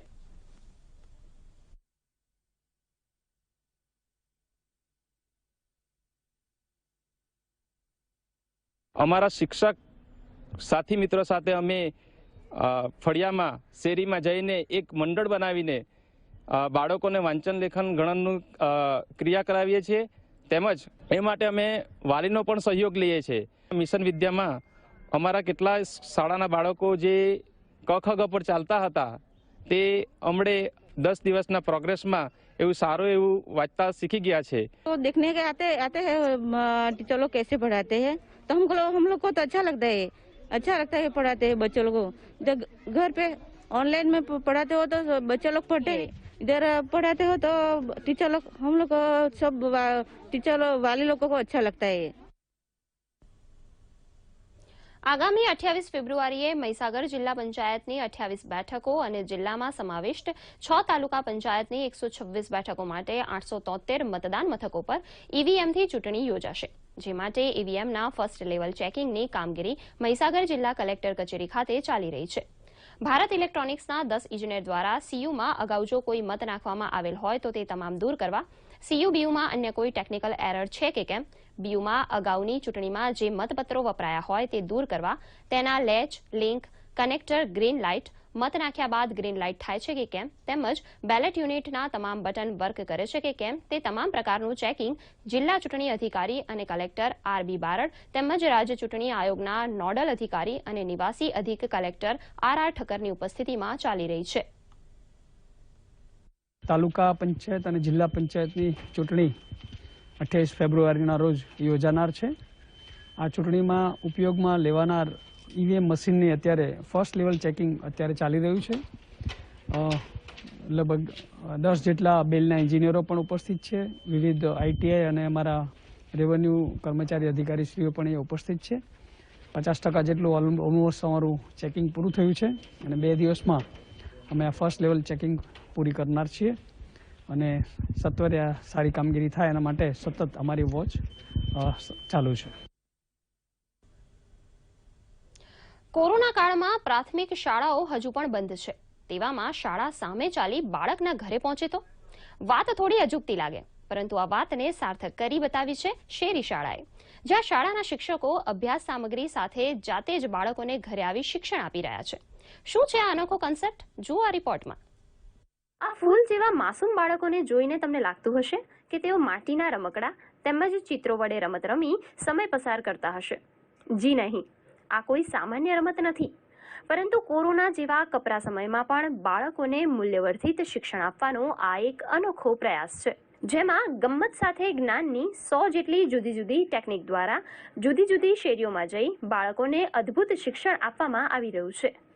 કોરોના કહેરને 1 વર્ષ પૂર્ણ થઈ ચૂક્યું છે, ત્યારે જિલ્લામાં આવી 20 જેટલી શેરી શાળાઓ કાર્યરત છે. શેરી શાળાના આ પ્રયાસ થકી જે બાળકોને પહેલા લખતા વાંચતા નહોતું આવડતું તેવા બાળકોના શિક્ષણના સ્તરમાં જબરદસ્ત સુધારો થયો છે. મારા બાળકને પહેલા કંઈ જ આવડતું નહોતું, પણ જ્યારથી આ શેરી શાળા ચાલુ કરી જીવન તીર્થ સંસ્થા તરફથી, ત્યારથી લખતા વાંચતા ધીરે ધીરે ટીળેમથી બધું જ શીખવા માંડ્યા છે બાળકો. 2 બાળક મારા જાય છે શેરી શાળામાં અને જ્યારે હું પૂછું કે શું કરીને આવ્યા તો નવા નવા બાળ ગીતો પછી આ માટીની રમતો એ બધી અમને આવીને કે સાહેબો શીખડાવે છે અમને. મને પહેલાં ઘરે બહુ કંટાળો આવતો હતો પણ શહેરી શિક્ષણ શીખવાથી મને એને બહુ મજા આવે છે. રમત નવી નવી શીખવાડે છે અને શિક્ષણ નવું નવું શીખવાડે છે. શેરી શિક્ષણવાળા અમને ઘરે ભણાવવા આવે છે. અમને નવું નવું શીખવા મળે છે, નવી નવી રમતો શીખવા મળે છે. આજે વિશ્વભરમાં સસ્ટેનેબલ એજ્યુકેશન એટલે કે મૂલ્યવર્ધિત શિક્ષણની ચર્ચા થઈ રહી છે. તેથી જ સરકાર દ્વારા પ્રજ્ઞા શિક્ષણ ચલાવવામાં આવે છે.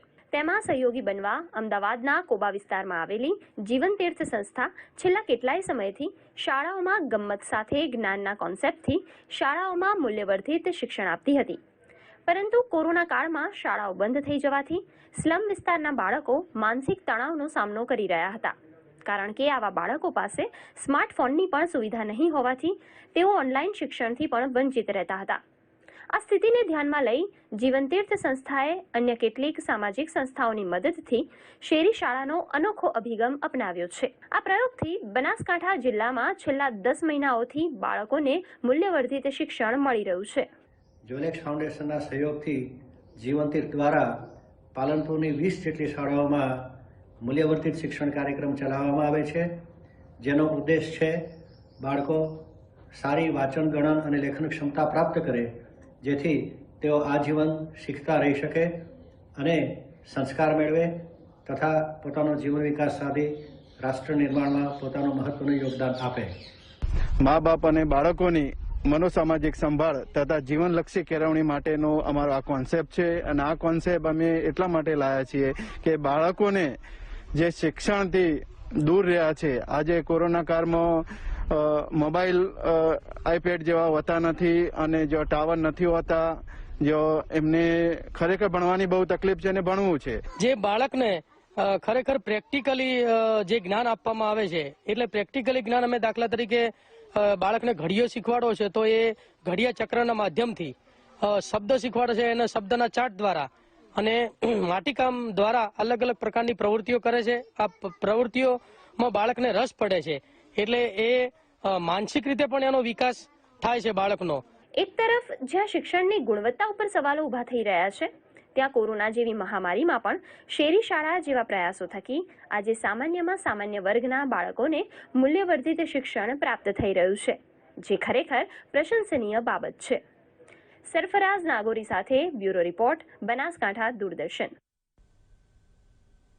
હવામાન વિભાગના જણાવ્યા અનુસાર રાજ્યમાં ફરીથી ઠંડીનું જોર વધશે. આગામી 4 ફેબ્રુઆરીથી રાજ્યમાં ઉત્તર તરફના ઠંડા પવન ફરી ફૂંકાશે અને કચ્છમાં આગામી 4 અને 5 ફેબ્રુઆરી દરમિયાન કોલ્ડ વેવની પણ આગાહી કરવામાં આવી છે. આમ રાજ્યમાં 4 અને 5 ફેબ્રુઆરી દરમિયાન લઘુત્તમ તાપમાનમાં 2 થી 4 ડિગ્રીનો ઘટાડો થવાની શક્યતા છે. अगले 5 दिन में गुजरात में बारिश होने का कोई संभावना नहीं है. वेदर मोस्टली ड्राई रहेगा. टेम्परेचर देखा जाए तो मिनिमम टेम्परेचर अगले 2 दिन में कोई चेंजेस नहीं होने का संभावना है. रादर बढ़ सकता है, 1-2 डिग्री बढ़ सकता है मिनिमम टेम्परेचर में. 2 दिन का बाद टेम्परेचर फॉल होने का शुरू हो जाएगा. टेम्परेचर 2 से 4 डिग्री फॉल होगा और डे 4, डे 5 जैसे 5th और 6th फरवरी को कोल्ड वेव होने का संभावना है कच्छ डिस्ट्रिक्ट में आइसोलेटेड प्लेसेस में. और सारे गुजरात में टेम्परेचर घटेगा 2 to 4 डिग्री सेल्सियस. सभी जगहों में ठंडी रहेगी और टेम्परेचर 2 से 4 डिग्री घटने का संभावना है. और कोस्टल एरिया में 5 फरवरी 6 फरवरी के लिए Gujarat coast adjoining north east Arabian sea में विंड स्ट्रांग रहेगी. 40 to 50 kilometre per hour, gusting to 55 kilometre per hour. मछुआरों के लिए जाना मना है. अहमदाबाद में मोस्टली अभी टेम्परेचर जैसे चल रहा है, अभी अगले 2 दिन में भी टेम्परेचर में ज़्यादा कोई चेंजेस होने का संभावना नहीं है, लेकिन 2 दिन का बाद टेम्परेचर घटने का संभावना है.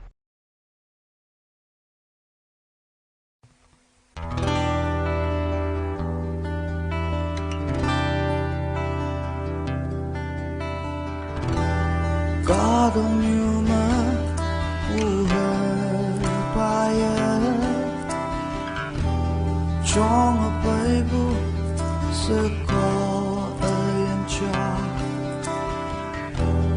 Kau wangakan kaya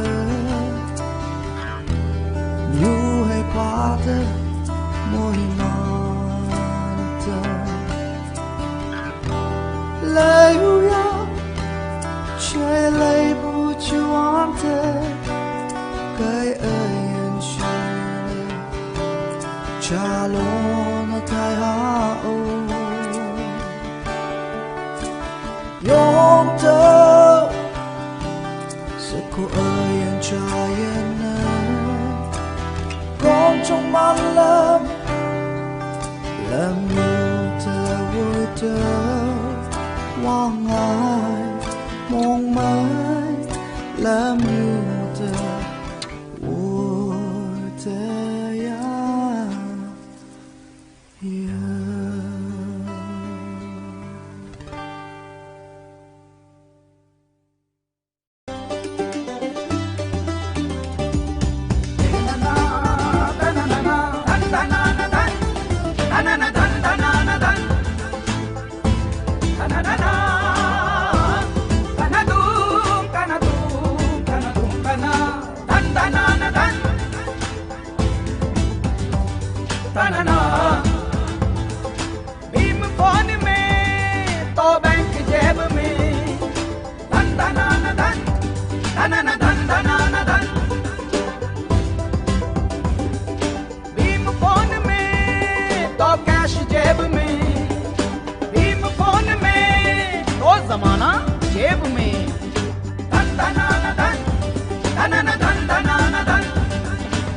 हर फोन के लिए भीम ऐप, नए जमाने का नया कैश।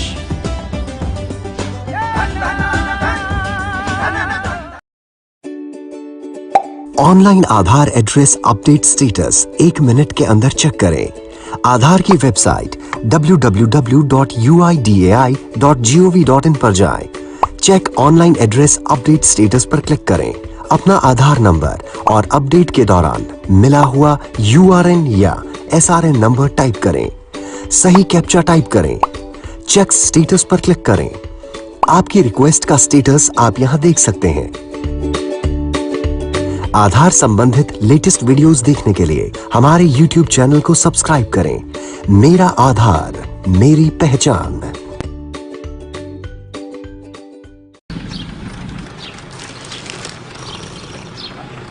लो जी, चांदपुर में कोल्ड स्टोरेज के निर्माण को मिली हरी झंडी।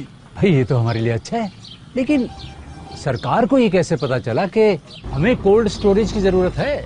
यहाँ से इकट्ठा किए गए डेटा से सरकार के पास जो आंकड़े आते हैं उसी के आधार पर पूरे देश में विकास के लिए जरूरी फैसले लेती है। भाई फिर तो हम सबको सरकार के ऐसे कामों में साथ देना चाहिए, क्यों भाइयों? हाँ बिल्कुल देना चाहिए। तो आइए हम निभाएं अपनी जिम्मेदारी, हो रही आर्थिक गणना में दें सही जानकारी।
નમસ્કાર દર્શક મિત્રો, આપણા મુદ્દા આપણી વાતના ખાસ કાર્યક્રમમાં આપનું સ્વાગત છે। હું છું ઉત્સવ। દર્શક મિત્રો, કોરોના વાયરસ જંગ હજુ ચાલુ છે। 2021 એ વર્ષ જેની આપણે આતુરતાથી રાહ જોતા હતા અને એનો પણ આજે પહેલો મહિનો પણ પૂરો થવા આવ્યો છે અને સાથે સાથે વેક્સિન પણ આવી ગઈ છે. ઘણા બધા સારા સમાચાર દેશના દુનિયાના ખૂણાથી આવી રહ્યા છે. ત્યારે હજુ પણ ઘણા બધા લોકોના મનમાં વેક્સિનને લઈને પ્રશ્નો છે, શંકાઓ છે, કુશંકાઓ છે અને ઘણી બધી સંસ્થાઓ, ઘણા બધા લોકો આજે આ વેક્સિનેશનને લઈને ઉત્સાહ દાખવી રહ્યા છે. ત્યારે આજે આપણે જાણીશું એ કેવી કેવી સંસ્થાઓ છે જે આ વેક્સિન માટે, વેક્સિનેશનની પ્રક્રિયામાં આમ તો વર્ષોથી જોડાયેલી જ છે, પણ કોરોના કાળમાં કેવી કામગીરી કરી રહી છે અને વેક્સિન અંગેના આપના પણ કોઈ સવાલ હોય, મૂંઝવણ હોય, એના પણ આપણે જવાબ લઈશું. અને એના માટે આપણી સાથે ઉપસ્થિત છે સ્ટુડિયોમાં બે ખાસ મહેમાનો. આપણી સાથે ઉપસ્થિત છે ડૉક્ટર લક્ષ્મી ભવાની કે જે હેડ છે ગુજરાતી યુનિસેફના. ડૉક્ટર લક્ષ્મી, આપકા बहुत बहुत स्वागत है. થેન્ક યુ, ધન્યવાદ. આપણી સાથે છે ડૉક્ટર નિશ્ચલ ભટ્ટ કે જે જાણીતા પીડિયાટ્રિશિયન છે, કોવિડ ટાસ્ક ફોર્સના મેમ્બર છે, ઇમ્યુનાઇઝેશન ટાસ્ક ફોર્સના મેમ્બર છે અને ખૂબ જ સારા જાણકાર બાળકોની બાબતના. ડૉક્ટર નિશ્ચલ ભટ્ટ, આપનું ખૂબ ખૂબ સ્વાગત છે. અને ઇન્ડિયન એસોસિએશન ઓફ પીડિયાટ્રિક્સ એના પણ મેમ્બર છે. અને આપણી સાથે ટૂંક જ સમયમાં જોડાશે ડૉક્ટર નયન જાની, જે સ્ટેટ ઇમ્યુનાઇઝેશન ઓફિસર છે. આપણા દરેક પ્રોગ્રામમાં ગુજરાતમાં રસીકરણની કામગીરી કેટલે પહોંચી, ક્યાં પહોંચી એ અંગે વાતચીત કરતા રહેતા હોય છે. તો ડૉક્ટર નયન જાની, આપનું પણ શોમાં ખૂબ ખૂબ સ્વાગત છે.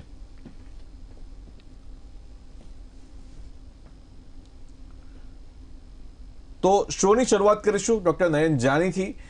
ડૉક્ટર નયન, આપણે પૂછવા માંગીશ કે અત્યારે હાલ ગુજરાતમાં રસીકરણની સ્થિતિ શું છે, કેવો રિસ્પોન્સ લોકોનો મળી રહ્યો છે અને ક્યાં આંકડા પહોંચે રસીકરણના?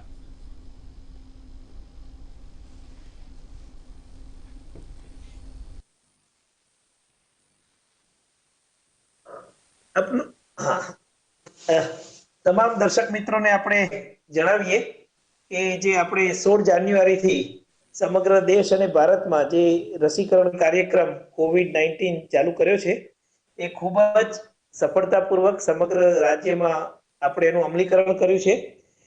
ભારત સરકારની ગાઈડલાઈન મુજબ આ જે કાર્યક્રમ છે એમાં સૌ પ્રથમ આપણે જે આરોગ્ય સાથે સંકળાયેલા પબ્લિક અને પ્રાઇવેટ સેક્ટરના જે હેલ્થ કેર વર્કર છે એનું રસીકરણ કરવાનું થાય છે. કોવિન જે આ સોફ્ટવેર છે એમાં અત્યાર સુધી 5,10,000 આવા જે હેલ્થ કેર વર્કર રજીસ્ટર થયા છે. એનું પ્રથમ તબક્કે ભારત સરકારની ગાઈડલાઈન મુજબ આપણે રસીકરણ કરવાનું થાય છે. દર્શક મિત્રોને આપણે જણાવીએ કે જે ભારત સરકારની ગાઈડલાઈન છે એ મુજબ આ પ્રોગ્રામની અંદર અત્યાર સુધીમાં ગુજરાતમાં ખૂબ જ સારી રીતે કહી શકાય એ પ્રમાણે 94,000 થી વધુ આપણે લાભાર્થીઓને એટલે કે હેલ્થ કેર વર્કરને આ લાભ આપી ચૂક્યા છીએ અને એક પણ ગંભીર કેસ નોંધાયો નથી. એટલે સક્સેસફુલી આ ડ્રાઈવ આપણે આગળ ચલાવી રહ્યા છીએ. ભારત સરકાર તરફથી અત્યાર સુધીમાં આપણને 10 લાખ ડોઝ વેક્સિનના મળેલા છે, જેમાં બંને વેક્સિન એટલે કે સિરમ ઇન્સ્ટિટ્યૂટની વેક્સિન અને ભારત બાયોટેક બંનેની વેક્સિન મળેલી છે. દર્શક મિત્રોને ખાસ કહેવાનું કે આ કાર્યક્રમ જે આપના થકી ઘરે ઘરે પહોંચે છે તો જો કોરોનાની રસી છે એ ખૂબ જ અસરકારક છે અને ખૂબ જ સલામત છે. આપને જે વાત કરી એ પ્રમાણે જે યુનિસેફના લક્ષ્મી ભવાની મેડમ પણ અત્યારે સ્ટુડિયોમાં હાજર છે અને પ્રાઇવેટ પ્રેક્ટિશનરના જે એકેડેમિક ઓફ પીડિયાટ્રિકના જે પ્રેસિડેન્ટ છે નિશ્ચલ ભટ્ટ સાહેબ પણ હાજર છે. આ કાર્યક્રમ એટલો વિશાળ કાર્યક્રમ છે કે દરેકમાં આપણે પ્રાઇવેટ પ્રેક્ટિશનર હોય, આઈએમએ હોય અથવા તો જે આપણા પાર્ટનર છે WHO, યુનિસેફ, એ બધાનો ખૂબ જ સપોર્ટ આપણને મળે છે. UNDP નો પણ આપણને આ તબક્કે આપણે સપોર્ટ જે લઈએ છીએ એનો પણ આપણે ઉલ્લેખ કરીએ તો આ કાર્યક્રમ વિશાળ છે, ખૂબ જ સારી રીતે આપણે અમલીકરણ કરવા જઈ રહ્યા છીએ. અગાઉ પણ મેં દર્શક મિત્રોને જણાવ્યું હતું કે આપણી પાસે ગુજરાતમાં 17,000 થી વધુ વેક્સિનેટર છે કે જે વેક્સિન આપવાનું કામ કરે છે અને તમામ તાલીમબદ્ધ છે. અને ગુજરાતની અંદર 25,000 થી વધુ આપણે આઈડિયલ સાઇટ એટલે કે રસીકરણ કરી શકીએ એવા જે આપણા 3 રૂમ છે એ 3 રૂમ પણ આપણે બિલકુલ આદર્શ રીતે કરી શકીએ એ પ્રમાણે આ ગુજરાતમાં નક્કી થયેલા છે. તો આપણી પાસે પૂરતું ઇન્ફ્રાસ્ટ્રક્ચર છે, આપણી પાસે વેક્સિનેટર છે, વેક્સિન પણ ભારત સરકાર તરફથી મળી છે અને જે 16 તારીખથી આપણે અભિયાન ચાલુ કર્યું છે એ અભિયાનમાં અત્યાર સુધી ખૂબ જ આપણે આયોજનબદ્ધ રીતે 94,000 થી વધુ લાભાર્થીઓને લાભ આપી ચૂક્યા છીએ અને આગામી સમયમાં એટલે કે ટૂંક સમયમાં 5 તારીખ સુધીમાં ગુજરાતના તમામ હેલ્થકેર વર્કર એટલે કે 5,10,000 એનું આપણે સફળતાપૂર્વક અમલીકરણ કરીશું. આ વેક્સિન આપીને ખૂબ જ સારી રીતે પ્લાન આપણે કરેલો છે અને જે રસી આટલે ગુજરાતમાં પણ અપાય છે, ભારતમાં પણ અપાય છે અને આપણે જે કોરોના સામે આપણો જે જંગ છે એના સામે આપણે આ રસી જ અત્યારે પ્રિવેન્શન ઇઝ બેટર ધેન ક્યોરના ભાગરૂપે છે. એટલે ચોક્કસ આપણે આ જે રસીકરણ કાર્યક્રમ છે એ ભારત સરકારની ગાઈડલાઈન મુજબ તબક્કાવાર જેમ જેમ આપણને ભારત સરકારની જે સૂચના હશે, ગાઈડલાઈન હશે એ પ્રમાણે આગળ વધી અને ડોક્ટર નયન જાની, આપને પૂછવા માંગીશ કે આ રસીકરણ કાર્યક્રમ અઠવાડિયામાં કેટલા દિવસ ચાલે છે અને એને અંગેની કોઈ અપડેટ હોય તો આપણે ક્યાંથી મેળવી શકીએ, કેમના લઈ શકીએ? છે કે ભારત સરકારે ફરી એક વખતે જે હોલિડેઝ હોય અથવા તો ધારો કે હમણાં જ ગઈકાલે પ્રજાસત્તાક દિન આપણો પૂરો થયો તો એને ડિસ્ટર્બ કરવાની વાત નથી. ઉપરાંત જે આપણા રૂટીન કાર્યક્રમો છે, રૂટીન ઇમ્યુનાઇઝેશન ખાસ કરીને ગુજરાતમાં સોમવારે અને બુધવારે હોય છે તો એને પણ આપણે ડિસ્ટર્બ કરવા માંગતા નથી. એટલે ગુજરાતની અંદર આપણા 33 જિલ્લાને 8 કોર્પોરેશનમાં આ કાર્યક્રમ આપણે મંગળવાર, ગુરુવાર, શુક્રવાર અને શનિવાર એમ 4 દિવસે આપણા જે પણ હેલ્થ કેર વર્કર છે એને જે નક્કી કરેલી વેક્સિનેશન સાઇટ ઉપર છે ત્યાં બોલાવીને આ કાર્યક્રમ કરી રહ્યા છીએ. દર્શક મિત્રોને ખાસ જણાવવાનું કે ભારત સરકારે હવે તબક્કાવાર આ કાર્યક્રમને અપગ્રેડ એટલે કે વધુ ને વધુ જગ્યાએ સેશન થાય, વધુ ને વધુ લાભાર્થીઓને લાભ મળે એ પ્રકારની સૂચના આપી છે અને એનો આપણે ચોક્કસ અમલ કરીશું. એટલે 4 દિવસ આપણે ગુજરાતમાં કાર્યક્રમ કરી રહ્યા છીએ. ફરીવાર હું રિપીટ કરું છું, મંગળવાર, ગુરુવાર, શુક્રવાર. જી, તો ખૂબ ખૂબ અગત્યની માહિતી આપી અને ખૂબ જ ઉમદા કામ આ તંત્ર કરી રહ્યું છે. એક પુરુષાર્થનું મહાકાવ્ય તંત્ર આજે માણસ જાત આખી કોરોના સામે લખી રહી છે, તો એના માટે ખૂબ ખૂબ અભિનંદન. ડોક્ટર નયન જાની અમારી સાથે જોડાવા બદલ ખૂબ ખૂબ આભાર. આપનો આવો જ સહકાર અને સાથ મળતો રહે છે અને ગુજરાતની જનતા દૂરદર્શનના માધ્યમથી કેવું ચાલે છે રસીકरणનો कार्यक्रम એના અંગે માહિતી મેળવતી રહે છે. खूब खूब आभार. डॉक्टर लक्ष्मी भवानी, आपके पास मैं आना चाहूँगा. यूनिसेफ, ये तो नाम बहुत सारे लोगों ने सुना ही होता है, लेकिन ये कोरोना काल में यूनिसेफ की क्या भूमिका रही और खास तौर पे अब ये वैक्सीनेशन ड्राइव चल रहा है, इम्यूनाइजेशन ड्राइव चल रहा है, तो उसमें क्या भूमिका रही यूनिसेफ की? Okay, thank you for asking this question. UNICEF पहले से, जब से कोविड का प्रॉब्लम शुरू हुआ है पिछले मार्च महीने से, तब से सरकार, आप सब जानते हैं, तो सरकार बहुत अच्छे काम कर रहे हैं. वेरी सिस्टमैटिकली प्लान करके बहुत सारे योजना, बहुत सारे कार्यक्रम कर रहे हैं. तो इस कार्यक्रम में हम सरकार के साथ मिलके कुछ काम कर रहे हैं. पहले कोविड के दिनों में हम जानकारी देने में और पहले हेल्थ केयर वर्कर्स जो हैं, एएनएम्स का और आशा वर्कर्स का, आंगनवाड़ी वर्कर्स का और जो फ्रंटलाइन वर्कर्स है, सफाई कर्मचारी, ये सबको जानकारी, कोविड के बारे में जानकारी देने के लिए और कोविड अप्रोप्रिएट बिहेवियर्स प्रैक्टिस करने में मदद करने के लिए हम काम कर रहे थे. लेकिन स्पेशली ये वैक्सीनेशन के बारे में हम बात करते हैं, तो वैक्सीनेशन का प्लानिंग के टाइम से सरकार के साथ हम जुड़े हैं और इस प्लानिंग में जो ऑपरेशनल गाइडलाइंस ये डेवलप करने में और ये ऑपरेशनल गाइडलाइंस के बारे में ये डिस्ट्रिक्ट लेवल हेल्थ टीम्स हैं उनको ओरिएंट करने में, ट्रेन करने में हम फैसिलिटेट किया है ये पूरा एक्सरसाइज. और इसके साथ साथ जो मीडिया मित्रों को ये कोविड वैक्सीनेशन के बारे में जानकारी देने में हम फैसिलिटेट किया है. गुजरात मीडिया क्लब और बहुत सारे और दूरदर्शन के साथ जुड़ के हम ये काम किए हैं. और इसके साथ साथ है ये AEFI, जो भी adverse events following the immunization जो भी आते हैं, तो इसमें ये नहीं आने के लिए, और जब आते हैं उनका स्पोक्स पर्सन्स रहते हैं. ये स्पोक्स पर्सन्स का नेशनल, स्टेट और डिस्ट्रिक्ट लेवल पे ये स्पोक्स पर्सन का ट्रेनिंग करवाए हैं. और इसके साथ साथ जब अभी जो वैक्सीनेशन चल रहा है, ये वैक्सीनेशन में कंकरेंट मॉनिटरिंग, जो ऑपरेशनल गाइडलाइंस होते हैं उनको वैक्सीनेशन साइट्स पे सुनिश्चित करने के लिए इस पर हम उनको ट्रेनिंग दिया है और कंकरेंट मॉनिटरिंग करके ये फीडबैक लगातार हम सरकार को भी देते हैं, ताकि जहाँ भी कोई इवेंट है, कमी है, ये तो पूरा करने में मदद करते हैं. तो ये अब फ़िलहाल हम काम कर रहे हैं और इसके साथ बहुत सारे अलग अलग विभागों के साथ मिलके भी हम काम करते हैं, सिविल सोसाइटीज़ और प्राइवेट सेक्टर के साथ और दूसरे विभाग सरकार में भी, उन सब के साथ मिलके हम काम करते हैं. तो બહુ અગત્યની માહિતી છે કે દર્શક મિત્રો આપ જાણતા હશો કે ભાઈ સરકારની સાથે ઘણી બધી બીજી સંસ્થાઓ પણ કામ કરતી હોય છે, તેમાં યુનિસેફની ભૂમિકા ખરેખર અદ્ભુત છે. આપણી સાથે એક કોલર જોડાયા છે, રજનીકાંતભાઈ ધોરાજીથી. રજનીકાંતભાઈ, તો સવાલ પૂછો.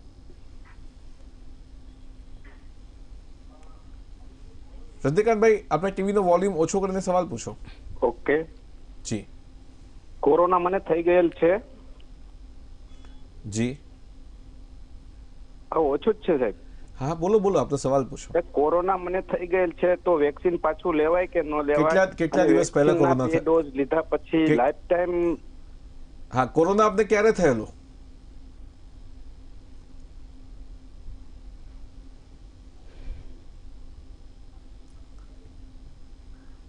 25/11. જી, 2 મહિના પહેલા કોરોના થયેલો છે ડોક્ટર નિશ્ચલભાઈ. કોરોના વેક્સિનમાં એવું છે કે જ્યારે આપણને કોરોના અત્યારે ચાલુ હોય અને સાઇન સિમ્ટમ્સ હોય અને આપણો ટર્ન આવે તો આપણે વેક્સિન લેવા જવાની એડવાઇઝેબલ નથી હોતી, કારણ કે આપણે બીજા વ્યક્તિઓમાં એ કોરોના સ્પ્રેડ કરી શકીએ. પણ એકવાર કોરોના મટ્યાને 2 અઠવાડિયા થઈ ગયા હોય તો પછી એ વેક્સિન લેવી જ જોઈએ, કારણ કે કોરોનાના રોગથી કેટલા સમય સુધી આપણને ઇમ્યુનિટી મળશે એની કોઈ સ્પેસિફિક કન્ફર્મ વાત નથી. 3 મહિના પણ મળે, 6 મહિના પણ મળે. પણ જો વેક્સિન લઈએ છીએ તો આપણને 100% ખાતરી છે કે આપણને કોરોના સામે રોગપ્રતિકારક શક્તિ ડેવલપ થશે. અને અત્યારના જે સ્ટડીઝ થયા છે, હજી બહુ વહેલું છે આ વસ્તુ પ્રિડિક્ટ કરવી કે એનું પ્રોટેક્શન કેટલો સમય સુધી રહેશે, પણ મિનિમમ 6 થી 9 મહિના માટે તો એનું પ્રોટેક્શન રહેવાનું જ છે. આ ઉપરાંત ઘણી વખત ઘણા વાયરલ ઇન્ફેક્શનમાં આપણા શરીરમાં ટી સેલ ઇમ્યુનિટી અથવા મેમરી સેલ ઇમ્યુનિટી ડેવલપ થતી હોય છે. જો એ ડેવલપ થઈ જાય તો કદાચ આ વેક્સિનને કારણે ઘણા લાંબા સમય સુધી આપણને પ્રોટેક્શન મળે. કોરોનાનો રોગ થયા પછી હોસ્પિટલાઇઝ થવું, ઓક્સિજન, વેન્ટિલેશન અથવા ક્યારેક કોઈક મોર્બિડિટી થાય એને બદલે વેક્સિન લઈને એક ચોથું સુરક્ષા કવચ આપણે આપણા શરીરને આપવાનું છે. પહેલાં 3 તો છે જ, social distancing, mask, hand sanitiser જે કન્ટિન્યુ કરવાનું છે, અને વેક્સિન લઈને એક ચોથું સુરક્ષા કવચ આપણા શરીરને આપવાનું છે કે જેથી ઇન્ફેક્શન કદાચ બી થાય તો એ રોગમાં કન્વર્ટ ના થાય. માટે આપે ચોક્કસ એ વેક્સિન જ્યારે પણ આપણો ટર્ન આવે ત્યારે લેવાની જ છે. ચોક્કસ. તો सरकारी गाइडलाइंस अपना डॉक्टर की सलाह न मार्गदर्शन मुजब वैक्सीन लेवी चाहिए. डॉक्टर लक्ष्मी भवानी, मैं आपसे पूछना चाहूँगा कि इम्यूनाइजेशन प्रोग्राम तो आप बहुत सालों से यूनिसेफ कर रहा है, लेकिन इस बार क्या नया था? आप कैसी कैसी बातों को सुन रहे हैं, कैसे मिसकंसेप्शन है सोसाइटी के अंदर, लोगों के मन के अंदर, उसके बारे में थोड़ा बताइए. जैसे आपने कहा है ये इम्यूनाइजेशन है, तो पहले जब से इम्यूनाइजेशन हमारे देश में शुरू हुआ था तब से यूनिसेफ सरकार के साथ जुड़ी है. और इम्यूनाइजेशन में जब आप देखते हैं तो ये पर्टिकुलर एज ग्रुप के लिए सीमित है, और इसमें भी जो मिसकंसेप्शंस है तो ये दूर करने में थोड़ा सा लॉन्ग टर्म प्रोग्राम है, इसके जानकारी है, पहले से रिसर्च किया गया है, तो ये थोड़ा आसान था इसको समाधान करने में.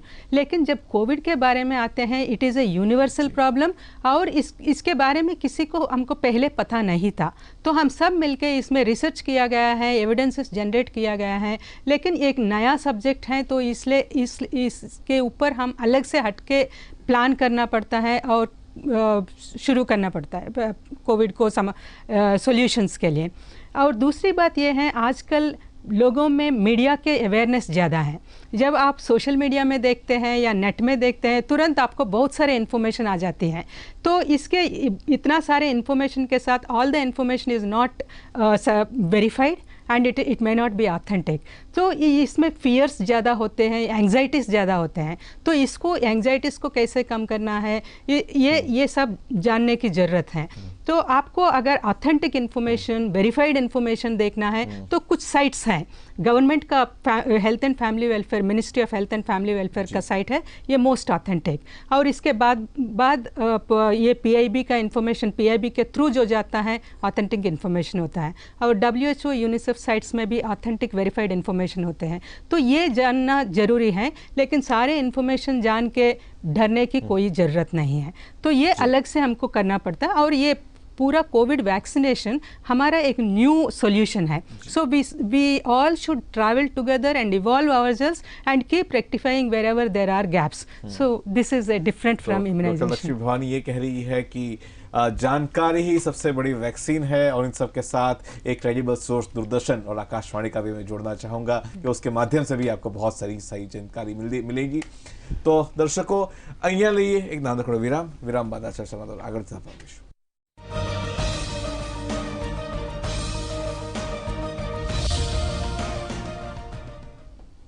બ્રેક પછી ફરી એકવાર આપનું સ્વાગત છે. એક દર્શક જોડાયા છે વડોદરાથી, જગદીશભાઈ. જગદીશભાઈ, આપનો સવાલ પૂછો.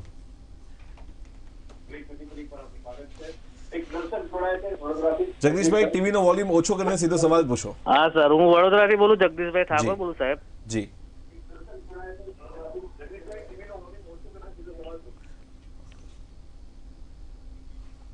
જગદીશભાઈ, સવાલ પૂછો. આપ કિંમતી સમય વેડફી રહ્યા છો. સર, આવું કહેવા માંગુ છું, આ વેક્સિન જે આપ્યા છે તે ફ્રીમાં છે કે કોઈ ચાર્જ છે એનો કઈ? જી, ડોક્ટર નિશ્ચલભાઈ. અત્યારે ભારત સરકારની જે ગાઈડલાઇન્સ છે એ ગાઈડલાઇન મુજબ પહેલા ફેઝમાં હેલ્થકેર વર્કર્સ જે છે એમાં ડૉક્ટર્સ આવી જાય, પેરામેડિકલ સ્ટાફ, નર્સિંગ સ્ટાફ અને ક્લિનિંગ સ્ટાફ આવી જાય. બીજા ફેઝમાં જે ફ્રન્ટલાઇન વર્કર્સ છે, જે પોલીસ કર્મચારી છે, એ બધા જે કવર કરવામાં આવશે. ત્યાં સુધીનો જે ફેઝ છે એ અત્યારે ગવર્મેન્ટે બિલકુલ ફ્રી ઓફ કોસ્ટ આપવામાંની જાહેરાત કરી છે.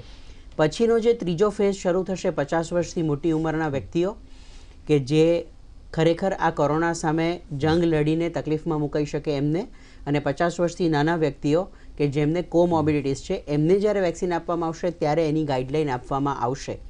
તમારી ઉંમર જો 50 વર્ષથી નાની હોય અને કોઈ કોમોર્બિડિટી ના હોય તો એ વેક્સિન શરૂ થવાને હજી સમય છે. માટે જેમ જેમ ગાઈડલાઇન્સ આવતી જશે એમ એમ તમને ખબર પડતી રહેશે કે તમને મળતી વેક્સિન ફ્રી ઓફ કોસ્ટ છે કે એનો કોઈ ચાર્જ લેવામાં આવશે. પણ અત્યારે ગવર્મેન્ટે જે યોજના કરી છે એ પ્રમાણે તમામ હેલ્થકેર વર્કર્સ, ફ્રન્ટલાઇન વર્કર્સ એ લોકોને ફ્રી ઓફ કોસ્ટ ગવર્મેન્ટ સેટઅપમાં આ વેક્સિન આપવામાં આવી છે. સમય સમય જાણકારી આપણને મળતી રહેશે. વેદાંતીબેન જોડાયા છે. વેદાંતીબેન, આપનો સવાલ પૂછો. વેદાંતીબેન, આપનો સવાલ પૂછો.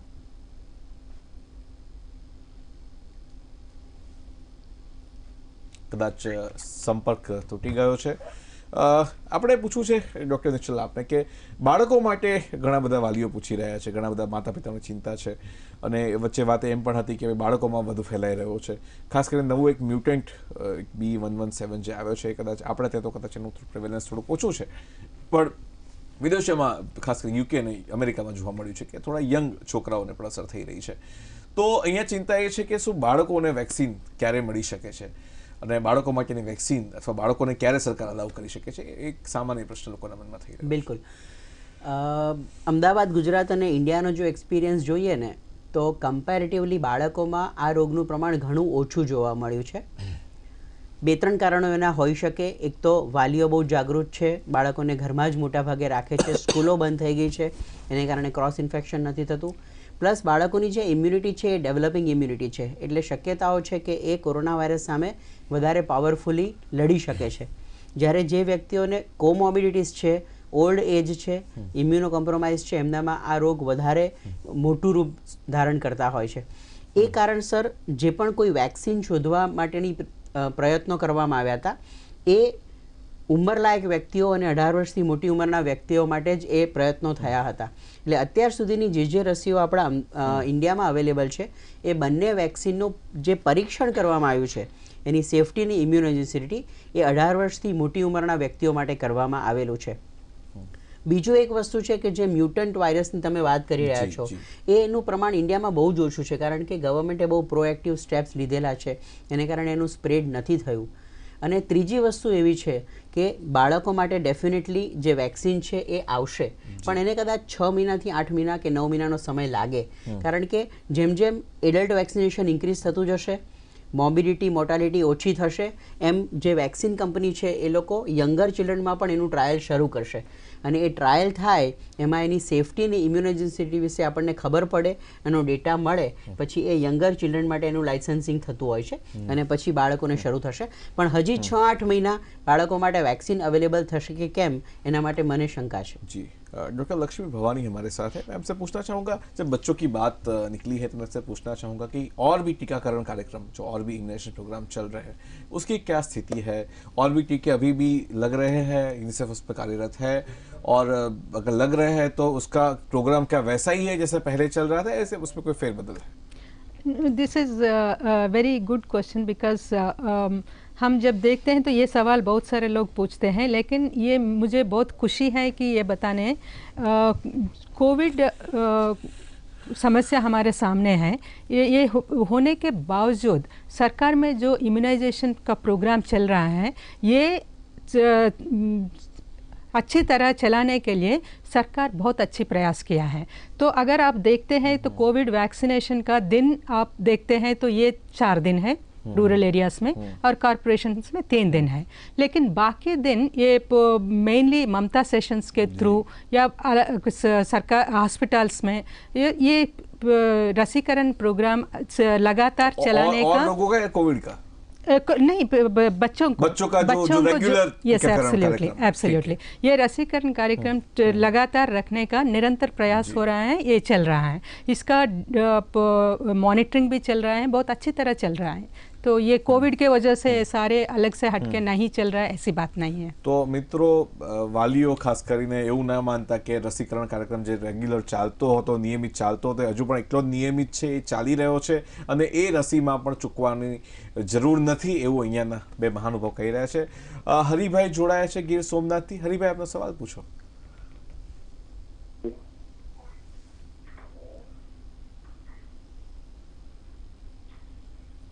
હરિભાઈ, ટીવીનો વોલ્યુમ ઓછો કરીને સીધો સવાલ પૂછો।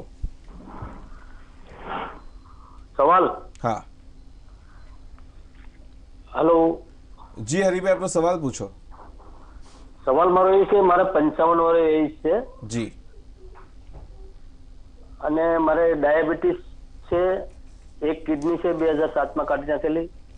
ઠીક છે। અને 2019 માં 3 બલૂન મૂકેલા છે હાર્ટમાં। બરાબર છે। તો મારાથી પેલું લઈ શકાય ખરો વેક્સિન? મારો આ પ્રશ્ન છે। તો એક કાર્ડિયાક પ્રોબ્લેમ છે, રિનલ પ્રોબ્લેમ છે, અને શું સ્થિતિ? હવે હરિભાઈ, જો તમારો પ્રશ્ન ખૂબ સારો છે અને એ ઘણા બધા દર્શકોને આમાંથી ચોક્કસ માહિતી મળી શકે એમ છે। કોરોના આપણે અત્યાર સુધીની હિસ્ટ્રીમાં જોયેલું છે કે એ જેને ઓલરેડી ઘણી બધી તકલીફો છે એને બહુ વધારે તકલીફમાં મૂકી શકે એમ છે।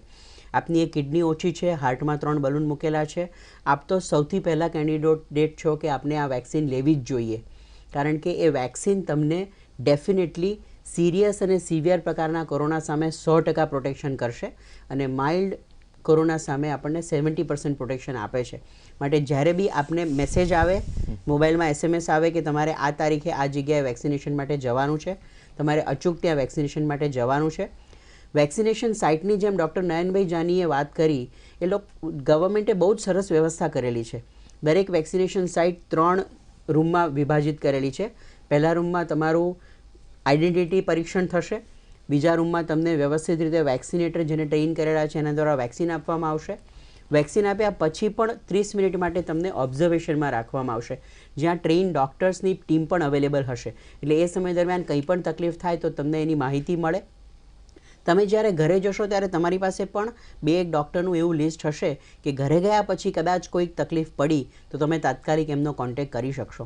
પણ વેક્સિન લઈ જ લેવાની અને એનાથી આપણે ચોક્કસ કોરોના સામે બચી શકીશું। આપણી સાથે એક રાજુભાઈ રાજકોટથી જોડાયા છે। રાજુભાઈ, આપનો સવાલ પૂછો। તો સાહેબ, જી, મારે એલર્જીક પ્રોબ્લેમ છે, સલ્ફાની એલર્જી ઘણા વખતથી છે, એટલે સલ્ફાની કંઈ લેતો નથી। સલ્ફા લઉં એટલે મને આથડીમાં ને સલ્ફર ધરાવતી કોઈ પણ દવા તમે લો તો ત્યાર પછી મને આયુર્વેદિક દવાઓ દુખાવા માટે લઉં ને, કમરના દુખાવા, તો બી મને આમ ગળા પાસે લાલ લાલ થઈ જાય। એટલે એ છે, પ્લસ હું બીપી છે, ટાઈપ 2 ડાયાબિટીસ, અને 11 વર્ષ પહેલા મેં એન્જિયોપ્લાસ્ટી ઓપરેશન કરાવ્યું। અત્યારે મને ક્રોનિક વોટરી ડાયરિયા છે, એન્ટ્રોબેક્ટર સ્પાઇસિસ, પાયલોરી ઇન્ટુ બ્રેકેટ 3+3, અને જેમનેસિયસ સ્ટ્રેઇન, અને ગેસ્ટ્રિક મુકોસા છે। અને અત્યારે બીજું મને L5S1 અને L4 અને L5 માં અર્લી આર્થેટિક ચેન્જીસ એવું, અને જોઈન્ટમાં સ્પેસ છે, અને એને માટેની બધી દવાઓ આપ કહેતા હો તો બોલી જાઓ। ના ના, જરૂર નથી।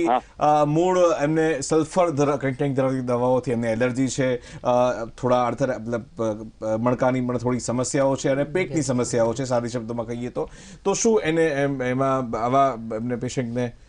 જી, વેક્સિનમાં સલ્ફર કન્ટેનિંગ કોઈ તત્વ નથી, માટે તમે આ વેક્સિન ચોક્કસ લઈ જ શકો। પણ તમને આ જે કોઈ તકલીફો છે એ તકલીફ દરમિયાન ધારો કે તમારા વેક્સિનેશન માટેનો મેસેજ આવે તો તમારા બધા જ પ્રિસ્ક્રિપ્શન પેપર્સ અને ડૉક્ટરની સલાહ તમારે સાથે લઈને જવાની. ત્યાં જે ડૉક્ટર છે એમની સાથે એક વખત એના માટેની ચર્ચા કરી લેવાની.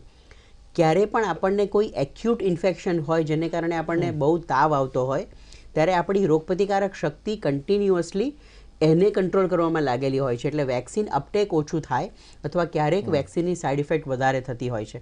પરંતુ મણકાની તકલીફમાં વેક્સિન લઈ જ શકાય, એન્જિયોપ્લાસ્ટીમાં વેક્સિન લેવી જ જોઈએ, અને એ ઉપરાંત સલ્ફરની જેને પણ સાઇડ ઇફેક્ટ થતી હોય એ લોકો પણ બહુ જ સહેલાઈથી આ રસી લઈ જ શકે છે. પરંતુ એક્યુટ ઇન્ફેક્શન હોય તો થોડો સમય માટે આપણે કોઈ રસી લેવાનું ટાળવું જોઈએ અને એ ફરીથી રીશેડ્યુલ થઈ શકે એમ છે. માટે આપ જો આ બેક્ટેરિયલ ઇન્ફેક્શન જે પેટનું છે એમાંથી રિકવર થઈ ગયા હો અને આપણો ટર્ન આવે તો આપણે વેક્સિન લઈ લેવાની થશે. ચોક્કસ, બહુ સરસ વાત કરી. તો મિત્રો, જે તાવ છે, એલર્જી છે, આવું કોઈ પણ હોય એલર્જી કેવું, એ બેઝિકલી શરીર તમારી સાથે સંવાદ કરવામાંથી રહ્યું છે. આ ભાષા કદાચ તમે ના ઉકેલી શકો પણ ડૉક્ટર આ ભાષા સમझे છે. डॉक्टर ने पूछो तो डॉक्टर ચોક્કસ તમને કહેશે. डॉक्टर लक्ष्मी, आपने पूछा मगर बहुत कम वक्त बचा है हमारे पास, लेकिन मैं ये पूछना चाहूँगा कि बहुत सारे लोगों के मन में ये द्विधा है कि एडवर्स रिएक्शंस जो आते हैं, तो एडवर्स शब्द है कि प्रतिकूल कुछ असर हो रही है, कुछ खराब हो रहा है, तो ये होता क्या है और इसको लेके लोगों के मन में क्या एक गैर मान्यता है, गैर धारणा है? So actually ये people are like मैं पहले भी बता चुकी हूँ, ये इंटरनेट के वजह से गूगल में जो देखते हैं बहुत सारे इन्फॉर्मेशन सोशल मीडिया साइट्स में देखते हैं, तो ये एंग्जाइटी फियर्स तो होते हैं. लेकिन जब असली में अगर वैक्सीनेशन के बाद में हम देखे हैं बहुत स्वल्प ये एडवर्स इफेक्ट्स का रिपोर्ट हुआ है. ये ज़्यादा परेशान होने की ज़रूरत नहीं है, क्योंकि ये थोड़ा सा बॉडी पेन्स है, ये नहीं है तो ये तो थोड़ा सा सोर जहाँ वैक्सीनेशन दिया गया है तो सोरनेस है, तो ये बहुत छोटा सा एडवर्स इफेक्ट्स है, इससे ज़्यादा नहीं है. इसमें ज़्यादा भाव देने का ज़रूरत भी नहीं है, नेग्लिजिबल है. तो लेकिन इसके साथ ये जब भी ऐसे रिपोर्ट्स आते हैं उनको समाधान करने के लिए AEFI मैनेजमेंट सेंटर्स हर जगह रखा है, और जहाँ भी वैक्सीनेशन साइट्स है उन सबको AEFI मैनेजमेंट सेंटर्स के साथ लिंक किए हैं. तो ये बहुत बड़ी बात है. तो जहाँ भी एक दो तीन इश्यूज ऐसे आए हैं तो वही इसमें सॉल्व किया गया है. તમારે એડવર્સ રિએક્શન નો ત્યાં જ થઈ શકે છે. लेकिन मैं ये सब इस वक्त में थोड़ा 3 ग्रुप्स का थोड़ा सा बधाई भी देना चाहती हूँ. पहले हम जब ANMs को हेल्थ केयर वर्कर्स को देखते हैं तो जितना मार्च ऑलमोस्ट 1 साल हो गया है, तो जब से मार्च से वो काम कर रहे हैं, लेकिन आज भी उनमें उसी एनर्जी लेवल्स है, उसी कमिटमेंट है, मोटिवेशन है. ये देख के तो बहुत अच्छा लगता है. और यहाँ स्वास्थ्य विभाग में हम देखते हैं वो हर दिन 18 घंटे काम करते हैं. तो इनमें देख के मुझे ऐसा लगता है कि ये इतना अच्छे काम कर रहे हैं, इतना अच्छा काम हो रहा है, हम सबको उनको बधाई देना चाहिए. और માનવ જાતિનો એક બહુ મોટો પુરુષાર્થ છે. સમયનો અભાવ છે, ઘણી બધી વાતો થઈ શકે એમ છે. તો દર્શક મિત્રો, આપણા મુદ્દા આપણી વાતનો આ એપિસોડ જેમાં ઘણી બધી વાતો થઈ અને આ સરસ મજાની વાતોને જાણકારી આપવા બદલ ડૉક્ટર લક્ષ્મી ભવાની આપનો, અને જેણે ખુદ પોતે વેક્સિન લીધી છે અને આપણી સમક્ષ બેઠા છે એવા ડૉક્ટર નિશ્ચલ ભટ્ટ, આપનો પણ ખૂબ ખૂબ આભાર માનું છું. તો દર્શક મિત્રો, આ હતો આપણા મુદ્દા આપણી વાતનો ખાસ કાર્યક્રમ, જેમાં આપણે ઘણી બધી વાતો કરી, ઘણી બધી માહિતી લીધી. ફરી એક નવા એપિસોડ સાથે ફરી મળીશું આવતા શનિવારે આ જ શો પર, આ ચેનલ પર. ત્યાં સુધી રજા આપશો. આવજો. વર્ષ 2020માં પ્રધાનમંત્રી નરેન્દ્ર મોદીએ ભારતને આત્મનિર્ભર બનાવવાનો સંકલ્પ લીધો હતો અને તેમના સંકલ્પને દરેક દેશવાસી પૂરો કરી રહ્યા છે. દરમિયાન ઓક્સફોર્ડ લેંગ્વેજે આત્મનિર્ભરતા શબ્દને વર્ષ 2020 માટે હિન્દી શબ્દ જાહેર કર્યો છે. નિવેદન અનુસાર આત્મનિર્ભરતા શબ્દને એટલા માટે પસંદ કરવામાં આવ્યો છે કેમ કે તે શબ્દ અનેક ભારતીયો માટે દૈનિક સંઘર્ષ અને મહામારી વિરુદ્ધ તેની જંગને દર્શાવે છે. આત્મનિર્ભરતા શબ્દનો અર્થ અને વિચાર વીતેલા વર્ષમાં મોટા ભાગના ભારતીયોની ભાવનાનો હિસ્સો છે. હવે તેને ઓક્સફોર્ડની હિન્દી ડિક્શનરીમાં જોડવાનો નિર્ણય લેવાયો છે. ઓક્સફોર્ડ ભાષાથી જોડાયેલ પેનલે આ નિર્ણય લીધો છે. ઓક્સફોર્ડ દર વર્ષે એક એવા શબ્દની જાહેરાત કરે છે જેનું ગત વર્ષમાં ઘણું મહત્વ જોવા મળ્યું હોય, સાથે તે શબ્દનું સાંસ્કૃતિક મહત્વ પણ રહ્યું હોય. ઓક્સફોર્ડ લેંગ્વેજે પોતાના નિવેદનમાં કહ્યું કે પ્રધાનમંત્રી નરેન્દ્ર મોદીએ મહામારી દરમિયાન દેશને આત્મનિર્ભર બનાવવા માટે કોરોના પેકેજની જાહેરાત કરી હતી. પ્રધાનમંત્રી મોદીએ કોરોના કાળમાં આપેલા ભાષણમાં આત્મનિર્ભરતા શબ્દનો પ્રયોગ કરાયા બાદ આ શબ્દનો ઉપયોગ લોકભોગ્ય બની ગયો હતો. રાજ્યસભામાં રાષ્ટ્રપતિના અભિભાષણના ધન્યવાદ પ્રસ્તાવ પર ચર્ચા ચાલી રહી છે, જેમાં આજે રાજ્યસભામાં ખેડૂતોનું આંદોલન અને તેની સાથે જોડાયેલા મુદ્દે સરકાર અને વિપક્ષ વચ્ચે 15 કલાક ચર્ચા કરવા માટે સંમતિ બની છે. રાજ્યસભાની કાર્યવાહી શરૂ થયા બાદ કેટલાક સમય માટે હોબાળો થતા ગૃહની કાર્યવાહી થોડા સમય માટે મુલતવી રહી હતી. કોંગ્રેસના સાંસદ ગુલામ નબી આઝાદ અને આનંદ શર્માએ રાજ્યસભાની કાર્યવાહી સ્થગિત કરવા નોટિસ આપી હતી. ગૃહમાં વિપક્ષના સભ્યો દ્વારા સતત વિક્ષેપ કરવાનો પ્રયત્ન થઈ રહ્યો હતો. દરમિયાન રાજ્યસભામાં અધ્યક્ષ વેંકૈયા નાયડુએ મોબાઈલ ફોનનો ઉપયોગ ગૃહમાં કરવા સામે રાજ્ય સભ્યોને કડક શબ્દોમાં તાકીદ કરી હતી. તેમણે કહ્યું હતું કે ગૃહની કાર્યવાહીનું આ રીતે રેકોર્ડિંગ અને સોશિયલ મીડિયામાં તેના પ્રસારથી વિશેષાધિકાર હનન અને ગૃહની અવમાનના થઈ શકે છે. દરમિયાન ખેડૂતોના મુદ્દે રાજ્યસભામાં હંગામો મચાવનાર આપ પાર્ટીના 3 સાંસદ સંજયસિંહ, સુશીલકુમાર ગુપ્તા અને એનડી ગુપ્તાને આજના એક દિવસ માટે બરતરફ કરવામાં આવ્યા છે. To record the proceedings of the House while sitting in the chamber. Such conduct is against parliamentary etiquette and is not expected from the honourable members. Members should desist from such unwarranted activities inside the chamber. Such unauthorized recording of the proceedings of House and its circulation in the social media may lead to breach of privilege and contempt of the House. Even the sections of the media who have now started using some of it, they have been advised please not to do it because that is not authorized, and then you will be liable for the consequences thereon. Keeping that in mind, I hope everybody will follow the rules. સેન્સેક્સમાં સતત ત્રીજા દિવસે તેજીનો માહોલ જોવા મળ્યો છે. Sensex સવારે 50,231.06 પર ખુલ્યો હતો. આ ઇન્ડેક્સનું અત્યાર સુધીનું સૌથી ઊંચું સ્તર છે. તો આ તરફ નિફ્ટીમાં પણ 51 પોઈન્ટની તેજી જોવા મળી હતી. સેન્સેક્સમાં તેજીને કારણે IndusInd bank, doctor Reddy labs, power grid corp, tech Mahindra, M&M સહિતના શેરોમાં તેજી જોવા મળી રહી છે. કેન્દ્રીય શિક્ષણ મંત્રી ડોક્ટર રમેશ પોખરિયાલ નિશંકે ગઈકાલે કેન્દ્રીય માધ્યમિક શિક્ષણ બોર્ડ અર્થાત CBSE ધોરણ 10 અને 12ની બોર્ડ પરીક્ષાઓની તારીખોની જાહેરાત કરી હતી. શિક્ષણ મંત્રીએ જણાવ્યું છે કે ધોરણ 10 અને 12ની બોર્ડ પરીક્ષાઓ 4 મેથી શરૂ થશે. ભાષા પરીક્ષાઓથી બોર્ડ પરીક્ષાઓની શરૂઆત થશે અને મુખ્ય વિષયોની પરીક્ષા 6 મેથી શરૂ થશે. અંતિમ પરીક્ષા 11 જૂનના રોજ યોજાશે. ધોરણ 12ની પરીક્ષામાં એક દિવસમાં 2 પેપર લેવાશે. સવારે 10:30 વાગ્યાથી 1:30 વાગ્યા સુધી પ્રથમ પેપર અને બપોરે 2:30 વાગ્યાથી સાંજે 5:30 સુધી બીજું પેપર લેવાશે. मुझे आशा है कि इस समय का आप बहुत अच्छे तरीके से आप उपयोग कर रहे होंगे, क्योंकि आपकी परीक्षाएं 4 मई से हैं. पीछे के समय में मैंने ये भी कहा था कि सौदह के एक सेमिनार में मैंने कहा था कि हम लोग कोशिश करेंगे कि 2 तारीख को आपको आपका जो विस्तार पूर्वक विषयवार तिथिवार कुछ आपको डेट शीट भी उपलब्ध करा सकें. और मुझे कहते हुए खुशी है कि आज ये डेट शीट आपको मिल रही है और इसमें बहुत कोशिश की गई है कि आपकी विषयों के बीच जो बहुत महत्वपूर्ण विषय हैं उनके बीच समय को थोड़ा सा अंतर हो, ताकि आपको तैयारी करने के लिए अच्छा मौका मिल सके और आप तनाव मुक्त रहें. એશિયાનો સૌથી મોટો એરો શો આજથી બેંગલુરુમાં શરૂ થયો છે. 3 દિવસના આ શોનું ઉદ્ઘાટન રક્ષામંત્રી રાજનાથસિંહે કર્યું હતું. કોવિડ મહામારીના પગલે પ્રથમવાર તેને હાઇબ્રિડ પ્રારૂપમાં યોજવામાં આવે છે. 13મા એરો ઇન્ડિયા શોમાં વર્ચ્યુઅલી અને ભૌતિક રૂપે ભાગ લેવાનો અવસર છે. આ વખતે રક્ષા ક્ષેત્રમાં ભારતની ઉપલબ્ધિઓને દર્શાવવામાં આવ્યું છે. દેશમાં જ તૈયાર થયેલ વિમાન, રડાર, મિસાઇલ તેમજ અન્ય રક્ષા ઉપકરણોને દર્શાવવામાં આવ્યા છે. પ્રથમવાર એરો ઇન્ડિયા શોમાં હિન્દ મહાસાગર સંબંધિત 27 દેશોના રક્ષામંત્રી ચર્ચામાં ભાગ લેશે. બીજી બાજુ વિવિધ દેશોના એર ઓફ ચીફ સ્ટાફની મીટિંગ પણ યોજાશે. આ બેઠકમાં યુદ્ધ કૌશલ અને પરસ્પર સહયોગ ઉપર ચર્ચા થશે. કોવિડના કારણે તમામ સાવધાની રાખવામાં આવી છે અને આયોજનમાં સામેલ થનાર લોકો માટે RT-PCR નેગેટિવ રિપોર્ટ હોવો જરૂરી છે. રક્ષામંત્રીએ ગઈકાલે કહ્યું કે ભારત પોતાની રક્ષા માટે બીજા દેશો ઉપર નિર્ભર ન રહી શકે. ભારત આત્મનિર્ભર ભારત હેઠળ પોતાના રક્ષા ઉત્પાદનને વિકસાવવાની દિશામાં તત્પર છે. આ શો ફેબ્રુઆરી 5 સુધી ચાલશે.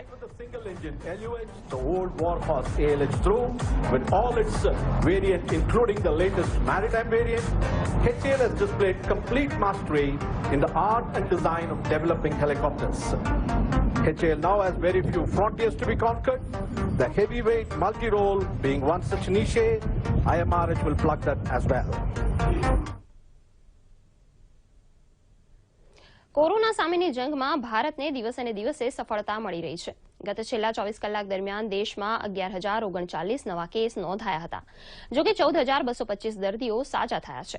નોંધનીય છે કે વેક્સિન મૈત્રી કાર્યક્રમ અંતર્ગત વિદેશોમાં કોરોનાની વેક્સિન ભેટ સ્વરૂપે મોકલવામાં આવી રહી છે.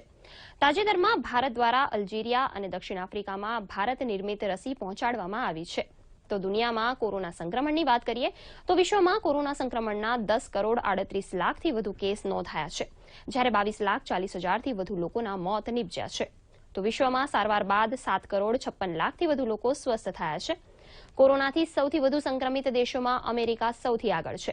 અમેરિકામાં કોરોનાના કુલ કેસની સંખ્યા 2,68,00,000ને પાર નોંધાઈ છે. અમેરિકામાં કોરોનાને કારણે મોતનો આંકડો 4,53,000ને પાર પહોંચ્યો છે. બ્રાઝિલમાં પણ કોરોના સંક્રમણનો આંકડો 92,30,000થી વધુ નોંધાયો છે, જ્યારે મોતની સંખ્યા 2,25,000થી વધુ થઈ ગઈ છે. રાજ્યમાં દિવસે ને દિવસે કોરોના સંક્રમણમાં ઘટાડો નોંધાઈ રહ્યો છે. ગત મંગળવારે રાજ્યમાં નવા 285 કેસ નોંધાયા હતા, જે પૈકી વડોદરામાં 86, અમદાવાદમાં 61, સુરતમાં 37, રાજકોટમાં 31, જૂનાગઢમાં 10, ગાંધીનગર અને આણંદમાં 8-8, જામનગર અને ગીર સોમનાથમાં 6-6, અમરેલી અને બનાસકાંઠામાં 4-4 કેસ નોંધાયા હતા, જ્યારે અમરેલી, ભાવનગર, સુરેન્દ્રનગર અને તાપીમાં કોરોના સંક્રમણનો એક પણ કેસ નોંધાયો નથી. કોરોના સંક્રમણને કારણે રાજ્યમાં એક દર્દીનું મૃત્યુ નીપજ્યું હતું. આ સાથે જ રાજ્યમાં રિકવરી રેટ 97% થઈ ગયો છે. તો બીજી તરફ દેશભરમાં કોરોના રસીકરણ ઝુંબેશના બીજા તબક્કાનો પ્રારંભ થઈ ગયો છે. આજે 684 કેન્દ્રો પર 40,550 લોકોને વેક્સિન આપવામાં આવી હતી. રાજ્યમાં અત્યાર સુધીમાં 2,56,531 વ્યક્તિઓને રસી આપવામાં આવી છે. ભાજપાના રાષ્ટ્રીય અધ્યક્ષ જેપી નડ્ડા આજથી કેરળના 2 દિવસીય પ્રવાસે જશે. આજે તેમનો એક રોડ શોનો કાર્યક્રમ છે. આ ઉપરાંત તેઓ રાજ્ય સમિતિ કાર્યાલયની પણ મુલાકાત લેશે. નડ્ડા આજે એક પત્રકાર પરિષદને પણ સંબોધશે. સાંજે તેમનો પદ્મનાભ મંદિર જવાનો કાર્યક્રમ છે. ભાજપના અધ્યક્ષ જેપી નડ્ડાએ આગામી વિધાનસભા ચૂંટણી માટે ઘણા પાર્ટી પ્રભારીઓની નિયુક્તિ કરી છે. નરેન્દ્રસિંહ તોમરને આસામના પ્રભારી બનાવવામાં આવ્યા છે. સાથે જ પ્રહલાદ જોશીને કેરળના પ્રભારી બનાવવામાં આવ્યા છે. આ ઉપરાંત જી કિશન રેડ્ડીને તામિલનાડુ માટે પ્રભારી બનાવાયા છે. સ્થાનિક સ્વરાજ્યની ચૂંટણીનો ધમધમાટ શરૂ થઈ ગયો છે, ત્યારે કોંગ્રેસે અમદાવાદ મહાનગરપાલિકાની ચૂંટણીને લઈને 10 વોર્ડના ઉમેદવારોની યાદી જાહેર કરી છે, જેમાં ગોતા, ચાંદલોડિયા, રાણીપ, નવાવાડજ, ઘાટલોડિયા, થલતેજ, નારણપુરા, નરોડા, નવરંગપુરા અને વાસણા વોર્ડનો સમાવેશ થાય છે. તો આજે કોંગ્રેસ નવી યાદી જાહેર કરી શકે છે, ત્યારે હજુ પણ ઘણા વોર્ડની યાદી ફાઇનલ વિચારણા હેઠળ છે. ત્યારે નવા ચહેરાઓને તક આપવામાં આવશે તેવા પણ સંકેતો કોંગ્રેસે આપ્યા છે. અમદાવાદ મ્યુનિસિપલ કોર્પોરેશનના 48 વોર્ડની 192 બેઠકો માટે ઉમેદવારી નોંધાવવા માટે લોકોમાં ભારે ઉત્સાહ જોવા મળી રહ્યો છે. આ માટે ફોર્મ વિતરણ હાલ ચાલી રહ્યું છે. 6 ફેબ્રુઆરી સુધી ફોર્મ ભરવાની પ્રક્રિયા ચાલશે. ફોર્મ વિતરણ કેન્દ્ર પરથી કેન્દ્ર સરકારની કોવિડ ગાઈડલાઈન પ્રમાણે ફોર્મનું વિતરણ કરવામાં આવી રહ્યું છે. અમદાવાદ મ્યુનિસિપલ કોર્પોરેશનના વોર્ડ 41, 42 અને 48માં અત્યાર સુધીમાં 131થી વધુ ફોર્મનું વિતરણ કરવામાં આવ્યું છે. આ અંગે વધુ માહિતી આપતા રિટર્નિંગ ઓફિસર BS બારડે જણાવ્યું હતું કે ઉમેદવારી ફોર્મ લેવા આવનાર ઉમેદવારોના ટેમ્પરેચર અને સોશિયલ ડિસ્ટન્સિંગ સહિતનું ધ્યાન રાખવામાં આવે છે.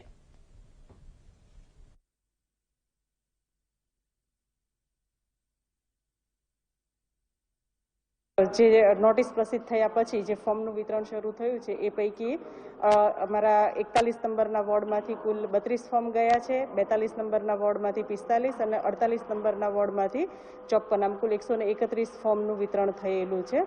અને પબ્લિકનો રસ ને વધારે છે એટલે પૂરેપૂરી જે કોવિડની ગાઈડલાઈન છે સરકારશ્રીની એના તમામ નિયમોનું પાલન કરી અને અમે વ્યવસ્થા પણ કરેલી છે. અહીંયા એક મેડિકલ ટીમ પણ મૂકેલી છે કે જે તમામ અંદર એન્ટર થતા વ્યક્તિનું થર્મલ ગનથી એનું ટેમ્પરેચર માપે છે.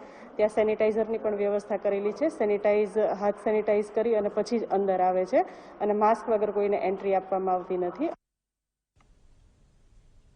અમદાવાદના નરોડા વિસ્તારમાં રહેતા ધર્મેશભાઈ પટેલને બ્રેઇન ડેડ જાહેર કર્યા બાદ તેમના પરિવારના સભ્યોએ માત્ર ફોટો ફ્રેમ અથવા સ્મૃતિમાં સાચવવાના બદલે તેમના અંગોનું દાન કરી અન્ય 4 દર્દીને જીવનદાન આપી સમગ્ર સમાજ માટે પ્રેરણાદાયી કાર્ય કર્યું છે.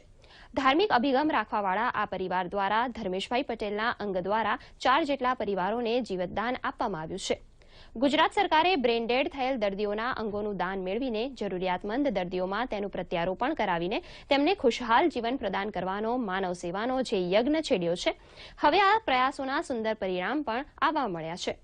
જો વાત કરવામાં આવે તો અમદાવાદ અસારવા સિવિલ હોસ્પિટલ ખાતે છેલ્લા 40 દિવસમાં શરૂ કરવામાં આવેલી આ સેવા દ્વારા 4 સફળ ટ્રાન્સપ્લાન્ટ કરવામાં આવ્યા છે, જેના દ્વારા 10 થી 15 લોકોને નવું જીવન મળ્યું છે. સિવિલ હોસ્પિટલના ઓર્ગન રિટ્રાઇવલમાં જ્યારથી ચાલુ થયું ત્યારે 40 દિવસમાં અમે 4 પેશન્ટને બ્રેઇન ડેડ પેશન્ટના ઓર્ગન રિટ્રાઇવ કરી શક્યા છીએ. પરંતુ આ જે ધર્મેશભાઈનો કેસ છે એમાં પહેલી વખત પ્રાઇવેટ હોસ્પિટલમાંથી સિવિલ હોસ્પિટલમાં પેશન્ટને શિફ્ટ કરવામાં આવ્યું અને ત્યારબાદ એમનું ઓર્ગન રિટ્રાઇવ કરવામાં આવેલા છે. પણ સાથે બીજો અંદરનો એક આનંદ એ હતો કે આપણે જિંદગી ગુમાવી રહ્યા છીએ, પણ આપણા અંદરથી 2 કિડની, પછી 2 આંખો અને લીવર, આ વસ્તુ જો બીજાને આપણે આપી શકીશું તો એ અંગોની ગણતરીમાં આપણે 5 લોકોની જિંદગી બચાવી શકીશું. અને એ માટે પરિવાર આખો અમારો તૈયાર થયો અને બીજાની જિંદગી બચાવવા માટે કે આપણે ગુમાવ્યા પણ બીજાના પરિવારની અંદર આવી આફત આવે અને એ વ્યક્તિને સાંત્વના મળે, એમનું સ્વાસ્થ્ય સારું રહે અને પરિવાર આનંદમાં રહે, એ માટે અમે આવો નિર્ણય લીધો. આજના ઝડપી યુગમાં લોકોને પોતાના વ્યવસાય અને નોકરીના સ્થળે ઝડપથી પહોંચવા માટે વાહનની ફરજિયાત જરૂરિયાત હોય છે. જોકે વધારે પડતા વાહનોના ઉપયોગને કારણે લોકોની શારીરિક તંદુરસ્તી સારી નથી રહેતી. ત્યારે સુરેન્દ્રનગરમાં આરટીઓ ઓફિસમાં એઆરટીઓ તરીકે ફરજ બજાવતા તાહિરભાઈ દાંત્રોલિયાની બદલી સુરેન્દ્રનગર ખાતે થતા તેઓ સાયકલિંગ કરીને દાહોદથી સુરેન્દ્રનગર ફરજના સ્થળે હાજર થયા હતા. તાહિરભાઈ અગાઉ પણ 200 કિલોમીટર, 400 કિલોમીટરની સાયકલિંગ રેસમાં ભાગ લઈ ચૂક્યા છે. તાજેતરમાં 23મી જાન્યુઆરીના રોજ હિંમતનગરથી સ્ટેચ્યુ ઓફ યુનિટી સુધીનું 600 કિલોમીટરનું અંતર 34 કલાકમાં તેમણે પૂર્ણ કર્યું હતું. આ રેસ નિયત સમયમાં પૂર્ણ થતાં હવે તેઓ 2022માં પેરિસમાં યોજાનાર સ્પર્ધા માટે ક્વોલિફાય થયા છે. હાલ તો તાહિરભાઈ દરરોજ સવારે વહેલા ઉઠીને યોગા કરે છે, ત્યારબાદ 40થી 50 કિલોમીટર સાયકલિંગ કરે છે અને રોજ સાંજે વોક કરે છે. તેઓ જણાવે છે કે સાયકલિંગ કરવાથી શરીર પણ તંદુરસ્ત રહે છે અને પર્યાવરણને પણ બચાવી શકાય છે. શારીરિક ક્ષમતા પણ મપાઈ જાય છે, લોકો પણ એમાંથી કંઈક પ્રેરણા લે. પ્લસ સરકારી અધિકારીઓમાં જનરલી એવું જ હોય છે કે આ સ્થળેથી બદલી થાય એટલે બીજા સ્થળે આ લોકો બાય કાર અથવા તો બાઇક ગમે તે પહોંચતા હોય છે. પણ મારો એક નવો ઉદ્દેશ જાગૃત થાય, લોકોને કે એમાંથી કંઈક પ્રેરણા મળે, એ હેતુથી મેં સાયકલ દ્વારા આવવાનું નક્કી કર્યું.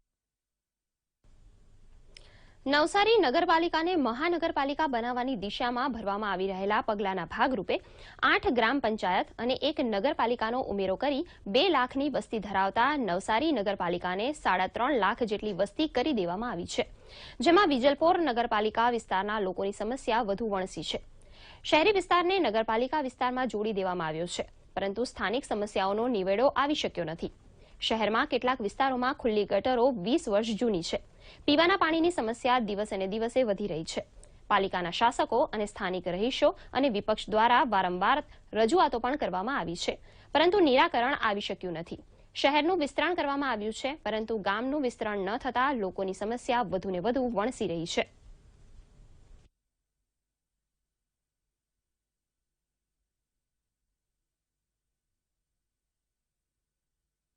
વિજલપુર નગરપાલિકામાં ડ્રેનેજ પાઇપલાઇનોની કામગીરી હાલમાં ચાલુ છે અને લોકોની રજૂઆત મુજબ સર્વે કરવામાં આવે છે અને જ્યાં જ્યાં જરૂરિયાત છે તે વિસ્તારની કામગીરી હાથ ધરવામાં આવે છે. હાલ સરસ્વતી નગરમાં ડ્રેનેજ પાઇપલાઇનની કામગીરી ચાલુ છે 20 લાખના ખર્ચે.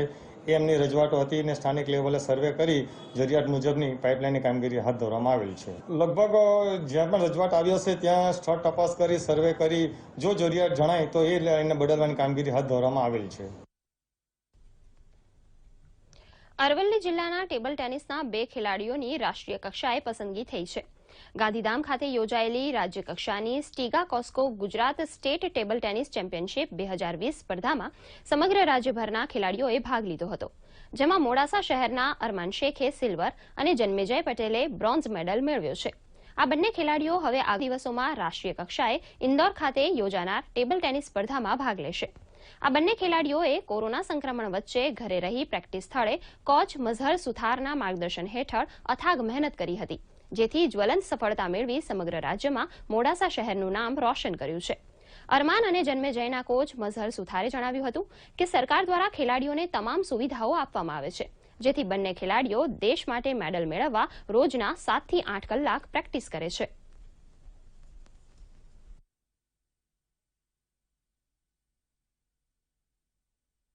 અહીં બાજુની સરકાર અહીંયા અમને સ્પોન્સરશિપ કરે છે, kit, shoes, T shirt, shorts, upper લોવરની માટે અમને સ્પોન્સરશિપ કરે છે. અહીં બાજુ રમવાનું બી સારું છે.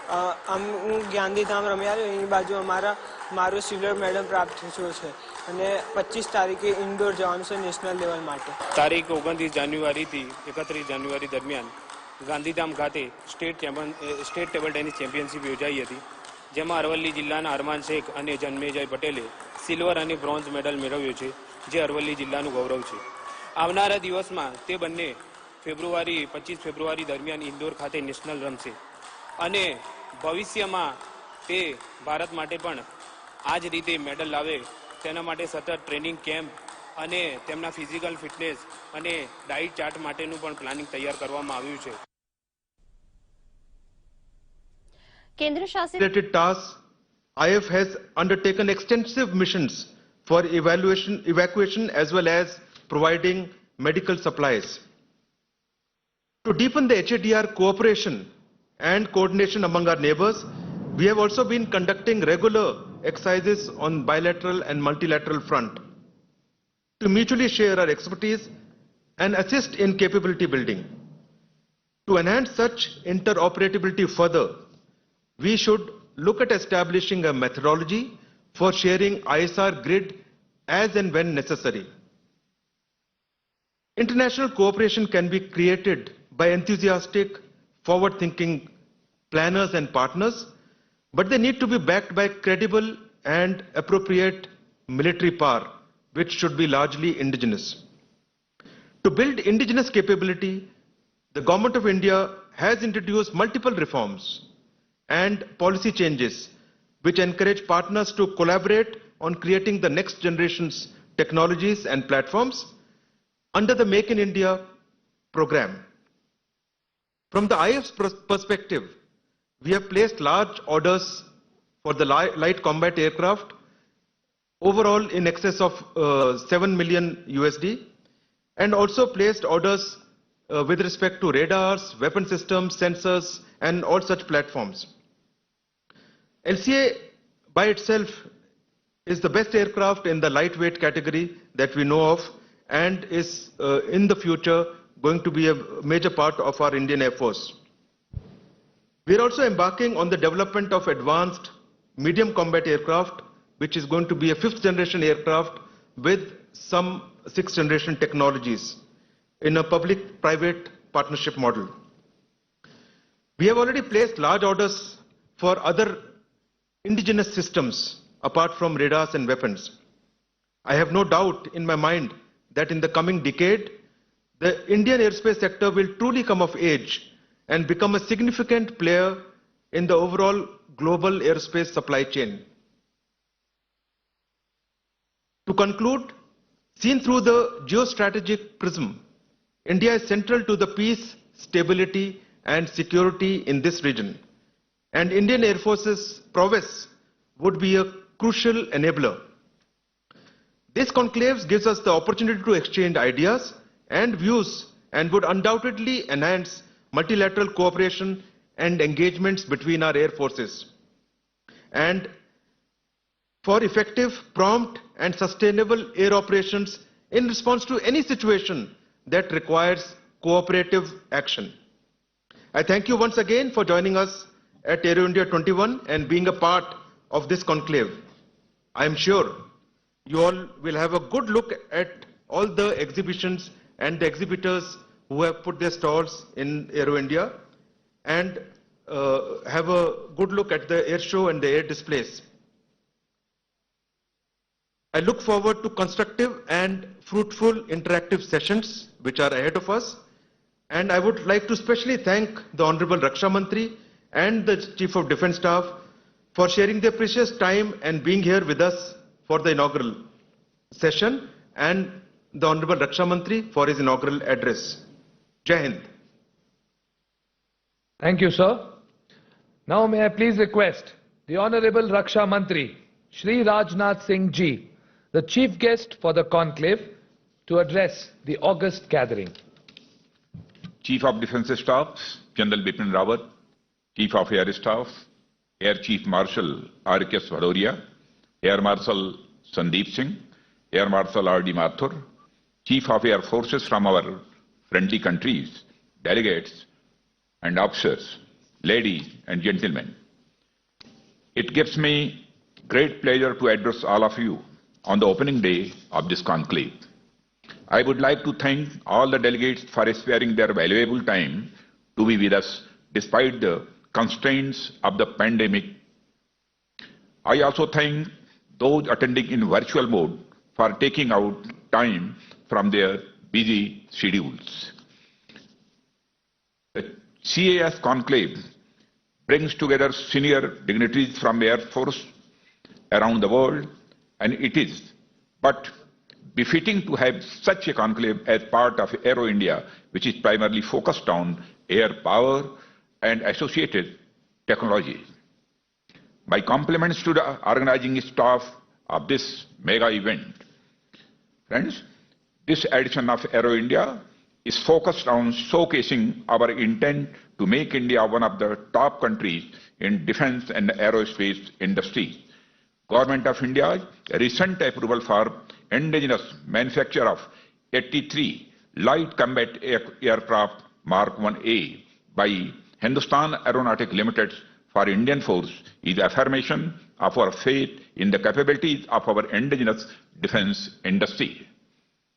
Atmanirbhar Bharat means self-reliant India has been the vision of our Honorable Prime Minister Mr. Narendra Modi. LCA has been successfully operationalized and inducted into Indian Air Force with state-of-the-art weaponry. The capabilities of this aircraft have been showcased to global military experts during the Britain and Langkawi air shows, and the superior performance of this aircraft has impressed aviation experts around the world. LCA Mark 1A will be indigenously designed, developed and manufactured and would bolster the Make in India initiatives of the nation. With close to 500 indigenous design and production agencies being involved in the design and production of LCA technology and components, the present procurement would further strengthen the existing Indian aerospace ecosystem and provide it with the necessary impetus. Friends, our indigenous defense and aerospace industry has many success stories in form of platforms like LCA, ALH, means Advanced Light Helicopter, and AEW&C, means Airborne Early Warning and Control Aircraft, radars and missile systems, and a host of smart long-range weapons. Our own Defense Research and Development Organization tested 12 missile types of spanning the spectrum of ranges and proposed it in a matter of 1.5 months. During the current edition of Aero India, I am hopeful that you would find time to visit various stalls displaying a range of Indian equipment which have been indigenously developed and manufactured. A strong aerospace manufacturing base is essential for India to achieve self-reliance as well as support needs of a rapidly expanding aviation sector within the country and in the neighborhood also. Indian Air Force has launched a major indigenization drive for sustenance of all aircraft fleets and maintenance aspects, and it is my belief that this will prove to be the growth engine for Indians' domestic aerospace manufacturing capabilities. Our government has taken a path of breaking decision of increasing foreign direct investment limit in defense manufacturing under automatic route from 49% to 74%. Further, the recently issued Defense Acquisition Procedure 2020 has included necessary provisions to encourage FDI and establish manufacturing hubs across India. I can proudly say that we have reached an inflection point in domestic defense manufacturing, and the trajectory from here on would only be upwards. The new policies have created an ideal environment for defense manufacturing, and there could not be a better time for foreign industry to partner with us to drive the Make in India vision. I would take this opportunity to seek your support in this endeavor. Friends, I am glad to see that many of the discussion topics planned in this conclave pertain to the emerging technology which are changing the way the battles will be fought in future. Recent conflicts have shown the potency of these emerging technologies, and we are heavily focused on building these capabilities. We are keen to cooperate with our defense partners in these niche technologies with focus on knowledge sharing and co-production. BrahMos system is a shining example of technology sharing and a co-production creating a world-class product. As we all are actually aware, budgetary constraints play a big role in limiting the extent to which we can build our armed forces. To work around this constraint and at the same time to achieve the desired military capabilities, it is but natural to have a robust mechanism in place where we can share our technology and best practices. We are looking forward to cooperate with friendly countries and work towards capability building that can address their security issues and create a more stable and prosperous environment in the region. Friends, we live in a challenging geopolitical landscape where countries not only have to face the threat of military aggression, but natural calamities which include pandemics like COVID-19, which has wreaked havoc in the last 1 year. Therefore, when faced with the threats across multiple dimensions, it is imperative for us to strengthen our relations with countries with whom we share converging views on key global issues. Geopolitically, India is a reliable partner in the Indian Ocean region. I would like to emphasize on this point again. Geopolitically, India is a reliable partner in the Indian Ocean region and can take on the role of being the net security provider in the region. Air power has and would continue to play a critical role in maintaining regional stability and peace in the region. The freedom of maneuver provided by air and space capabilities enables us to exert influence in a sustainable and easily escalable manner. Indian Air Force is at the very forefront of offensive capability with its reach, speed, and precision. Indian Air Force expertise in undertaking complex long-range operation mission by day and night across diverse fighter platforms is unmatched in the region. With the integration of indigenously manufactured stand-off weapon system, it is capable of undertaking precise targeting missions at long distances over targets 3,000 kilometers away from our mainland. Lastly, air power is a critical element of any response to take natural disasters. The Indian Ocean region is one of the most densely populated areas in the world and is prone to natural calamities with some of the most catastrophic natural disasters to life and property being witnessed by the people of the region.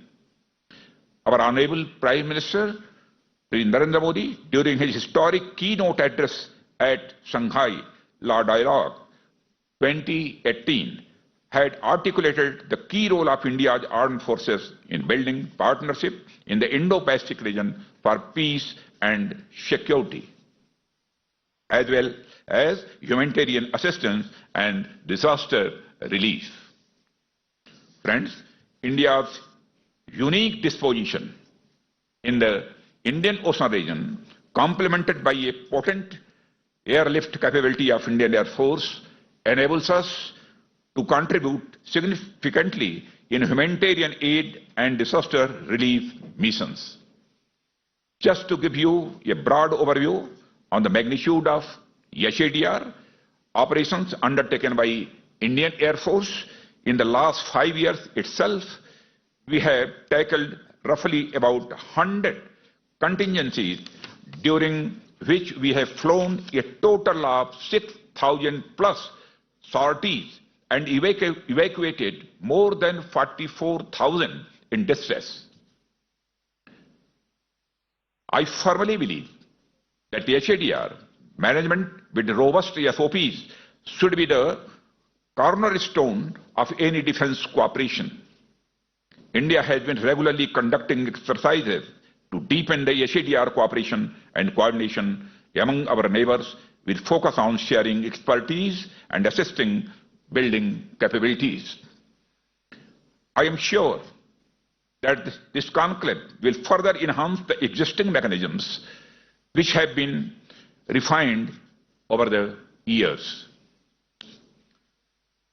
Friends, once again, I would like to compliment Air Chief Marshal R.K. Swadauria and the staff of Indian Air Force for organizing this conclave, which I am sure in the next few days will develop deeper bondings between nations and generate avenues that will further defense cooperation between all of us. Together, when we cooperate, we usher in peace and stability in our region and the world at large. Thank you very much. Thank you, sir.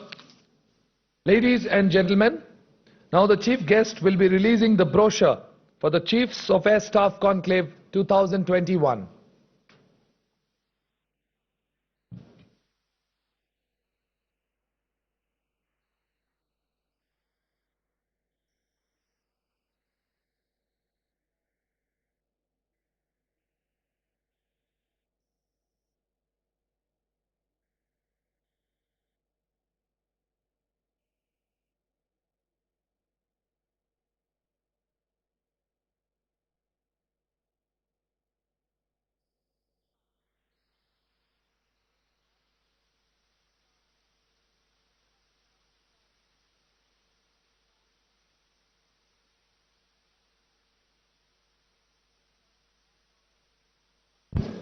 Thank you, sir.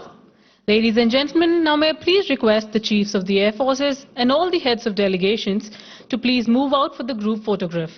We will assemble again at 1620 hours.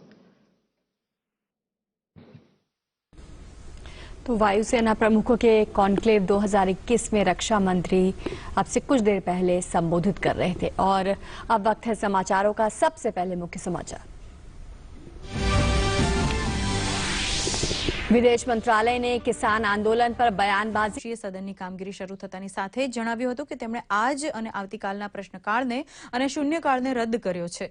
આ અંગે તેમણે વિપક્ષી નેતાઓ સાથે પણ વાત કરી છે. તેમણે કહ્યું હતું કે સદનમાં વિપક્ષના નેતા ગુલામ નબી આઝાદે પણ આ મુદ્દે સંમતિ આપી છે. આ દરમિયાન રાજ્યસભાના અધ્યક્ષ એમ વેંકૈયા નાયડુએ મોબાઈલ ફોનનો ઉપયોગ ગૃહમાં કરવા સામે સભ્યોને કડક શબ્દોમાં તાકીદ કરી હતી. તેમણે કહ્યું હતું કે ગૃહની કાર્યવાહીનું આ રીતે રેકોર્ડિંગ અને સોશિયલ મીડિયામાં તેના પ્રસારથી વિશેષાધિકાર હનન અને ગૃહની અવમાનના થઈ શકે છે. આ દરમિયાન ખેડૂતોના મુદ્દે રાજ્યસભામાં હંગામો મચાવનાર આમ આદમી પાર્ટીના 3 સાંસદ સંજયસિંહ, સુશીલ કુમાર ગુપ્તા અને એનડી ગુપ્તાને 1 દિવસ માટે બરતરફ કરવામાં આવ્યા હતા.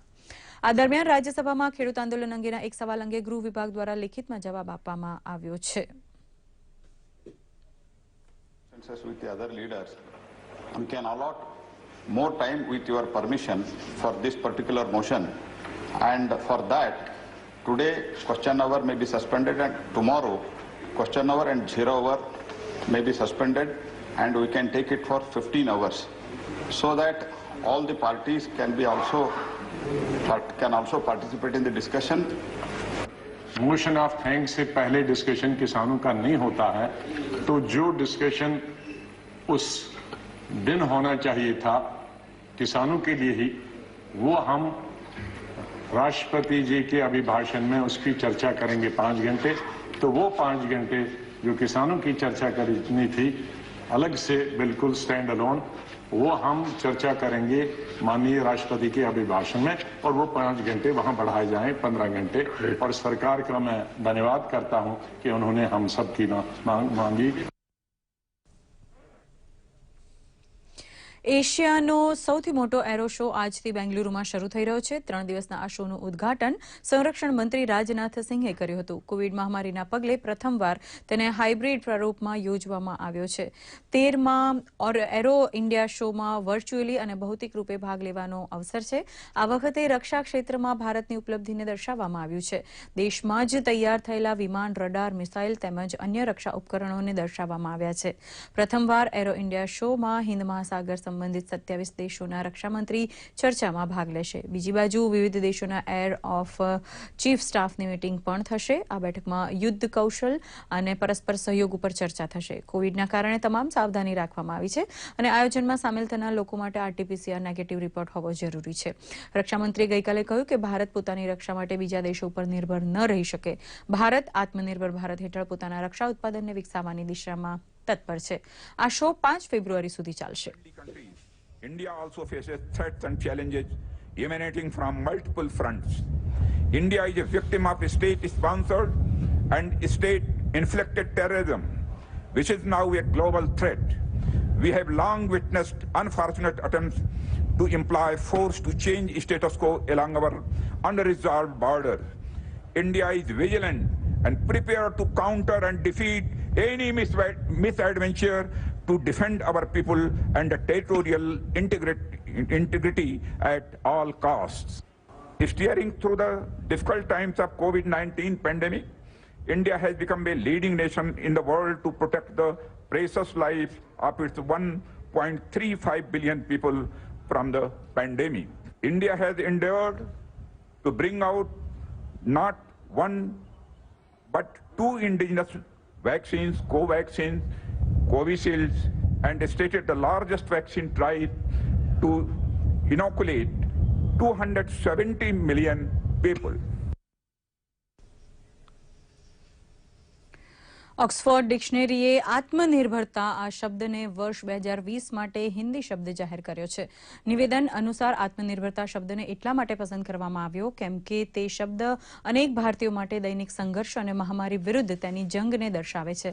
આત્મનિર્ભરતા શબ્દનો અર્થ અને વિચાર વિતેલા વર્ષમાં મોટાભાગના ભારતીયોની ભાવનાનો હિસ્સો છે. હવે તેને ઓક્સફોર્ડની હિન્દી ડિક્શનરીમાં જોડવાનો નિર્ણય લેવાયો છે. ઓક્સફોર્ડ ભાષાથી જોડાયેલ પેનલે આ નિર્ણય લીધો છે. ઓક્સફોર્ડ દર વર્ષે એક એવા શબ્દની જાહેરાત કરે છે જેનું ગત વર્ષમાં ઘણું મહત્વ જોવા મળ્યું હોય, સાથે જ તે શબ્દનું સાંસ્કૃતિક મહત્વ પણ રહ્યું હોય. ઓક્સફોર્ડ લેંગ્વેજે પોતાના નિવેદનમાં કહ્યું કે પ્રધાનમંત્રી નરેન્દ્ર મોદીએ મહામારી દરમિયાન દેશને આત્મનિર્ભર બનાવવા માટે કોરોના પેકેજની જાહેરાત કરી હતી. પ્રધાનમંત્રી મોદીએ કોરોના કાળમાં આવેલા ભાષણમાં આત્મનિર્ભરતા શબ્દનો પ્રયોગ કરાયા બાદ આ શબ્દનો ઉપયોગ લોકભોગ્ય બની ગયો હતો. ભાજપના રાષ્ટ્રીય અધ્યક્ષ જેપી નડ્ડા આજથી કેરળના 2 દિવસીય પ્રવાસે જશે. આજે તેમનો એક રોડ શોનો કાર્યક્રમ છે. આ ઉપરાંત તેઓ રાજ્ય સમિતિ કાર્યાલયની પણ મુલાકાત લેશે. તેઓ આજે એક પત્રકાર પરિષદને પણ સંબોધશે. સાંજે તેમનો પદ્મનાભ મંદિર જવાનો કાર્યક્રમ છે. ભાજપના અધ્યક્ષ જેપી નડ્ડાએ આગામી વિધાનસભા ચૂંટણી માટે ઘણા પાર્ટી પ્રભારીઓની નિયુક્તિ કરી છે. નરેન્દ્રસિંહ તોમરને આસામના પ્રભારી બનાવવામાં આવ્યા છે. This is going on here, which I would like to share with you. Another thing which I would like to say is that in the gold scam, the involvement of the Chief Minister office has really embarrassed the self-respecting Malayalis, not only in Kerala but world over. It has given a very bad name, and Pinarayi has lost his credibility also. The investigation which is going on is going to throw further light, and many ministers are going to.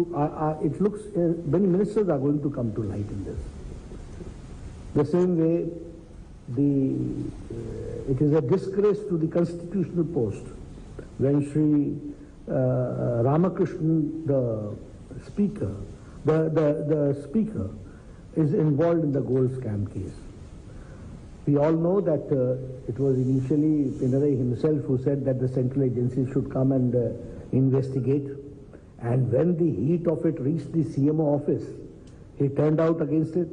This is the situation which we have to understand, and we have to, and Bharatiya Janata Party has exposed it. We will see to it that in future also it is exposed to the maximum. People should come to know that how these leaders have been behaving irresponsibly and giving a bad name to the state also, and to the Malayali culture. The pride of Malayalis is also jeopardized. I also find that LDF is systematically under the leadership of Pinarayi Vijayan, is attacking the constitutional bodies. Bhajap રાષ્ટ્રીય અધ્યક્ષ JP Nadda કેરળના 2 દિવસીય પ્રવાસે છે અને અત્યારે તેઓ press conference સંબોધી રહ્યા હતા તિરુવનંતપુરમથી, અને તેનું જીવંત પ્રસારણ હમણાં જ આપણે નિહાળ્યું. સમાચારમાં આગળ વધીએ. સપ્તાહના 3જા દિવસે પણ શેર બજારમાં ઉછાળો જોવા મળ્યો હતો. બીએસસીનો સેન્સેક્સ 458 અંક વધીને 50,256 પર, જ્યારે એનએસસીનો નિફ્ટી 142 અંક વધીને 14,790 પર બંધ રહ્યો હતો. આજે એફએમસીજી સિવાય તમામ સેક્ટર્સમાં ઉછાળો જોવા મળ્યો હતો. આજે ઇન્ડસઇન્ડ પાવર ગ્રીડ અને ડોક્ટર રેડ્ડીઝના શેરો ગ્રીન ઝોનમાં, જ્યારે અલ્ટ્રાટ્રેક સિમેન્ટ, મારુતિ સુઝુકી અને આઈટીસીના શેર્સ રેડ ઝોનમાં જોવા મળ્યા હતા.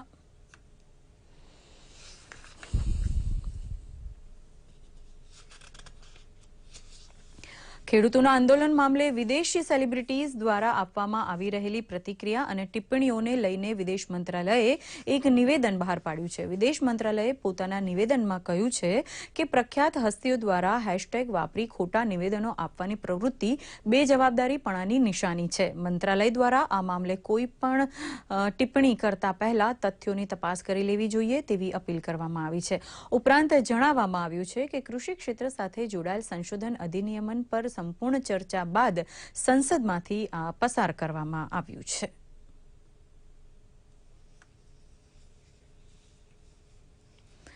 કોરોના સામેની જંગમાં ભારતને દિવસે ને દિવસે સફળતા મળી રહી છે. છેલ્લા 24 કલાક દરમિયાન દેશમાં 11,039 નવા કેસ નોંધાયા હતા. જોકે 14,225 દર્દીઓ સાજા થયા છે. નોંધનીય છે કે વેક્સિન મૈત્રી કાર્યક્રમ અંતર્ગત વિદેશોમાં કોરોનાની વેક્સિન ભેટ સ્વરૂપે મોકલવામાં આવી રહી હતી. તાજેતરમાં ભારત દ્વારા અલ્જીરિયા અને દક્ષિણ આફ્રિકામાં ભારત નિર્મિત રસી પહોંચાડવામાં આવી છે. તો દુનિયામાં કોરોના સંક્રમણની વાત કરીએ તો વિશ્વમાં કોરોના સંક્રમણના 10,38 લાખથી વધુ કેસ નોંધાયા છે, જ્યારે 22,40,000થી વધુ લોકોના મૃત્યુ થઈ ચૂક્યા છે. તો વિશ્વમાં સારવાર બાદ 7,56 લાખથી વધુ લોકો સ્વસ્થ થયા છે. કોરોનાથી સૌથી વધુ સંક્રમિત દેશોમાં અમેરિકા સૌથી આગળ છે. અમેરિકામાં કોરોનાના કુલ કેસોની સંખ્યા 2,68 લાખને પાર નોંધાઈ છે. અમેરિકામાં કોરોનાને કારણે મોતનો આંકડો પણ 4,53,000ને પાર છે. બ્રાઝિલમાં પણ કોરોના સંક્રમણનો આંકડો 92,30,000થી વધુ નોંધાયો છે, જ્યારે મોતની સંખ્યા 2,25,000થી વધી ગઈ છે. રાજ્યમાં દિવસે ને દિવસે કોરોના સંક્રમણમાં ઘટાડો નોંધાઈ રહ્યો છે. મંગળવારે રાજ્યમાં નવા 285 કેસ નોંધાયા હતા, જે પૈકી વડોદરામાં 86, અમદાવાદમાં 61, સુરતમાં 37, રાજકોટમાં 31, જૂનાગઢમાં 10, ગાંધીનગર અને આણંદમાં 8, જામનગર અને ગીર સોમનાથમાં 6, અમરેલી અને બનાસકાંઠામાં 4 કેસ નોંધાયા હતા, જ્યારે અરવલ્લી, ભાવનગર, સુરેન્દ્રનગર અને તાપીમાં કોરોના સંક્રમણનો એક પણ કેસ નથી નોંધાયો. કોરોના સંક્રમણને કારણે રાજ્યમાં એક દર્દીનું મૃત્યુ થયું છે અને આ સાથે જ હાલમાં રાજ્યમાં રિકવરી રેટ 97% થયો છે. મોરબી સરકારી હોસ્પિટલ ખાતે આજે કોરોના વોરિયર્સ એવા અધિકારી અને કર્મચારીઓને રસીકરણ કરાયું હતું. આ તકે મોરબી પ્રાંત અધિકારી, ચૂંટણી અધિકારી સહિત ફ્રન્ટલાઇન કર્મચારીઓએ કોરોનાની રસી મુકાવી હતી. મોરબી સરકારી હોસ્પિટલ ઉપરાંત જિલ્લામાં હળવદ, વાંકાનેર, માળિયા અને ટંકારા ખાતે પણ રસીકરણની કામગીરી ચાલી રહી છે.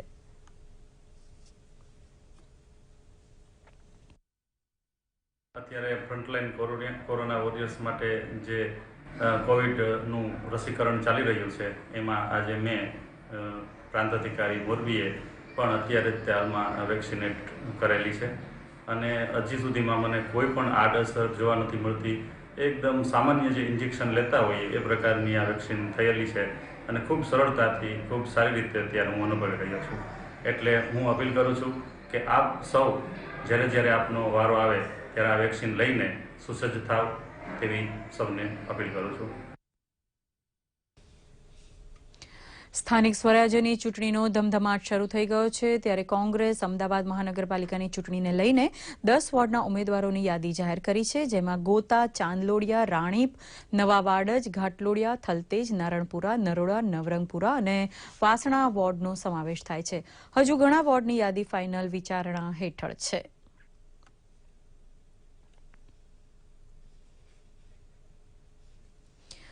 દેશના મુખ્ય ચૂંટણી કમિશનર સુનિલ અરોરા આજે નર્મદા જિલ્લાની મુલાકાતે હતા. તેમણે કેવડિયા સ્થિત સ્ટેચ્યુ ઓફ યુનિટી અને આરોગ્ય વનની મુલાકાત લીધી હતી. તેમણે સ્ટેચ્યુ ઓફ યુનિટીને એક તીર્થ સમાન ગણાવ્યું હતું. તેમજ તેમણે અન્ય પ્રકલ્પો પૈકી 17 એકરમાં પથરાયેલ આરોગ્ય વનની પણ મુલાકાત લઈને ત્યાં ઉછરતી ઔષધીય વનસ્પતિ વિશે માહિતી મેળવી હતી. દેશના મુખ્ય ચૂંટણી કમિશનરની આ મુલાકાત દરમિયાન વન વિભાગના અધિક મુખ્ય સચિવ ડોક્ટર રાજીવકુમાર ગુપ્તા પણ ઉપસ્થિત રહ્યા હતા.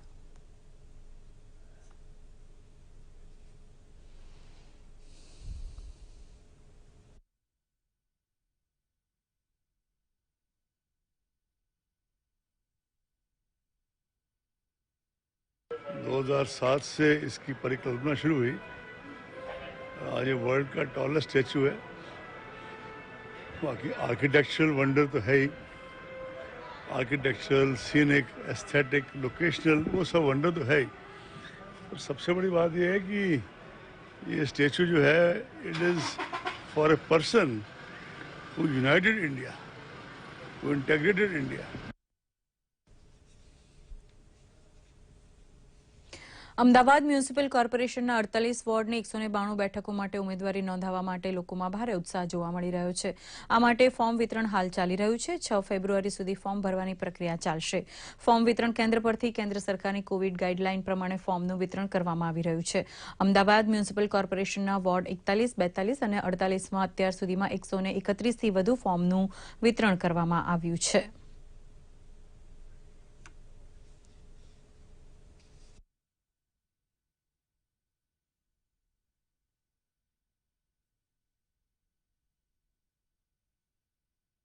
જે નોટિસ પ્રસિદ્ધ થયા પછી જે ફોર્મનું વિતરણ શરૂ થયું છે, એ પૈકી અમારા 41 નંબરના વોર્ડમાંથી કુલ 32 ફોર્મ ગયા છે, 42 નંબરના વોર્ડમાંથી 45 અને 48 નંબરના વોર્ડમાંથી 54, આમ કુલ 131 ફોર્મનું વિતરણ થયેલું છે.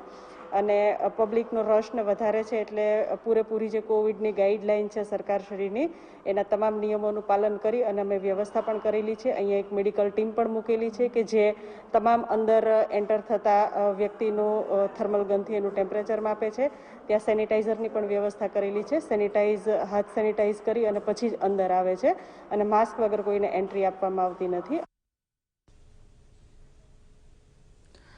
અમદાવાદના નરોડા વિસ્તારમાં રહેતા ધર્મેશભાઈ પટેલને બ્રેઇન ડેડ જાહેર કર્યા બાદ તેમના પરિવારના સભ્યોએ માત્ર ફોટો ફ્રેમ અથવા તો સ્મૃતિમાં સાચવવાને બદલે તેમના અંગોનું દાન કરીને અન્ય 4 દર્દીને જીવનદાન આપીને સમગ્ર સમાજ માટે પ્રેરણાદાયી કાર્ય કર્યું છે. ધાર્મિક અભિગમ ધરાવનાર આ પરિવાર દ્વારા ધર્મેશભાઈ પટેલના અંગ દ્વારા 4 જેટલા પરિવારોને જીવનદાન આપવામાં આવ્યું છે.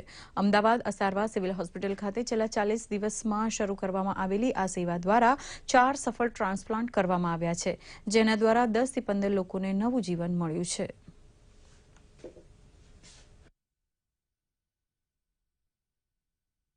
સિવિલ હોસ્પિટલના ઓર્ગન રિટ્રાઇવલમાં જ્યારથી ચાલુ થયું ત્યારે 40 દિવસમાં અમે 4 ઓર્ગન પેશન્ટને બ્રેઇન ડેડ પેશન્ટના ઓર્ગન રિટ્રાઇવ કરી શક્યા છીએ.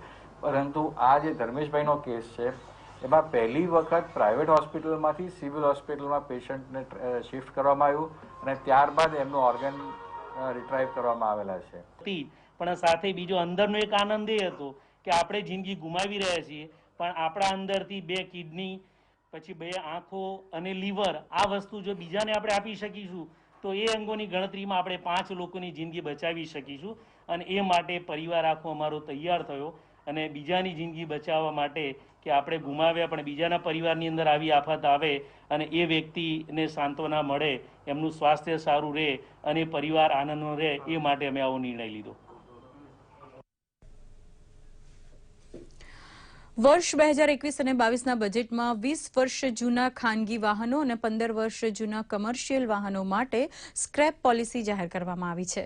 આ અંગે અમદાવાદ વાહન ડીલર્સ એસોસિએશનના પ્રમુખ પ્રણવ પટેલે જણાવ્યું હતું કે આ નવી સ્ક્રેપ પોલિસીથી વાહનોનું વેચાણ વધશે અને ઓટોમોબાઈલ ક્ષેત્રે શિક્ષિત યુવાઓ માટે નવી નોકરીઓ પણ ઊભી થશે. તેમણે કહ્યું કે આ સમગ્ર પોલિસી હાલના તબક્કે સ્વૈચ્છિક છે, પરંતુ જૂના વાહનો વેચી નવા વાહનો ખરીદવા માંગતા લોકોને સરકારે 30% સુધીની રાહત આપવાનું પણ આયોજન કર્યું છે. તેમણે વધુમાં ઉમેર્યું હતું કે જો પોલિસીનો સફળતાપૂર્વક અમલ થાય તો લોકો સહિત તમામ ક્ષેત્રે સારા પરિણામ આવી શકે છે.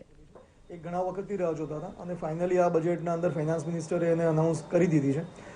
જો કે અત્યારે વોલન્ટરી કર્યું છે, મેન્ડેટરી નથી કર્યું, પણ એ ફાયદો છે. 2 પ્રકારે ફાયદો છે. એક તો જે જૂના વાહનો છે એ સ્ક્રેપ કરવાથી નવા વાહન ખરીદવા માટે જે ટેક્સને છે એમાં તમને ઇન્સેન્ટિવ મળશે, એટલે તમને એક તો વાહનના માલિકને પણ ફાયદો થશે, જેથી કરીને નવું પરચેસ કરવા માટે ઇઝી પડે એમને. ગ્રાહકને એટલે કે જે યુઝર્સ છે તેને તો ફાયદો થશે, સાથે સાથે ઇન્ડસ્ટ્રીને પણ ફાયદો થશે. ઇન્ડસ્ટ્રીના અંદર વોલ્યુમ એટલે સેલ્સને પણ બૂસ્ટઅપ મળશે. અને સૌથી વધારેનો આપણે મહત્વનો ફાયદો ગણીએ તો જે જૂના વાહનો છે, જે 20 વર્ષ, 25 વર્ષ, 30 વર્ષ વાહનો છે એ ફિટ નથી હોતા અને એના કારણે રોડ એક્સિડન્ટ પણ બહુ થાય છે અને પોલ્યુશન પણ બહુ થાય છે. તો આ સ્ક્રેપ પોલિસી ખરેખર જરૂરી હતી અને એનાથી ઓવરઓલ બધાને જ ફાયદો થાય એવું છે. તો 10% યુઝર્સ પણ જો આને ઓપ્ટ કરે તો પણ ઘણો બધો ફાયદો ઇન્ડસ્ટ્રીને થશે. એટલે ઇન્ડસ્ટ્રીના અંદર વોલ્યુમ વધશે તો ઇનડાયરેક્ટલી રોજગારને પણ તકો મળશે આનાથી. આગામી સ્થાનિક સ્વરાજ્યની ચૂંટણી પૈકી 6 મહાનગરપાલિકાઓની પ્રક્રિયા માટે આજે ભાજપની પાર્લામેન્ટરી બોર્ડની 3જા દિવસની બેઠક મળી. મુખ્યમંત્રીના નિવાસસ્થાને થયેલી બેઠકમાં 6 મહાનગરપાલિકાઓના ઉમેદવારોની યાદીને આજે આખરી ઓપ આપવામાં આવશે. 3 નિયમોના આધારે ઉમેદવારોની પસંદગી કરવામાં આવશે. ભાજપ પ્રદેશ પ્રમુખ અધ્યક્ષ સી.આર. પાટીલની અધ્યક્ષતામાં યોજાયેલ બેઠકમાં સાંસદ સભ્યો, ધારાસભ્યો અને પ્રદેશના પદાધિકારીઓ હાજર રહ્યા છે.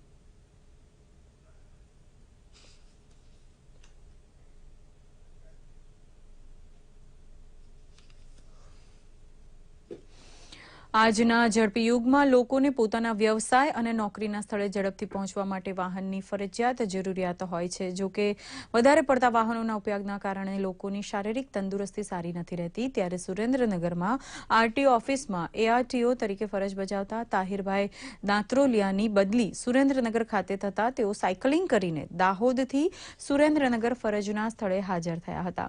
તાહિરભાઈ અગાઉ પણ 200 કિલોમીટર, 400 કિલોમીટરની સાયકલિંગ રેસમાં ભાગ લઈ ચૂક્યા છે. તાજેતરમાં 23મી જાન્યુઆરીના રોજ હિંમતનગરથી સ્ટેચ્યુ ઓફ યુનિટી સુધીનું 600 કિલોમીટરનું અંતર તેમણે 34 કલાકમાં પૂર્ણ કર્યું હતું. આ રેસ નિયત સમયમાં પૂર્ણ થતાં હવે તેઓ 2022માં પેરિસમાં યોજાનાર સ્પર્ધા માટે ક્વોલિફાઈડ થયા છે.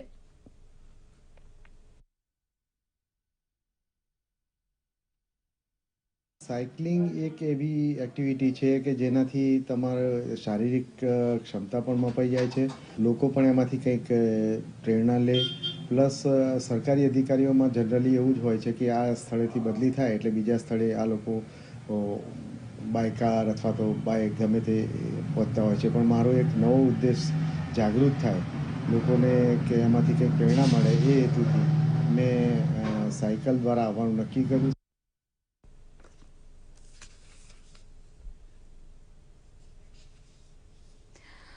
ગુજરાત રાજસ્થાન બોર્ડર ઉપર બાઇક ચોરીનું પ્રમાણ વધી ગયું છે. સાબરકાંઠા જિલ્લા પોલીસે આ મામલે તપાસ હાથ ધરી હતી, જેમાં બાજ ગેંગને ઝડપી પાડવામાં આવી છે. સાબરકાંઠા પોલીસે બાજ ગેંગને ઝડપી લઈને 52 બાઇક ચોરીનો પર્દાફાશ કર્યો છે. પોલીસે આ સાથે ગુજરાત અને રાજસ્થાનના મોસ્ટ વોન્ટેડ આરોપી અને મુખ્ય સૂત્રધાર એવા શકીલ પઠાણ સહિત 4 શખ્સોને ઝડપી લીધા હતા. પોલીસે આરોપીઓની પાસેથી ₹13 લાખથી વધુનો મુદ્દામાલ કબજે લઈને તમામને જેલના સળિયા પાછળ ધકેલી આપ્યા છે.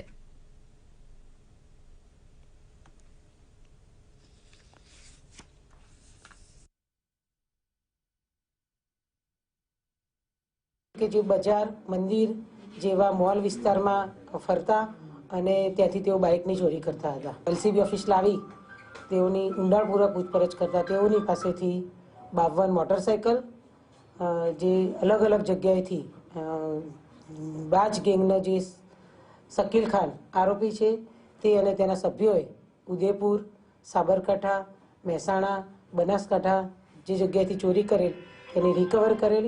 આમ તેઓએ 13,70,000નો કુલ મુદ્દામાલ કબજે કરેલ છે. હાલમાં તપાસ ચાલુ છે અને તેમની પૂછપરછ દરમિયાન ખંતપૂર્વક અલગ અલગ જગ્યાએ પૂછપરછ કરવામાં આવશે તો કદાચ બીજી બાઇકો પણ મળી શકે એમ છે. જામનગરની સત્યસાઈ સ્કૂલ ખાતે આજથી એનસીસી કેમ્પનું આયોજન કરવામાં આવ્યું છે. લોકડાઉન બાદ બીજી વખત જામનગરમાં એનસીસી કેમ્પનું આયોજન કરવામાં આવ્યું છે. આગામી 7 દિવસ સુધી ચાલનારા આ કેમ્પમાં 200 જેટલા વિદ્યાર્થીઓ ભાગ લઈ રહ્યા છે. કેમ્પનો પ્રારંભ 27 ગુજરાત એનસીસી બટાલિયનના કમાન્ડિંગ ઓફિસર કર્નલ મનોજકુમાર તથા એડમિન ઓફિસર કર્નલ મનીષ મલ્હોત્રાના નિર્દેશન હેઠળ કરાયો છે. આ કેમ્પમાં સરકારની ગાઈડલાઈન અને માર્ગદર્શિકાનું પાલન કરાઈ રહ્યું છે.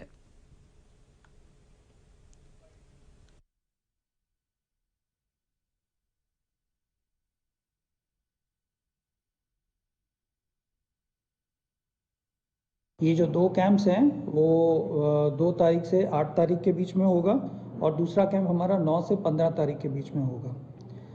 इसके अंदर तकरीबन 190 अभी बच्चे हैं हमारे पास, जिसमें 112 बॉयज़ हैं और 78 गर्ल्स हैं.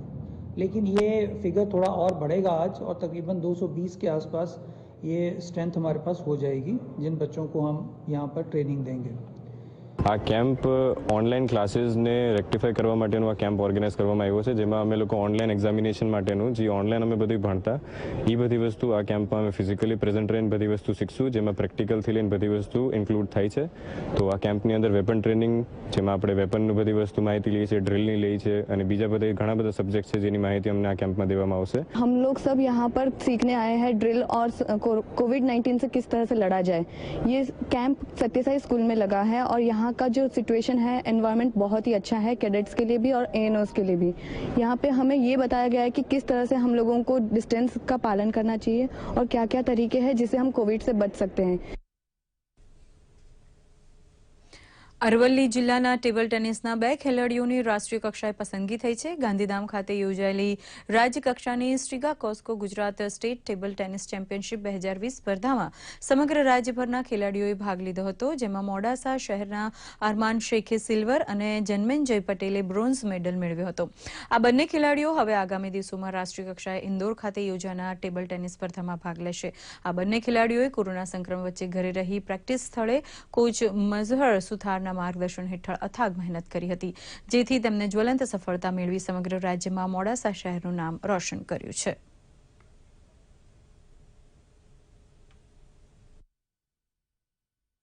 અહીં બાજુની સરકાર અહીંયા અમને સ્પોન્સરશિપ કરે છે. Kit, shoes, T shirt, shorts, upper લોવરની માટે અમને સ્પોન્સરશિપ કરે છે એ બાજુ રમવાનું બી સારું છે. હું ગાંધીધામ રમી આવ્યો એ બાજુ મારો સિલ્વર મેડલ પ્રાપ્ત થયો છે અને 25 તારીખે ઇન્ડોર જવાનું છે નેશનલ લેવલ માટે. તારીખ 29 જાન્યુઆરીથી 31 જાન્યુઆરી દરમિયાન ગાંધીધામ ખાતે સ્ટેટ ટેબલ ટેનિસ ચેમ્પિયનશિપ યોજાઈ હતી, જેમાં અરવલ્લી જિલ્લાના અરમાન શેખ અને જન્મેજય પટેલે સિલ્વર અને બ્રોન્ઝ મેડલ મેળવ્યો છે, જે અરવલ્લી જિલ્લાનું ગૌરવ છે. આવનારા દિવસમાં તે બંને 25 ફેબ્રુઆરી દરમિયાન ઇન્દોર ખાતે નેશનલ રમશે અને ભવિષ્યમાં તે ભારત માટે પણ આ જ રીતે મેડલ લાવે તેના માટે સતત ટ્રેનિંગ કેમ્પ અને તેમના ફિઝિકલ ફિટનેસ અને ડાઇટ ચાર્ટ માટેનું પણ પ્લાનિંગ તૈયાર કરવામાં આવ્યું છે. કેન્દ્ર શાસિત પ્રદેશ દમણમાં બાળકોના પ્રાથમિક શિક્ષણને ઉત્કૃષ્ટ બનાવવા માટે શિક્ષણ વિભાગ દ્વારા મિશન વિદ્યા શરૂ કરવામાં આવી છે. મિશન વિદ્યા અંતર્ગત ધોરણ 1 થી 8 સુધીના શિક્ષકો જુદા જુદા વિસ્તારોમાં શિક્ષણ આપી રહ્યા છે. પ્રશાસક પ્રફુલ પટેલના નેતૃત્વ હેઠળ અને શિક્ષણ સચિવ પૂજા જૈનના માર્ગદર્શનમાં આ મિશન મહિના સુધી ચાલશે. શિક્ષકો દ્વારા ગાર્ડન, શેરી, મંદિર નજીકના વિસ્તારોમાં બાળકોને ભેગા કરવામાં આવે છે. તેઓને 20 થી 30 બાળકોના સમૂહ બનાવી શિક્ષણ આપવામાં આવી રહ્યું છે. પ્રાથમિક સ્તરે બાળકોને પાયાનું શિક્ષણ આપવામાં આવી રહ્યું છે. બાળકોના વાંચન, લેખન અને ગણિત ઉપર ભાર મૂકવામાં આવી રહ્યો છે. શિક્ષણના સમયે માસ્ક અને સેનિટાઈઝરનો પણ ઉપયોગ કરવામાં આવી રહ્યો છે. પ્રશાસનના આ સારા કાર્યને વાલીઓ દ્વારા પણ આવકારવામાં આવ્યું છે. દમણ, દીવ અને દાદરાનગર 3 જિલ્લામાં મિશન વિદ્યા ચાલી રહ્યું છે. સાથી મિત્રો સાથે અમે ફળિયામાં, શેરીમાં જઈને એક મંડળ બનાવીને બાળકોને વાંચન, લેખન, ગણનનું ક્રિયા કરાવીએ છીએ. તેમજ એ માટે અમે વાલીનો પણ સહયોગ લઈએ છીએ. મિશન વિદ્યામાં અમારા કેટલા શાળાના બાળકો જે ક ખ ગ પર ચાલતા હતા તે હમણે 10 દિવસના પ્રોગ્રેસમાં એવું સારું એવું વાંચતા શીખી ગયા છે. तो देखने के आते हैं टीचर लोग कैसे पढ़ाते हैं, तो हम लोग को तो अच्छा लगता है पढ़ाते हैं बच्चों लोग को. जब घर पे ऑनलाइन में पढ़ाते हो तो बच्चे लोग पढ़ते, इधर पढ़ाते हो तो टीचर लोग हम लोग को सब टीचर वाले लोगों को अच्छा लगता है. તો અત્યારે સમાચાર બુલેટિન અહીં સંપન્ન કરી રહ્યા છીએ. નમસ્કાર.